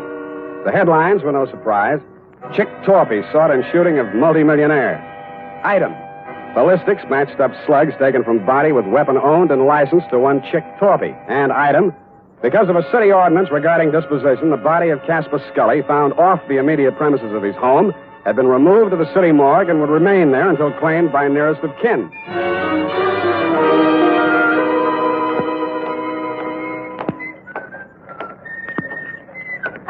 Hey, Sammy, my boy. It's good to look on you. Hello, Maxie. What brings you, Sam? Scully stuff. Oh, yeah. Checked him back in. Autopsy. Were you in with this, Sam? Do you know Scully? Just met him yesterday. Like I say to you before, you do collect queer ones, eh, Sam? Oh, such a mess. Woo-hoo, such a mess. Yeah, I know. I found him. They tell me he has to be claimed. City ordinance, Sam. Nearest of kin. It would be his daughter, Helen. She called or anything? No, not yet. But to get back to him, a real queer one. Maybe the tops this season. How so? Barbarianism, Sam. That's what it is. The world is moving backwards. You can get deader than dead. Huh? You'd think the slugs in his chest would be enough, but no. 4 also in the head, too. Kill him twice. Say it again, Maxie. You mean that... Twice, Sammy. In the chest, maybe 20 to 30 hours ago. In the head, maybe 12 hours later. You see what I mean? I saw what he meant. I didn't like what I saw, but things did begin to make some sense. From the morgue, I phoned the Chronicle office, confirmed that Scully did suffer from a throat ailment, was publicity shy, was never interviewed or photographed for that reason. I asked them if they had a specimen of his handwriting by any chance, and they did. I had it sent to me by special messenger, and the signature, compared to the one of my 5-day contract with Mr. Scully, made interesting reading. But what was even more interesting was the DOA Maxie was ushering in. As I was saying, Sam, it's awful the way these homicides are turning up nowadays. In gray suits, it's fashionable now. Hey. What's the matter, Sam? You know him? Yeah, I know him. What's it say? The toe tag says unidentified, accidental drowning. Found off Pier 14, time 8:15 this a.m. Accidental drowning. You don't think so? Why do you think he's dead? I think he's dead because he didn't cough when the doctor asked him to.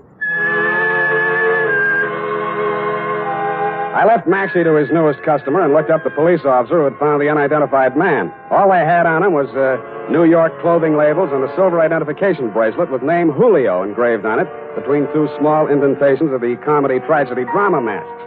It wasn't much, but it took me to a theater on Post Street featuring a special company of Spanish actors on tour. I am the manager of the company. What is it, please? I'm sorry to trouble you. I'm trying to locate a certain man. I have good reason to believe he's with your company. We are a small group. His name, please?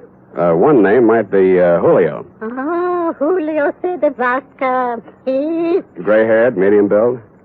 You are from the police? No. If you are looking for Julio de Vaca, why are you not from the police? 2 days ago, Julio, who does not speak any English, is asked of all things to appear on the television program. Mm-hmm. Here is his line. I am proud. But yesterday morning, a man on the telephone, they speak, and Julio goes out with no word. I, too, am looking for him. He missed his performance the afternoon. I see. He drinks too much sometimes, I know, and he missed the evening. Where he is, this I do not know. But if you find him... I have found him. You have found? Does he have a wife? I am the Senora de Vaca. What is it, senor? What has happened to my husband? You better get your coat, Mrs. Sedebaca.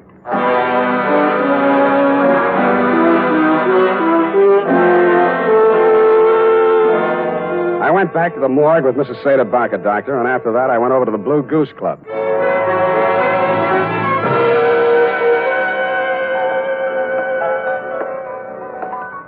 Spade? Tired, Danny boy, tired. Well, come on in and relax. Nice place. You run it for Chick? When he's away. Seen Chick lately?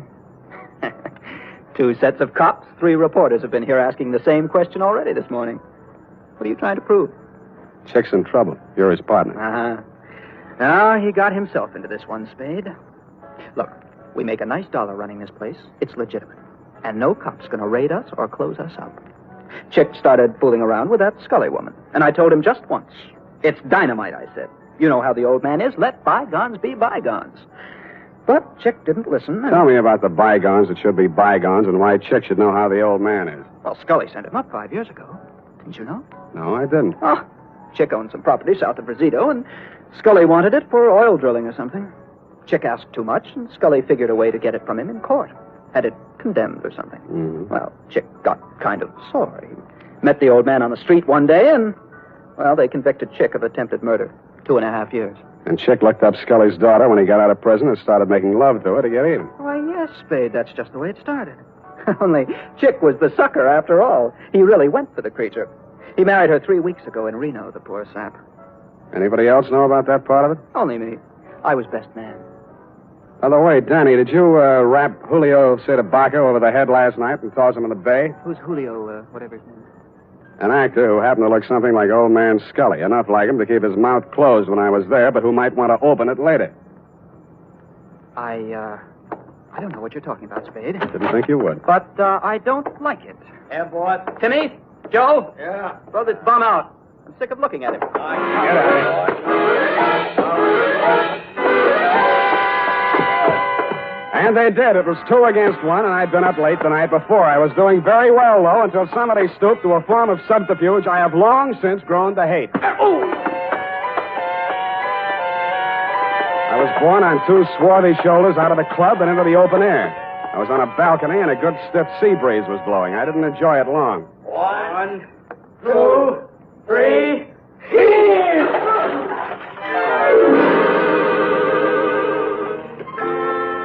The water was cold but refreshing, and I managed to swim the 5 feet to shore. And that was my limit. I hung onto a slippery piling which supported the blue goose above me and partially hid the antechamber in front of me. It had been a wine cellar once and a loading dock, I suspected, during Prohibition. This time it was a hideout. Keep your hands up, Spade. Close the door. Chick, please. Keep out of this, Helen.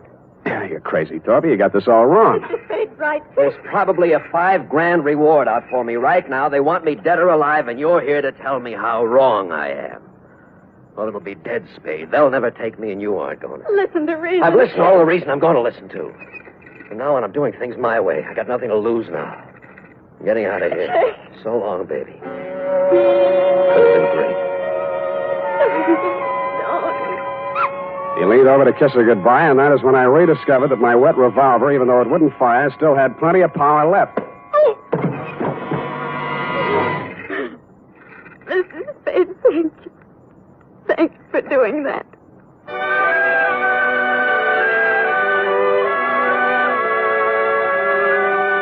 As you know, Doctor, I turned Chick Torpy over to the police along with Danny Cavillo and took Helen Scully home.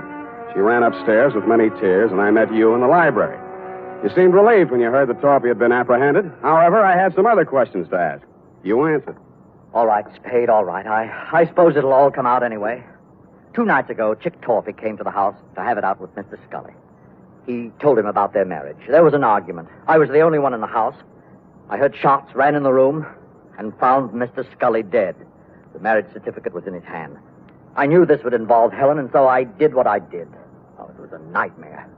I hid the body, hoping to find a way, perhaps a death certificate on accidental shooting or something. In other words, you were helping Torpy get away with murder. Yes, but I was thinking only of Helen. Her father did love her. But you'd already sent a letter to me. You knew I'd be here the next morning. You'd seen an actor on a television program. He resembled Scully. You hired him for a job. You told Helen that Chick had killed her father and told her what kind of acting she had to do. Oh, it was crude, perhaps, but I didn't want you to become suspicious when a death report did show up. I intended to hire you and fire you. Only it didn't work out. I followed Torpy here and found the body. Oh, I've been such a fool, Spade. Helping a man get away with murder, I want to confess it all. I suppose this will make me an accessory to murder. Not exactly. You mean there's a way out? There's a way out, and you were going to take it. What?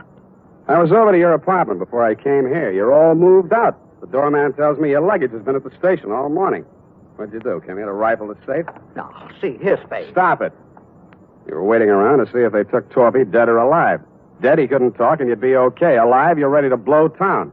You bumped Scully. No. Get back there. Then you did your best to hang it on a chick. Helen thought he really did it and played along with you. You're not an accessory to murder. You're a murderer on a double count. That actor was knocked on the head before he drowned. Oh, just a minute, Spade. This can be fixed if you... Shut up!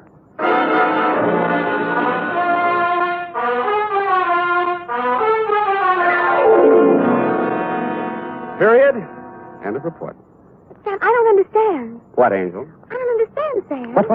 Well, you say you turned Chick Torpy over to the police, yet Dr. Kensington was the murderer. A formality, F. He will be released and cleared in short order. Anything else? Well, yes. What about Danny Corvillo? An innocent bystander. But he had you beat up and knocked on the head. And he has already made amends with those tickets for the fight. No more questions, F. Type this up and I'll give you the happy ending.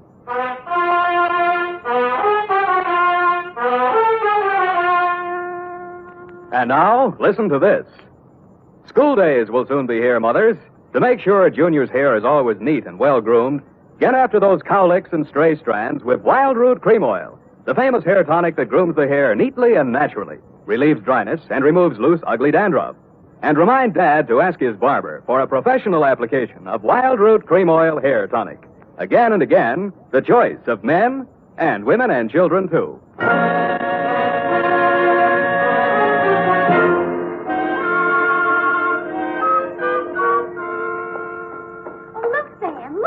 What is it? Look, Sam, look. What is it? Look, Sam, look. All right, I shall rephrase the question. What? Oh, I see. You mean the magazine Look, huh? They said an advance copy. It's not even out till next Tuesday. What's it doing here? Oh, look at them. See these? Who? Who are these people here? That's Sam Spade. What? On the radio. You know, Howard Duff. He plays you on the radio. Howard Duff. Why don't I play it on the radio? You're not the type, I guess. Yeah, look here. Sam Spade dictating to Effie. Hey, she's not bad, you know. Not bad. Oh, really? That accuracy, I thought. What is it? Levine Tuttle. Levine. The name is so actressy. As Bill Spear, Spade producer, gives final instructions. Look at him. He has 9 o'clock shadow. Well, come on. Let's get out of here. Go to the fight. Oh, Sam. Then I can't say it. Say what? Well, if you're taking me to the fights, I can't very well leave and say goodnight, Sam, can I? Well, you can try. It's expected, you know. All right. Good night, Sam. Grins. Good night, sweetheart.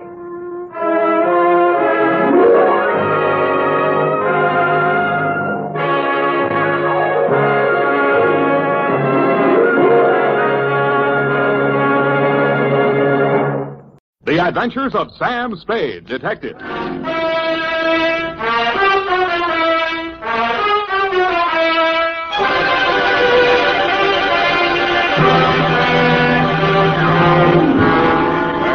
Date, fill it in. To Detective Lieutenant Dundee, Homicide Detail, San Francisco Police, from Samuel Spade, license number 17596. Subject, the Betrayal in Bumpus Hell. Red Gillis was a raw-boned poke from the border country. He was a stranger to Bumpus Hell, but he was no stranger to trouble. He jogged his Pinto down the narrow main street, not liking what he saw, and reined up in front of the sheriff's office. He dismounted and slapped the trail dust off his Levi's. Then he hitched up his gun belt and ambled inside. He looked at the heavy-shouldered, blue-jowled man behind the desk, and he didn't like what he saw. Neither did the sheriff, Rance Blaggett. State your business. I can do it better than that. State your business and get out, he snarled. Red smiled thinly and drawled, I'm looking for my brother. And what be your name outside of Red? Here, I can do that better than that. And what be your name outside of Red? Red Gillis's hand slid toward one of his six-shooters as silently as the sun coming up over the butte. Gillis, he sneered. Red Gillis from the Tonto Rim. That's pretty good. The sheriff's muscles tightened like steel springs and pulled him erect. Ain't no Tonto Rimmer welcome hereabouts in Bumpus Hell, he cursed. That was real good. And then the slap of 4 hands on leather was followed by the simultaneous roar of 4 6-guns. Hey, wait a minute. The sheriff... I know they're in there. Well, who is it? The sheriff is just... Mr. Spade. Miss Carson next door. Right in the most exciting part. Mr. Spade, now see here. I won't take no for an answer. It wouldn't be neighborly. What is it, Mrs. Kelsey? Never you mind, come along. What are you up to here, anyway? Who, me? Oh, nothing. I'm just relaxing with an apple and a good book, I that's don't all. see no apple, and the only reading matter I see is some Western trash. Trash? Now, come on. There's trouble on the third floor. Well, there's trouble in Bumpus hell. Don't you swear at me. I'm not- I know my duty, and I know your duty. Now, come on. Get moving. Ouch! Okay, let go my ear. And that, Dundee, so help me, is how it started.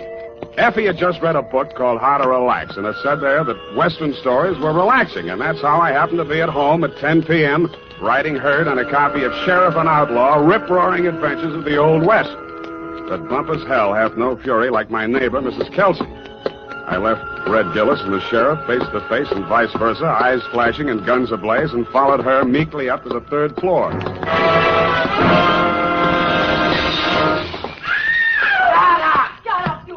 Shut me up, you thief. Fire!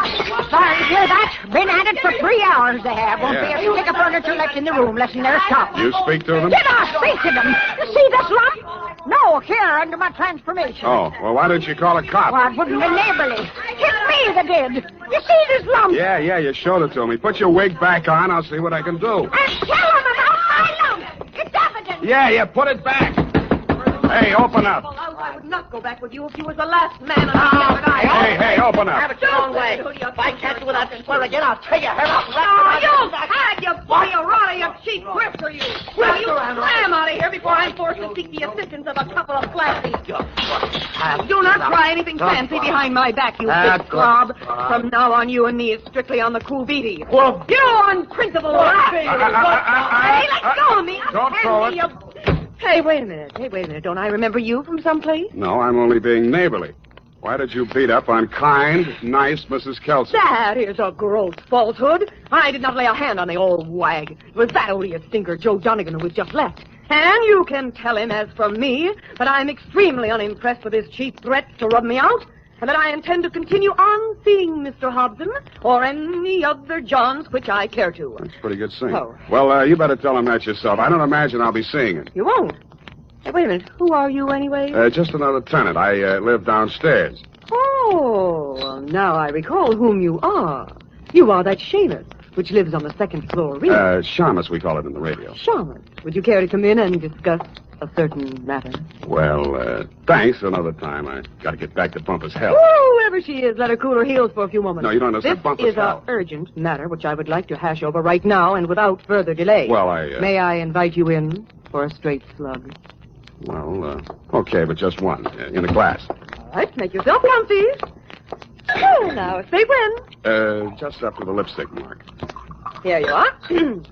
Well, now to make a long story short, Mrs. Spade, my name is Rosemary Fell, which remains my stage name, notwithstanding the circumstance that I am legally married to that barnacle which has just dusted this joint. Now, being as you are in the detective business... Now, wait a minute. Kindly permit me to finish, honey. Sorry, sweetheart. I'm not the type to jaw about my troubles just to pass the time of day. I'm sure you are. I am an actress. I knew that. And although I'm low in funds, due to being between jobs right now, on account of that knothead making a scene in the last joint at which I worked... Cheap ginger ale. Just to show you how the breaks fall, Mr. Spade, Belita Wilkerson, who just happens to be about the biggest talent agent in this city, if you have the time, I'm impressed. phoned me on the telephone, and arranged an audition. She also advanced me the sum of 100 clams, 100? which I will pay you to put the bee on that dog, Joe Donegan, the rat. Now, which is he? What do you mean, put the B on him? Listen, Sam, that grifter has got a record as long as my arm, and what I have got on him is longer than his arm. Please. In short, I should like him thrown into the can so that I can feel safe to sing on him. Look, Rosemary, so you had a fight with Joe. You're sore. You want to pay him off. Now, Right. why don't you just wait until morning and see how you feel Sam, then? listen to me. If that knuckle duster remains at large, I will be feeling no pain. Now, I know that from my flamboyant manner, you'd never guess it. But that is only the actress in me. In actuality, that flea intends to do me in. Oh, now, come, Rosemary. What? You disagree? Well, now, really, Rosemary. Why, you big pain in the neck. Rosemary. Drinking my... Pour that back in the bottle. Go on, put it back in the bottle. Well, I'll be going now. Only trying to be neighborly. Well, back to Bumpus hell.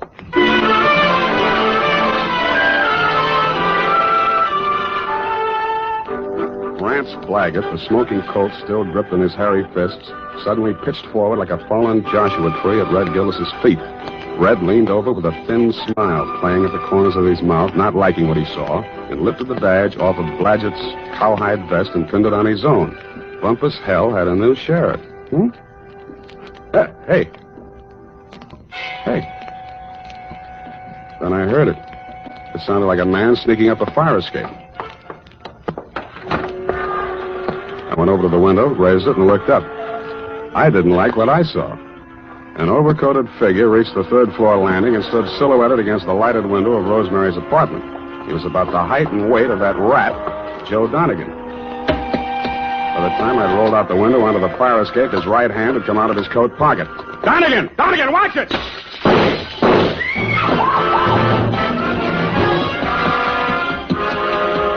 He was a floor ahead of me, and I didn't want to get too close to him until I'd passed that lighted window. He made the roof just as I crossed in front of it. The flashes from his revolver told me that. They also told me he had 2 slugs left to throw at me.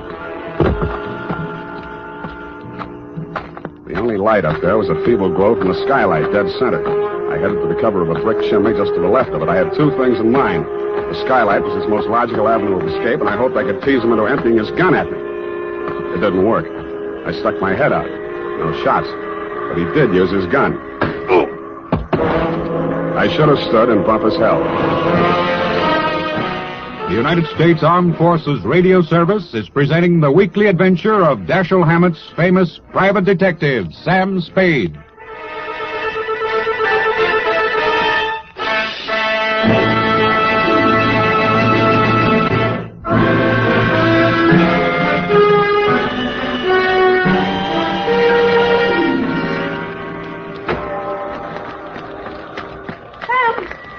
What did that rat do to you, the dog? Sam, speak to me. Come on. Send an Indian to Sutter's Mill. Tell the governor the sheriff of Bumpus Hell is turning in his bag. Listen, honey, you've got to pull yourself together. Now, come on. These delirious Trumans will get us no place now. Come on, Sam. Yeah, I guess you're right. Come on, now. Now, do not rush things, honey. That was quite a clip he gave you. Yeah, where were you? I was combing my hair out of the window. Yeah, and he was on the fire escape, not 4 feet away. Not a very good shot, is he? No, he isn't. Oh, Sam, look at your poor little head. Here, now, let me kiss it and make it well. Wild root. Yeah, see how it gets me ahead socially and on the job? Well, now, what next, Sam? Rosemary, I am going to the top now. My dander is up. Let's have a moment of silence while I put through a call to Lieutenant Thomas Dundee of Homicide. It took your boys less than an hour to locate Joe Donegan and haul him in, Lieutenant. Rosemary's charges were not enough to hold him on attempted murder, and all I could identify was the back of his neck. But you were good enough to bag him anyway, so Rosemary and I could relax. I went downstairs to bed and started Chapter 4. Aha. Red Gillis didn't trust Curly Mallard, the foreman of the Crooked S. Aha.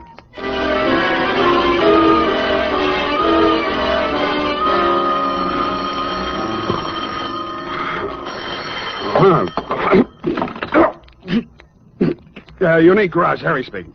Sam, this is Dundee. Yeah, Dundee. What time is it? 8:30. In the morning? Yeah. Huh? Oh, yeah, it's daylight. See, about that, what was his name? Donegan? Anyway, that fellow we booked last night on your say-so. Well, what about him? That was a bad beef, Sam. How come? You better tell me. Man was alibied, Sam. When did that happen? Well, a fellow named, got it written down. Yeah, Hobson. Warner Hobson says Donegan was with him at the time. Who else says so? Hobson's word's good enough for the commissioner. Ran for assembly once. Did you know he also ran for Donegan's wife? You don't say. Well, that's a real puzzler, Sam. The human mind is unpredictable, Dundee. Huh? Oh, yeah. Well, I hope you figure it out, Sam.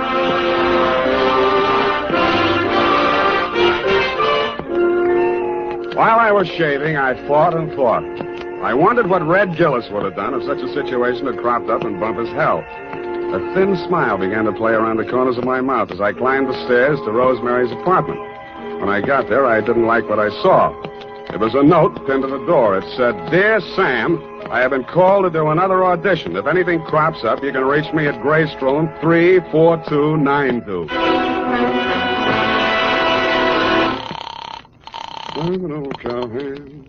The Belita Wilkerson Talent Agency. I want to speak to Rosemary Fell. Hello? Yes, I'm still on the line. Who's calling, please? Sam Spade. I'm sorry, Mr. Spade. Miss Fell can't come to the phone. Who's in charge there? This is Miss Wilkerson speaking. Yeah, well, why can't she come to the phone? She's in the middle of her audition. Well, Is there any message? yeah. Tell her Donegan's out and it's Hobson's choice.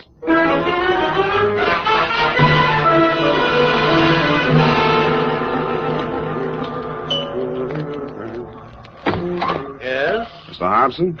Yes? My name is Spade. Oh, yes, Mr. Spade. Come in. Why did you phony up that alibi for Rosemary's husband, Mr. Hobson? Huh? Oh, because I knew he's not the man who fired those shots at her. Were you there? As a matter of fact, I was. Would you like to hear about it? I would. Well, first, I'd better tell you a little about myself. Now, for the past year, I've been interested in politics, if I do say so myself. Yes, I know. You ran for assembly. Come to the point. Well, in a way, this is the point. My wife's a professional woman, and her own career keeps her busy a good deal of the time. Well, like the movie magazines say, a clash of careers and so on. That's how I happened to take up with Rosemary. I didn't know she was married, and of course, when I found out, I dropped her like a hot potato. Potato. And then she started blackmailing me. Did you know about that? I still don't. Well, I think I can convince you. Go ahead. Well, I received a series of threatening phone calls from Rosemary. And I finally decided to go to Donegan and tell him the whole story. Oh, he was as mad as a wet hen. Wet hen? Well, he said he'd stop her. And I believed he was the right man to do it. Well, last night he phoned me. He said he'd had a little caucus meeting with her and assured me I'd had no more trouble. But no sooner had I hung up that phone when she called again, making another outrageous demand. I decided then and there to take things into my own hands. So happens I'm a crack shot. And I knew that I could come close enough to frighten her without actually hurting her. You were laboring under a false impression. Huh? Oh, yes. Well, you believe me now? Up to a point. Well, I'm afraid that's all I have for you, Mr. Spade. Well, I have something for you. What's that? Look up here. You see this bruise on my head? Oh. Well, all in the game, you know. Touché. Now, hold it. I only... Lie still. I'll get it. Yeah? This is Rosemary again. Listen, I want to talk... Me, you cheap ward healer. If you don't have that dough for me tonight, I will have no other recourse but to smear your fat puss all over the front pages. Yeah, look, Rosemary... And I am just the individual to do that. You may think you are a wolf in sheep's clothing, but in my opinion, you are nothing but a worm. Yeah, well, look... Goodbye, you rat. And rat. Hey, Rosemary. Hello.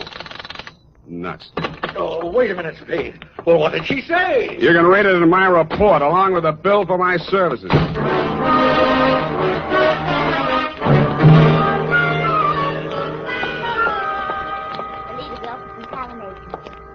No, I'm so sorry she isn't in. You do that, sugar. Hello there. Likewise. Are you talent or just interested? I could be. In the meantime, is Rosemary Fell still here? Did she have an appointment today? Yes, honey. I called this morning. She was here then. You must be mistaken, darling. The office didn't open till noon today. Yeah. Could I talk to Miss Wilkerson? She isn't here just now. Oh, she never gets in till 1. Not until 1. She's over at KQW cutting a transcription for our new show, Goal of the Golden Gate. Oh, no. I mean, Gale of the Golden Goat. Don't you mean Gale of the Golden Gate? Girl of the Golden Gate. You said it, and I'm glad. Well, anyway, she isn't here. Good morning, Maggie. Any calls for me? Oh, yes, Miss Wilkerson, your husband... Oh, Miss Wilkerson, I was telling this gentleman you weren't here. Obviously, I am. Did you have an appointment? I talked to you on the phone this morning. Spade. Oh, Rosemary's friend. Well, you might call. She'll be out in a moment. What a distressing business that was last night. Rosemary tells me you saved her life. Well, that's a slight exaggeration. In fact, the whole thing was a mistake. Oh, really? I understood that... Oh, here she is. Rosemary, here's your friend. Sam, I ever glad to see you. Yeah. What's the matter? Plenty. Oh. Well, thanks loads, Miss Wilkerson. I hope the recording is better on this one. I'm sure it is, Rosemary. We'll call you when the client makes up his mind. Oh, well, thanks again. Come on, Sam. Goodbye, Mr. Spade. Goodbye. Sam, what is this new development that appears to be griping you? Why didn't you tell me you were shaking Hobson down? Uh-huh. And who's been feeding you this pile of gross falsehoods? Look, Rosemary, you may be an actress, but with me, your audition is over, and you did not get the part. And just what are your future intentions in regards to me? None whatsoever. I'm sorry I ever met you, and I'm going back to Bumpus hell. I went back to the office, swiveled my chair into a comfortable position, opened the February number of Sheriff and Outlaw to page 112, Betrayal in Bumpus Hell, Chapter 5, Stampede. It was disappointing. There was a lot of stuff about bawling cattle and dust clouds and Flo and Curly standing on top of a butte, not liking what they saw, when somebody yelled, Stampede. Red Gillis was riding ahead of the cattle when his horse stepped into a chuck hole and he sprained his ankle. Red of the horse, it didn't say which. But Red was lying prostrate in the path of the avalanche of tossing horns, not liking what he saw. Hold it a minute. Let's see. Continue on page 113. Learn to be a private... hello? Spade, this is Hobson. Come out here right away. Something terrible has happened. Such as? Rosemary is here, and I think she's dead.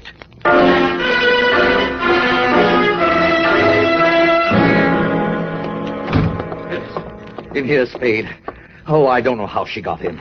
Oh, yes, I do remember I must have left the door unlocked. Where were you? Why, I just stepped out to get some cigarettes. Can you prove it? Why, no, I'm afraid not.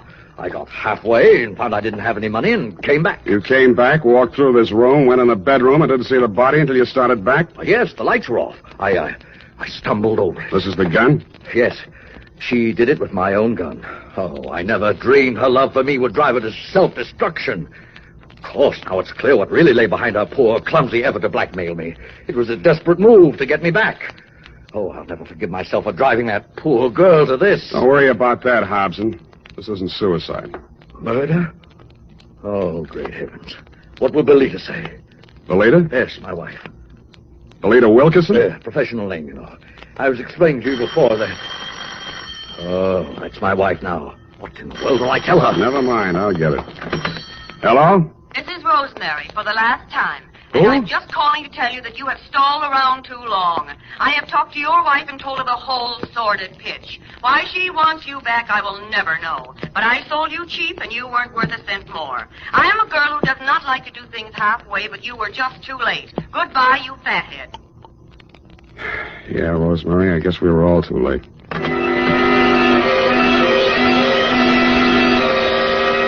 I called you, Dundee, and then, like the rat I am, made off with your prize suspect before you and your boys from Homicide arrived. We arrived at the Belita Wilkerson Talent Agency just as the boss was shutting up shop for the day. She had the recordings under her arm. All right, Belita, I'll take those. Well, what are you... Warner! Mr. Spade! Unlock the door, Belita. We're going back in. Warner, why are you... You'd better do as he says, Belita. Well, all right, but... Give me those keys. I don't... Inside, both of you. Where do you play these records? The recording studio is just through there, but you can spare yourself the trouble. I admit I tricked Rosemary into recording those blackmail speeches and then played them back over the phone to Warner. If trying to hold on to my husband is a crime, then I'm a criminal. Oh, now, Belita, my dear. Come on, stop that. We gotta get busy. I phoned the Hobson house, and you were still there, Dundee. You said it was an open and shut case against Hobson, and to deliver him at once or kiss my license goodbye. But when I told you my diabolically ingenious scheme, you said yes, you'd be glad to, because it was a sure way of getting rid of me once and for all. It took us nearly 2 hours to get things ready in Belita's recording studio. We took the parts of Rosemary's so-called audition records that we thought would fit the occasion and dubbed them onto a single side. We played it back once. Then I phoned you at headquarters. Homicide. Lieutenant Dundee. Spade, Dundee. Everything's ready here. Did you pick up Donegan? Oh, yeah. He's here. Donegan? Hold on. Okay, Belita. Start the record when I give you the nod. Yes, Mr. Spade. I didn't say it, Donegan. That's for you. Thanks. Yeah, who's this? This is Rosemary. Huh? I forgive you for everything, but there are some things I cannot forget. You Rosemary, lied. it sounds like We have you. meant a lot to each other, but after what you have done to me, it is time you take through the nose. Rosemary, I didn't mean it when I followed you to his house We and have you meant went a lot right in to like each you other, lived but there. after I what just you went have done nuts. to me, it is time you paid through the nose, you rat. I am a girl who does Listen, not Ro- like to do things halfway. Listen, honey, but you're you not were going to just throw the too book late. at me, are you? I am just I'm glad to hear beginning your to voice. I too. thought you were We dead. have meant a lot to each Okay, other. kill it. Rosemary, are you listening? Rosemary. Hey, no, she's still on the line. I want to talk to her. Take him, House. Wait a minute. Take him. Sam, Yeah, Dundee. congratulations. That was a brilliant piece of work. Hey, Sam, you still on the line? Yeah, I'll be all right, Dundee. I just fainted temporarily. Say it again, will you, pal? Yeah, as I was saying, congratulations on a brilliant piece of work. Well, But I have never in all my years on the force heard of such a wild, insane, illegal, unethical, and downright cruel method of extorting your confession. thank you, Dundee. I feel better already.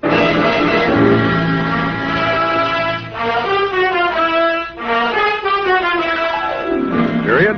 End of report. But Sam, what happened? Effie, I thought I had made that abundantly clear. No. In order to discredit her husband's paramour, Belita gave her a come-on about an audition and had her play the part of a blackmailer reading lines from a script which she, Belita, had prepared, and thereupon proceeded to play said records over the telephone, well knowing that her husband would erroneously believe Rosemary to be a blackmailer in fact, and would drop her like a hot spud. No, Sam, no, I don't mean Don't that. interrupt. Oh. It was my inspiration, I, Sam Spade, to use Belita's fiendish device for a higher purpose. No, Sam, no, Yes. that is what I... No, Sam, I meant the Western story. Betrayal and Bumpus Creek. It is not Crick, Effie. You can't say H over the radio, Sam. Oh, yes, you can. Bumpus Hell is the post office designation of a hamlet right here in California. It is? Mm-hmm. Well, anyway, what happened? Did Red Gillis ever find his brother? I didn't quite finish, Ev. Go type that up, and I shall.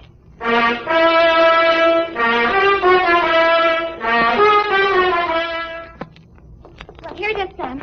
Oh, Sam, what's the matter? You don't look at all well. Can't be. It didn't happen. It's a misprint. That's what it is. What, Sam? What? Maybe the writer was tired. Oh, Sam, it's only a story. That's what you think. Well, did Red Gillis find his brother? I won't tell. Oh, no, Sam, now don't be childish. Oh, well, all right. Remember the sheriff he shot on page 1? What? Yeah, it turned out to be the new schoolmarm. Oh, how ornery. A woman, huh? Nice. Get off. Good night, sweetheart. This is the United States Armed Forces Radio Service, the voice of information and education. The Adventures of Sam Spade, Detective.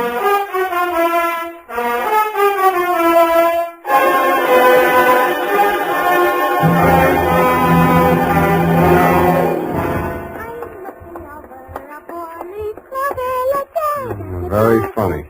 Certainly took you long enough. Oh, thank you, Sam. Well, do you like them? My girls? Yeah, I guess so. It's your own hair, I trust. Oh, yes, Sam. When it's brushed out, you'll never know anything happened. Whenever you're ready, curly. Oh, gee, you like it that well? Yeah, very cute. Well. It's a business. To Detective Lieutenant Dundee, Homicide Detail, San Francisco Police, from Samuel Spade, license number 137596, subject, a bouncing Betty caper. Here, Dundee. It all began on a Wednesday. My secretary, Miss Effie Perrine, tiptoed into my office and laid an engraved calling card on the desk in front of me. The name on it was Randall Carruthers. She said he looked like money, so I said show her in. Or him in. She did. Good morning, sir. Do you wish the morning paper? Thanks, I've read it. Dear me. What's the matter? This ashtray, sir. Have you a silent butler? I don't even have a noisy one. Oh. In all my years of service, it has been my constant endeavor to keep things neat and tidy, down to the smallest details. I see. Well, if it bothers you, just dump those butts into the wastebasket. Very well, sir.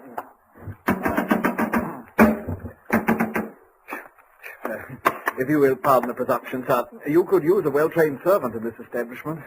Waste paper baskets clean and empty at all times. Never allow refuse to accumulate. That's not refuse. That's this month's bills. So I noticed, sir. I also noticed that you have not opened them. From this I conclude that your services are immediately available. Yeah, and I conclude that in spite of your glad rags and fancy handle, you are somebody's butler. Oh, that is correct, sir. I am first butler in the household of Dr. Mark McGraw, first?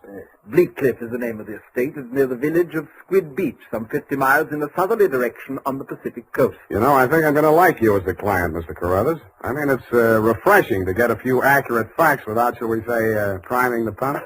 Thank you, sir. You're welcome. To continue, not counting the staff, there reside at Bleak Cliff 3 persons. Dr. McGraw, master of the house since the death of his wife, his stepson, Mr. Anthony McGraw, of whom more later, and Mr. Anthony's sister, Miss Cassie. It is on her behalf that I've come to you, sir. What is her problem, Mr. Carruthers? The correct form of address is Carruthers, sir, not Mr. Carruthers. Check. Yes, thank you, sir. Now, as to Miss Cassie's problem, sir, someone is attempting to murder her. Specifically, she has upon several occasions been shot at from ambush. Twice she has awakened in the night to feel the hands of an assailant closing about her throat. And only yesterday, she narrowly escaped death when her motor car went out of control owing to some blackguard tampering with the steering mechanism. And upon numerous other occasions... That's enough. You have convinced me that she indeed has a problem. What do the local police think? No one has been to the police, sir. Why not? It's a delicate situation, sir. Miss Cassie's brother, Mr. Tony, is undergoing treatment for nervous disorders. The family did not wish to place him in an institution, and since Dr. McGraw, his stepfather, is a psychiatrist, he is allowed to remain at home. I see. He's flipped. Where do I fit in, Carruthers? Well, sir, if a reputable gentleman such as yourself were to come to Bleak Cliff and witness these persistent attempts upon that girl's life, perhaps they could be forced to put the boy away where he belongs. It's possible. I'm willing to try. For money. Oh, splendid, sir, splendid. I took the liberty of drawing in your favor a draft upon the First National Bank of Squid Bay, 1 week's remuneration in advance of your services to the Bleak Cliff estate in the capacity of chauffeur. Chauffeur? Yes, sir. I thought that might be a capital disguise. Have you a better suggestion, sir? Well, no, that's okay. This check. Yes, sir. $200. It's a pretty big weekly salary for a chauffeur, isn't it? Well, you will be allowed to shop for the vegetables, sir. Your cut has been added in.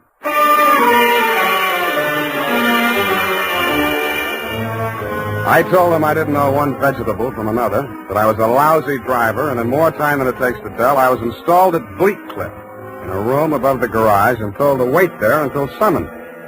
I put on my pearl gray uniform with the brass buttons and leather puttees, looked in the mirror, and decided I had missed my calling, but not by much. Nothing happened for nearly an hour, and then I got my first buzz. Yeah, I mean, garage. Lift the car quickly. The main entrance. Keep your motor running. I want him locked in the living room and he's breaking out. Okay. Yes, miss.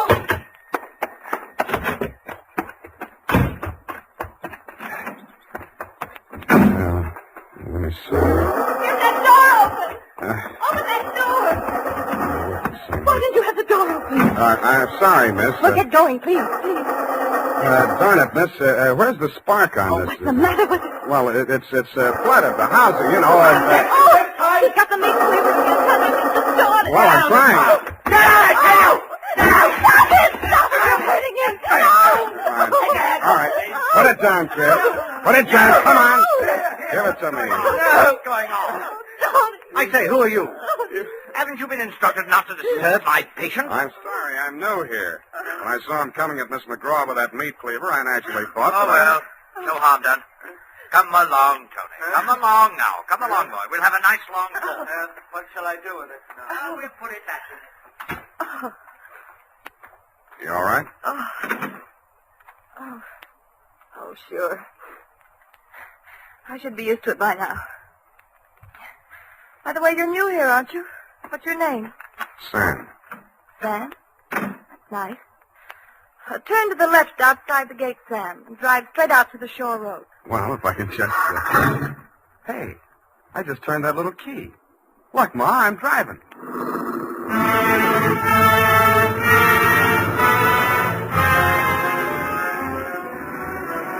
I adjusted the rear view mirror so that it showed more of her and less of the rear view. A mile from the house, she ordered me to stop, moved up to the front seat with me, and asked me to drive on. By the time we got to the shore road, she was driving, and I was resting my head on her shoulder. Where are we going? I've got a little hideaway down the coast. It's right on the beach, at the foot of a tall cliff. There's a fireplace, a little bar, some records. Got some bop? It's wonderful there with the surf pounding outside, hidden away from the world. You feel so safe. Mm-hmm. Don't stop.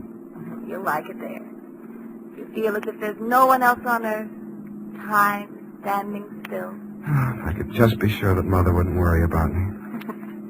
You're impossible. Okay, Kathy, I'll be serious. What's with that brother of yours? Tony? I'd rather not talk about that if you don't mind. Well, maybe I can talk about your stepfather. I really should know what kind of a man my boss is. I go for these drives to forget all that. Please don't spoil it for me. Okay, Kathy, okay. Oh, please. The sharp turn into this driveway. Now, we get out here. Yes, ma'am. Down this path. Uh-oh. What's the matter? You afraid of high places? Yeah, you just pushed me off of one. Oh, Sam, don't be like that. You're pouting like a little boy. Come on, I want to show you my little house. What's so special about your little house? Oh, Sam, if you only knew what my life is like. You only know what mine is like. I need someone so much to talk to, Sam. As long as you can steer the conversation, you mean. Come on, Sam. I'll show you the house. The path led to a flight of wooden steps that clung to the face of a sheer cliff.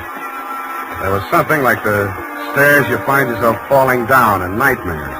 They dropped maybe 200 feet to a crescent of white sand. Watch out for that one step that's broken. Yeah. You have to make your dream house this hard to get to? Because of Tony. He has vertigo. What? When we were kids, he used to chase me, and I'd run down here, and he was scared to follow me. Afraid of heights. He still is.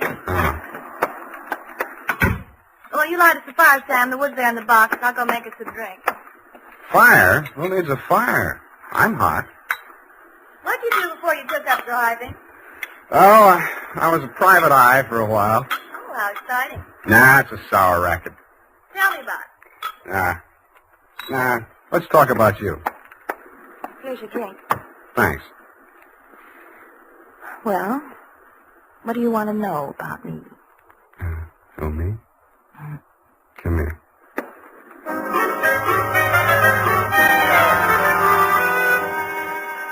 The scent she was wearing was 20 carat, but the story of her life was heavy melodrama.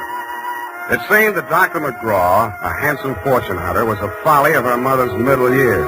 But she had come to her senses shortly before she died and cut him out of her will. But that was not the end of it.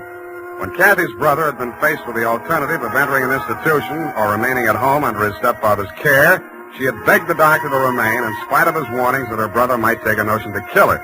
But get this, Dundee, it's real deep. In spite of visible evidence to the contrary, she was convinced that her brother was not out to kill her, but that the doctor was.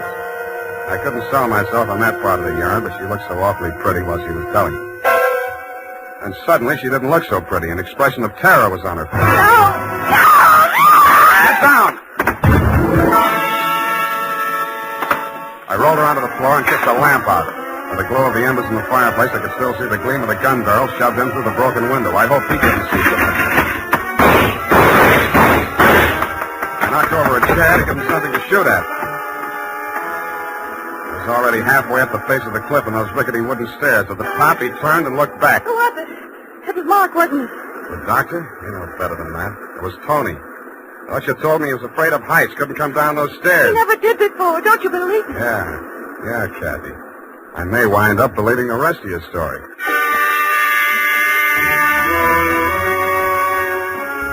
I took Kathy back to Bleak Cliff and stashed her in my quarters over the garage. Then I went into the main house via the back stairs, found her room, and shook it down.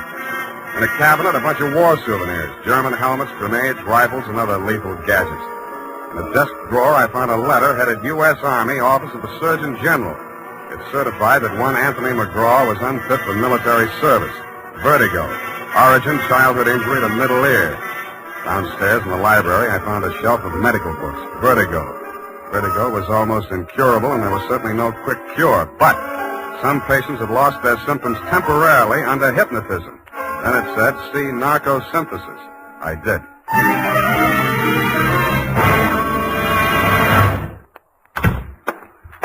Spade. I beg pardon, sir. Mr. Spade. Whatever are you doing in the butler's pantry, sir? Looking for a butler. Namely you, Carruthers.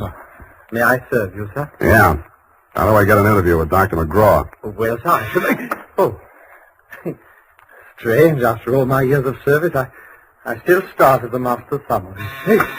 You did it again. Well, I'm sorry, sir. I'd better see what Dr. McGraw wants. Forget it. I'm answering this one. You're not going to drop your disguise, sir. Why not? Who am I kidding, anyway?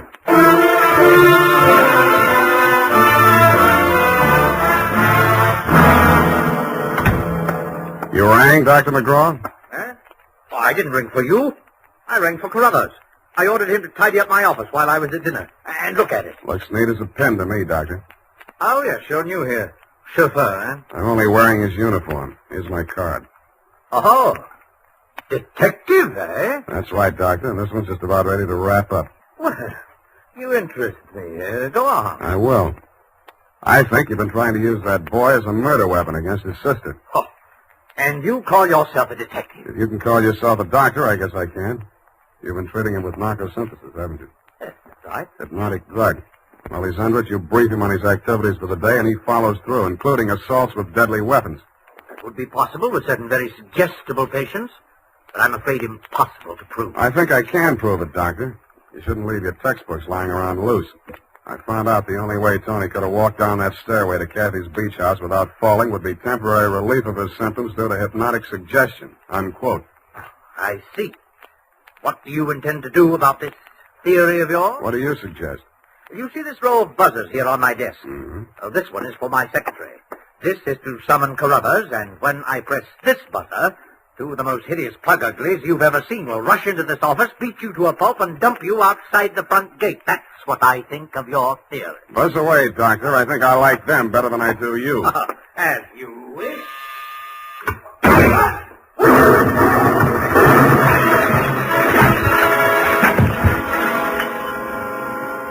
From where I was on the other side of the room, I didn't know what had happened at first. All I saw was a lot of paper gushing out of the wastebasket. The doctor sure was dead. His midsection was perforated like a shower drain. And in the walls, fanning out around the end of the room, about a yard up from the baseboard, there was a straight line of holes. I dug into one. What I took out wasn't a bullet. It was a perfectly round steel ball. Then I remembered the wastebasket, the paper flying out of it just before the explosion. In the bottom of it, I found the answer. The base of a steel mechanism with German lettering on it. It was a wartime anti-personnel mine that the GIs called the Bouncing Betty. The United States Armed Forces Radio Service is presenting the weekly adventure of Dashiell Hammett's famous private detective, Sam Spade.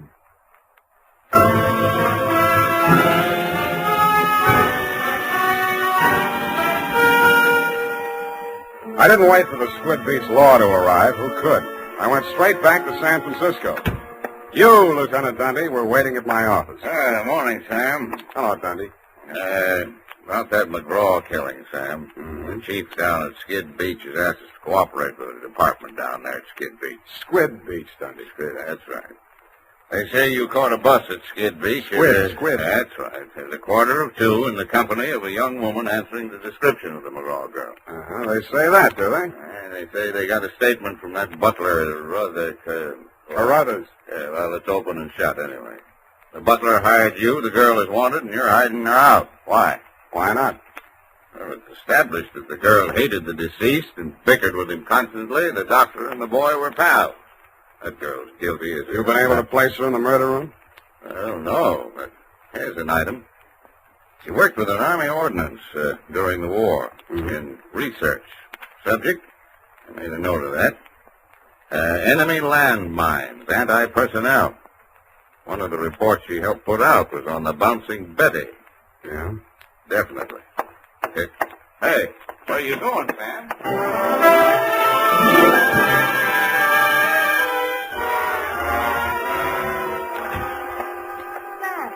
Sam, it's been so lonesome cooped up here all day. Why didn't you tell me you were with Army ordnance during the war? I don't know. I suppose I thought it was unfeminine or something. Try again. All right, I'll tell you the truth. I had a copy of that report with instructions for the operation of the bouncing Betty in the desk in my room. What the devil are you doing with a thing like that? I don't know. I was proud of it. It was the only report I worked on with the general. Should have got rid of it. I did. I burned it in the fireplace as soon as I learned what had killed him. You didn't burn it good enough. Sam, they found it. Yeah. Have they arrested Tony? Not yet, but he's definitely sane. He'll have to take the rap for anything he's done. I see. Well, I guess there's no other way. Tony didn't do it, Sam. I did. I want to make a confession. Not to me, please. Not to me. After what happened down at the beach when I knew I was no longer safe anywhere, I realized I had to do it. For Tony's sake as well as mine. When we arrived back at the house, I looked into the dining room and I saw Dr. McGraw eating dinner. I knew it was my chance to get into his office. Yeah? Then what? Well, the bouncing Betty was in my room. There was some wire in the tool chest, and I knew that Carruthers always went to tidy up while the doctor was at dinner. So I waited until I saw him come out, and then I went in. And I looked around for a place to plant it, out of sight. Then I saw the wastebasket full of papers. It was the perfect hiding place. The whole thing didn't take more than 5 minutes. Well, say something. I guess I don't know what to say. Go on, say you hate me. Say it. I don't. Wish I did. Oh, Sam. Help me. Help me. I'm sorry, baby. I am sorry.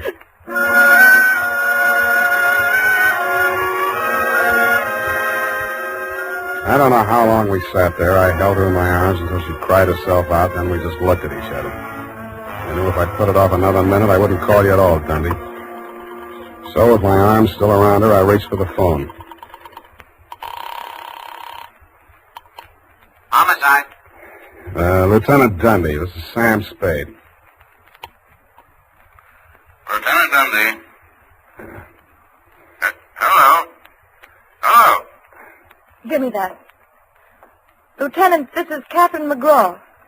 I wish to make a full confession in the murder of my stepmother. I walked out while she was still talking to you, Dundee. I knew she'd wait for you, and I didn't want to be there when you took her away. As I walked over to my office, everything she'd said kept coming back to me.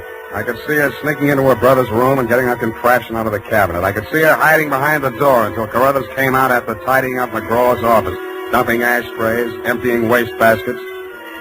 And that's as far as I got. I went back to my office to wait. And sure enough, 20 minutes after the papers hit the streets with Kathy's confession, the door opened and he came in. Well, sir, I believe it's turning a bit raw out of doors.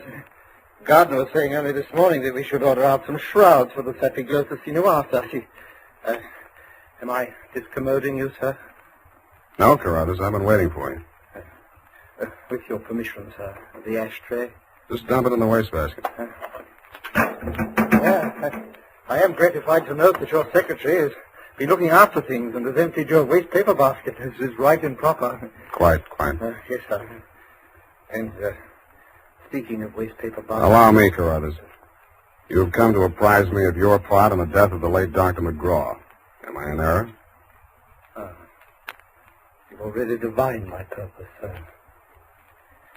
Yes, it was I who placed that infernal machine. In the wastebasket, Carruthers, yes, I know. It struck me as a bit of poetic justice that the buzzer, which that dreadful man used as a symbol of his despotism, should be the instrument of his own destruction. I'm sorry, Carruthers. I'll do all I can. No need, sir. No need.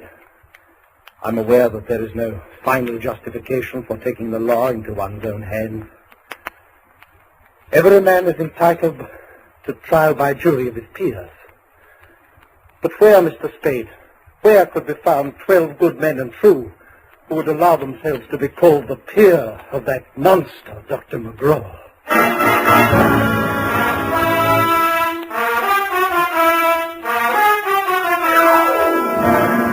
Period. End of report. Sam! There must be some mistake. Mistake, Effie? Mistake? Huh? Well, the butler can't be guilty.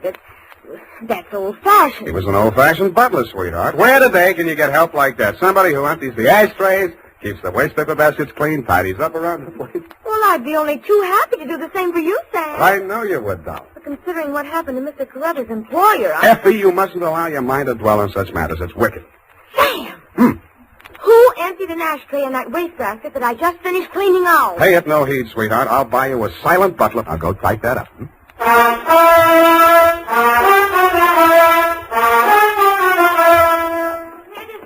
I hope I haven't made any mistakes. I'm in such a hurry. Whatever did you do to your hair? Well, I brushed it out, Sam. What happened to the pin curls? I told you, Sam, when it was brushed out, it wouldn't be noticeable.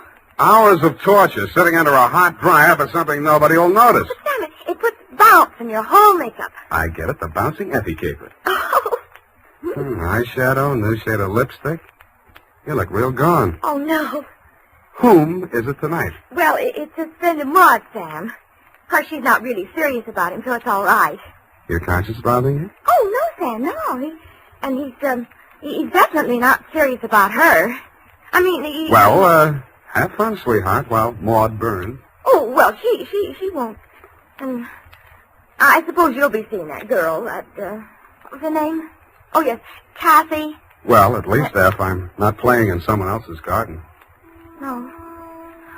Well, have fun anyway. Good night, Sam. Good night, sweetheart.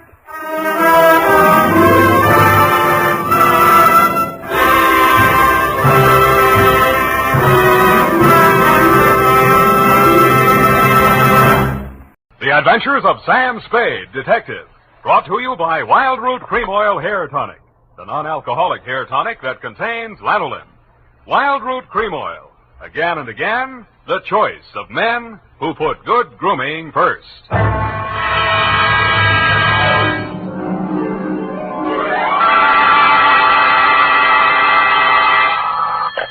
Sam Spade Detective Agency. Bernadine, anything wrong? You sound almost human. It's not Bernadine, Sam. It's me, Effie. F. But I'll tell Bernadine about your compliment. How are things? Well, I've made out as best I could. I don't want you to think that I begrudged you a vacation. After all, you have worked hard. You did deserve it. Sam Spade, is that all you have to say to me? I'm not putting the blame on you. After all, it is a state law, so I can hardly accuse you of letting me down at a time when I needed you most. Well, you might at least ask me if I had a good time. I'm sorry if your conscience bothered you. Oh, well, it didn't. I had a divine time, and I met all sorts of interesting people. Mostly men. You don't say. What else? Well, it was this desert ranch, with a lot of buttes around. You mentioned those. No, Sam, no. They're the result of erosion. Those outdoor types, they go to pieces. Sam, are you pulling my leg? Not over the phone, Abby, but stay where you are. I'll be right down to look at your snapshots, and when you have the time, I'll dictate my report on the missing Newshawk caper.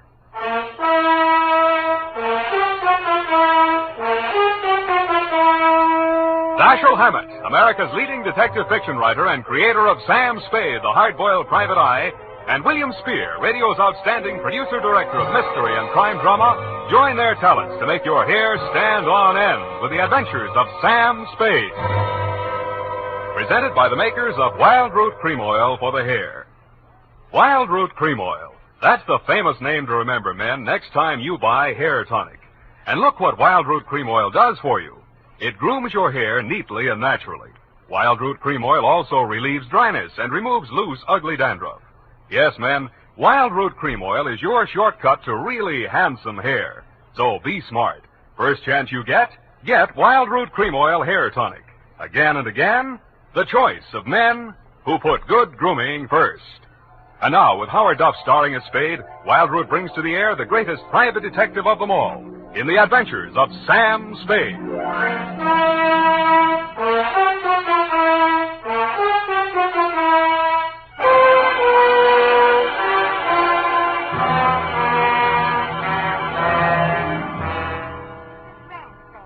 Just outside of Kanab on Virgin River. Kanab, the Pearl of the West. Uh-huh. And did I mention the buttes? Oh, well, they're very interesting. The result of erosion. Yes. And it's authentic, too. Fay Hamlin's ranch. You, mean a working ranch? Yes, you see, that way you get into the spirit. Mm-hmm. My job was to feed the chickens. And that's how I met him. One of the buttes? Oh, Sam, he's a very cultured gentleman. Culture smulcher. What's he do for a living? He cures stammering. You don't say. What's his name? Charlie Shank. Charlie Shank? He's the founder of the Shank Institute of Articulative Correction, which I should learn. Articulative Correction. Where is this institute? Oh, I have the address here. General Delivery, Butte, Montana. Mm-hmm. You're sure you didn't help him break parole, Effie? Oh, no. We just went on long walks together. Where to? Oh, different points of interest. Like Wolf Canyon. Figures. Uh-huh. He invited me on this camping ship, a trip. Honorable, of course. Mm. But I couldn't go on account of my sunburn. Oh, Oh. it was awful. Oh, I've still got it, you see. And then he went back to Butte. He had to leave in such a hurry he couldn't even say goodbye. Wow. It was a pity, too, because an old friend he hadn't seen in years came looking for him just a few minutes later. With a warrant? No, he was an attendant in a nearby hospital. Mental? Oh, yes, very intelligent. He read me some of his poetry. Maybe you've heard it. A loaf of bread, a jug of wine, and thou. Wait a minute. Isn't that the Rubaiyat of Omer Khayyam? That was written by a guy named Fitzgerald. Of course, that's his pen name. Quite a penman. Yes, but he's paid his debt to society. And the other time it was a bad beef. Oh, He naturally. told me all about it. Yes. He cried on my shoulder afterwards. Sweetheart, when you make a mistake, it's a beaut. Nothing happened. Well, I'm glad he cured you of stammering anyhow. Ready? Oh, yeah. I got a brand Work, new you notebook. know. Life goes on. I got a brand new notebook, Sam. I'll just turn over a new leaf. Not a bad idea, dear. Date July 18 to Mr. Alex M. Youngblood. Try that again. Mr. Alex M. Youngblood, P.O., Box 317, San Francisco, from Samuel Spade, license number 127-596. Dear Mr. Youngblood, I need a vacation myself. You need Charlie Shanks. Sounds hard, Sam. Fortunately, until I met you, my only experience with any of the men and women who make your newspaper run had been with one of your corner newsboys who shortchanged me 2 times within as many days. I have not read your rag since. But your name looked imposing, and so did the $300 check upon which you had written it.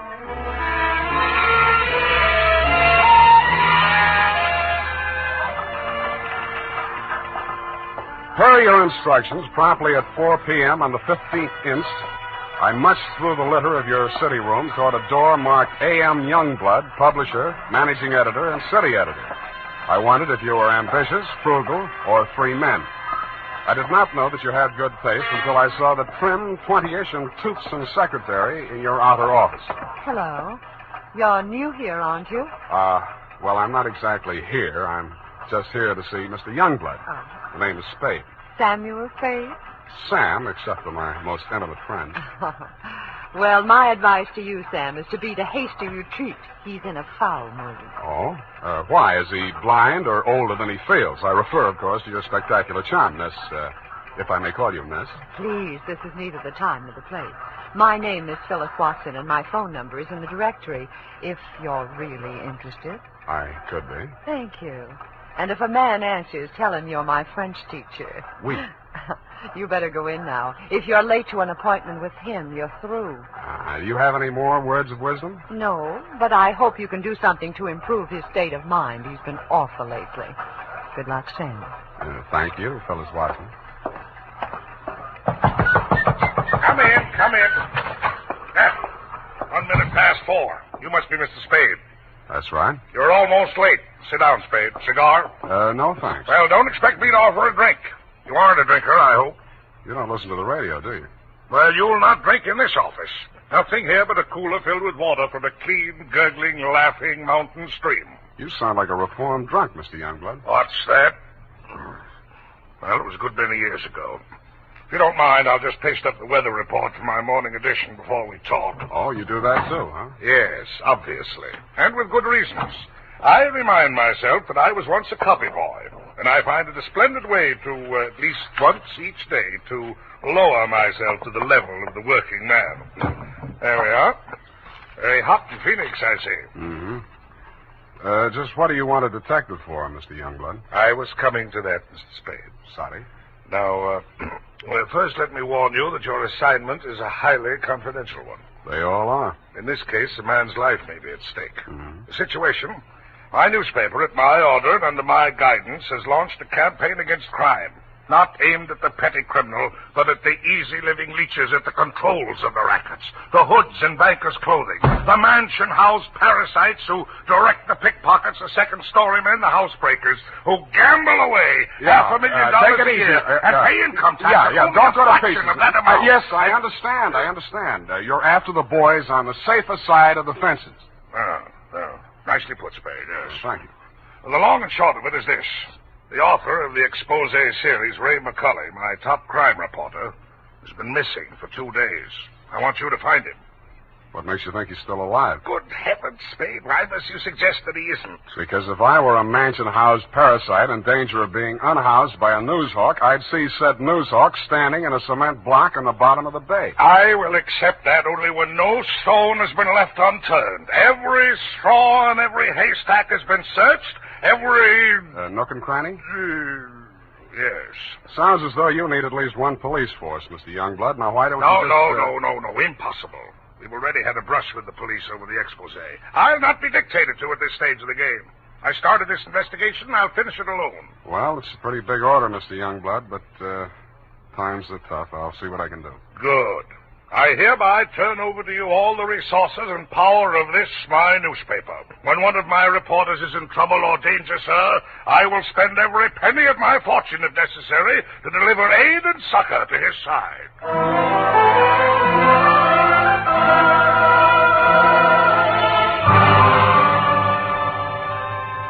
You then gave me Ray McCulley's expose stories to date. I saw why you, his family and friends, and his creditors could have been worried about him. They were hot.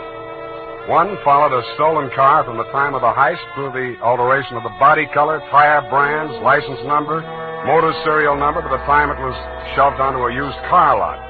They named names all the way through. And another did the same to the firm of Otter, Badger, and Mole, furriers, and alleged manufacturers of coats from clouted pelts. Ray McCulley had dropped out of sight right after that story had been published. So I left your office hoping that I'd reach the address of Otter, Badger, and Mole before closing time. I did. The plushy showroom was occupied by a dozen attractive fur-bearing models, female, but waxed. The live models, male, were wearing padded shoulders, pointed shoes, and coats tailored for underarm artillery.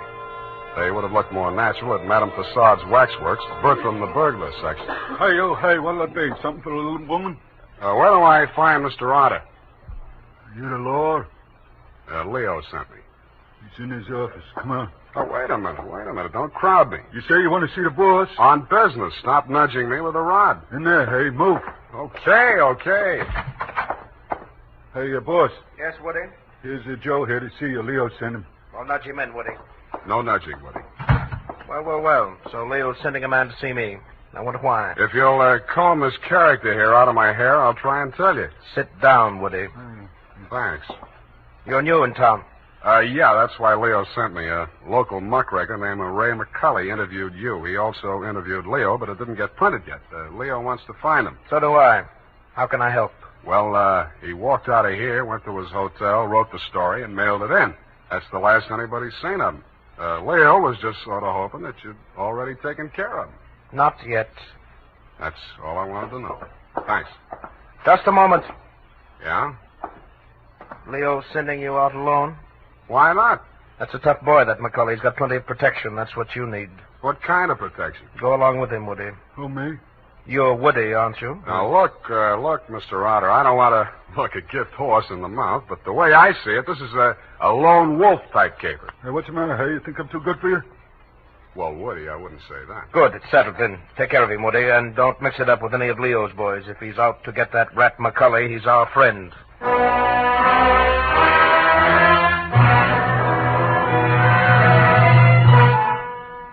I was beginning to wonder who Leo was. I'd grabbed the name off a calendar on the wall, Leo's Van and Storage. I didn't know whether he was the Leo Mr. Otter didn't like, and I hoped I wouldn't find out. The best way I could think to keep from finding out was to shake Woody. On the way uptown, I walked him past 4 police stations. Crossing Market Street, I pushed him straight into the arms of a traffic cop who begged his pardon and let me off with a warning. At the Blue Bottle Bar and Grill, I gave Joe, the bartender, the Mickey Finn sign, but Woody liked it. He ordered another. Then he said he knew a place on Columbus where the drinks were even better. It was called Leo's Place. I wondered if that meant anything. Hey, you, hey. Who, me, huh? I want your drink. Don't you like this joint? Yeah, sure, it's fine. We're not getting anywhere, though. You really take your work serious. Me, when I go gun for somebody, I go where I'm least likely to succeed. You live longer. Yeah. Woody, what do you know about this guy, McCulley? You hear the boss. He says he's a rat. Yeah, but he said he's got plenty of protection. Who's furnishing it? Well, you see, there's Boy, oh boy. Look at what just walked in. I looked. What I saw was not disappointing. She was wearing a skin-tight black satin with a plunging neckline and a new look only in places where it didn't matter. But she still looked enough like your secretary, Phyllis Watson, to be out of place in Leo's place. She didn't stay there long. She made a beeline through the kitchen to the rear exit. I made a beeline right after her. Woody was breathing down my neck as I started up the rickety outside stairway at the back of the building. I stopped the landing and turned around to face him. See you later, Woody. I didn't wait to see if he made it all the way to the bottom of the stairs. I was more interested in what was going on at the top. A door had opened, and Phyllis stepped inside. The man who let her in looked like Ray McCully. Who are you? The name is Spade. I don't know that name. Your boss hired me to find you. Private Dick. Yeah. Can I talk to you for a minute? Sure. Put your hands behind your neck and walk up slow. Okay. All right. Go inside. What's the matter? You're not acting glad to see me. This is the guy, fellas. Yes. Alex hired him this afternoon. There, you see. Now, what do you want me to tell Youngblood? You're not going to tell anybody anything. Oh! It caught me right behind the ear. The last thing I saw was that plunging neckline as Phyllis rushed forward. I didn't know whether she was rushing to my rescue or to get in a few licks of her own. 5 seconds later, I didn't care. As the design of the linoleum slammed up at me, I had just time to wonder why, of all the people who were looking for Ray McCully, I had to find him. Then I was out. Boing. Maced for my pains.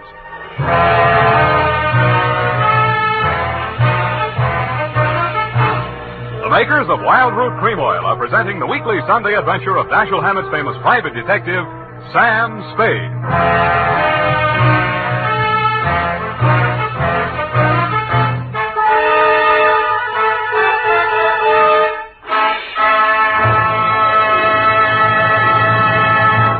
If you want the well-groomed look that helps you get ahead, socially and on the job, listen.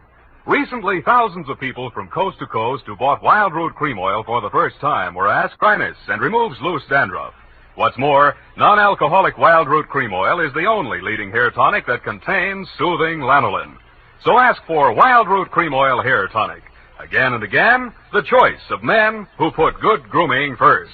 By the way, smart girls use Wild Root Cream Oil, too. And mothers say it's grand for training children's hair.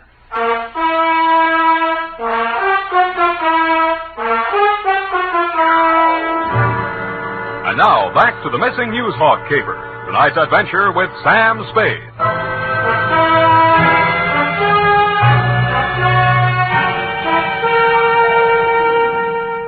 I was lying on the floor in a room with nothing in it but a sink, an army cot, a square of dirty linoleum, and a body. I staggered to my feet, ran some cold water over my head, and took a closer look. It was Ray McCully. He was a very dead crusading reporter. He'd been stabbed clean through with a long-bladed kitchen knife. It set on the handle, property of Leo's place. I went through his pockets. In his wallet, a press card, a police card, union card, and 10 genuine, crisp, new $1,000 bills. That gave me a line on the killer. He was crazy. So was I. I left it on him, too. Folded up in his vest pocket, I found 2 newspaper clippings, one from the Chronicle and one from your paper, both weather reports for the same date. It was very hot in Phoenix, according to both papers. But according to your weather report, the temperature in Needles, California was 135 degrees. That needled me.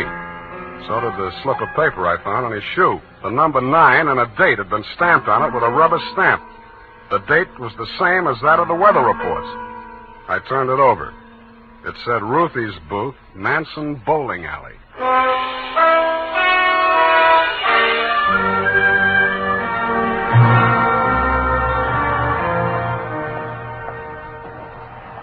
Don't tell me yet. You're the cigar type. Coronas or Panichellas? Thanks. I'm just shopping.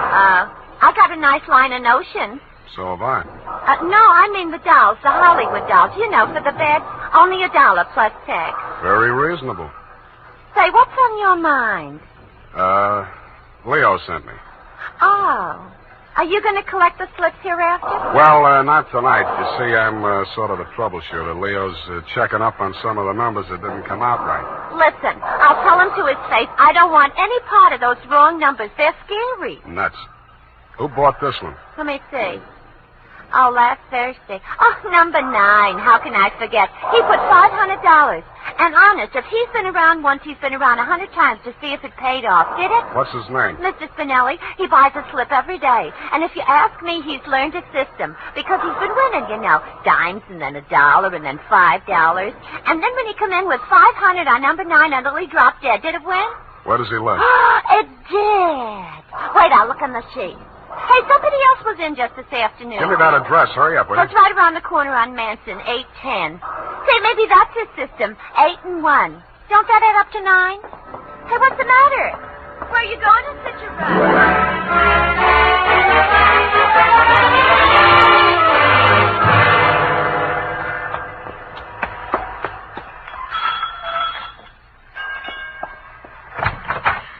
Please, come back later. Tomorrow. Next week. Are you Mrs. Spinelli? Yes, please. I had so much trouble. Is your husband home? Oh, my poor man. They take him away. He's dead. Oh, I'm sorry. How did it happen? Who are you? I'm a detective. Maybe I can help you. May I come in? All right. Come on.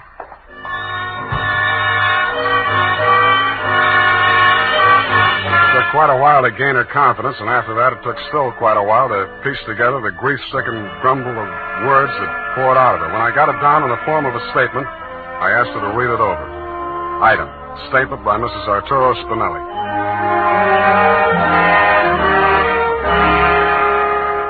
All the time he played those numbers, I told him they're just a bunch of gangsters. They don't let you win.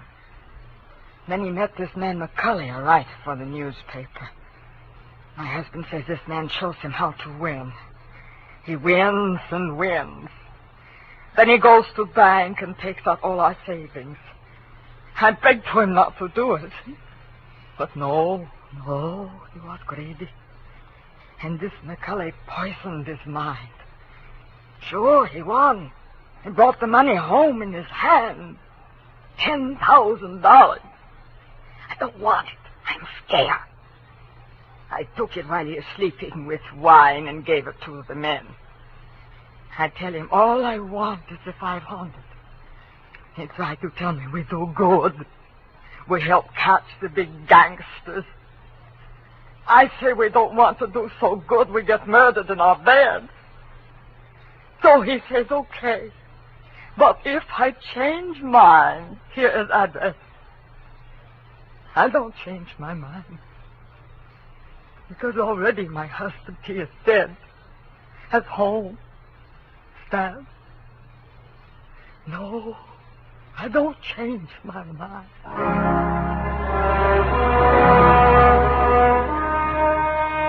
She signed it, and I left her alone with her grief. I wasn't working for you anymore, Mr. Youngblood. You hired me to find your reporter, and I had. And I wished I hadn't. The rest of it I did for myself. You weren't in your office when I got there, but Phyllis was. I found her behind the city desk in the act of dropping tomorrow morning's weather report into the slot. I grabbed her out of her hand. What? Oh, it's you. Where's your boss? At home, I guess. We'll talk in his office. Come on. Sam, I can explain how I You're happened going to to be... explain plenty before I'm finished with you. Sit down. Oh, you... I have to be so rough. What's the matter with you? Plenty. I'm stupid. I was stupid to take this job, and I was stupid to play it cagey with you. I should have beaten the story out of you before the trouble started. It's a little late in the day now, but not too late to send you up for McCulley's murder. Oh, you're insane. Ray McCulley was... I'm the only one who ever tried to help you. And I'm the only one who can place you in that room, not 10 minutes before the murder. I told you I can explain Stop trying to save your own skin. Spinelli was only one of a 500,000 poor dumb yucks that lose their nickels and dimes and dollars every day in the policy racket. Only he had the bad luck to win. There won't be any more lucky dead people like him if I have to make a patsy out of you to stop it. It won't stop it. Nothing will. Ray talked big and brave like you. Now he's dead. Yeah, with $10,000 dirty money in his wallet. I won't let you say things like that. Ray was an honest reporter, too honest. He thought Youngblood meant what he said about that cleanup campaign. Yeah, he did. He wanted to run this town by himself, clean up his competition. When Ray started collecting material on the numbers racket, he still thought Youngblood was on the level. But that was before he stumbled onto the thing about the weather report. Yeah, that was a new one. The old Dutch Schultz mob used to add up the stock market quotations. If they cheated, they knew their customers weren't good enough at arithmetic to prove it. But who knows how hot it is in Phoenix unless they live there. I don't know what you're talking about. Listen, that's how the number game works, sweetheart. The suckers pick a number from 1 to 10, see? The operators tally up the slips, and the least popular for that day has to win. The weather report doesn't have to pass through the copy desk, and with Youngblood pasting it up with a few strategic corrections, it was easy to make their winners look as if they were on the level. Oh. But of course, you had no way of knowing that. You only watched them do it day after day. You know, I couldn't understand why he did those things. It seemed silly falsifying a weather report, but it didn't seem as if it could do any harm. What did you meet McCulley for? To get your cut of the 10 grand Spinelli was killed for? How dare you? I went there to warn him about you. Who killed him? I don't know. You're lying. All right, I'm lying. But I can prove that Ray was on the level. I've got the proof right here. The whole story he wrote on the numbers racket, even naming Youngblood as the head of it, his own publisher. I went there to get it. I was going to take it to another newspaper. Why didn't you? I can't tell you that. You don't have to. Mrs. Spinelli was confused, grief-crazed. She had to put the blame on somebody, and when she did, she got her revenge the only way she thought she could. She may have been right about that, but she killed the wrong man. Why didn't you tell me you knew who killed Ray? I wanted to give you a chance to tell me yourself. I'm glad you didn't.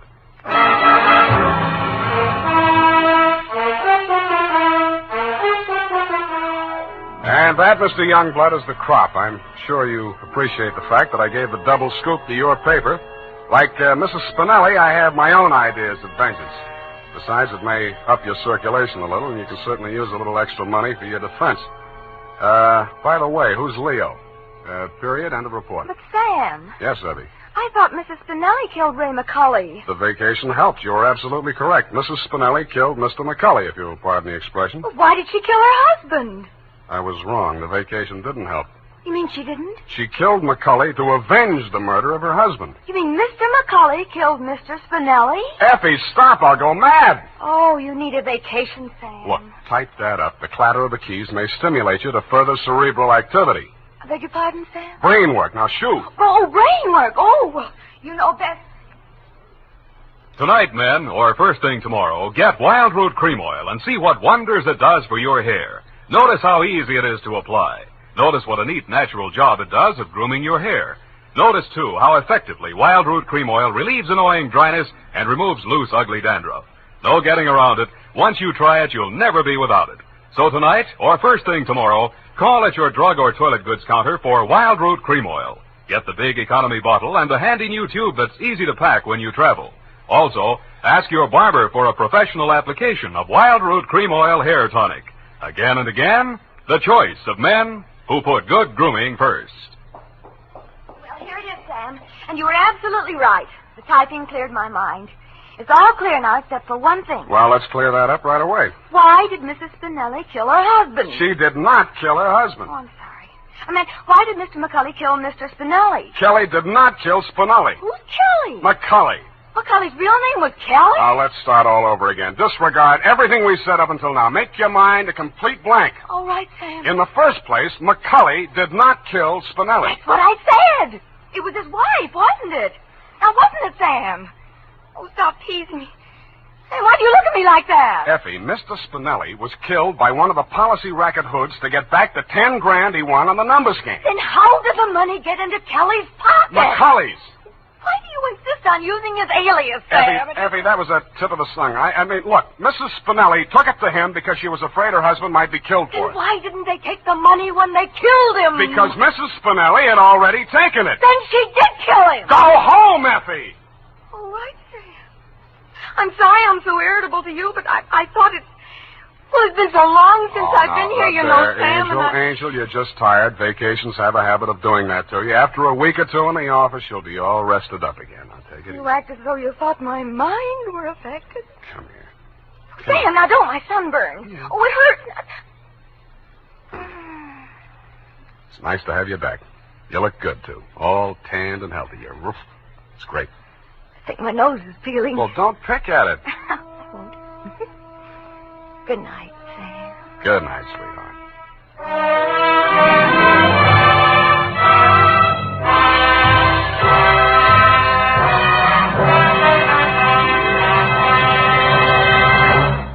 The Adventures of Sam Spade, Detective, brought to you by Wild Root Cream Oil Hair Tonic, the non-alcoholic hair tonic that contains lanolin. Wild Root Cream Oil, again and again, the choice of men who put good grooming first.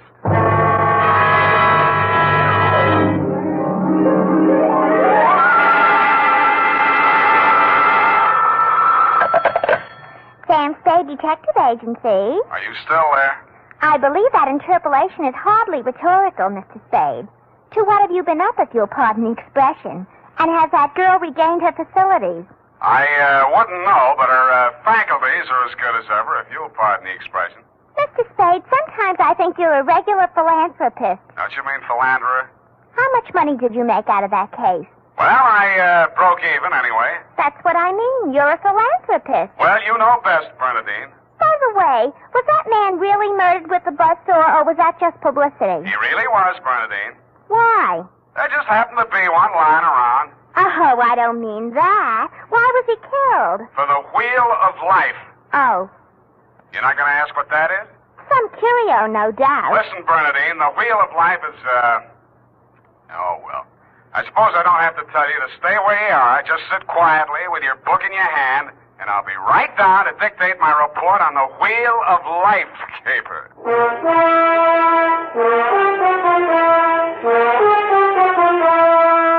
Dashiell Hammett, America's leading detective fiction writer and creator of Sam Spade, the hard-boiled private eye, and William Spear, radio's outstanding producer-director of mystery and crime drama, join their talents to make your hair stand on end with the adventures of Sam Spade.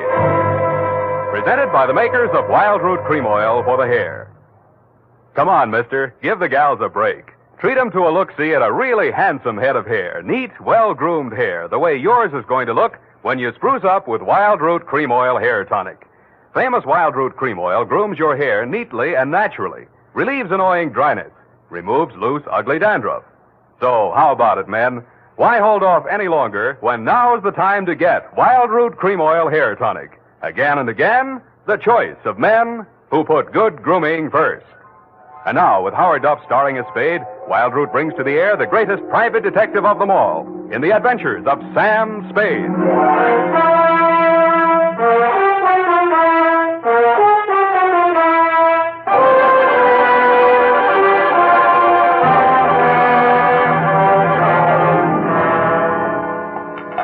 I went down to St. James Infirmary to see my baby there. Ready, Bernadine, little flower? I'm way ahead of you. Keep it clean. No more than 3 erasures per page. Okie dokie? Doke. I mean date. Oh, I'd love to. July 11, 1948. To Detective Lieutenant Dundee, Homicide Detail, San Francisco Police. Subject, the Wheel of Life caper. Now, don't go away, Bernadine. I don't know why these things always have to happen to me. Under private detectives in the San Francisco Classified Directory, they're listed somewhere in the neighborhood of 60 agencies, several with large display ads. But somehow she managed to find me.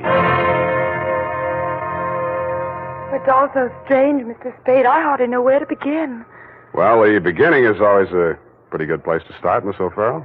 Yes, the beginning. It was like waking out of a nightmare you can't remember. Everything seemed out of proportion. Even the buildings along the street seemed to be leaning at a crazy angle. And then I realized I was traveling down a hill. I looked wildly around for something to help me get my bearings, and there was a street sign, O'Farrell, stuck in my mind, so I gave it to your secretary when she asked for my name. Uh-huh. And what's your real name? I don't know. I don't know who I am, where I came from, or where I'm going.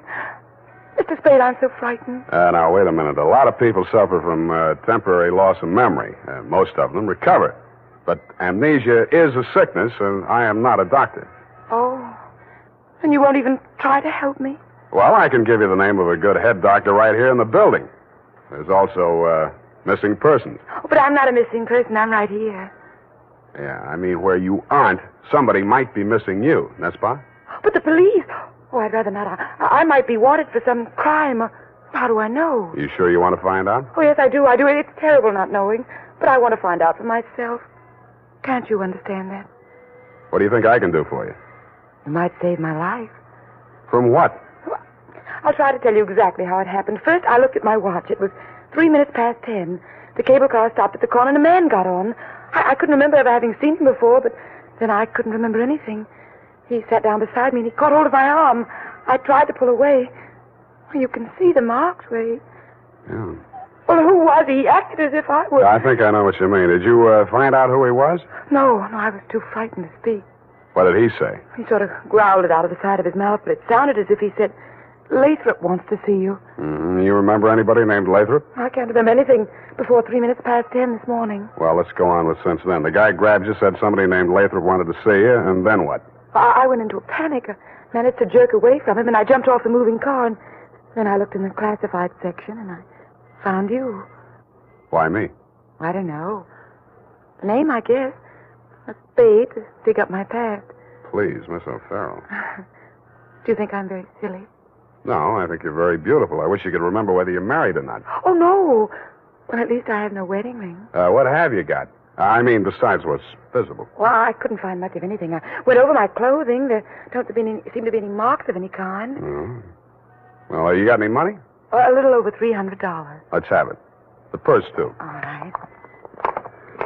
Lipstick, aspirin, bobby pins, Kleenex. Nothing here. They couldn't have been bought in any drugstore. Powder. Hey, what kind of powder is it? Then there was this in my coat pocket. A match folder. Sailor's Rest Bar, Hotel Calcutta, 1100 Embarcadero. Little number written inside. 120. What's that, a room number? I don't know. My purse, you have to destroy it. Here's $10 of your own money. Buy a new one. Wow. Did you find something? Coin, Chinese bit. Good luck piece, probably sewn in by whoever made it, maybe in China. That ring any bells? No. No, I'm afraid not. Shoe. What? Your right shoe. Let's see it. Take it off. You aren't going to tear it up the way you did the purse, are you? Dust. Plaster dust. Is that a clue? I don't know, is it? I'm not a detective. Well, you are in this case, baby. If it doesn't mean anything to you, it doesn't mean anything. Oh, it doesn't. That's everything. What am I going to do? Well, let me see. First, we better give you a name. O'Farrell's all right. You look like, Lana would do, but, well, that's in use. How about, Poppy, for forgetfulness? Poppy O'Farrell. That's a funny name. No, you think so? I think I like it. You do? I think I like you, too.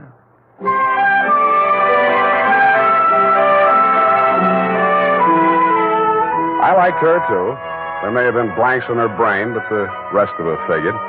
In the elevator, I started adding it up, and by the time we reached the street floor, it came to quite a tidy sum. Where are we going, Sam? Far, I hope. But first, we're going to find you a place to stay. Oh, yes, we must be practical. No use overdoing it, huh? Oh, no, Sam, I didn't mean... Wait. What's the matter? You remember something? That man, the one who followed me this morning, he's standing right out there waiting. The one in the straw hat leaning against the newsstand? Yes. Where are you going, Sam? You stay here. I just remembered something I hoped I could forget. Hello, Shuggy. What brings you back to town? Do I know you? That doesn't matter. I know you. The name you were using when you blew this town was Shuggy Bellows. You wouldn't take the risk of showing your face here again unless the caper was worth it. You've got a big nose. Keep it clean. You've been tailing that girl all day. Why? Dame? What dame? Who's Lathrop? I don't remember. Okay, I'll give you a chance to think it over. Hey, officer! You dirty shamus yelling. No, you don't. Here, what's going on here? Break it up. Oh, Mr. Spade. Is this fella giving you trouble now? Yeah, what kind of a beat are you pounding here, Clancy? Letting a cheap drifter like this walk around with an armpit full of gun? Or are they handing out permits to characters like these this day? Well, no, how about that, son? Have you a permit now? And a gope copper. Oh, so, one of them clever lads he is. Well, come along, me bucko, before I lose me temper and give you your lumps now. Okay, I'm coming. That's better now. Much obliged, Mr. Spade. I'll pay you for this, Shamus. And a gope to you, too.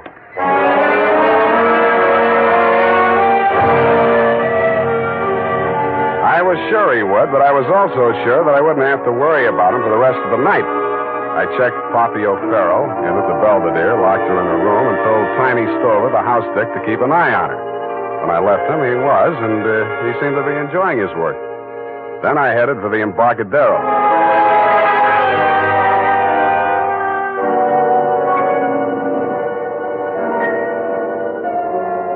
I found the Hotel Calcutta, but I couldn't find the lobby. There wasn't any. It had been squeezed out by the Sailor's Rest Bar. So I tried the bosun-type bartender. Howdy, mate. You got business aboard?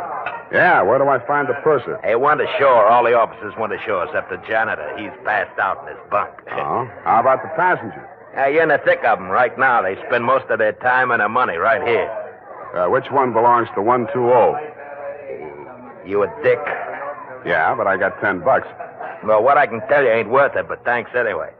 He stayed in his cabin. I only saw him at once. That's when he went ashore. I says to the deck steward, that's room clerk to you. It was a general. He says, name of Korolenko. I noticed him because he was a real creep, see? 6'4", a solid brass. His head stuck up in the air, and he didn't move nothing from his stern to his shoulders. A real Frankenstein.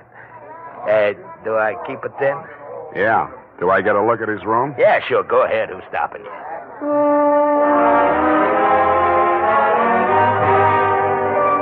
So I went.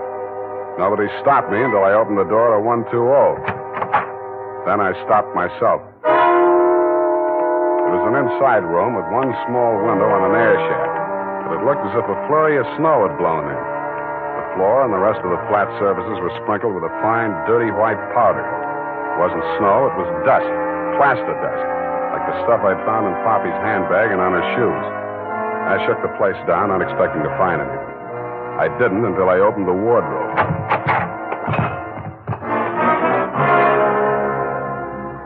It was the body of a well-dressed ship surgeon, but his uniform was rumpled, torn, and bloodstained.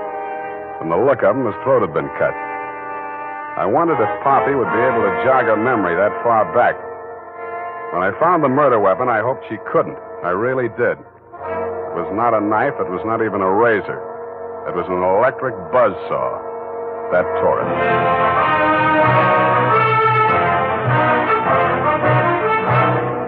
The makers of Wild Root Cream Oil are presenting the weekly Sunday adventure of Dashiell Hammett's famous private detective, Sam Spade.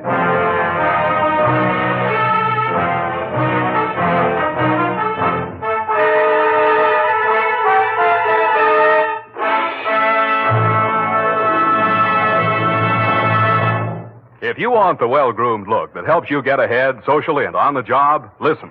Recently, thousands of people from coast to coast who bought Wild Root Cream Oil for the first time were asked, how does Wild Root Cream Oil compare with the hair tonic you previously used? Better than 4 out of 5 who replied said they preferred Wild Root Cream Oil. And no wonder. Wild Root Cream Oil grooms the hair neatly and naturally, relieves annoying dryness, and removes loose dandruff. What's more, non-alcoholic Wild Root Cream Oil is the only leading hair tonic that contains soothing lanolin. So ask for Wild Root Cream Oil Hair Tonic. Again and again, the choice of men who put good grooming first. By the way, smart girls use Wild Root Cream Oil, too. And mothers say it's grand for training children's hair.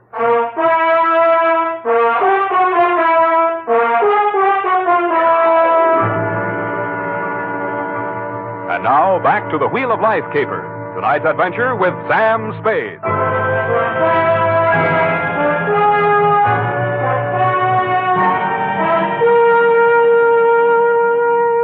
Times being what they are, I could use a little publicity. And so could you, Lieutenant Dundee, what with the elections coming up and you with no promotion all these years. This one time, I got it instead of you and wished I hadn't. The morning papers called it the Buzzsaw murder and went on shamelessly from there. Horror killing related by Private Eye. Stan Slade, ex-Pinkerton man, mum on mystery woman. Elderly sleuth, dodges photographers, denies hotel visit, was in bed with Apple and good book, says Peeper. There wasn't a word of truth in it, mainly because nobody could get at the facts. I wasted most of the day down at headquarters trying to find out what name Shuggy Bellows had been booked under. Then I dropped in at the Belvedere. Poppy had checked out. I decided to get back to my office and drink poison. I hardly got the desk drawer open when a sobering influence walked in. was a Mr. 6'4" of solid brass. The Frankenstein who had been described to me by the bartender as the occupant of room 120. Excuse me. I am Koryenko. Please, I shall sit down. I am so heavy. Make yourself at home. Oh. Mr. Spade. Slade. Excuse me. I am so heavy. I am Koryenko. So you told me. I am really Spade myself. So, why are she hiding from me? Who? That girl, Miss Paget. Her, I am paying 1 month in advance, $300 American. Me, she have dessert. I am not rich, only moderately wealthy. But you understand, it's not question for money alone. That ship's doctor, he was most kind to me. He cared to me even after I arrived. Now he are dead for his pains, his dirty tricks. Yeah, I know how you feel. Now, if you'll take it a little easy, I think we'll get farther. You say this girl's name is Paget, and she traveled with you. From Macau, where she is the Florence Nightingale for Portuguese hospitals, forcing me to employ her, all others being Chinese nuns. That figures. You sick? No, only I am so heavy. They are breaking my back in traffic accident, rickshaw collusion. You're wearing a plastic cast? Yes, like a turtle. I am closed with my neck sticking out. Look, see?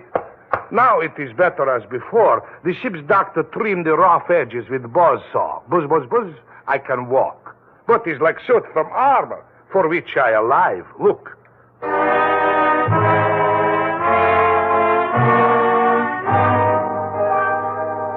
I looked again where he opened his shirt front, exposing the gray-white shell of plaster that surrounded his trunk from collarbone to hips. In a 6-inch circle over the left side of his chest, I counted 4 bullet gouges. I dug one of the slugs out and examined it. It was .32 caliber. The plastic cast, which was molded to the shape of his body, was no more than 1 inch thick. I didn't see how it had stopped the slugs, but it had. About then, the parts of Korolenko that were not held rigid in the cast began to tremble violently. Why are they doing this? Why? To a virtually helpless man. Why, Mr. Spade? Why? Where did you have that cast put on? Don't I said Macau? The Portuguese hospital there? The same. They are hanging me up with the neck and plastering me. Comes great pain, they put me to sleep from anesthetic. I are waking up in ambulance arriving at shipboard. Why you wish I should tell you my operation? More important things we should be discussing. I think so, too. I think Miss Paget and her friends had something they wanted to smuggle out of Macau and into San Francisco, and you're it. Oh, excuse me. I am not comprehensible. Look, I mean, while you were out with the anesthetic, they planted the goods, whatever they are, in or under your cast. Oh, that is why I am so heavy. The wheel. The what? The wheel. Look, I'll show you. He hauled a manila envelope out of his overcoat pocket and waved it in my face. I took it over to my desk and fished out the contents. It was a set of X-ray films.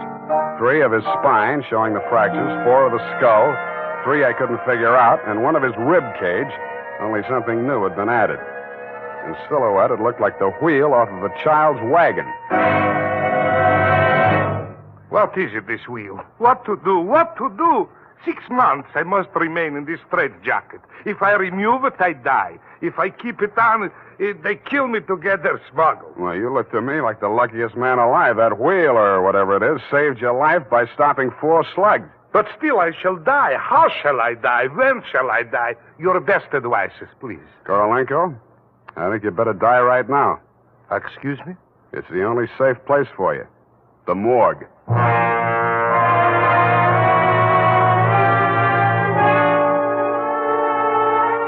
I called my friend Maxie the morgue man, gave him pitch number 137596. He agreed to play along. An hour later, I stood on the curb, head bowed, hat in hand, as the morgue wagon drove away into the gathering mist. Straight facing the way, What do you want, Shuggy? I want to blast this gun straight through you, and I will if you give me any excuse at all. You sound like you mean that, Shuggy. You're getting smart, Shamus. I get going. Where to? Mr. Lathrop wants to see you.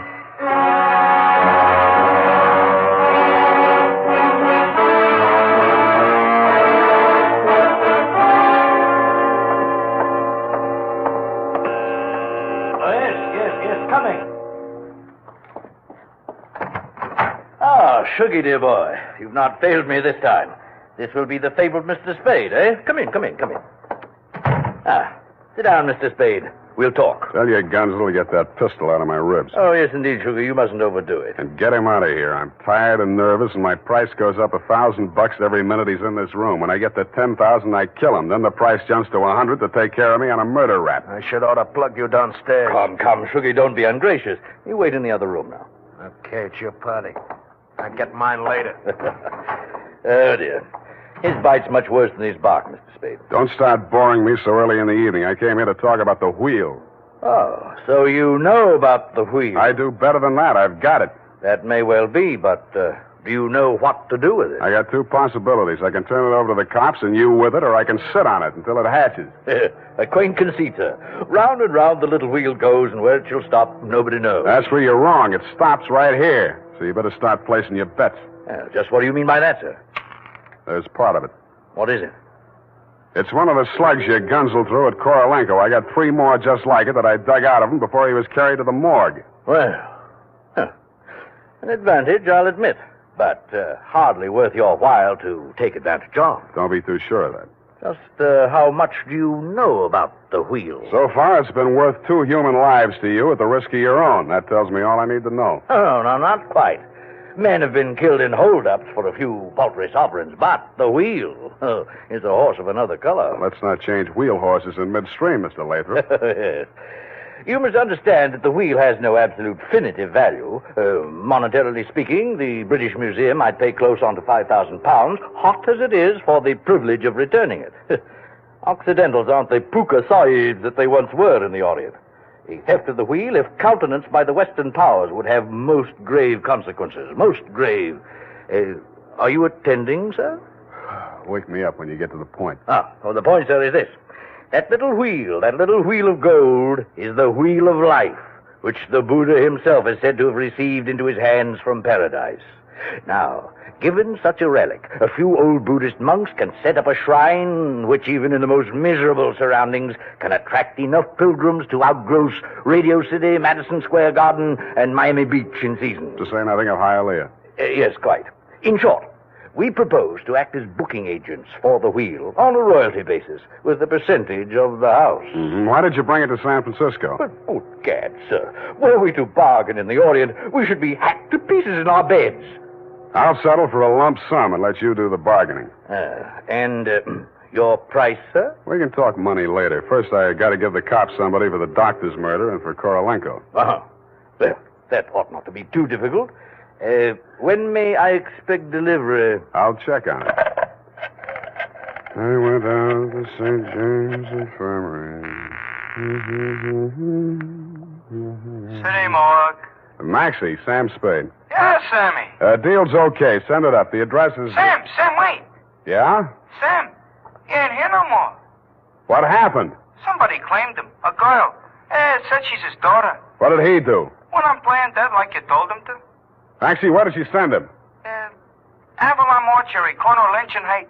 Okay, by the way... Yeah, Sammy? Maxie, put some clean sheets in that morgue wagon, size 16. I may be your next passenger.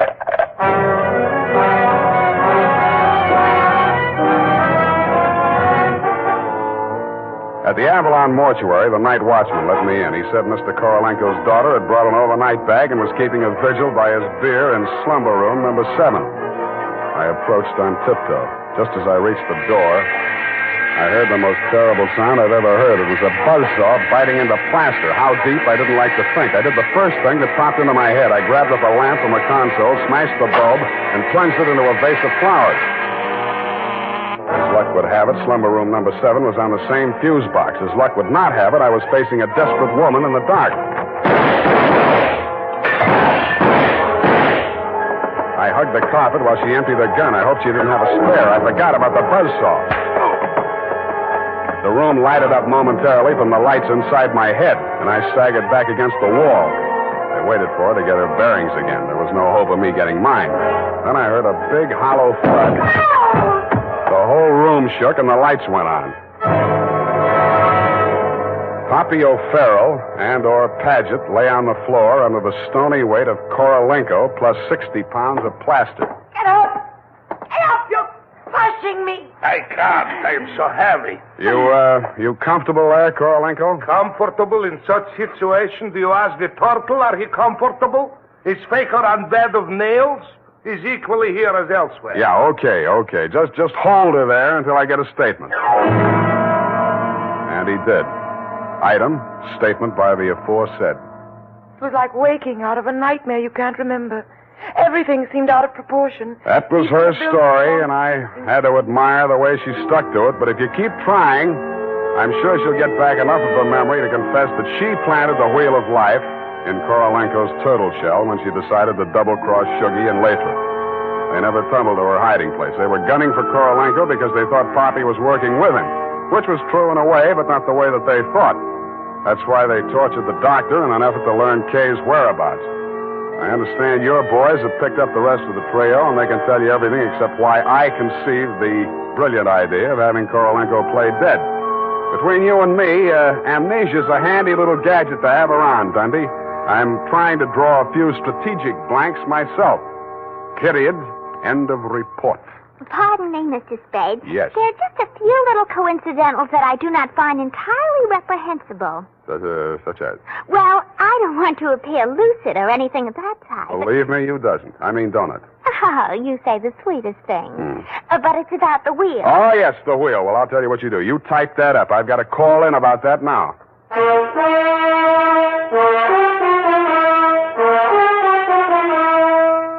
Tonight, when you're making out your must-do list for tomorrow, why not include a reminder to get Wild Root Cream Oil for the hair? Honestly, man, you'll be delighted with the neat, natural way Wild Root Cream Oil grooms your hair. The way it relieves that annoying dryness and removes loose, ugly dandruff. Just try it and see if I'm not giving you a good steer. Make a note right now to call at your drug or toilet goods counter for Wild Root Cream Oil. Get the big economy bottle and the handy new tube that's easy to pack when you travel.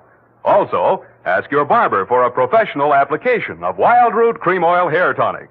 Again and again, the choice of men who put good grooming first. Did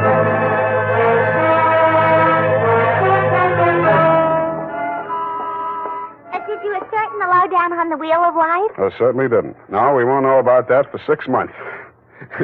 Because definitively, I mean definitely, that plastic cast has to stay on him. Doctor's orders, you know. Oh, but I won't be here 6 months from now. You can say that again. But I won't be here 6 months from now. Stop repeating yourself.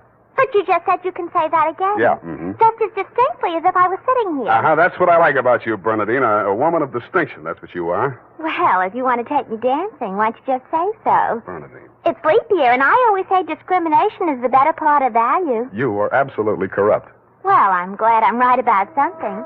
Good night, Mr. Spade. Good night. Now say if it kills me, sweetheart.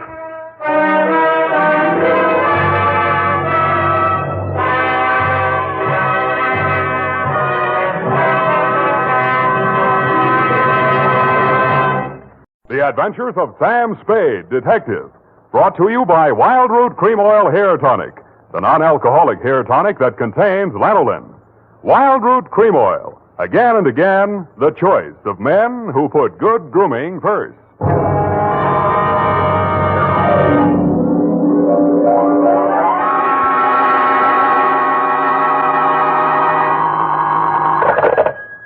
Sam Spade, Detective Agency. Good evening. That sounds funny in dialect. Good evening to you, and happy 4th of July, Bernadine Hemp. Oh, Mr. Spade. What was the capper? Don't you mean caper? No, the capper.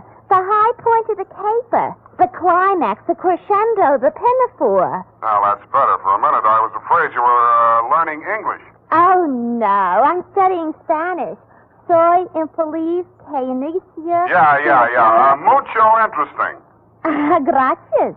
Shall I go home now? No, mal suerte. There's a little matter of murder in 2 languages, neither of which is Spanish, so stay where you are. I'll be right down to dictate my report on the Rushlight diamond caper.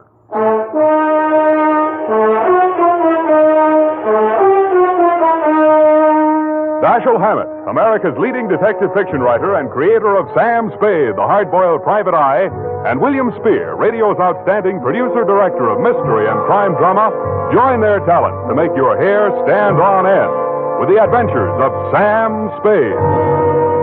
Presented by the makers of Wild Root Cream Oil for the hair.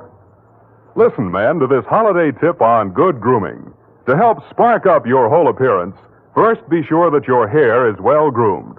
Be sure it's groomed with popular Wild Root Cream Oil Hair Tonic. Wild Root Cream Oil grooms your hair neatly and naturally, the way you like it, the way she likes it. Wild Root Cream Oil also relieves annoying dryness, removes loose, ugly dandruff. So look your best all the time by sprucing up right with Wild Root Cream Oil Hair Tonic. Again and again, the choice of men who put good grooming first.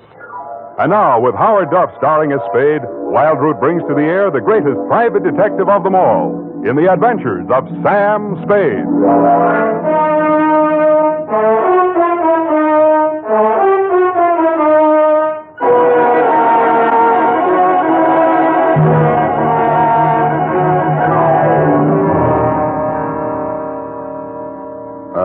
Date, July 4, 1948, to Mrs. May Rushlight, 21A, Granite Court, from Samuel Spade, license number 137596. Subject, the Rushlight Diamond. Dear Mrs. Rushlight, it was the kind of nice, relaxing assignment that comes my way just often enough to remind me that gum chewing can be respectable. There was an air of quiet elegance about 21A, Granite Court, and about the butler who answered the door. He took in my rented gray topper and doeskin gloves, nodded approvingly at my wing collar, watered silk ascot, pearl gray waistcoat, morning coat, pinstripe trousers, and my spats with the mother of pearl buttons, and asked me if I were a florist. I set him to rights, and he led me up a flight of stairs to the early A.M. annex of your morning room. Mr. Samuel Spade. You're just on time, Mr. Spade. Mrs. Rushlight will be pleased. I'm Nancy Ward, Mrs. Rushlight's social secretary, and if you don't think that's tough to say, try it. Mrs. Rushlight's social... what's tough about that? You'll do. Definitely you'll do. Shall we dance? I will dance at her wedding. But don't get me wrong, I'm not secretly in love with Ralph Rushlight, and the bride is lovely. Just hate to see all that money going down the drain. Is there anything else you think I should know? You know what your job is. You're supposed to guard the wedding presents. That's simple because it's nothing but a lot of cheap silver. And stay away from the champagne. It's non-vintage. The food will be foul. The guests are the most dismal aggregation ever assembled. Sounds like a lovely party. I arranged the whole thing. I told you she's a lovely bride. What'd she ever do to you? I'd rather not say. I don't want to sound bitter. This way, Mr. Spade. The old hat. Mrs. Rushlight will see you now. Thank you, Florence Nightingale. Nancy? Oh. This is it, darling. Mr. Spade, come over here, young man, so I can get a better look at you. How's this? It's good. Turn around. Yes, you'll do. That'll be all, Nancy. Couldn't I be finishing up these place cards while you talk? Take them with you. Do them outside. Very well. Nosy girl. But nice.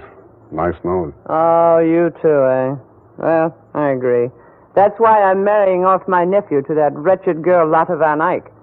Have you ever seen Bugs Bunny, Mr. Spade? You don't mean the... They protrude. The ears? No, the teeth. Oh. As my late husband used to say of her mother, she could eat a tomato through a tennis racket. Oh. There's only one thing that'll prevent this wedding from being an utter disaster. She doesn't understand much English. Uh-huh. What's the matter with your nephew? A great deal, but it doesn't show. Suffice it to say, he has criminal tendencies and the mentality of a snail. Mrs. Rushlight, I don't like to seem forward, but why are you telling me all this? Oh, you're supposed to mingle with the guests. You'll need some conversation. Now, as to your assignment. The bride, being what she is, the wedding presents are hardly worth guarding except for one. Ironically enough, it's from me. What is it, a machine gun? Oh, that's good. Oh, excuse me, I must write that down. And then tear it up immediately. Oh, dear. No, Mr. Spade. But it's bad luck, the Rushlight Diamond. You've heard of it? Something about it in the American Weekly a while back, wasn't there? Yes. It's not as large as the Hope Diamond, but there's not a flaw in it.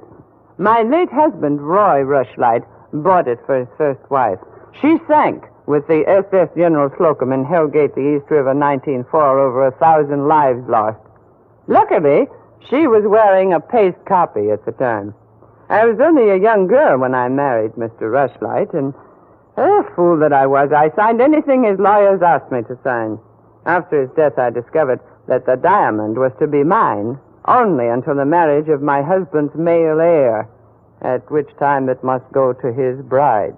Well, that's too bad. You say, though, that the Rushlight diamond is bad luck. Oh, there's that, of course. I wonder if it's too much to hope. Well, I must go and help dress the bride. Go along downstairs, Miss Spade. Take this jewel case with you. Put it on the table with the other presents, and guard it well.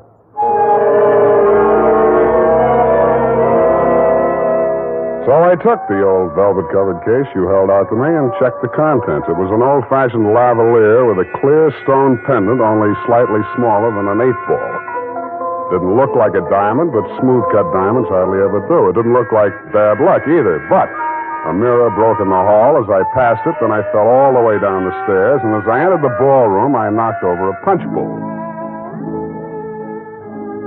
Nothing really terrible happened until just before dark when the guests began to arrive. In theory, a detective guarding wedding presents is supposed to make himself indistinguishable from the other guests. In practice, it never works out that way.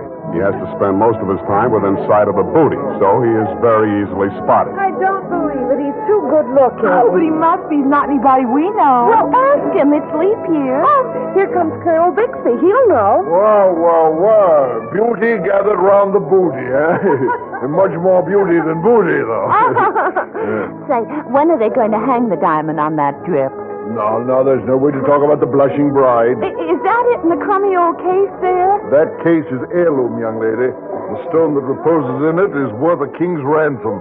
Now take your grubby hands elsewhere. You go on. Well, just because he's going to give the bride away, thinks he can order everyone around. Mr. Spade, allow me to congratulate you, sir. At these affairs, one all too often sees the detective on guard duty at the punch bowl. I was forewarned. Oh, yes, very bad champagne. Flat. I'll be glad when these ill-starred nuptials are consummated. And by the way, Bixby's my name, Colonel Lysander Bixby. Colonel? It is my melancholy and thankless duty to give the bride away to the hapless groom, Ralph Rushlight. However, it's much better to give than to receive. You tell that to May Rushlight, eh? You're quite a trinket. Mustn't touch grubby hands, remember? Oh, sense of humor as well as sense of duty, eh? Candidly, if I knew a place to fence it, I'd be the... Colonel Bixby. Oh, Miss Ward. How lovely you look. Poor Ralph. Mrs. Rushlight asked me to warn you to get ready. The bride will be down any moment. Good grief. Well, I suppose I must steel myself. Where did I leave my glass? Keep your eye on that old goat, Mr. Spade. I don't trust him. Who is he? He's the only one here who knows why this wedding's happening. The bride's foster father. You mean he's got something on the family? You'll never know how much until you kiss the bride. Look, Nancy, it's none of my business, but Starting. I'll have to go in now. Now, wait. What? How does it go? Speak now or forever hold your peace? No, I can't do that. Thank you for understanding.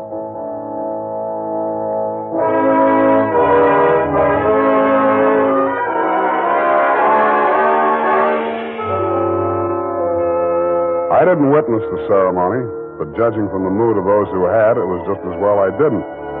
They shuffled back into the ballroom looking as if they'd witnessed an execution, and nobody seemed to be in a hurry to join the receiving line. After a few half-hearted handshakes, the groom left the bride standing alone, looking kind of bewildered, and came over to take inventory of the presents. Look at that junk. I'm Ralph Rushlight. Who are you? Spade. I was hired to guard this junk, as you call it. Sorry I'm wasting my time. The Rushlight dime. It's bad luck. Look at what it did to me. Look at it. Did you ever see anything? Keep it to yourself. Why should I? Because I'm liable to slap you clear across this room. Haven't I been punished enough? Go on, scram. Keep your hooks off that necklace. That's mine. I heard it's your wife's. Come along, you heard Come wrong. along over here. Oh, Mr. Spade, you haven't met the bride yet, have you? No. Thank you. I wish you a lot of luck, Mrs. Rushlight. You're going to need it. Thank you. Well, I suppose now as well as any time, Colonel. Oh, very well, my dear. Quiet, please. Quiet, everyone. Mrs. Rushlight, the elder Mrs. Rushlight, that is, has something to say to you. Mr. Spade, Yes? the necklace, will you please hand it to me? With pleasure. I'm tired of looking at it. Oh, you're not done yet. Stay close by my side. Dear friends, at this solemn moment, I want, first of all, to welcome this dear little girl into the Rushlight family. Thank you. Yes. And now, dear Lotta, I will place around your neck the gem which was my heritage when I became a Rushlight and which is now yours. Thank you. Oh, what's wrong? Lotta, come back here. Lotta! I'll go out to the carport and hit her off. You leave her alone. I'll take care of her. Whose wife is she, anyhow? Lotta, come back here. Lotta, bring it back!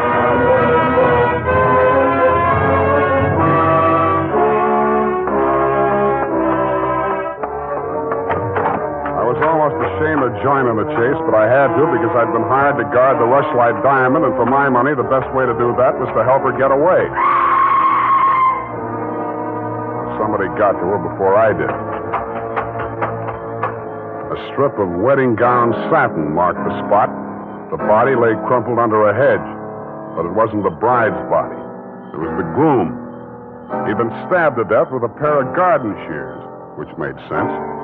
But what didn't make sense was that the necklace she'd been wearing was still clutched in his hand.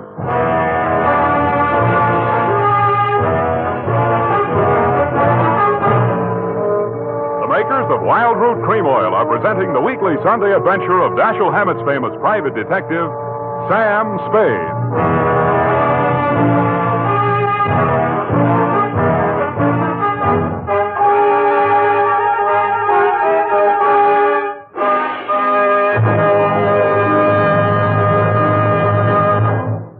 If you want the well-groomed look that helps you get ahead, socially and on the job, listen. Recently, thousands of people from coast to coast who bought Wild Root Cream Oil for the first time were asked, how does Wild Root Cream Oil compare with the hair tonic you previously used? Better than 4 out of 5 who replied said they preferred Wild Root Cream Oil. And no wonder. Wild Root Cream Oil grooms the hair neatly and naturally, relieves annoying dryness, and removes loose dandruff. What's more, non-alcoholic Wild Root Cream Oil is the only leading hair tonic that contains soothing lanolin. So ask for Wild Root Cream Oil Hair Tonic. Again and again, the choice of men who put good grooming first. By the way, smart girls use Wild Root Cream Oil too, and mothers say it's grand for training children's hair.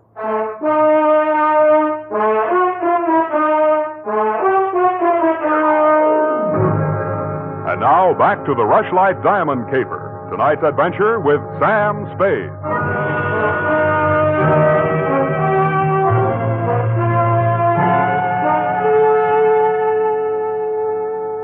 Number 21A Granite Court was teeming with motives and suspects.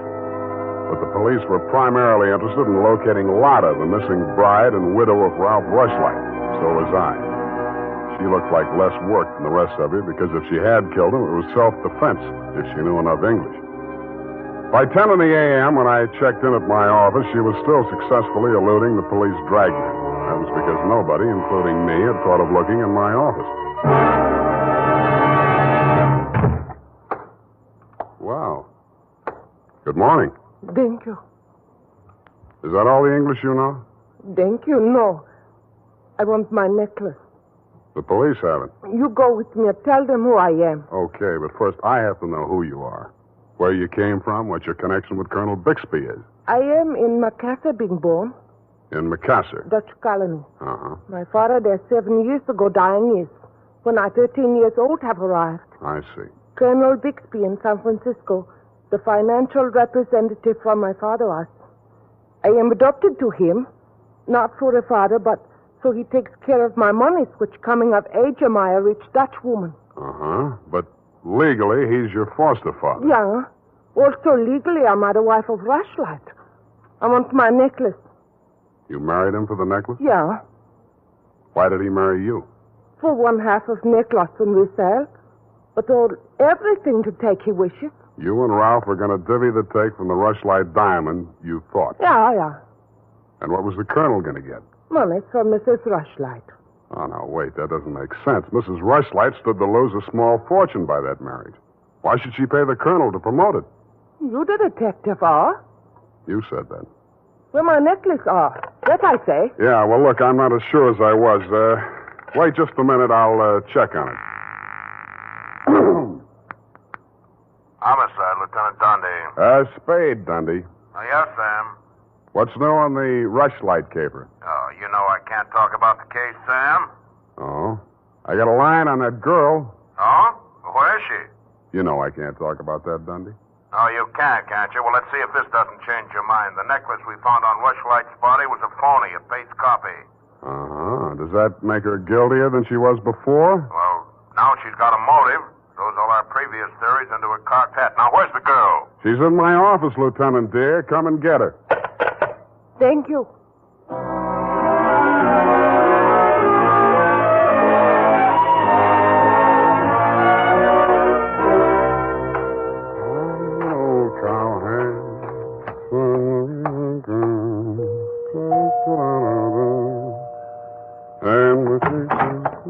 Oh, it's you, Sam. Back again? Yeah, do you mind? Well, that depends on who you came to see. You, sweetheart. Oh. But first, I'd like to talk to Mrs. Rushlight. Well, she can't see anyone. She's in a state of nervous collapse over Ralph's death. Oh, that's too bad. You seem to be holding up pretty well. Oh, I'm relieved. He's better off dead than married to that. Yeah. Rushlight Diamond's still unlucky, you know. What do you mean by that? I was just trying it on for size. Uh-huh. How does it fit? Yeah, but you and Mrs. Rushlight are about the same size. Her nerves getting any better? You're the doctor. If you want to see her, go ahead. She's up there. Thank you.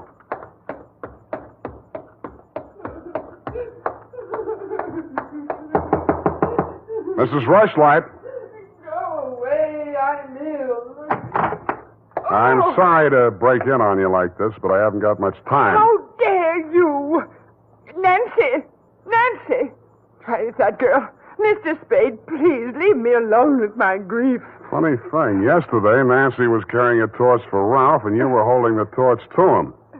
Today it's different. Oh, good heavens, you don't think I'm grief-stricken over Ralph. Good, that's one less mystery. Mr. Spade, what do you want? Your nephew's killer. Oh, does it matter? It does to me. Somebody getting knocked off right under my nose is bad for private detectives everywhere.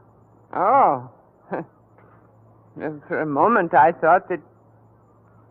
Hey, wouldn't you rather make some more money? I refuse to marry Lotta. Oh, no, nothing like that. It's the necklace, Mr. Spade, the genuine. What is?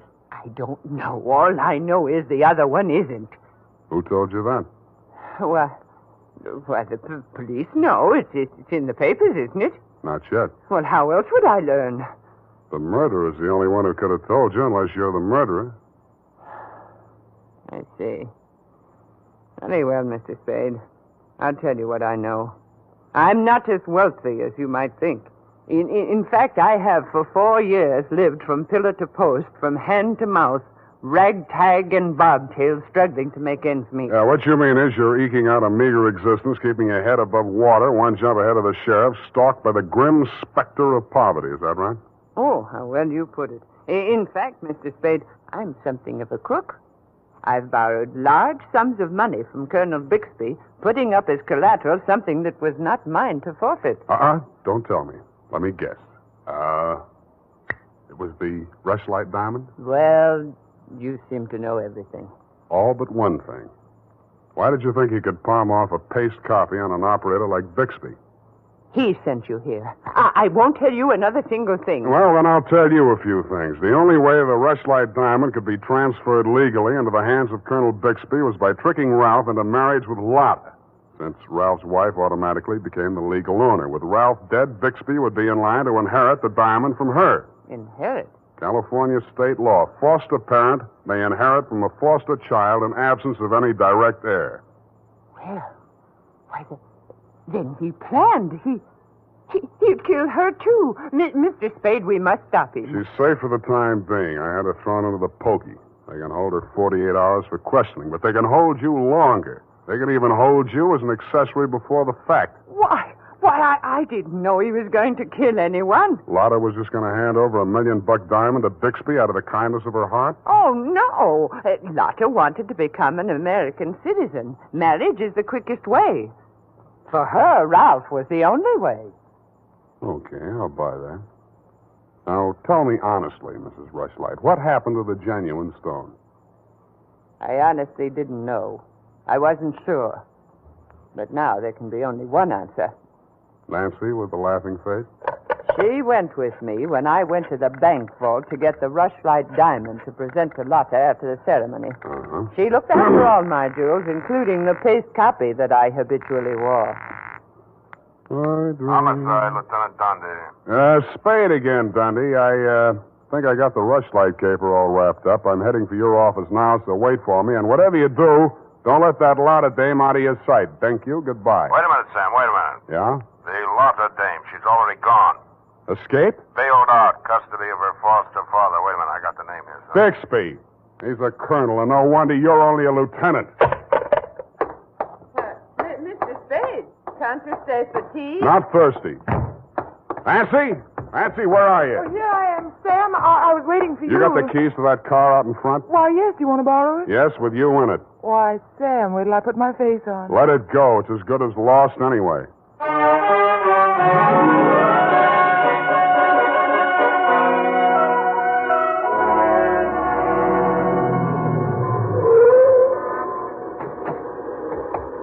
Come on. What is this place? Where are you taking me? Never mind. Just hang on. I'll fly you up to the second floor. Sam, that was a shot that sounded like Lotta. You stay here. Don't come in until I call you.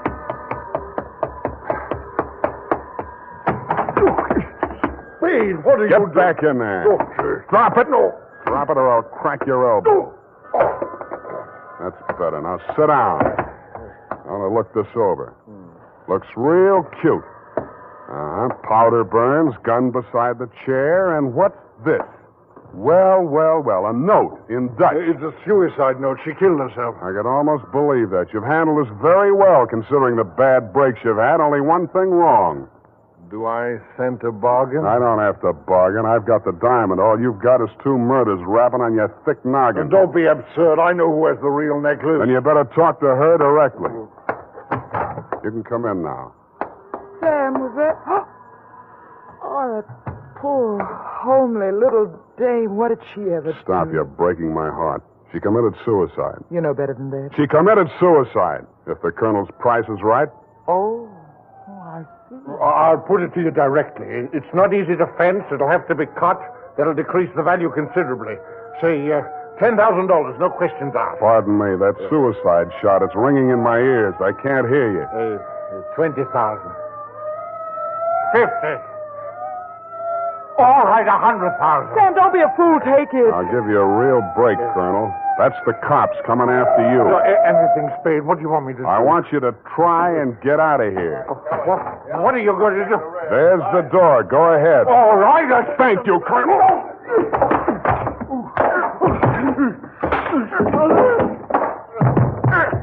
All right, men, remember, he's desperate. Bixby, we're giving you a chance. Come down or we're coming up after you. Come on. Come on, get up, Colonel. Here he comes. Careful, it may be a trick. Watch it, Dundee. Here he comes.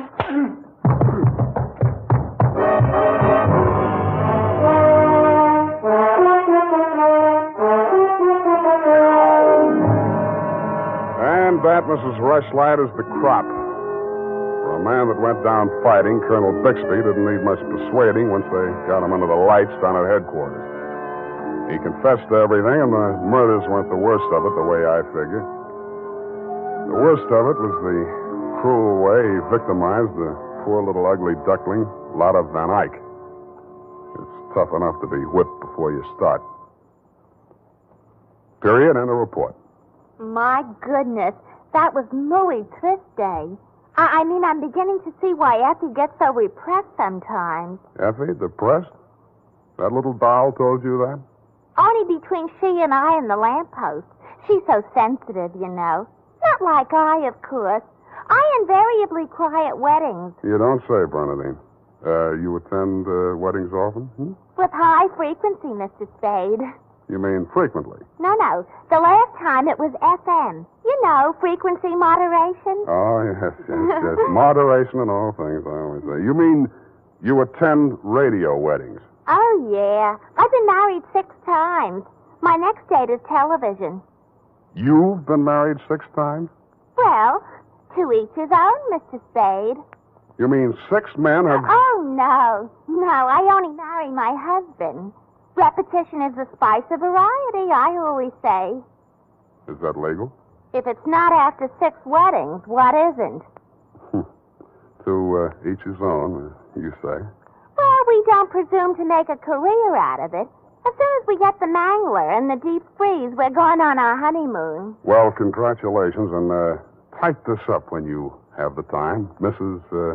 Bernadine Hemp.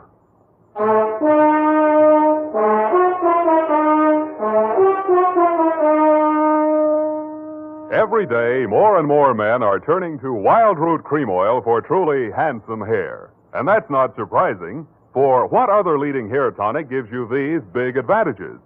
It grooms the hair neatly and naturally, relieves dryness, removes loose dandruff. What's more, Wild Root Cream Oil is non-alcoholic and contains soothing lanolin. No wonder Wild Root Cream Oil is the favorite with so many millions of smart, particular men.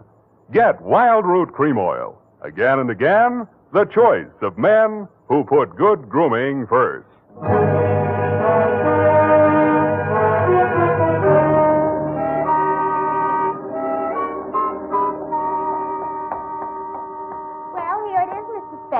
I'm sorry it took so long, but I kept relapsing into Spanish. Yes, I know how. And Effie's typewriter doesn't have any upside-down question marks.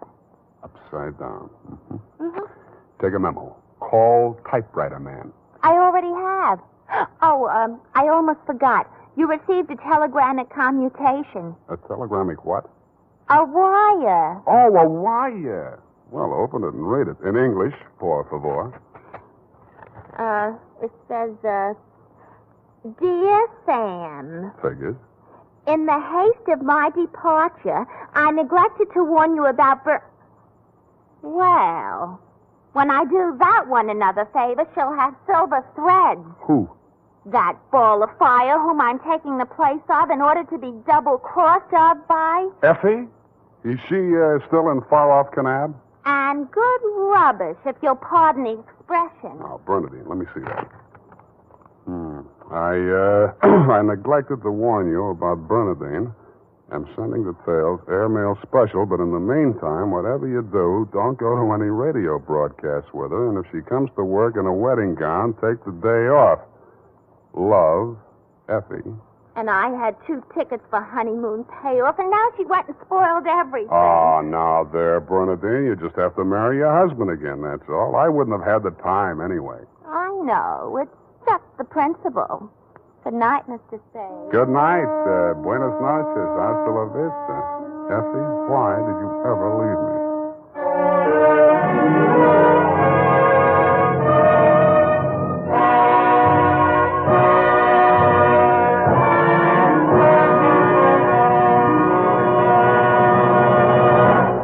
The Adventures of Sam Spade, Detective. Brought to you by Wild Root Cream Oil Hair Tonic, the non-alcoholic hair tonic that contains lanolin. Wild Root Cream Oil. Again and again, the choice of men who put good grooming first.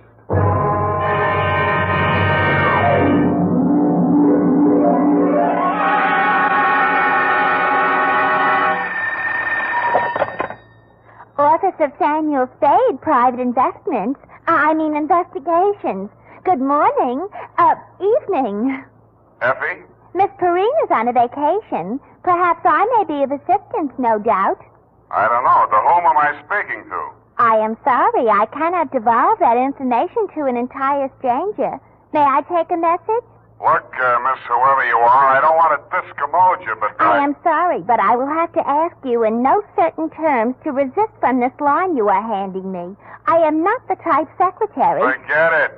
I'll just call Miss Perrine long distance and dictate my report over the phone. Oh, my servant daughter. How utterly gouch of me, Mr. Spade. Oh, I'm Bernadine, Effie's relief. I mean yours. I could use some. Oh, shall I send out for some medicine? Yeah. The phone number's on the wall behind the water cooler. Tell them 100 proof, bonded, and hang the expense. I'll be right down to dictate my report on the bail bond caper.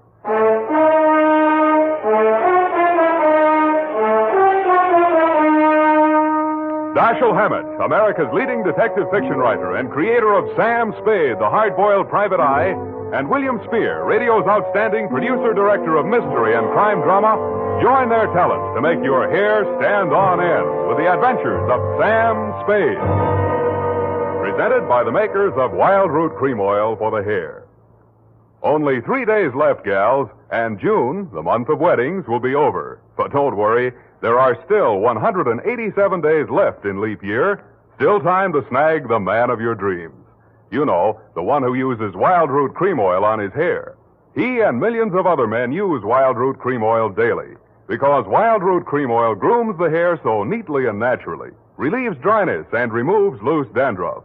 Any smart man who wants to look smart always insists on Wild Root Cream Oil Hair Tonic. Again and again, the choice of men who put good grooming first. And now, with Howard Duff starring as Spade, Wild Root brings to the air the greatest private detective of them all, in the adventures of Sam Spade.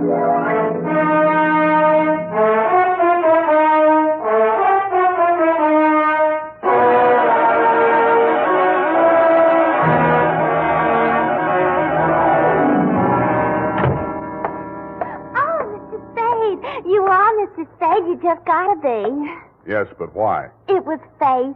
I knew it was going to be like this. I had my qualms, too, Bernadine. Oh, that's good. I sent the other back. The other what? I called that number, but it was euphonious. They said whiskey. Is something the matter?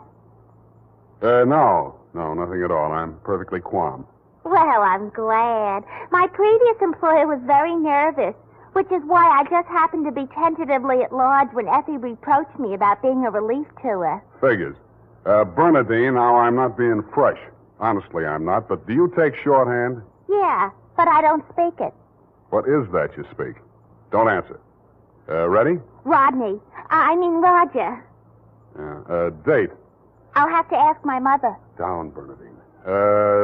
Date, June 27, 1948, to Miss Effie Perrine, care of Perry's Lodge, Kanab, the Pearl of the West, Utah. What? Oh, wrong letter. I'll get to that later. Date, June 27, 1948, to Leo M. Scarlett, care of Leaf Branch, Root, Knox and Wood, attorneys at law, 333 Pine Street, San Francisco, from Samuel Spade, license number 137596. Subject, the bail bond caper. Dear Leo, I'm sorry things turned out the way they did, Leo, and I'd like you to know how I got into it. It wasn't for the reward. I don't take rewards. I'm not in love with your wife, no matter what she says, and I wasn't sore at you about anything. I was just sitting in my office, minding my own business, when the door opened, and Vivian walked in. She looked every bit as beautiful as she did when she lived under me in Ma Tuttle's boarding house in 41. In fact, I didn't recognize her until she slithered out of her mink. Hello, Sam. Surprised to see me? Yeah, but I'm trying not to show it. What's on your mind? Is that all you've got to say to me, Sam? Well, you're here on business, aren't you? All right, I don't blame you. It all happened pretty sudden, Leo and me. I should have written or phoned you, I suppose, but somehow... Forget it, Vivian. Now, what do you need a detective for? You, thinking of divorce already? Oh, please don't, Sam. If it was a mistake, I'm the one who has to live with it, and I made up my mind when I married Leo, this time it's for keeps. No matter what. Mm-hmm. What's the what? He's in trouble, Sam. Well, that's nothing new. Well, this time I don't think it's his fault. When Leo went legit, he meant it. What's he say he's doing now? He's a bail bond broker. Judging from your new look, I'd say he's a success. Sam, A man called him on the phone today. I answered. He said his name was Holiday, but I recognized his voice. It was an old friend of Leo's, Charlie Rosenfoy. Charlie, huh? When did he get out? A couple weeks back. He was paroled. I don't know what he said over the phone, but Leo looked scared and sick. I don't wonder. The word around town was that Charlie took the rap for Leo. And I don't know anything about that. All I know is Leo's on the level now, and Charlie never will be. He did plenty on his own during that time he served. Well, I won't argue that, but from where I sit, it looks like Leo better start wearing a gun again. He has. That's what I'm so frantic about, Sam. You hear any of the conversation from Leo's end? He didn't say much. But I did hear him say, "All right, 10 tonight. I'll meet you there." That wasn't very smart of him. I know, but that's the way he is. It might be only for a payoff. I thought of that, too. But Leo hasn't got that kind of money. He's been dropping a lot at the racetracks lately. And even if he had it, he's not the type to pay blackmail. I don't like it. Why should I stick my neck out? Why did you have to come to me anyway? 'Cause I trust you, Sam. I know you were jealous of Leo. I was? Sam, if we ever meant anything... If you meant half the things you said to me when we... Stop it. That's blackmail. Oh, I feel so lost and alone. I don't know where to turn. Okay. I'll see what I can do. Oh, Sam. I'll make it up to you somehow. You see if I don't. Sure you will. And tell Leo to stop dropping his money at Tan Ferran. This is going to cost them plenty.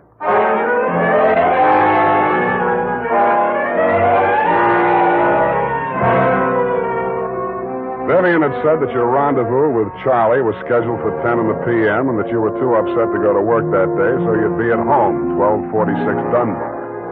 I took a plant in your apartment building from a Sleepy Lagoon-type cocktail bar across the street called, you guessed it, the Sweet Leilani. Your wife joined me, and after a while, we got around to talking. At least she did. I bet you can't guess what I'm thinking about. Huh? Listen, Sam. You remember that night we drove to Half Moon? Spade. Oh, you do remember. Oh, we used to do the craziest things. I should have married you, Sam. Please, not while I'm drinking. You know what? The trouble with crooks, they have to work day and night. Yeah. Hey, you're not listening. No, but everybody else in the place is. Let's talk about you, Sam. Did I ever tell you how I met Leo? No, and please don't. And then he opened a bucket shop. You know what a bucket shop is? Yeah. It's stockbroker. Brokerage. Yeah, that's right. Only it's crooked. That was the first business Leo started when he went legit. Mm-hmm. He had to shut it down on account of those securities somebody was always stealing out of the safe. Were they insured? Yeah, but they wouldn't renew his policy. So after the second nightclub burned down and he couldn't get any insurance at all, even on his own life. That's why I'm so frantic, Sam. Hey, give me a nickel. I want to play Sweet Leilani.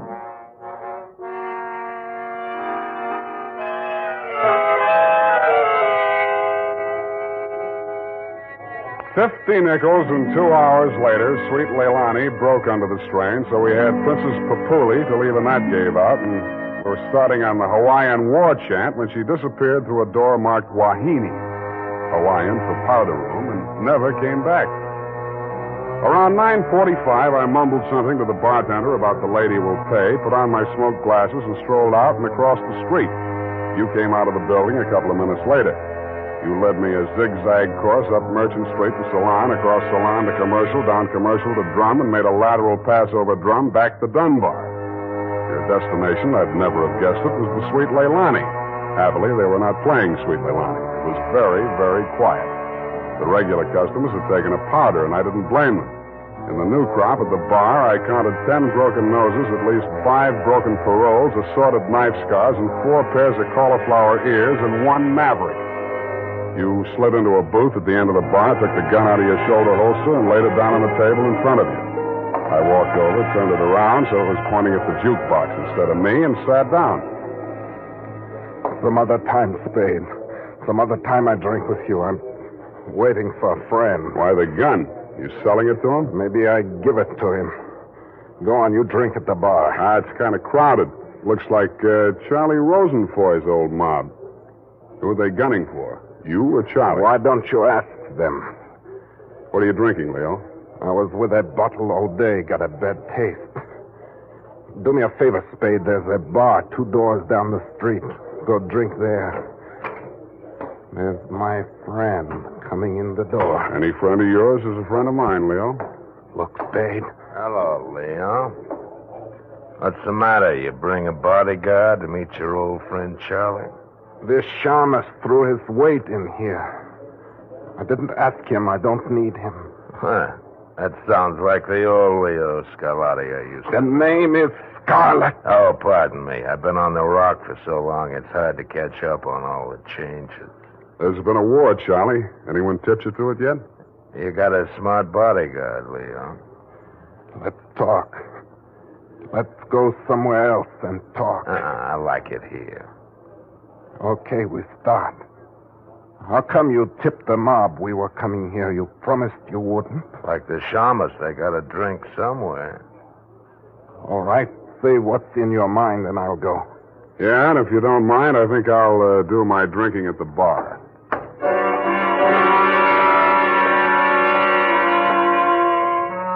Both of your guns were on the table. It didn't look as though you were going to use them on one another, and I figured that neither of you was going to do much talking in front of me anyway, so I strolled back to the end of the bar to look at the television. The 10 o'clock news roundup was on, and the ticker tape that was moving across the screen said ... in Atlantic City today, period. I ordered a highball, and then the ticker tape started again. This time it said San Francisco, $1 million bail bond robbery. $1 million in negotiable bonds is tonight in the hands of a group of daring hold-up men who commandeered an armored truck at the very portals of the police department and the Hall of Justice. And it said, this concludes the 10 o'clock edition of the Television News Roundup.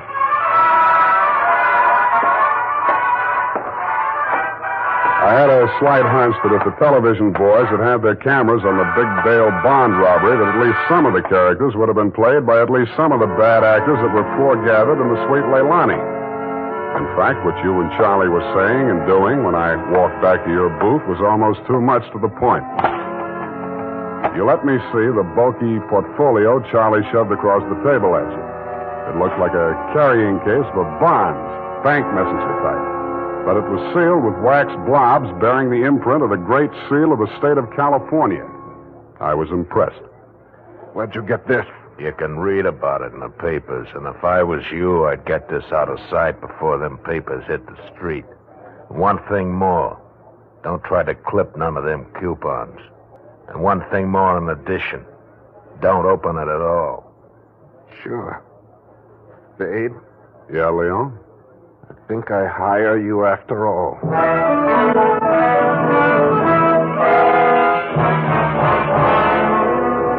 I took the job and you handed me the portfolio. Outside, we flagged the taxi and you gave the driver an address on Portsmouth Square. Your office, I hate to remind you, was behind one of a bunch of neon-lighted storefronts across from the Hall of Justice. The sign on the door said, press the button and let freedom ring any hour, day or night. The only bell in sight was a stop-press-type burglar alarm. You unlocked the door and we went in. You paused in front of a big green safe with a combination lock and started twirling the knobs. The tumblers clicked into place. I picked up an inkwell and waited for the safe to open. All right, Spade, give me it. I did, with both hands. With my left, I handed you the portfolio, and with my right, I pitched the inkwell at a well-wired slab of plate glass window.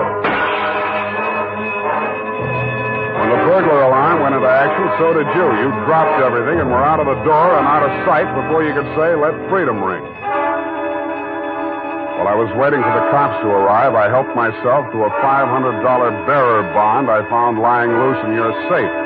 I had a feeling I might be needing some bail myself.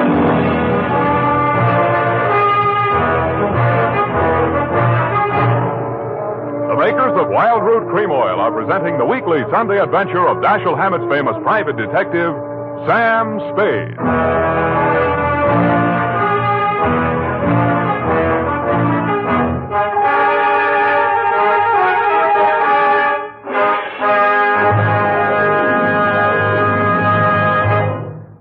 here's important news on good grooming. If you want the well-groomed look that helps you get ahead, socially and on the job, listen. Recently, thousands of people from coast to coast who bought Wild Root Cream Oil for the first time were asked, how does Wild Root Cream Oil compare with the hair tonic you previously used? The results were amazing. Better than 4 out of 5 who replied said they preferred Wild Root Cream Oil. And no wonder. It gives you the advantages that men consider most important. Wild Root Cream Oil grooms your hair neatly and naturally, relieves annoying dryness, and removes loose dandruff. What's more, non-alcoholic Wild Root Cream Oil is the only leading hair tonic that contains soothing lanolin, that's like the oil of your skin. So ask for Wild Root Cream Oil Hair Tonic. Again and again, the choice of men who put good grooming first. By the way, smart girls use Wild Root Cream Oil, too, and mothers say it's grand for training children's hair.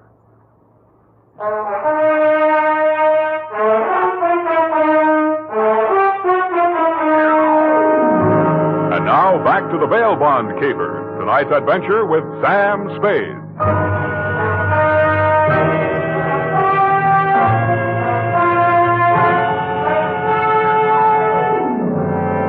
I had hoped, Leo, when I made my spectacular move in your bail bond office and set the bells to ringing, that I'd get the caper off my neck and onto the capable shoulders of the police, where it now belonged.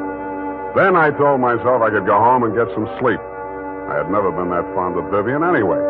I was holding the $1 million portfolio, complete with its big official seals still unbroken, ready to hand it over with a flourish to the first boy in blue that rushed in. But then I saw something that dashed my hopes. There was a strip of Scotch tape across the bottom of it. It wasn't up to me to tamper with important evidence, but I didn't have to. It was only a question of what magazine had been cut up to replace the $1 million in bearer bonds. That question was answered at headquarters 20 minutes later. It turned out to be the last 52 issues of Radio Life, which even Captain Walsh of the robbery detail admitted was no help. Neither was Captain Walsh. Now, Spade, in your statement here, you state, so-and-so, Sweet Leilani, and that Rosenfoy did hand portfolio exhibit in question to Leo M. Scarlett, alias Scarlatti, at approximately 10:20 p.m. this date. That's it, Captain. Now, you sure you want to stick with this? You don't want to change any part of the statement? No, I just want to go home and go to bed. I'm afraid you're going to stay with us for a while. Who, me? Statement of Jordan Joyce, M.D. Statements of Hilda Sackwriter, R.N. and Mildred DeVilbiss, R.N. Day and night nurses, respectfully. Who's sick? Rosenfoy. He's been quarantined in his home in Daly City since his release from Alcatraz 4 days ago. Chicken pox. Sorry, Sam, I'll have to book you. You sure you don't want to add anything to that statement? Only this. Kelsey Walsh, if you continue to do such brilliant police work, you will be waving a stop sign at a school crossing in time for the fall semester. You are a hangnail on the finger of justice.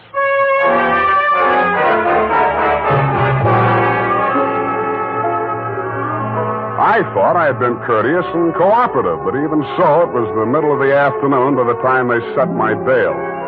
$1,500. That made it light. But I hadn't had time to hang the curtains in my cell when I got even worse news. My bail had been posted by who? Vivian, a banana peel in the steps of progress. She met me outside. Well, aren't you going to thank me? What for? Getting me in jail or getting me out? Getting you out, of course. It was all the money I had in all the world. Leo's money was impounded, you know. But, Sam, when I thought of what you and I once meant to each other, and maybe we still... Yeah. Well, you'll get your money back. I'm not really guilty. Oh, I know that. What else do you know? I guess it's safe to talk. Leo phoned me today. Where is he? He wouldn't say. Some pay station. He kept putting in nickels. Sam, you've got to talk to him. You've got to convince him it's best to give himself up. Now you're beginning to make sense, sweetheart. But how can I get to talk to him? I've arranged it. He's to meet us at the Club Leilani. You know, where we had our reunion yesterday. That place on Dunbar? Yeah. Oh, that's great. A crowded saloon less than a block from the police department. Besides, the place has lousy memories for me. By the way, did you ever get out of the ladies' room? If you don't mind, I'd rather talk about something else. Okay, let's talk about how do we bring this big secret meeting off in a crowded cafe. Is Leo coming in a false beard? You really think I'm stupid, don't you? I didn't say so. Well, it so happens that the place is closed on Tuesday. See that sign in the window? Closed Tuesday? Mm-hmm. Now, how do we break in? I was counting on you. You're a detective. Can't you use a glass key or something? Did you say that bail bond you bought for me was all the money you had in the world? That's the truth. Then get ready to forfeit it. It's a risk I've got to take. You've got to take. Sam, please, if we ever meant anything... Yeah, I know. Half Moon Bay. But sometimes I wish we hadn't been childhood sweethearts. Wait here. I'll case the alley.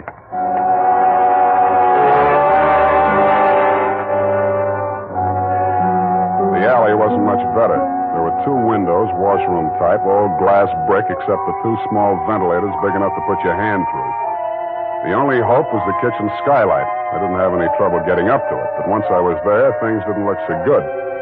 The view from the roof was a garage door with 2 green lights flanking it. Then it struck me where I was and why I was there. The Club Leilani backed directly on the Hall of Justice where the big bail bond robbery had taken place at 5 p.m. the night before. Without further ado, I put my foot through a pane of the skylight, reached in, unlatched it, and dropped. Hurry up, let me in, Sam. Up at the front of the building, I could hear Vivian clamoring for admittance. I decided to let her clamor for another minute or two. It isn't a thing I often do, but I walked resolutely into the ladies' powder room. It was very well equipped. It had furniture, a telephone, and more clues than I needed. The magazines were there, the razor blades were there, the scotch tape was there. There was even a scraping of red sealing wax on the steel frame of the window slot. But best of all was what I found in the paper towel dispenser. I lifted it out and moved it next door to the men's washroom. Then I let her in. What kept you so long? You'll spoil everything. I was afraid you'd... Here comes your husband. Come on, let me in. What happened, Leo? You're early. Any objections? I just got itchy, that's all. How are you, baby? Don't, Leo. I'm so nervous. Straining. What are we going to do, baby? What's Spade going to do for us? Tell him, Sam. I'll leave you 2 alone to talk it out. I'll freshen up a little. Haven't had my face on all day. Poor kid. Well, Spade, let's have it. Yeah, she's right, Leo. I can do a lot for you. But you've got to do something for me. Spade, this is level. I never saw those bonds. I know that. Then what are you after? The truth. It's the only thing that can save you, and if you take this rap, I take it too. I'm in clear up to my neck. Okay. Charlie Rosenfoy came around to Vivian and made her this proposition. He was going to pull this bail bond job and plant the goods on me to get even for the rap he thought he'd taken for me. Vivian pretended to play along with him, only she got hold of the package long enough to take the bonds out and put the old magazines in instead. Yeah. The idea was the mob would think Charlie had double-crossed them, taken the goods for himself, and delivered a phony packet to their banker, which was supposed to be me. Sure. Only you had to get smart and set off that burglar alarm. Now I'm getting the squeeze on all sides. The mob, the law, Charlie are all gunning for me at once. Don't worry about the mob and the law, and don't worry too much about Charlie. What are you driving at? That'll be him now. Who tipped him I was here? Get back in the corner. It's dark in here. He'll never see you. I'll take care of him. All right. Hello, Charlie. Oh. Come on in. Good boy, Spade. Get his gun. You're my friend. Sure, I'm your friend. Come here. Yeah, sure, Spade. Pleasant dreams, fellas. Now I act. Hey, Charlie! No, Leo!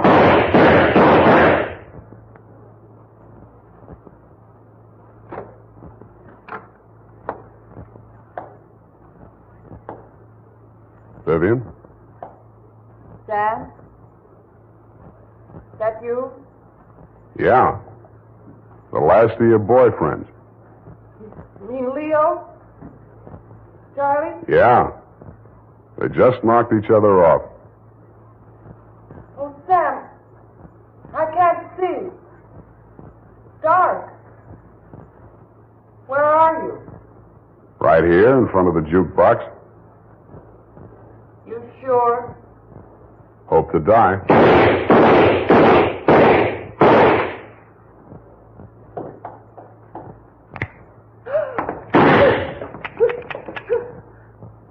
Drop it, Vivian. It's empty. Sam,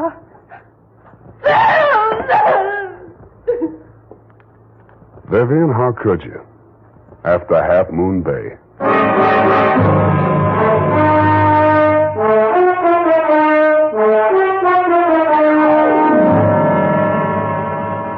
I'm sorry I had to knock you boys out, Leo, but better lumps than bullet holes, eh? After she started wrapping up the caper, it wasn't too hard to figure what she was up to, providing you could keep her smoke out of your eyes. She told Charlie how to operate on you and told you how to operate on Charlie. $1 million for her and 2 dead gangsters lying on the floor of an empty joint where they'd shot it out. The secret of the missing bonds would have to be written off by the police as having died with either one of whichever of you ever had them. Period. End of something. Pardon me, Mr. Spade. I know you're tired, and if you're too brushed, please feel free to allude the whole matter. But Yes, okay, let's do that. thank you. Effie said that you were always glad to qualify any little points that she didn't understand. She said that, did she? Yeah, but she also said that quite accidentally that you sometimes leave things out that should be left in. Bernadine, times are very bad. They're cutting salaries everywhere. But where were they during the whole nefarious affair, if you'll pardon the expression? The bonds? In the paper towel dispenser. Didn't I say so? Oh, that's what you moved to the men's. But how did they get there? In the Walreenies, if you'll pardon the expression. Simple. When the thieves whizzed through the alley after the heist, Vivian had her well-manicured little lunch hook thrust through the window slot to receive them. Oh, that's how the red sailing wax got there. Bernadine, you're spectacular. Now go and type this up. You're making me nervous.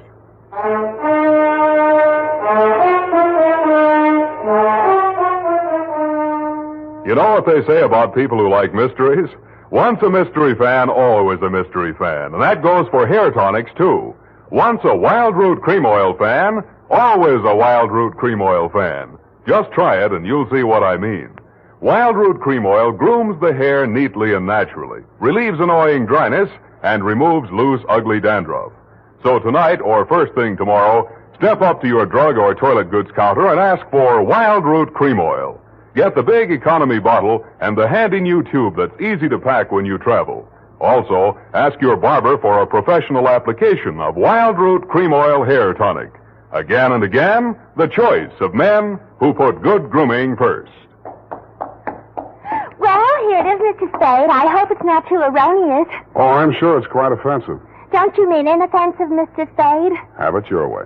I don't want to sound imprudent, Mr. Spade, but I must say that your conduct through the whole thing was very brave and outrageous. Don't you mean courageous? Oh, now I've got you doing it. You're going to be just like Mr. Cummel. Your previous employer, no doubt. Yeah, poor man. You know, he finally became completely erasable. They had to take him away. What were his symptoms? Well, when he ordered the puppy biscuits, I thought he was just being concentric. But after a while, he wouldn't answer to anything but Rover. I had to sprinkle his flea powder in the morning, you know? And then he had his little tricks. He always wanted to show off, you know, sitting up and rolling over. He could shake hands, too. What's so great about that? Any dog can shake hands. Yeah, but can you scratch your ear with your foot? If I set my mind to it. Now go home, Bernadine, or I'll report you to the SPCA. You can't frighten me. Effie told me that your bark is worse than your bite. Good night, Mr. Spade. Effie, in far-off Kanab, come home, sweetheart.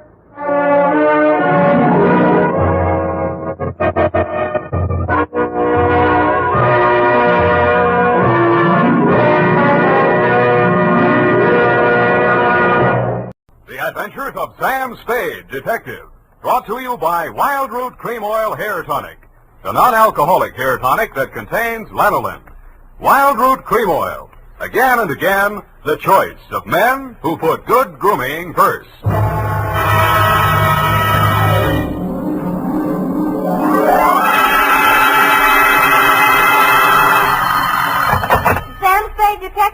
emergency? It's me, sweetheart. Risen from not one, but 2 deathbeds. Oh, Sam, I bet not. You wouldn't take that lying down. Oh, Effie, you made a joke. Well, you did first, Sam. I did not. Oh, you mean you actually Now, don't pin me down. Anyway, I was present at 2 dying declarations. Would you believe, Effie, that a man could say something that wasn't true at a time like that? Oh, no. You mean a man will be lying on his deathbed? Oh, Effie, you made a joke. Oh, Sam, now stop it. I don't know It's all right, Effie. I forgive you. You can atone by telling me how wonderful you think I am. I think you're... That you may do when I arrive at a place to dictate my report on the deathbed caper.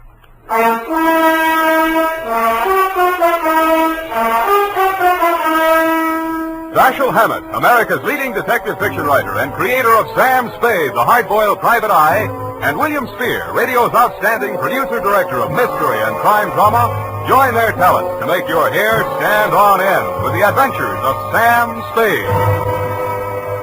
Presented by the makers of Wild Root Cream Oil for the hair. Tell me, mister, how many times a day do you have to comb your hair? Not many, I'll bet, if you groom it right, first thing every morning with Wild Root Cream Oil. For this famous hair tonic grooms your hair neatly and naturally, and helps it to stay that way throughout the day. Wild Root Cream Oil also relieves dryness and removes loose dandruff. With Wild Root Cream Oil, you don't have to keep combing your hair every 2 minutes. That is, unless your gal can't resist running her hands through it. Get Wild Root Cream Oil Hair Tonic. Again and again, the choice of men who put good grooming first. And now, with Howard Duff starring as Spade, Wild Root brings to the air the greatest private detective of them all in the adventures of Sam Spade.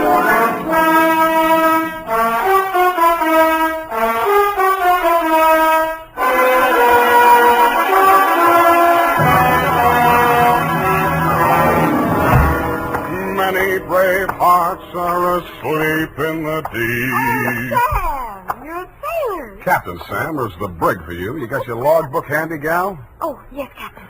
So beware. That's awful deep.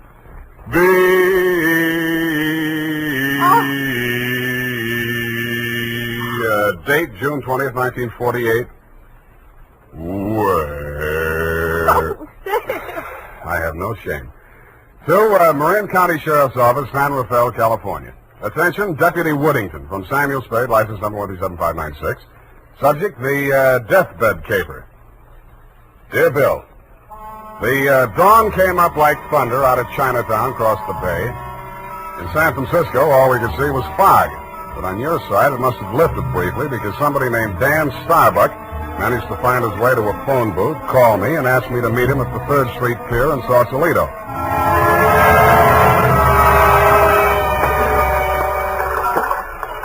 I didn't see him when I first got there. I didn't even see the pier. It was too foggy.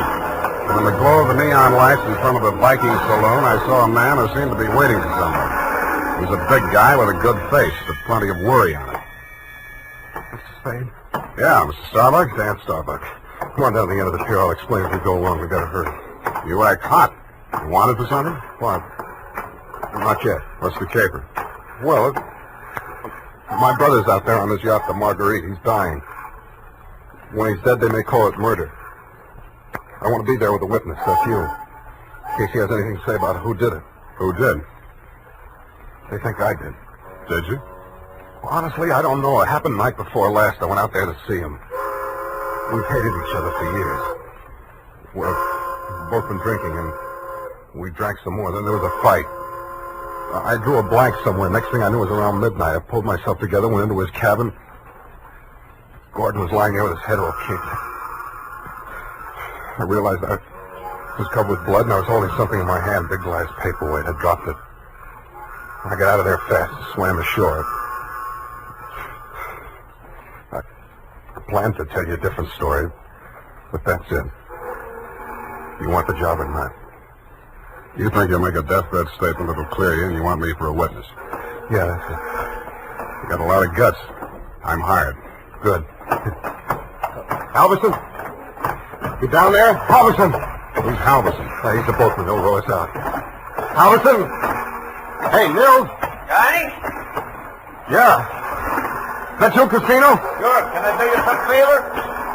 I want to go out to the Marguerite. can't find Halverston anywhere. Oh, I guess I can take you. Are you sure that I'm sure. Sam Spade, Del Casino. He's the boss of the Marguerite. Glad to meet you. Sam. Any fun at Danny's?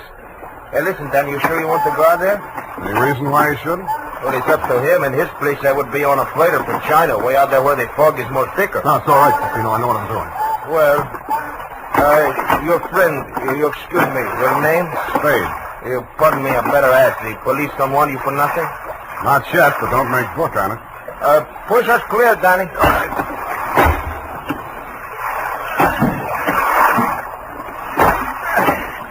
This fog is closing in, but I can still see the light from the Marguerite. I wish we don't find her.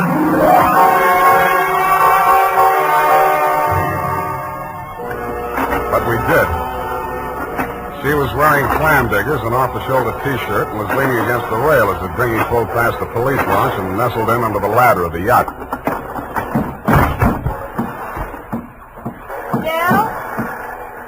Del, is that you? Yes, Miss Starbuck. Who is that with you?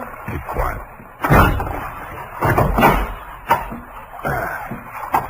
Del, what are they saying ashore about...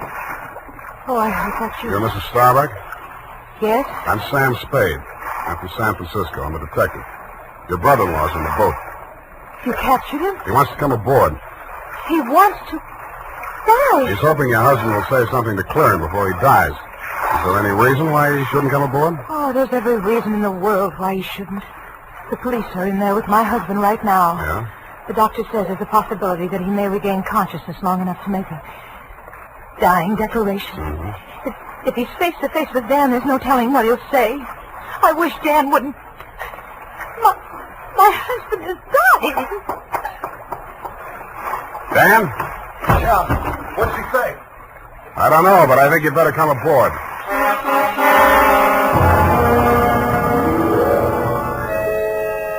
He seemed almost delighted as he swung his weight up out of the dinghy and climbed the ladder.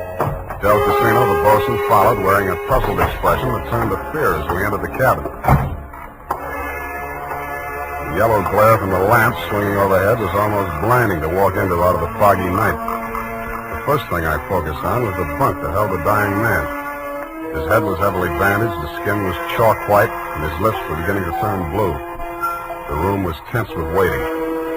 Ranged around him in a semicircle were the supporting players.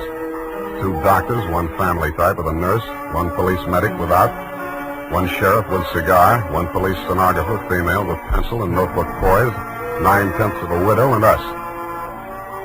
At 18 minutes past 7, somebody moved. Dying man. The 2 doctors rushed forward, took his pulse and blood pressure. Let's go. Adrenaline 3cc, Carmine 1, so... All right, Sheriff, he's conscious now, but you'd better hurry. Mr. Starbuck, you can hear me all right? Take that down. Can you hear me? Affirmative answer.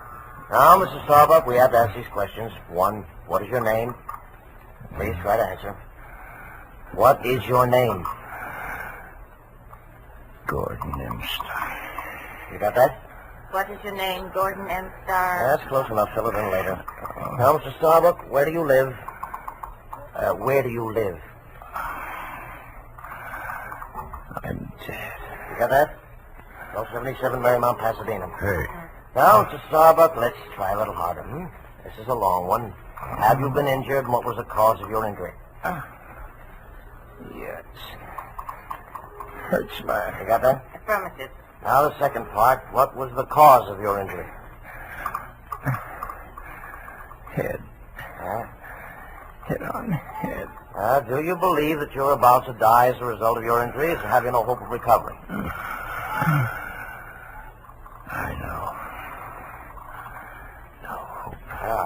Now let's get to the point. Who inflicted said injuries? Hey, Mr. Starbuck, please, you haven't much time, you know. Go away. Doc, is there anything you can do? I'm afraid not. This is ghastly. Can't you leave him alone? Can't you let him die in peace? What are you afraid of, Maggie? What are you afraid he'll say? All right. All right, tell them, Gordon. It was Dan that struck you, wasn't it? He was jealous. He always hated you for marrying me. It was Dan. Now, Mrs. Starbuck, I know how you feel, but we can't allow this sort of thing. Please step aside so we can finish up here. Mr. Starbuck. Doctor? Very low pulse. I'm not sure whether... Is Dan here? Here I am, Gordon. Tell him the truth. Do you identify this man, Mr. Starbuck? Yes. It's my brother. Dan. Yeah. You got that, brother Dan? He's the one. He's lying. Gordon, you know who did it. Why don't you tell the truth? What do you got to lose now? Nothing. I'm finished. You finished me. Gordon! Gordon, not yet. Now come back. Doctor, cancer. He's dead. Well, okay, Doc. Ennis Starbuck, it is my duty as sheriff of this county to take you into custody on suspicion of murder. I must tell you that anything you say may be held against you. You better come along too, Spade. Routine questioning, you know. Okay, Sheriff. And I don't think we'll need the handcuffs, will we, son? No, I'll go with you.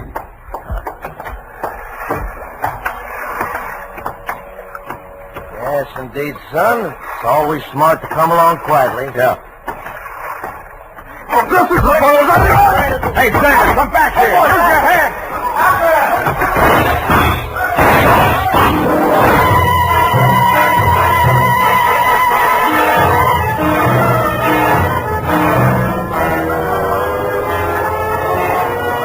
He only had one friend.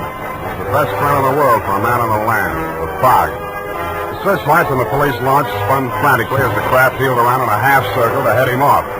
Instead of cutting the fog, the beams from the powerful lights bounced back from it and blinded the men behind them. After 10 minutes of that, they gave up. The sheriff had a theory. Don't worry. Between the fog and the currents, I doubt if we'll make it. We'll probably recover the body in the morning. And they did. But it wasn't Dan Starbuck's body. It was the bosun, Del Casino. And he was found in Richardson Bay, adrift in the dinghy from the Marguerite. Somebody had creased the skull with the same type blunt instrument that had been used on Gordon Starbuck. But Del hadn't lived long enough to make a dying declaration.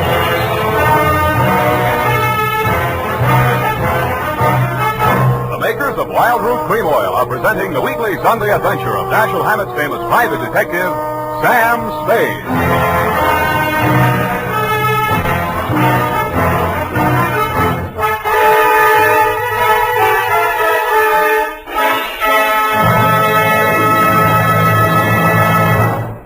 Now, here's important news on good grooming.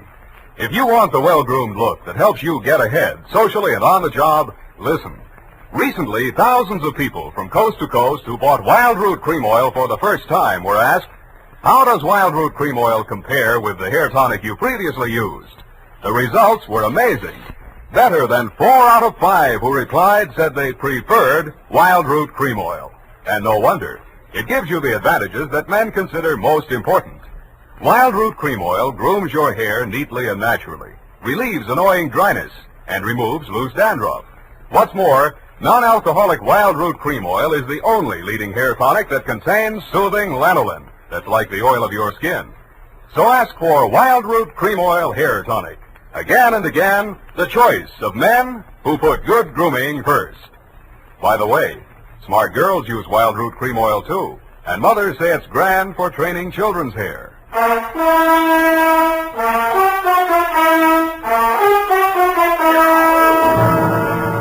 And now back to Caper with 2 Deathbeds. Tonight's adventure with Sam Spade.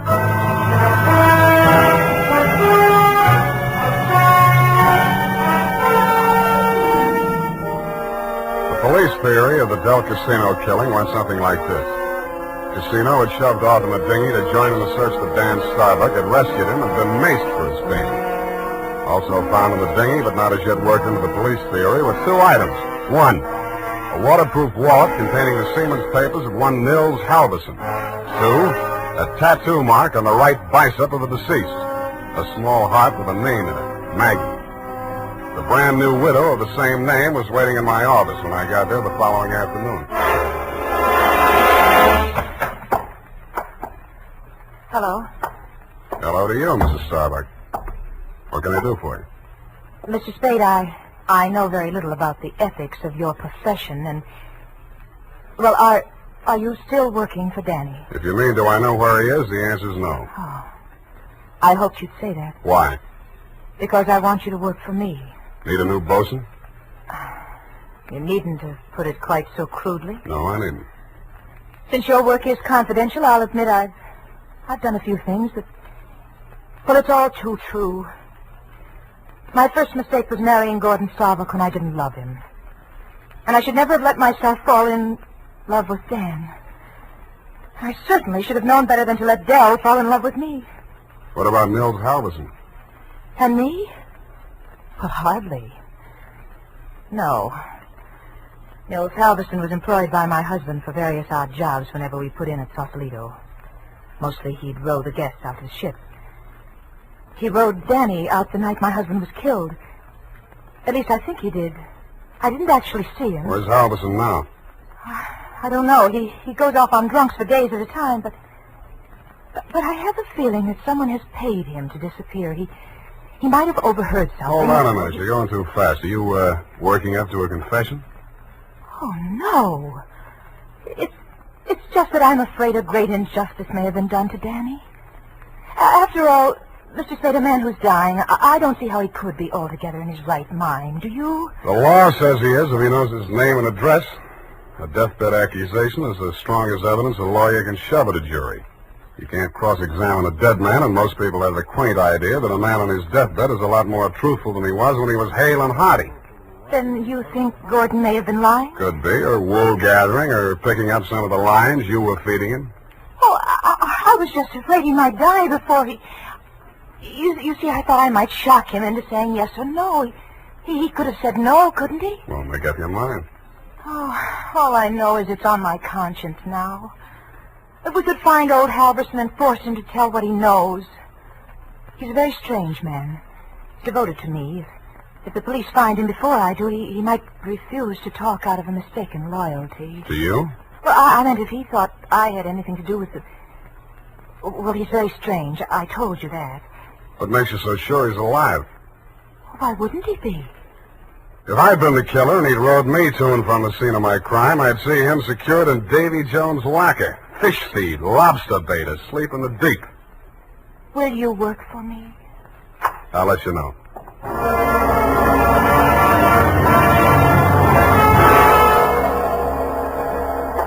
I didn't have time to get tattooed, but the rest of me was marinated enough. On my head, I was wearing a dirtied-up yachting cap. And the rest of me, I was wearing a pea jacket, dungarees, and sea boots. I was also wearing clamshell number 5 as I rolled up to the Viking saloon. Well, what did it be, mate? Akavist and Wachter. Have you seen my cousin? Your cousin? Who's your cousin, Prince Valiant? No, my cousin Niels Halverson. Niels Halverson. Oh, no. You're Neil's cousin, are you? Yeah. Well, coming from the old country? Yeah, Minnesota. By you, Minnie. Well, no, he'll be right glad to see you there. Where is he? I don't want to say this too loud. Yeah. Bend over there. Yeah? He's in trouble, you know. Oh, yes. I got him holed up down below. Oh, yeah, come on. Well, by golly, I sure been glad to be going to see my cousin Niels. Niels Halverson. Drop the axe and get Jones. Hey! Okay, Joe, I'll take over from here. Easy. Okay, Danny, my boy. I got his gun. But watch him now, watch him.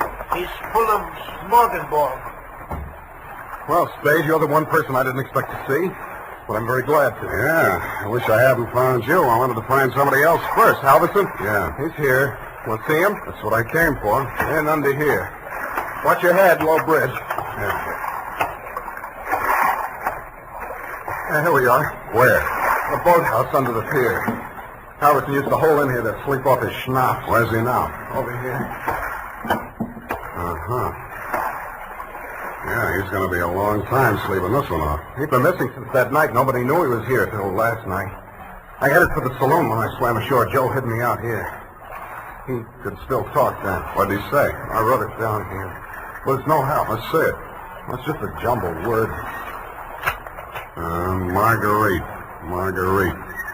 Merry Christmas drink.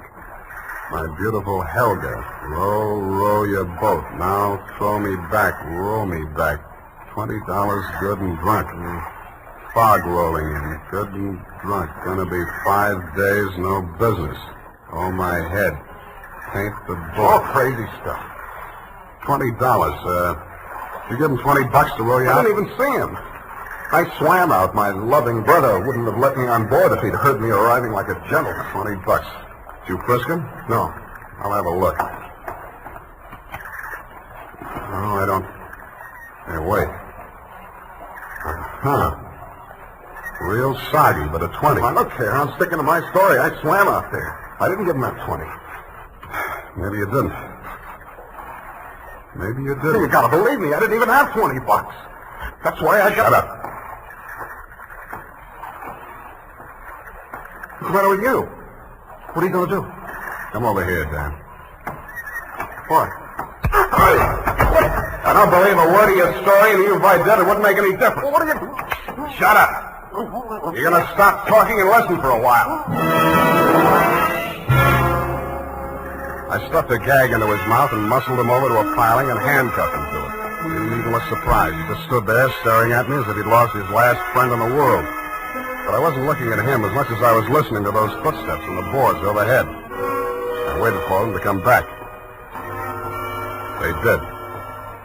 I walked across the soggy planks to where Nils Halverson lay in the shadows. Nils, I want you to answer these questions again. Now, this time I'm going to take them down. You get lots of $20 and lots of drink. Now then, I know you don't feel so good. You don't have to talk if you don't feel like it. Just nod your head for yes and shake it for no. Okay, Nils?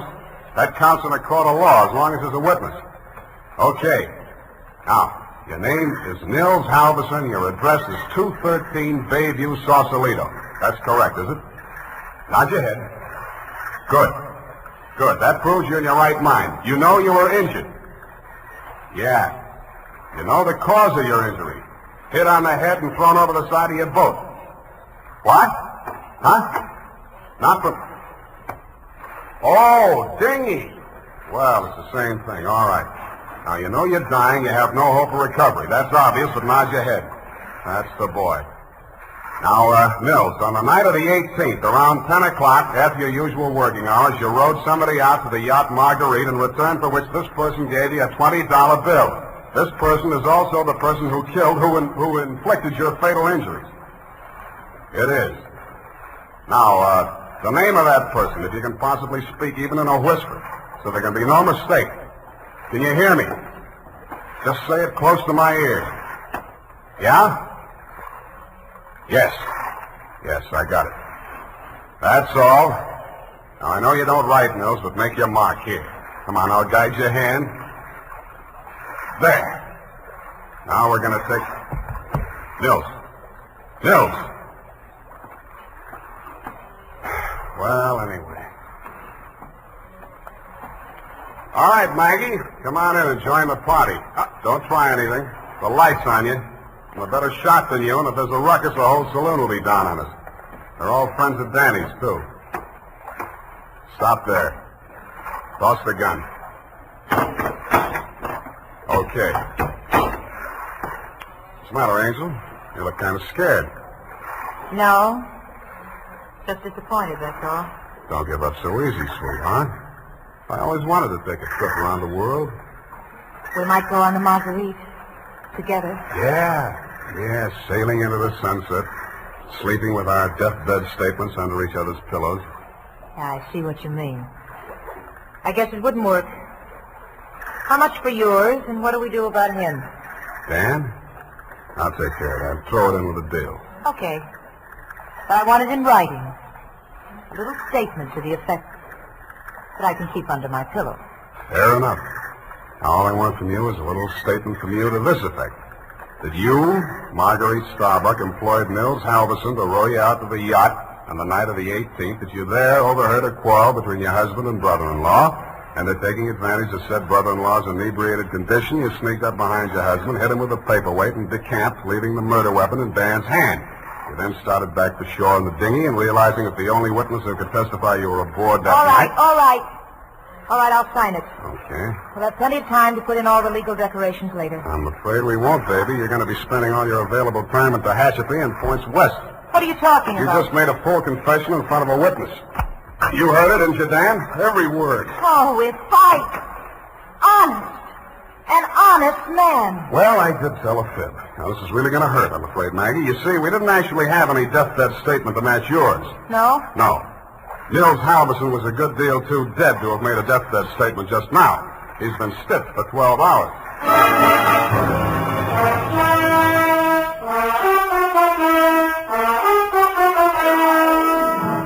Period. End of report. Well, Sam, I'll type this right up because then I'm leaving. Wait a minute, Effie. I had to do it that way. Don't you understand? Of course, Sam, I quite understand. But you object, huh? A cruel, ruthless, murdering, though beautiful woman, foiled by a clever ruse, a great acting performance by the greatest private detective of them all. Is that all? You're still leaving. Yes, Sam, my bags are packed. Well, pardon me for having feet.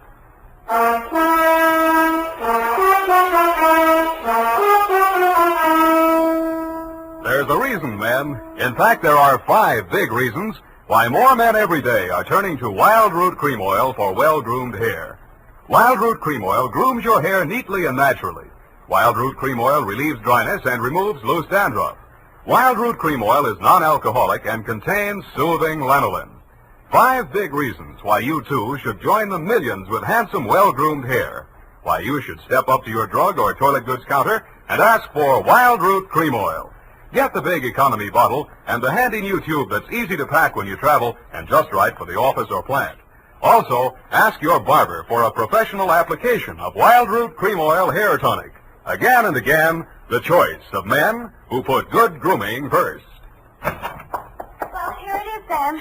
Goodbye. Now, wait a minute, Effie. You can't leave like this, not without... Oh, all right. I'll talk to you while I'm putting my hat on. Well, can't you at least look at me? After all, you should give me a chance to justify... Well, apparently you're laboring under an apprehension. Of course I am. Oh, boy, am I glad I picked the last in June and the first in July. What are you talking about? A vacation.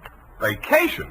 You just had a vacation a few months back. Well, Sam, that's a year. Well, if you want to take advantage of a legal technicality... Now, Sam, don't say goodbye, man. Well, it's customary, I suppose. It's lucky that some of us keep our nose to the grindstone, our ear to the ground, an eye to the future. Huh?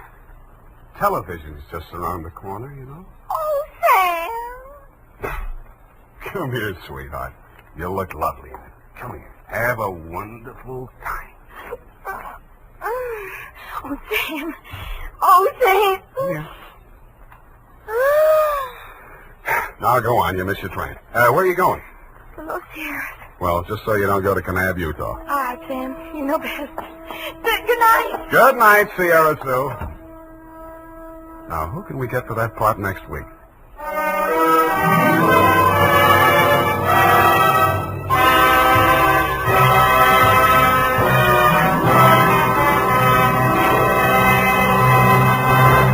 The Adventures of Sam Spade, Detective.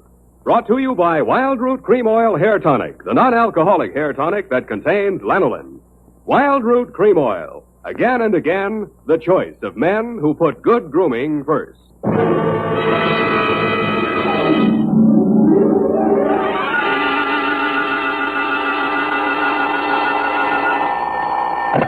Sam Spade Detective Agency. Hello, sweetheart. It's only me. Oh, Sam. Why so modest? Women, Effie. Age cannot weather nor custom stale their infinite variety. Huh?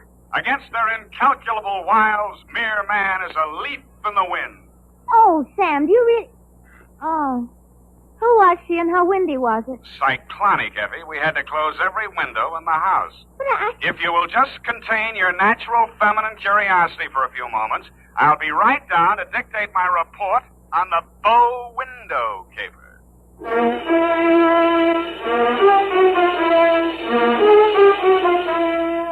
Dashiell Hammett, America's leading detective fiction writer and creator of Sam Spade, the hard-boiled private eye, and William Spear, radio's outstanding producer-director of mystery and crime drama, join their talents to make your hair stand on end with the adventures of Sam Spade. Presented by the makers of Wild Root Cream Oil for the hair. To every man who says, I don't use a hair tonic or I don't believe in a hair tonic, I say this. Decide for yourself, but don't decide until you've tried Wild Root Cream Oil, the entirely different hair tonic. There's not a drop of alcohol in Wild Root Cream Oil, and it contains soothing lanolin. What's more, it grooms your hair the right way, neatly and naturally. So get the big economy-size bottle and the handy new tube at your drug or toilet goods counter. Wild Root Cream Oil Hair Tonic. Again and again, the choice of men who put good grooming first. And now, with Howard Duff starring as Spade, Wild Root brings to the air the greatest private detective of them all in The Adventures of Sam Spade.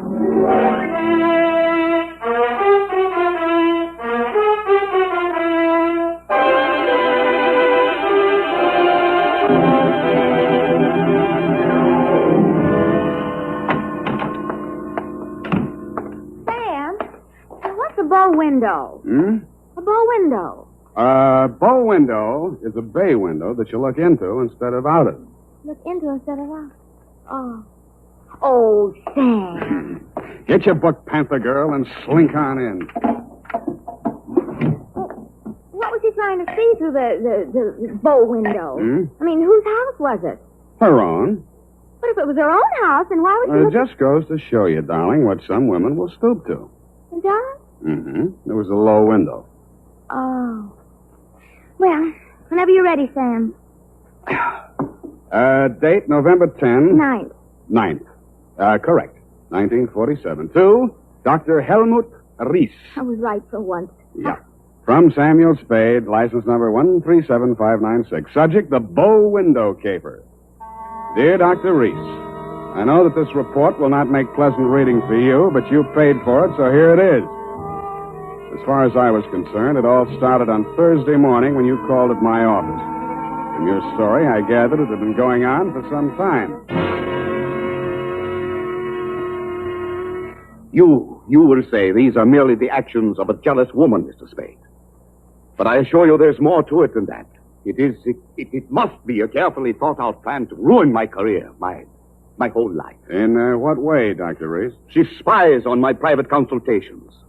Insults my women patients. I can no longer even keep a nurse for more than a week at a time. Scenes, hysterics, outbursts of violence. I cannot continue my work under such conditions. Well, why don't you give her a divorce? Why, no. This is not her desire. If it were, it would be simple. No, she wants to bring me to ruin. She wants to see me on my knees in front of the populace. Why? That is what I want to find out. Why? Doctor, I think you ought to take this case to a head doctor. I have consulted a psychiatrist. He examined her. She's perfectly competent mentally. So you see, there's here already some mystery, for which one comes to a detective. How long has this been going on, Dr. Reese? Since 3 months only. But in this time, she has reduced me to utter desolation. Dr. Reese was a very good divorce lawyer right down the hall from my office. No. I discussed the matter of a divorce with her a few days back. This was her answer. You see, a receipt for the purchase of a gun. And this note in her handwriting. I hope you will not force me to use this. Esther. Yes. What do you think she has in mind? Murder or suicide? She refused to discuss it. But one thing I have noticed. Since she has bought this gun, a new development. A strange man watches my house. Several times I have caught him following me. Well, she might have hired a detective to check on whether you visit a lawyer. Perhaps it is very simple, but it is all too strange to be harmed. I half-heartedly agreed that it might be, Dr. Reese, and when your check for $100 didn't bounce, I went to work wholeheartedly. I reached your house on Pacific Avenue just as the street lights were going on. It's a quiet neighborhood, so I could hear it before I got close enough to read the number on the door. Get out! Get out of this house! Get out! You have me! Get out! They seemed to be slugging their way toward the back of the house, so I decided to risk an entrance. I found the doorbell, and I was about to punch it when I caught sight of your mystery man. He was crouched in a clump of shrubbery that grew under the bow window at the corner of the house. He was still there with his eyes glued to the window when I walked up behind him. Hey, let go of me. Let go. Come on, you're going inside. Listen, I'm not just a snooper. I didn't say you were. I'm just inviting you inside for a better look. Now, I'm warning you, if you don't let go of me, Stop squirming, will you? Go! The kick he landed on me wasn't according to the Wrestling Association's rules, but I let him get away with it mainly because I couldn't move for 3 or 4 minutes, and by that time he disappeared down the street. When I recovered my faculties and staggered back to the door, I didn't bother ringing the bell. I just walked in. The hen fight was still going on somewhere in the upper reaches of the house. Then a door burst open on the upper landing, and a girl in a nurse's uniform ran down the stairs toward me, pursued by a pale little woman with a pinched face who was brandishing a pair of brass fire tongs. You brushed past me, Dr. Reese, and headed off the pursuer. Esther, stop this! Stop this at once! Have you gone crazy? Give me those fire tongs. Give them to me. What's the matter, Helmut? Afraid I'll mar your light of love's beauty? What started this? I caught her creeping about the kitchen. She's going to poison my food. Explain to you, Mrs. Reese. The doctor... Oh, don't bother explaining, Miss Robbins. These morbid fancies of hers. Don't think I don't know what goes on in that office. That office where I'm not allowed anymore. That's only because you make the patient so nervous, Esther. I know what goes on. You and those women. That will do, Esther. Go to your room. Very well. But I won't have that woman in this house another day, Helmut. Is that understood? Go to your room, Esther. I'm going. But remember what I said. I warned you both. I can't. There, Miss Robbins. Now don't. There. I can't stand anymore, Doctor. I tell you, it's making me a nervous wreck. I just... Dr. Reese. Huh? Oh, Mr. Spade. You saw, you heard? Yeah. Come into my office. We'll talk. I think we'd better. Doctor, there's still one more patient waiting to see you, Doctor. Well, have her wait a little longer. This way, Mr. Spade. Nurse, how much longer Well, the must I doctor wait? will see you just as soon as he possibly can. Have you been feeling any better, Mrs. Campbell?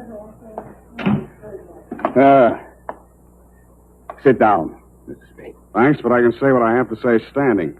Your wife's a very tragic woman, Doctor. I wish I could help her. I wish I could help you, too, but I can't. You heard her threat against Miss Robbins. Was that a joke? There's nothing funny about jealousy.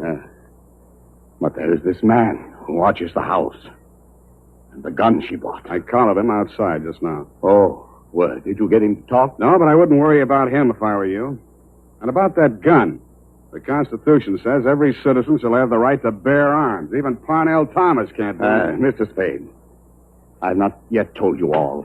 If I... Oh, Doctor, I'm sorry Yes? to interrupt, but this patient, she's been waiting for more than an hour. Well, who is she? Mrs. Kavanaugh. Kavanaugh? Who? Well, has she been here before? Of course, last week. Here's her card. Oh, yes.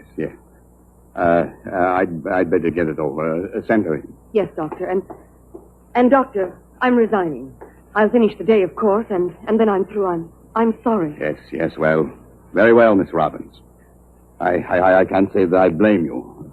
Good luck. Goodbye, Doctor. Well, I'll be going along myself now, Doctor. No. You must hear me out, Mrs. Spade. I've not yet told all. If you'll just wait until I have seen this patient, please, Mr. Spade, please. Okay, I'll wait outside. Oh, I beg your pardon. I beg yours. Come on in. So, you're leaving the doctor's employ, nurse? I am. Well, Mr. Spade, how does it look from the grandstand? Messy? Mm-hmm. You don't mind if I finish cleaning out his desk? Go right ahead. Thank you. What's the matter with Esther, anyway? I could sum the whole thing up in a single 5-letter word, shall I? You have. Are you going to walk out on him? Aren't you? Yes. Yes, I am. Oh, but Esther isn't jealous of your type. If you don't mind my mentioning it. I feel heartened to think that you noticed I was different. Oh, I did, Mr. Spade. I really did. You don't seem particularly nursey to me, either. I'm not. My, you have a fast pulse, Mr. Spade. Yes, I've been feeling very weak the last few minutes. I need care. Oh, you know, you don't eat enough apples, Mr. Spade. Well, I guess I finished. Oh, there's that old contact. I wonder... Mr. Spade, will you tell the doctor I've left and thank him for me again? Aren't you going to see him before you go? No, I'm not. He'd only begged me to stay, and it's simply out of the question. Oh, the poor guy. I just don't know what I'd do if I were in his place. For you, Mr. Spade.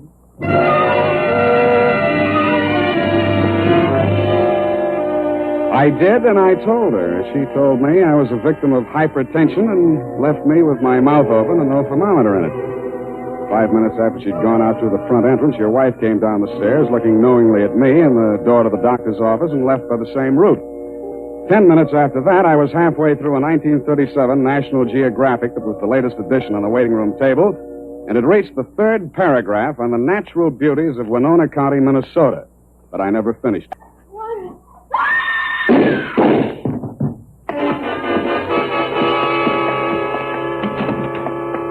The first thing I saw when I entered the room was Mrs. Cavanaugh, your patient. Why? Why did he do it? You, Doctor, were standing over her, nervously twitching off the rubber glove from your right hand. You tested her throat for pulse, then listened to a stethoscope. It was purely a formality. One of the .38 caliber slugs had entered the right temple. The other had torn through the base of the skull. How did it happen? I don't know. I had completed the examination and walked over there to put my instruments away. When I turned back, she had a gun in her hand. Before I could stop her, she pulled the trigger.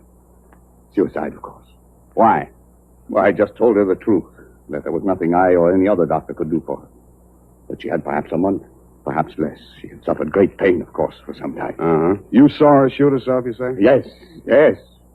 The gun, she took it out of my desk drawer. I'd removed it from my wife's room earlier today. I see. Well, Doctor, this is the neatest suicide I ever saw. No powder burns, and from the way she's lying, she must have shot herself in the direction of that window, at least 10 feet away.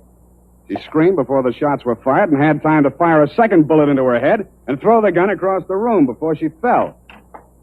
Well, Helmut, at last it's happened, hasn't it? Esther, leave this room. I told Helmut one of the husbands would catch up with him. Pretty, wasn't she? I don't remember this one.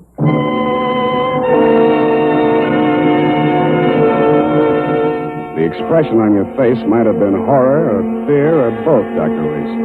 But your wife was smiling. When my eyes left her face, I noticed a leaf clinging to the hem of her coat.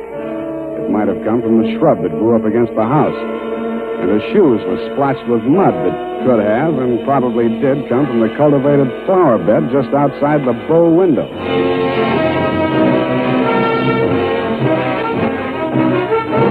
The makers of Wild Root Cream Oil are presenting the weekly Sunday adventure of Dashiell Hammett's famous private detective, Sam Spade.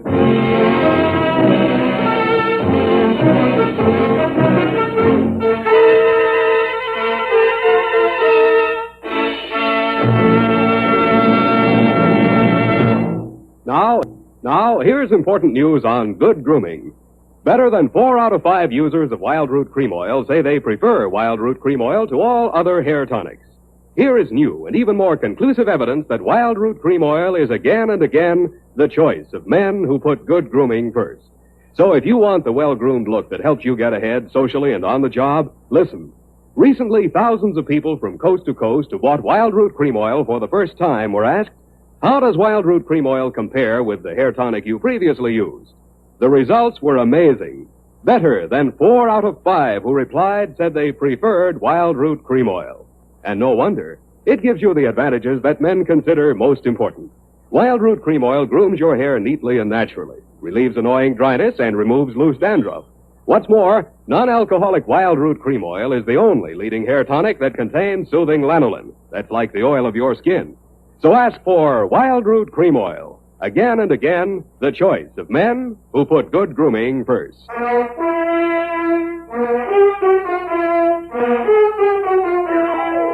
And now back to the bow window caper. Tonight's adventure with Sam Spade.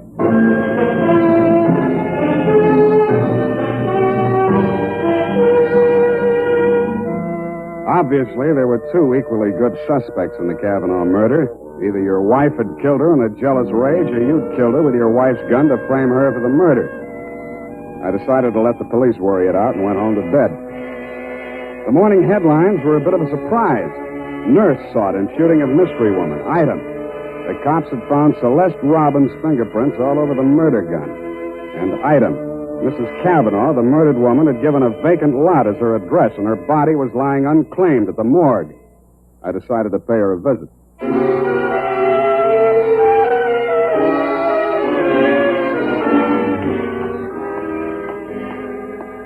Maxie, hey, Maxie. What? Oh, Sam. Sammy, my boy. Hey, it's good to look on you. How are you, Maxwell? Oh, fine, fine. What brings you here, Sam? The Cavanaugh woman. The Cavanaugh, huh? Let's see who's with us today. Stiftel, Milton, Schwartz, Kelly. I knew him. Nice guy. Figg. Aha. Cavanaugh. Rose. Hello, Rose. Hey, Sam, don't you want to look at Rose? No, I've seen her. Ah. Yeah, just checked her back in. Autopsy. Say, you do collect queer ones, Sam. Now, you take her. Why would anybody in the world knock her off? In her condition, all he needed to do was wait. A month. Couple of weeks. Bad as that, huh? Worse. Anybody claim her yet? Well, they... Hello. Something we can do for you? My name is Cavanaugh. I come for my wife. He was standing with his back to me, and I didn't get a good look at his face until he walked over to the desk with Master. The voice tipped me even before I saw the face. It was the man I'd caught outside your office window less than half an hour before the murder. If he recognized me, he didn't let it show. I waited while he went in with Maxie. When he came out, there were tears streaming down his face. I'd been waiting for two reasons. I had some questions to ask him, and I had wanted to pay back that jolt he'd given me the night before. I left without doing either.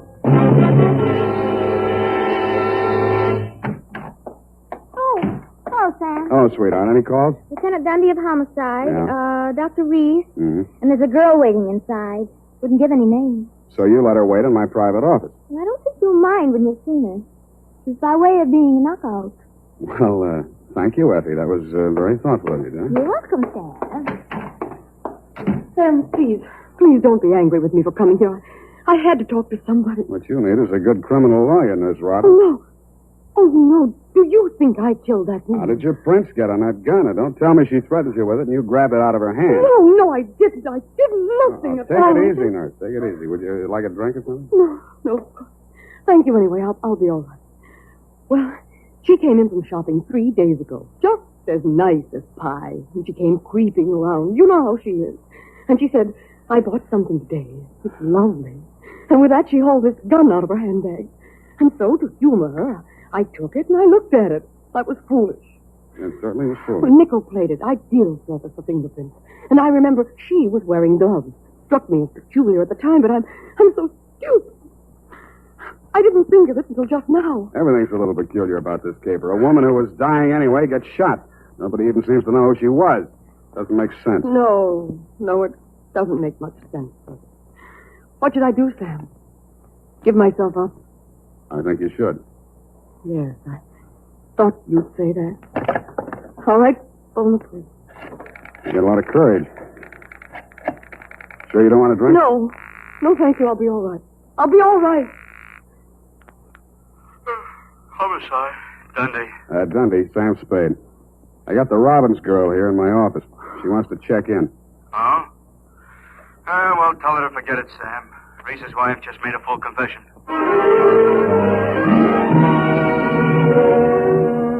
That tore it. In my anxiety to see how you were bearing up under the shock doctor, I blew $1.50 of your money on a taxi all the way out to your address on Pacific Avenue. To my astonishment, you were wearing a look of real distress.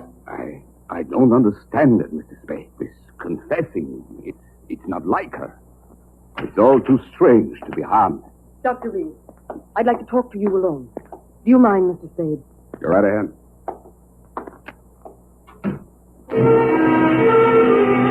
I strained my ears outside your consulting room, but all I could hear was a few vague murmurs. Then, for no good reason, I decided to have a look at your wife's bedroom upstairs. The cops had been there before me, so I didn't expect to find much, and I didn't. I was tapping the woodwork for secret panels or something when I heard a heavy tread on the stairway. I wheeled around, my hands inside my coat. A jolly-looking character in coveralls was standing in the doorway. Electronics.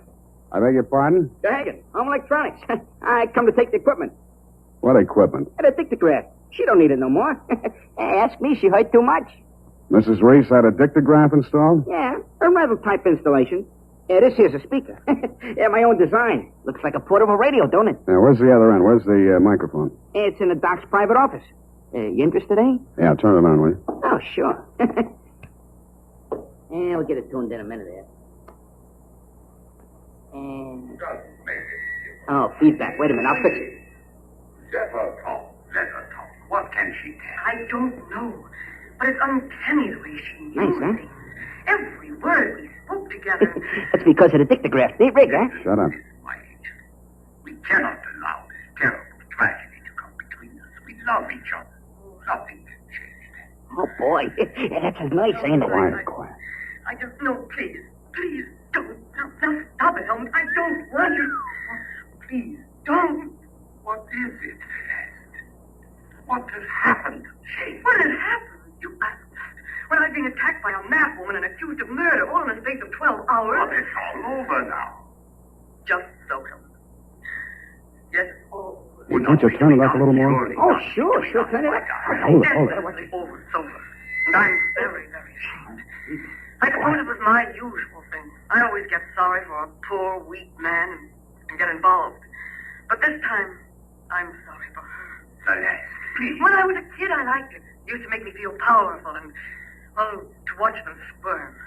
But it's no fun anymore watching another woman in the agonies of jealousy. And you, I thought you were just weak. You're a brutal, unscrupulous murderer. What are you saying, Celeste? You killed Mrs. Cavanaugh. What, that's impossible. You stood deliberately in that window and you fired 2 shots right at it. What gives you? Why weren't my fingerprints on that gun? Because you were wearing your rubber gloves, Doctor. Celeste, don't say any more. No.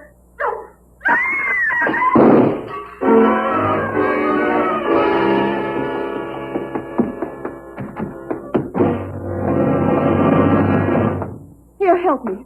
Help me get his shirt off, Mr. Spade. He's been shot. Who shot him, you? Through the window, the same man, the one who watched the house. Hold this tourniquet tight, please. Nothing. A flesh wound. His aim was bad. Yeah, too bad.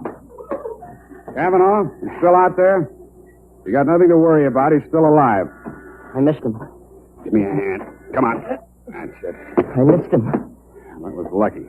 You're taking the rap for your wife's murder, too, if you're a better shot. He did it. He killed my wife. I was at the window. I saw him. What I don't understand is why his wife confessed. She loves him, Mr. Cavanaugh. You should understand that. I guess that's what happens to love when it gets crossed up. Why didn't you tell the police what you saw? They'd have hung it on me. She was a stranger to everyone else. I'd been quarreling with her, suspicious, acting like a maniac. She never told me. She must have been going to one doctor after another, trying to find one that would give her one ray of hope. In pain all the time, too, and never letting on. Never. Even after that first visit she made to Reese's office, I didn't tumble. I thought she was meeting him on the sly. And I followed her both times. That last time I carried a gun. I might have killed her if what I suspected had been true. I'm very sorry, Mr. Cavanaugh. I didn't realize. You're pretty late with your regrets, Doctor. I don't quite figure either. Maybe the prison psychiatrist can. Dundee homicide. Dundee, tear up Mrs. Reese's confession. Come on over and get the doctor. Dr. Reese? Yeah. By the way, he accidentally shot himself in the arm. Isn't that right, Doctor? What? So, yes. Accident. Why didn't she tell me? Why didn't she tell me? I don't know, Cavanaugh. Women. Sometimes they make too much sense, or we don't make enough, or maybe we're all crazy.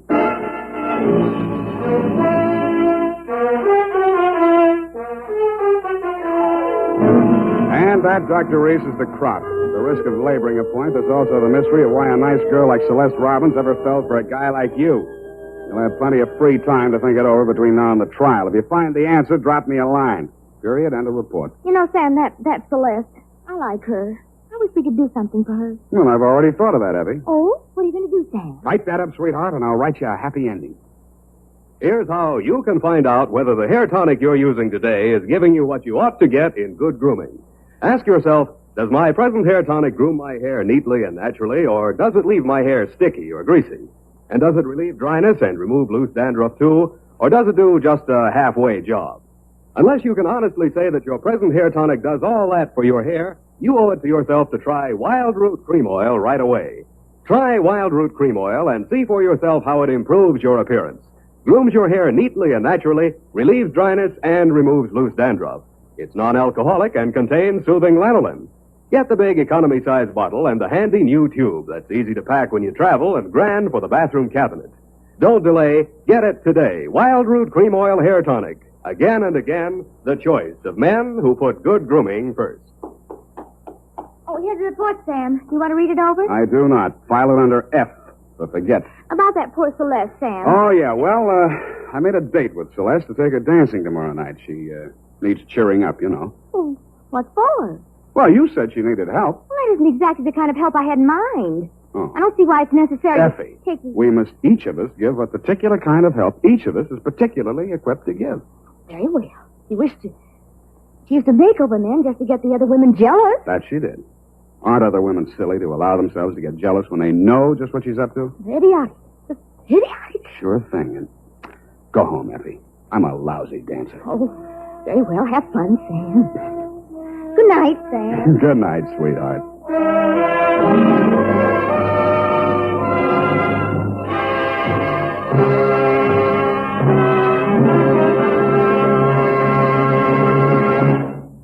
The Adventures of Sam Spade, Detective, brought to you by Wild Root Cream Oil Hair Tonic, the non-alcoholic hair tonic that contains lanolin. Wild Root Cream Oil, again and again, the choice of men who put good grooming.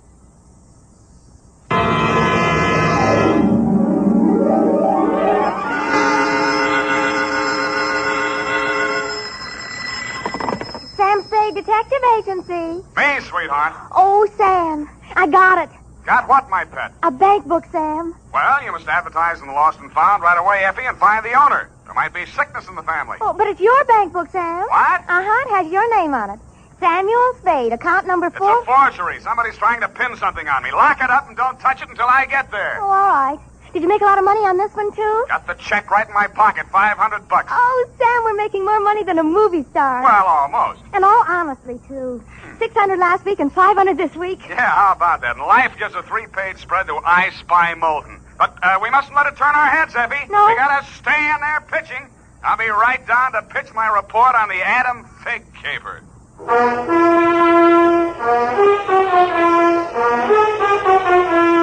Dashiell Hammett, America's leading detective fiction writer and creator of Sam Spade, the hard-boiled private eye, and William Spear, radio's outstanding producer-director of mystery and crime drama, join their talents to make your hair stand on end with the adventures of Sam Spade. Presented by the makers of Wild Root Cream Oil for the hair. You've heard the saying, you never know until you try. Well, you'll never know how handsome your hair can look until you try Wild Root Cream Oil. See for yourself how neatly and naturally Wild Root Cream Oil grooms your hair. Note how effectively it relieves annoying dryness and removes loose, ugly dandruff. You can get Wild Root Cream Oil Hair Tonic in either the big economy-size bottle or the handy tube.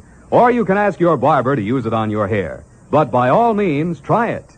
Don't delay. Get it today. Wild Root Cream Oil. Again and again, the choice of men who put good grooming first. And now, with Howard Duff starring as Spade, Wild Root brings to the air the greatest private detective of them all in The Adventures of Sam Spade.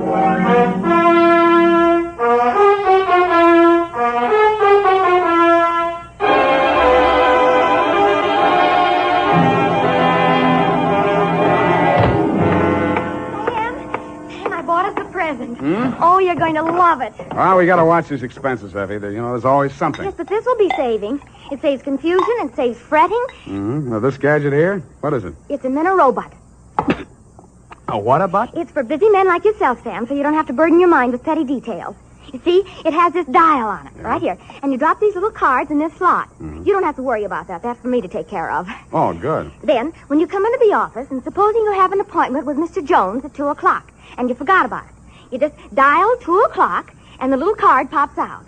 And it says Mr. Jones on it. How do I remember to dial 2 o'clock? Oh, well, maybe it's in the instruction book. But anyway, now go ahead, Sam, please. The card's right in there. Now, dial 2 o'clock. Go on, Sam. Let's see. Just like a telephone, Sam. Now what do I do? Well, give it time, Sam. It's thinking. Must have forgotten. Jones. Mr. Jones. Effie, do you think it's dead? Oh, Sam, I don't understand it. It was working perfectly. Well, I'll take it straight back first thing in the morning. You'll have to. It'll never find the way itself. You got your book, sweetheart? Yes, Sam, I don't understand. It was working perfectly. Well, that's all right, honey. It doesn't matter. Date October 5, 1947, to Hillary Exxon Esquire from Samuel Spade, license number 137596. Oh, honey, it's only a memo robot. Subject, the Adam Figg caper.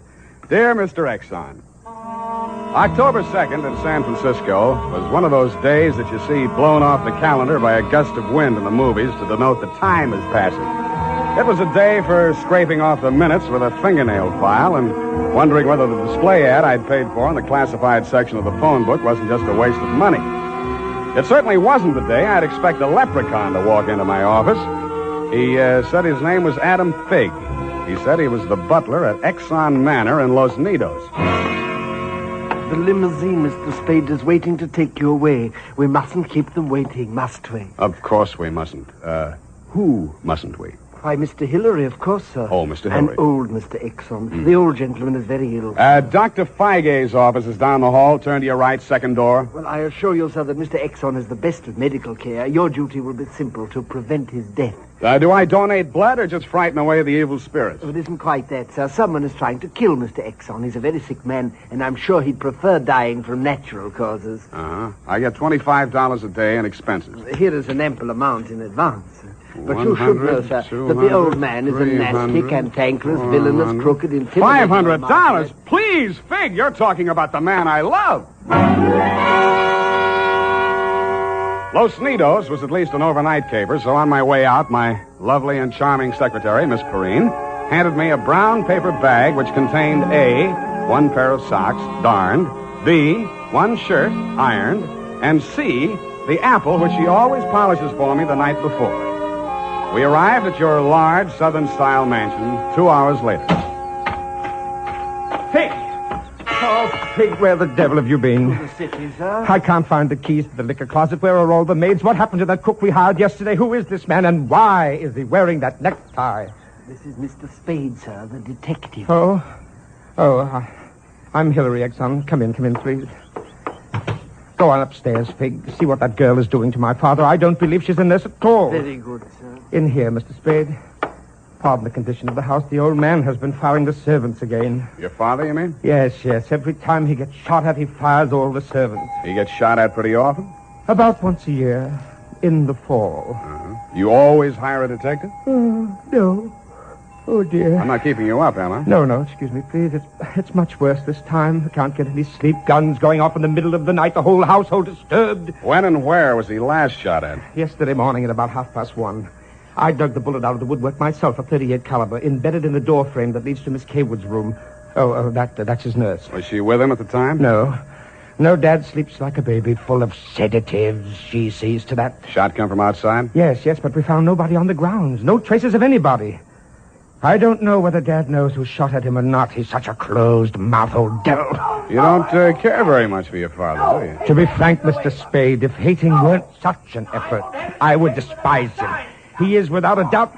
Well, listen. Get out of here! There, that's just a sample. Well, come on, let's see what's eating him now. Get out! Don't talk to me like that. I tell you I won't stand for it. Well, you don't have to stand for it. Take that silly painted face out of my sight. Don't you dare! Get out! I'm quitting, Mr. Exxon. I can't stand it another minute. Yelling, screaming, throwing things at him. You must have done something to set him off. I didn't, I tell you, I didn't. This is Mr. Spade, Miss Kaywood. Oh, a detective? Will it make you happier to know that I'm a private detective, Miss Kaywood? Well, Mr. Spade, I only hope you can prevent a murder. If there's any way at all that I can help, Thanks. I'll see you downstairs after I've talked to the old man. You'd better go in alone. Of the great Lord Buddha himself. That remained in the temple of... Do you have a throat spray downstairs? I seem to be congested. Oh, go away. Go away! Go away! Oh, well, wasting ammunition. Who are you? If you're a total stranger, come on in. Well, don't be afraid, son. Come on over where I can look at you. It's hard to keep my eyes open. Oh, I mustn't do that. Oh, so you're the detective, eh? That's right, Pop. If you want to take a little nap or something, I'll come back later. What did I say just now? Come back later? No. There's no reason for you to come back later. I'll say everything I have to say right now. The shot woke me. I didn't see anything. I don't know anything. I've got a million enemies. I can't remember the names of any of them. Why don't you try to remember? I could have them checked. You're wasting your time, Sonny. In my day, I've wiped out 100 men, and I'll outlive anybody who's gunning for me now. You must be proud of your past, huh? Proud? Sonny, a past like mine is the finest thing an old man can have. I've swindled my partners and betrayed my friends. I've turned state's evidence just to see my associate get sent up for 20 years. And they say my wife died under peculiar circumstances, and I got rich off her insurance. Now I'm done talking. Do me a favor, son, please. I've got to get a half hour, 20 minutes sleep alone. You'll keep them out, everybody. Please, will you? Sure, Pop. Go ahead. Go on, sleep. Oh, thank you.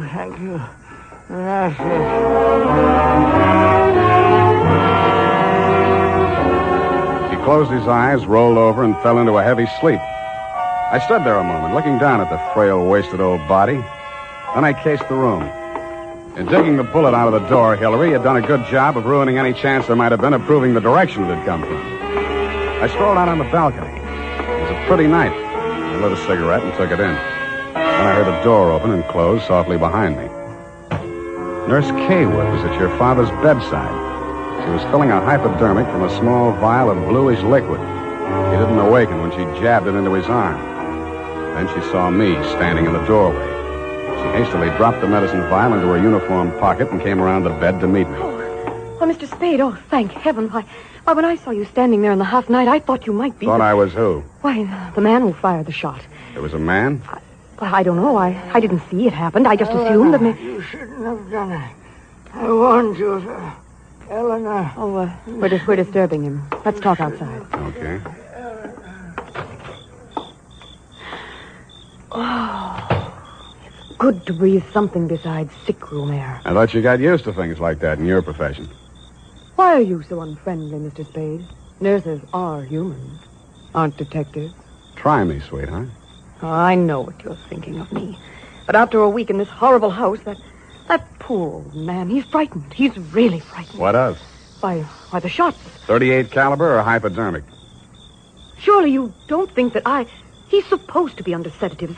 The doctor's orders. Sorry, sweetheart. It's my job to suspect everybody. Oh, can't you forget your job, even for a moment? Sure. If you don't mind the fact that I know you're a liar, that I'd make book you didn't come here primarily as a nurse, and what's worse, your act's not even convincing. Oh. Is it that bad, Sam? Yeah. Almost bad enough to be good. Come here. Oh, I hate you.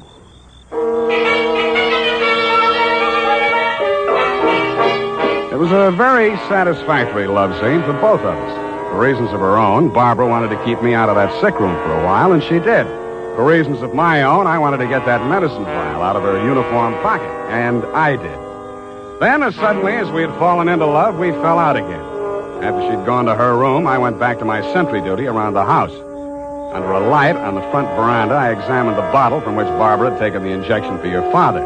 It was labeled sodium thanatol and had been dispensed by a firm called Ibis Chemicals Limited in Cairo, Egypt.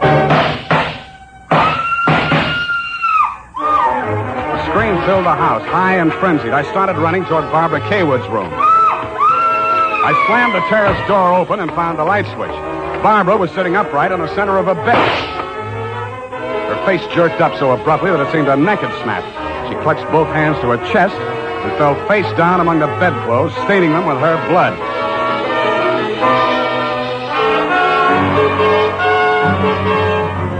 I don't know whether I went through, over, or around the screen that stood between her room and the old man's. I circled Exxon's bed.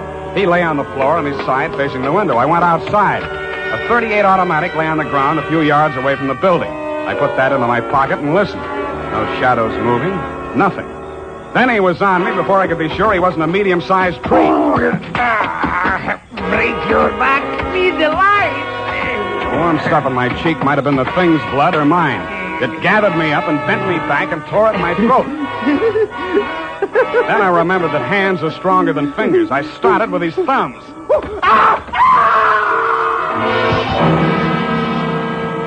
He lay there for a moment, then his huge body began to twitch. He was holding his fingers and sobbing like a baby. I pulled him up to his feet, poked him in the back with the flat of my hand.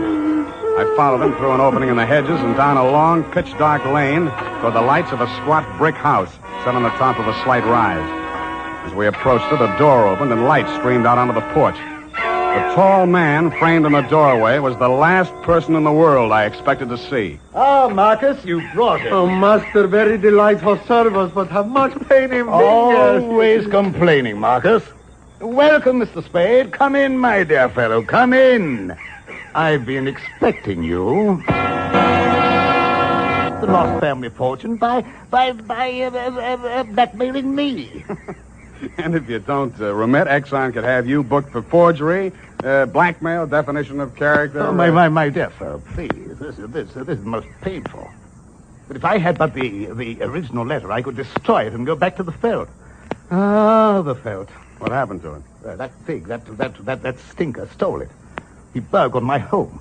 Are you taking pot shots at old Exxon? Well, don't be a fool, man. I want Exxon to stay alive. I must find out some part of his life which will have an exchange value that will cancel out what he has on me. By the way, old thing, you met Miss Kaywood. Mm-hmm. At the present moment, she's milking me for $150 a day. Oh? She's supposed to goad the old man, by whatever means necessary, into talking about his past.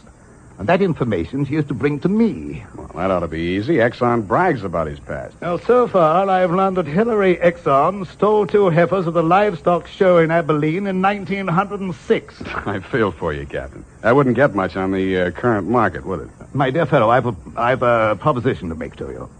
Should you ferret out anything that would be of value to me, I'll reward you handsomely. Well, maybe something can be arranged, Captain. Good, excellent.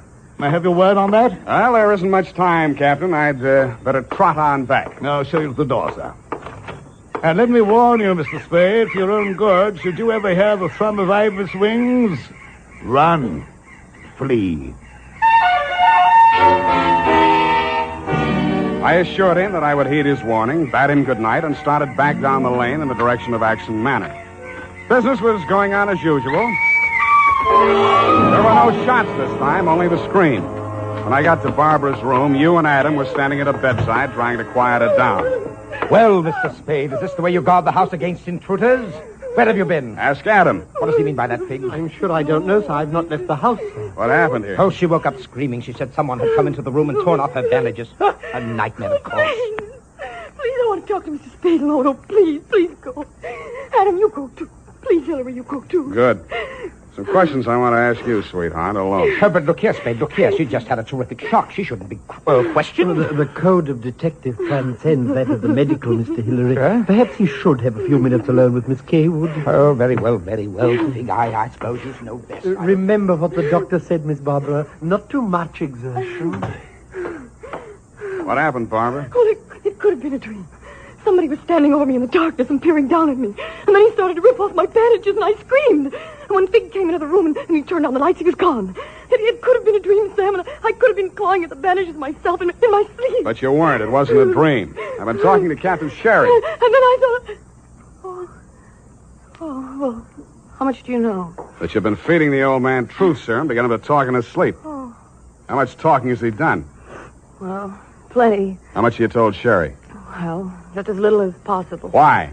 Because, Sam, if we can keep that old man alive and out of jail long enough to sell what we know to Sherry for what it's really worth, we'd be fools not to do it. What makes you so sure you'll stay alive long enough to collect, sweetheart? Well, because you're going to help me, aren't you, Sam?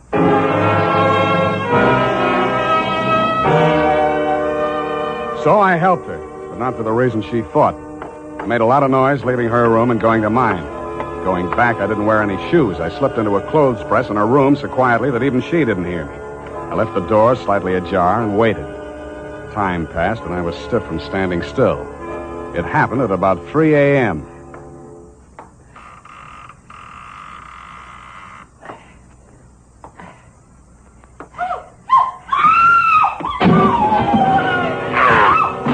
crazy, feverish glare of his eyes told me that the threat of the gun in my hands meant nothing to him. I jumped to his side, twisted the knife away from him, picked him up in my arms, and carried him, kicking, clawing, and swearing, back to his bed. He lay there, breathing hard. Then he smiled. You're a smart one, Sonny.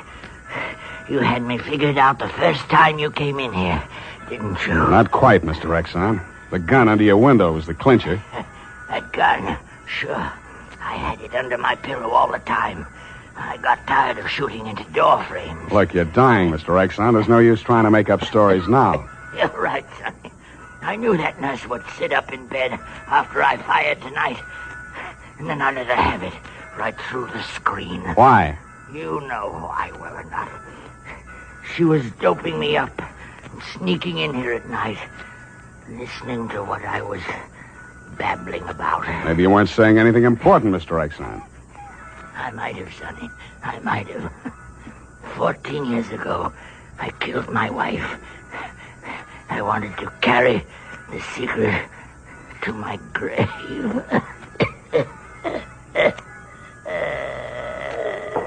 You nearly made it at that. Spade! What's happened? Is he dead? He's dead. Did he say anything, sir? Did he confess anything? You must tell me if he said anything. I didn't hear him say a word. Well. Yeah, Mr. Spade. Charged with a certain texture, a significant quality. There's a certain smell, yes. An omen.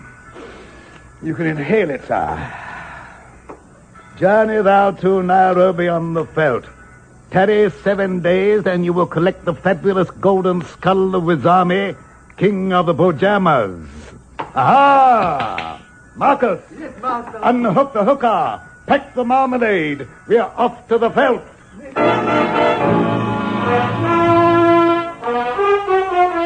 Just then, a flock of birds broke across the horizon, screaming. There must have been thousands of them, but not ibis, Mr. Exxon.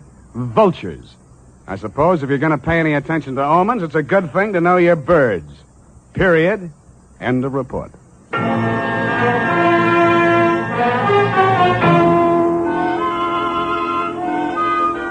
Right now, I have something to say to every man who doesn't use a hair tonic, to every man who says I don't believe in it or I don't need it. That all depends on what you mean when you say hair tonic. If you mean the old-fashioned greasy kind that leaves your hair smelling like a perfume factory, you're absolutely right. But remember, Wild Root Cream Oil Hair Tonic is nothing like that. Wild Root Cream Oil is an entirely new kind of hair grooming preparation. There's not a drop of alcohol in Wild Root Cream Oil, and it contains soothing lanolin that's like the oil of your skin. Most important, Wild Root Cream Oil grooms your hair the right way, neatly and naturally. Never leaves your hair sticky or greasy. Get the big economy-size bottle and the handy new tube that's economical, easy to pack when you travel, and grand for the bathroom cabinet. Don't delay. Get it today. Wild Root Cream Oil Hair Tonic. Again and again, the choice of men who put good grooming first.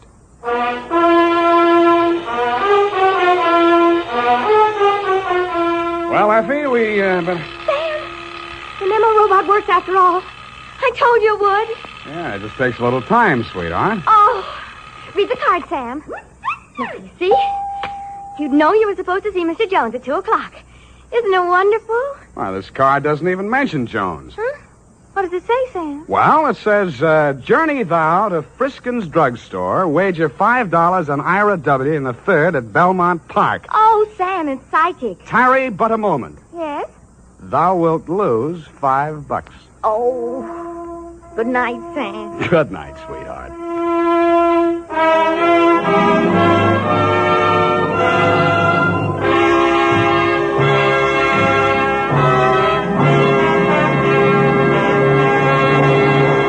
From Hollywood, it's time now for Johnny Dollar. Johnny, this is Lee Harkins, Continental Insurance and Trust Company. Lee, my old fishing pal. You still holding down the Ohio branch of the company there in Columbus? Yes, John, I am, but now look here. Well, brother, I never will forget the great fishing you and I had over on Darby Creek a couple of years back. Look, John. And along about this time every year, the urge really gets to me. Hey, have the streams cleared up yet from the spring rains? No, quite the contrary. As a matter of fact... How about Little Raccoon Creek down there at Jackson? Boy, remember those big channel cats and the bass? Johnny, will you listen to me? Huh? Oh, sure, I'm all ears.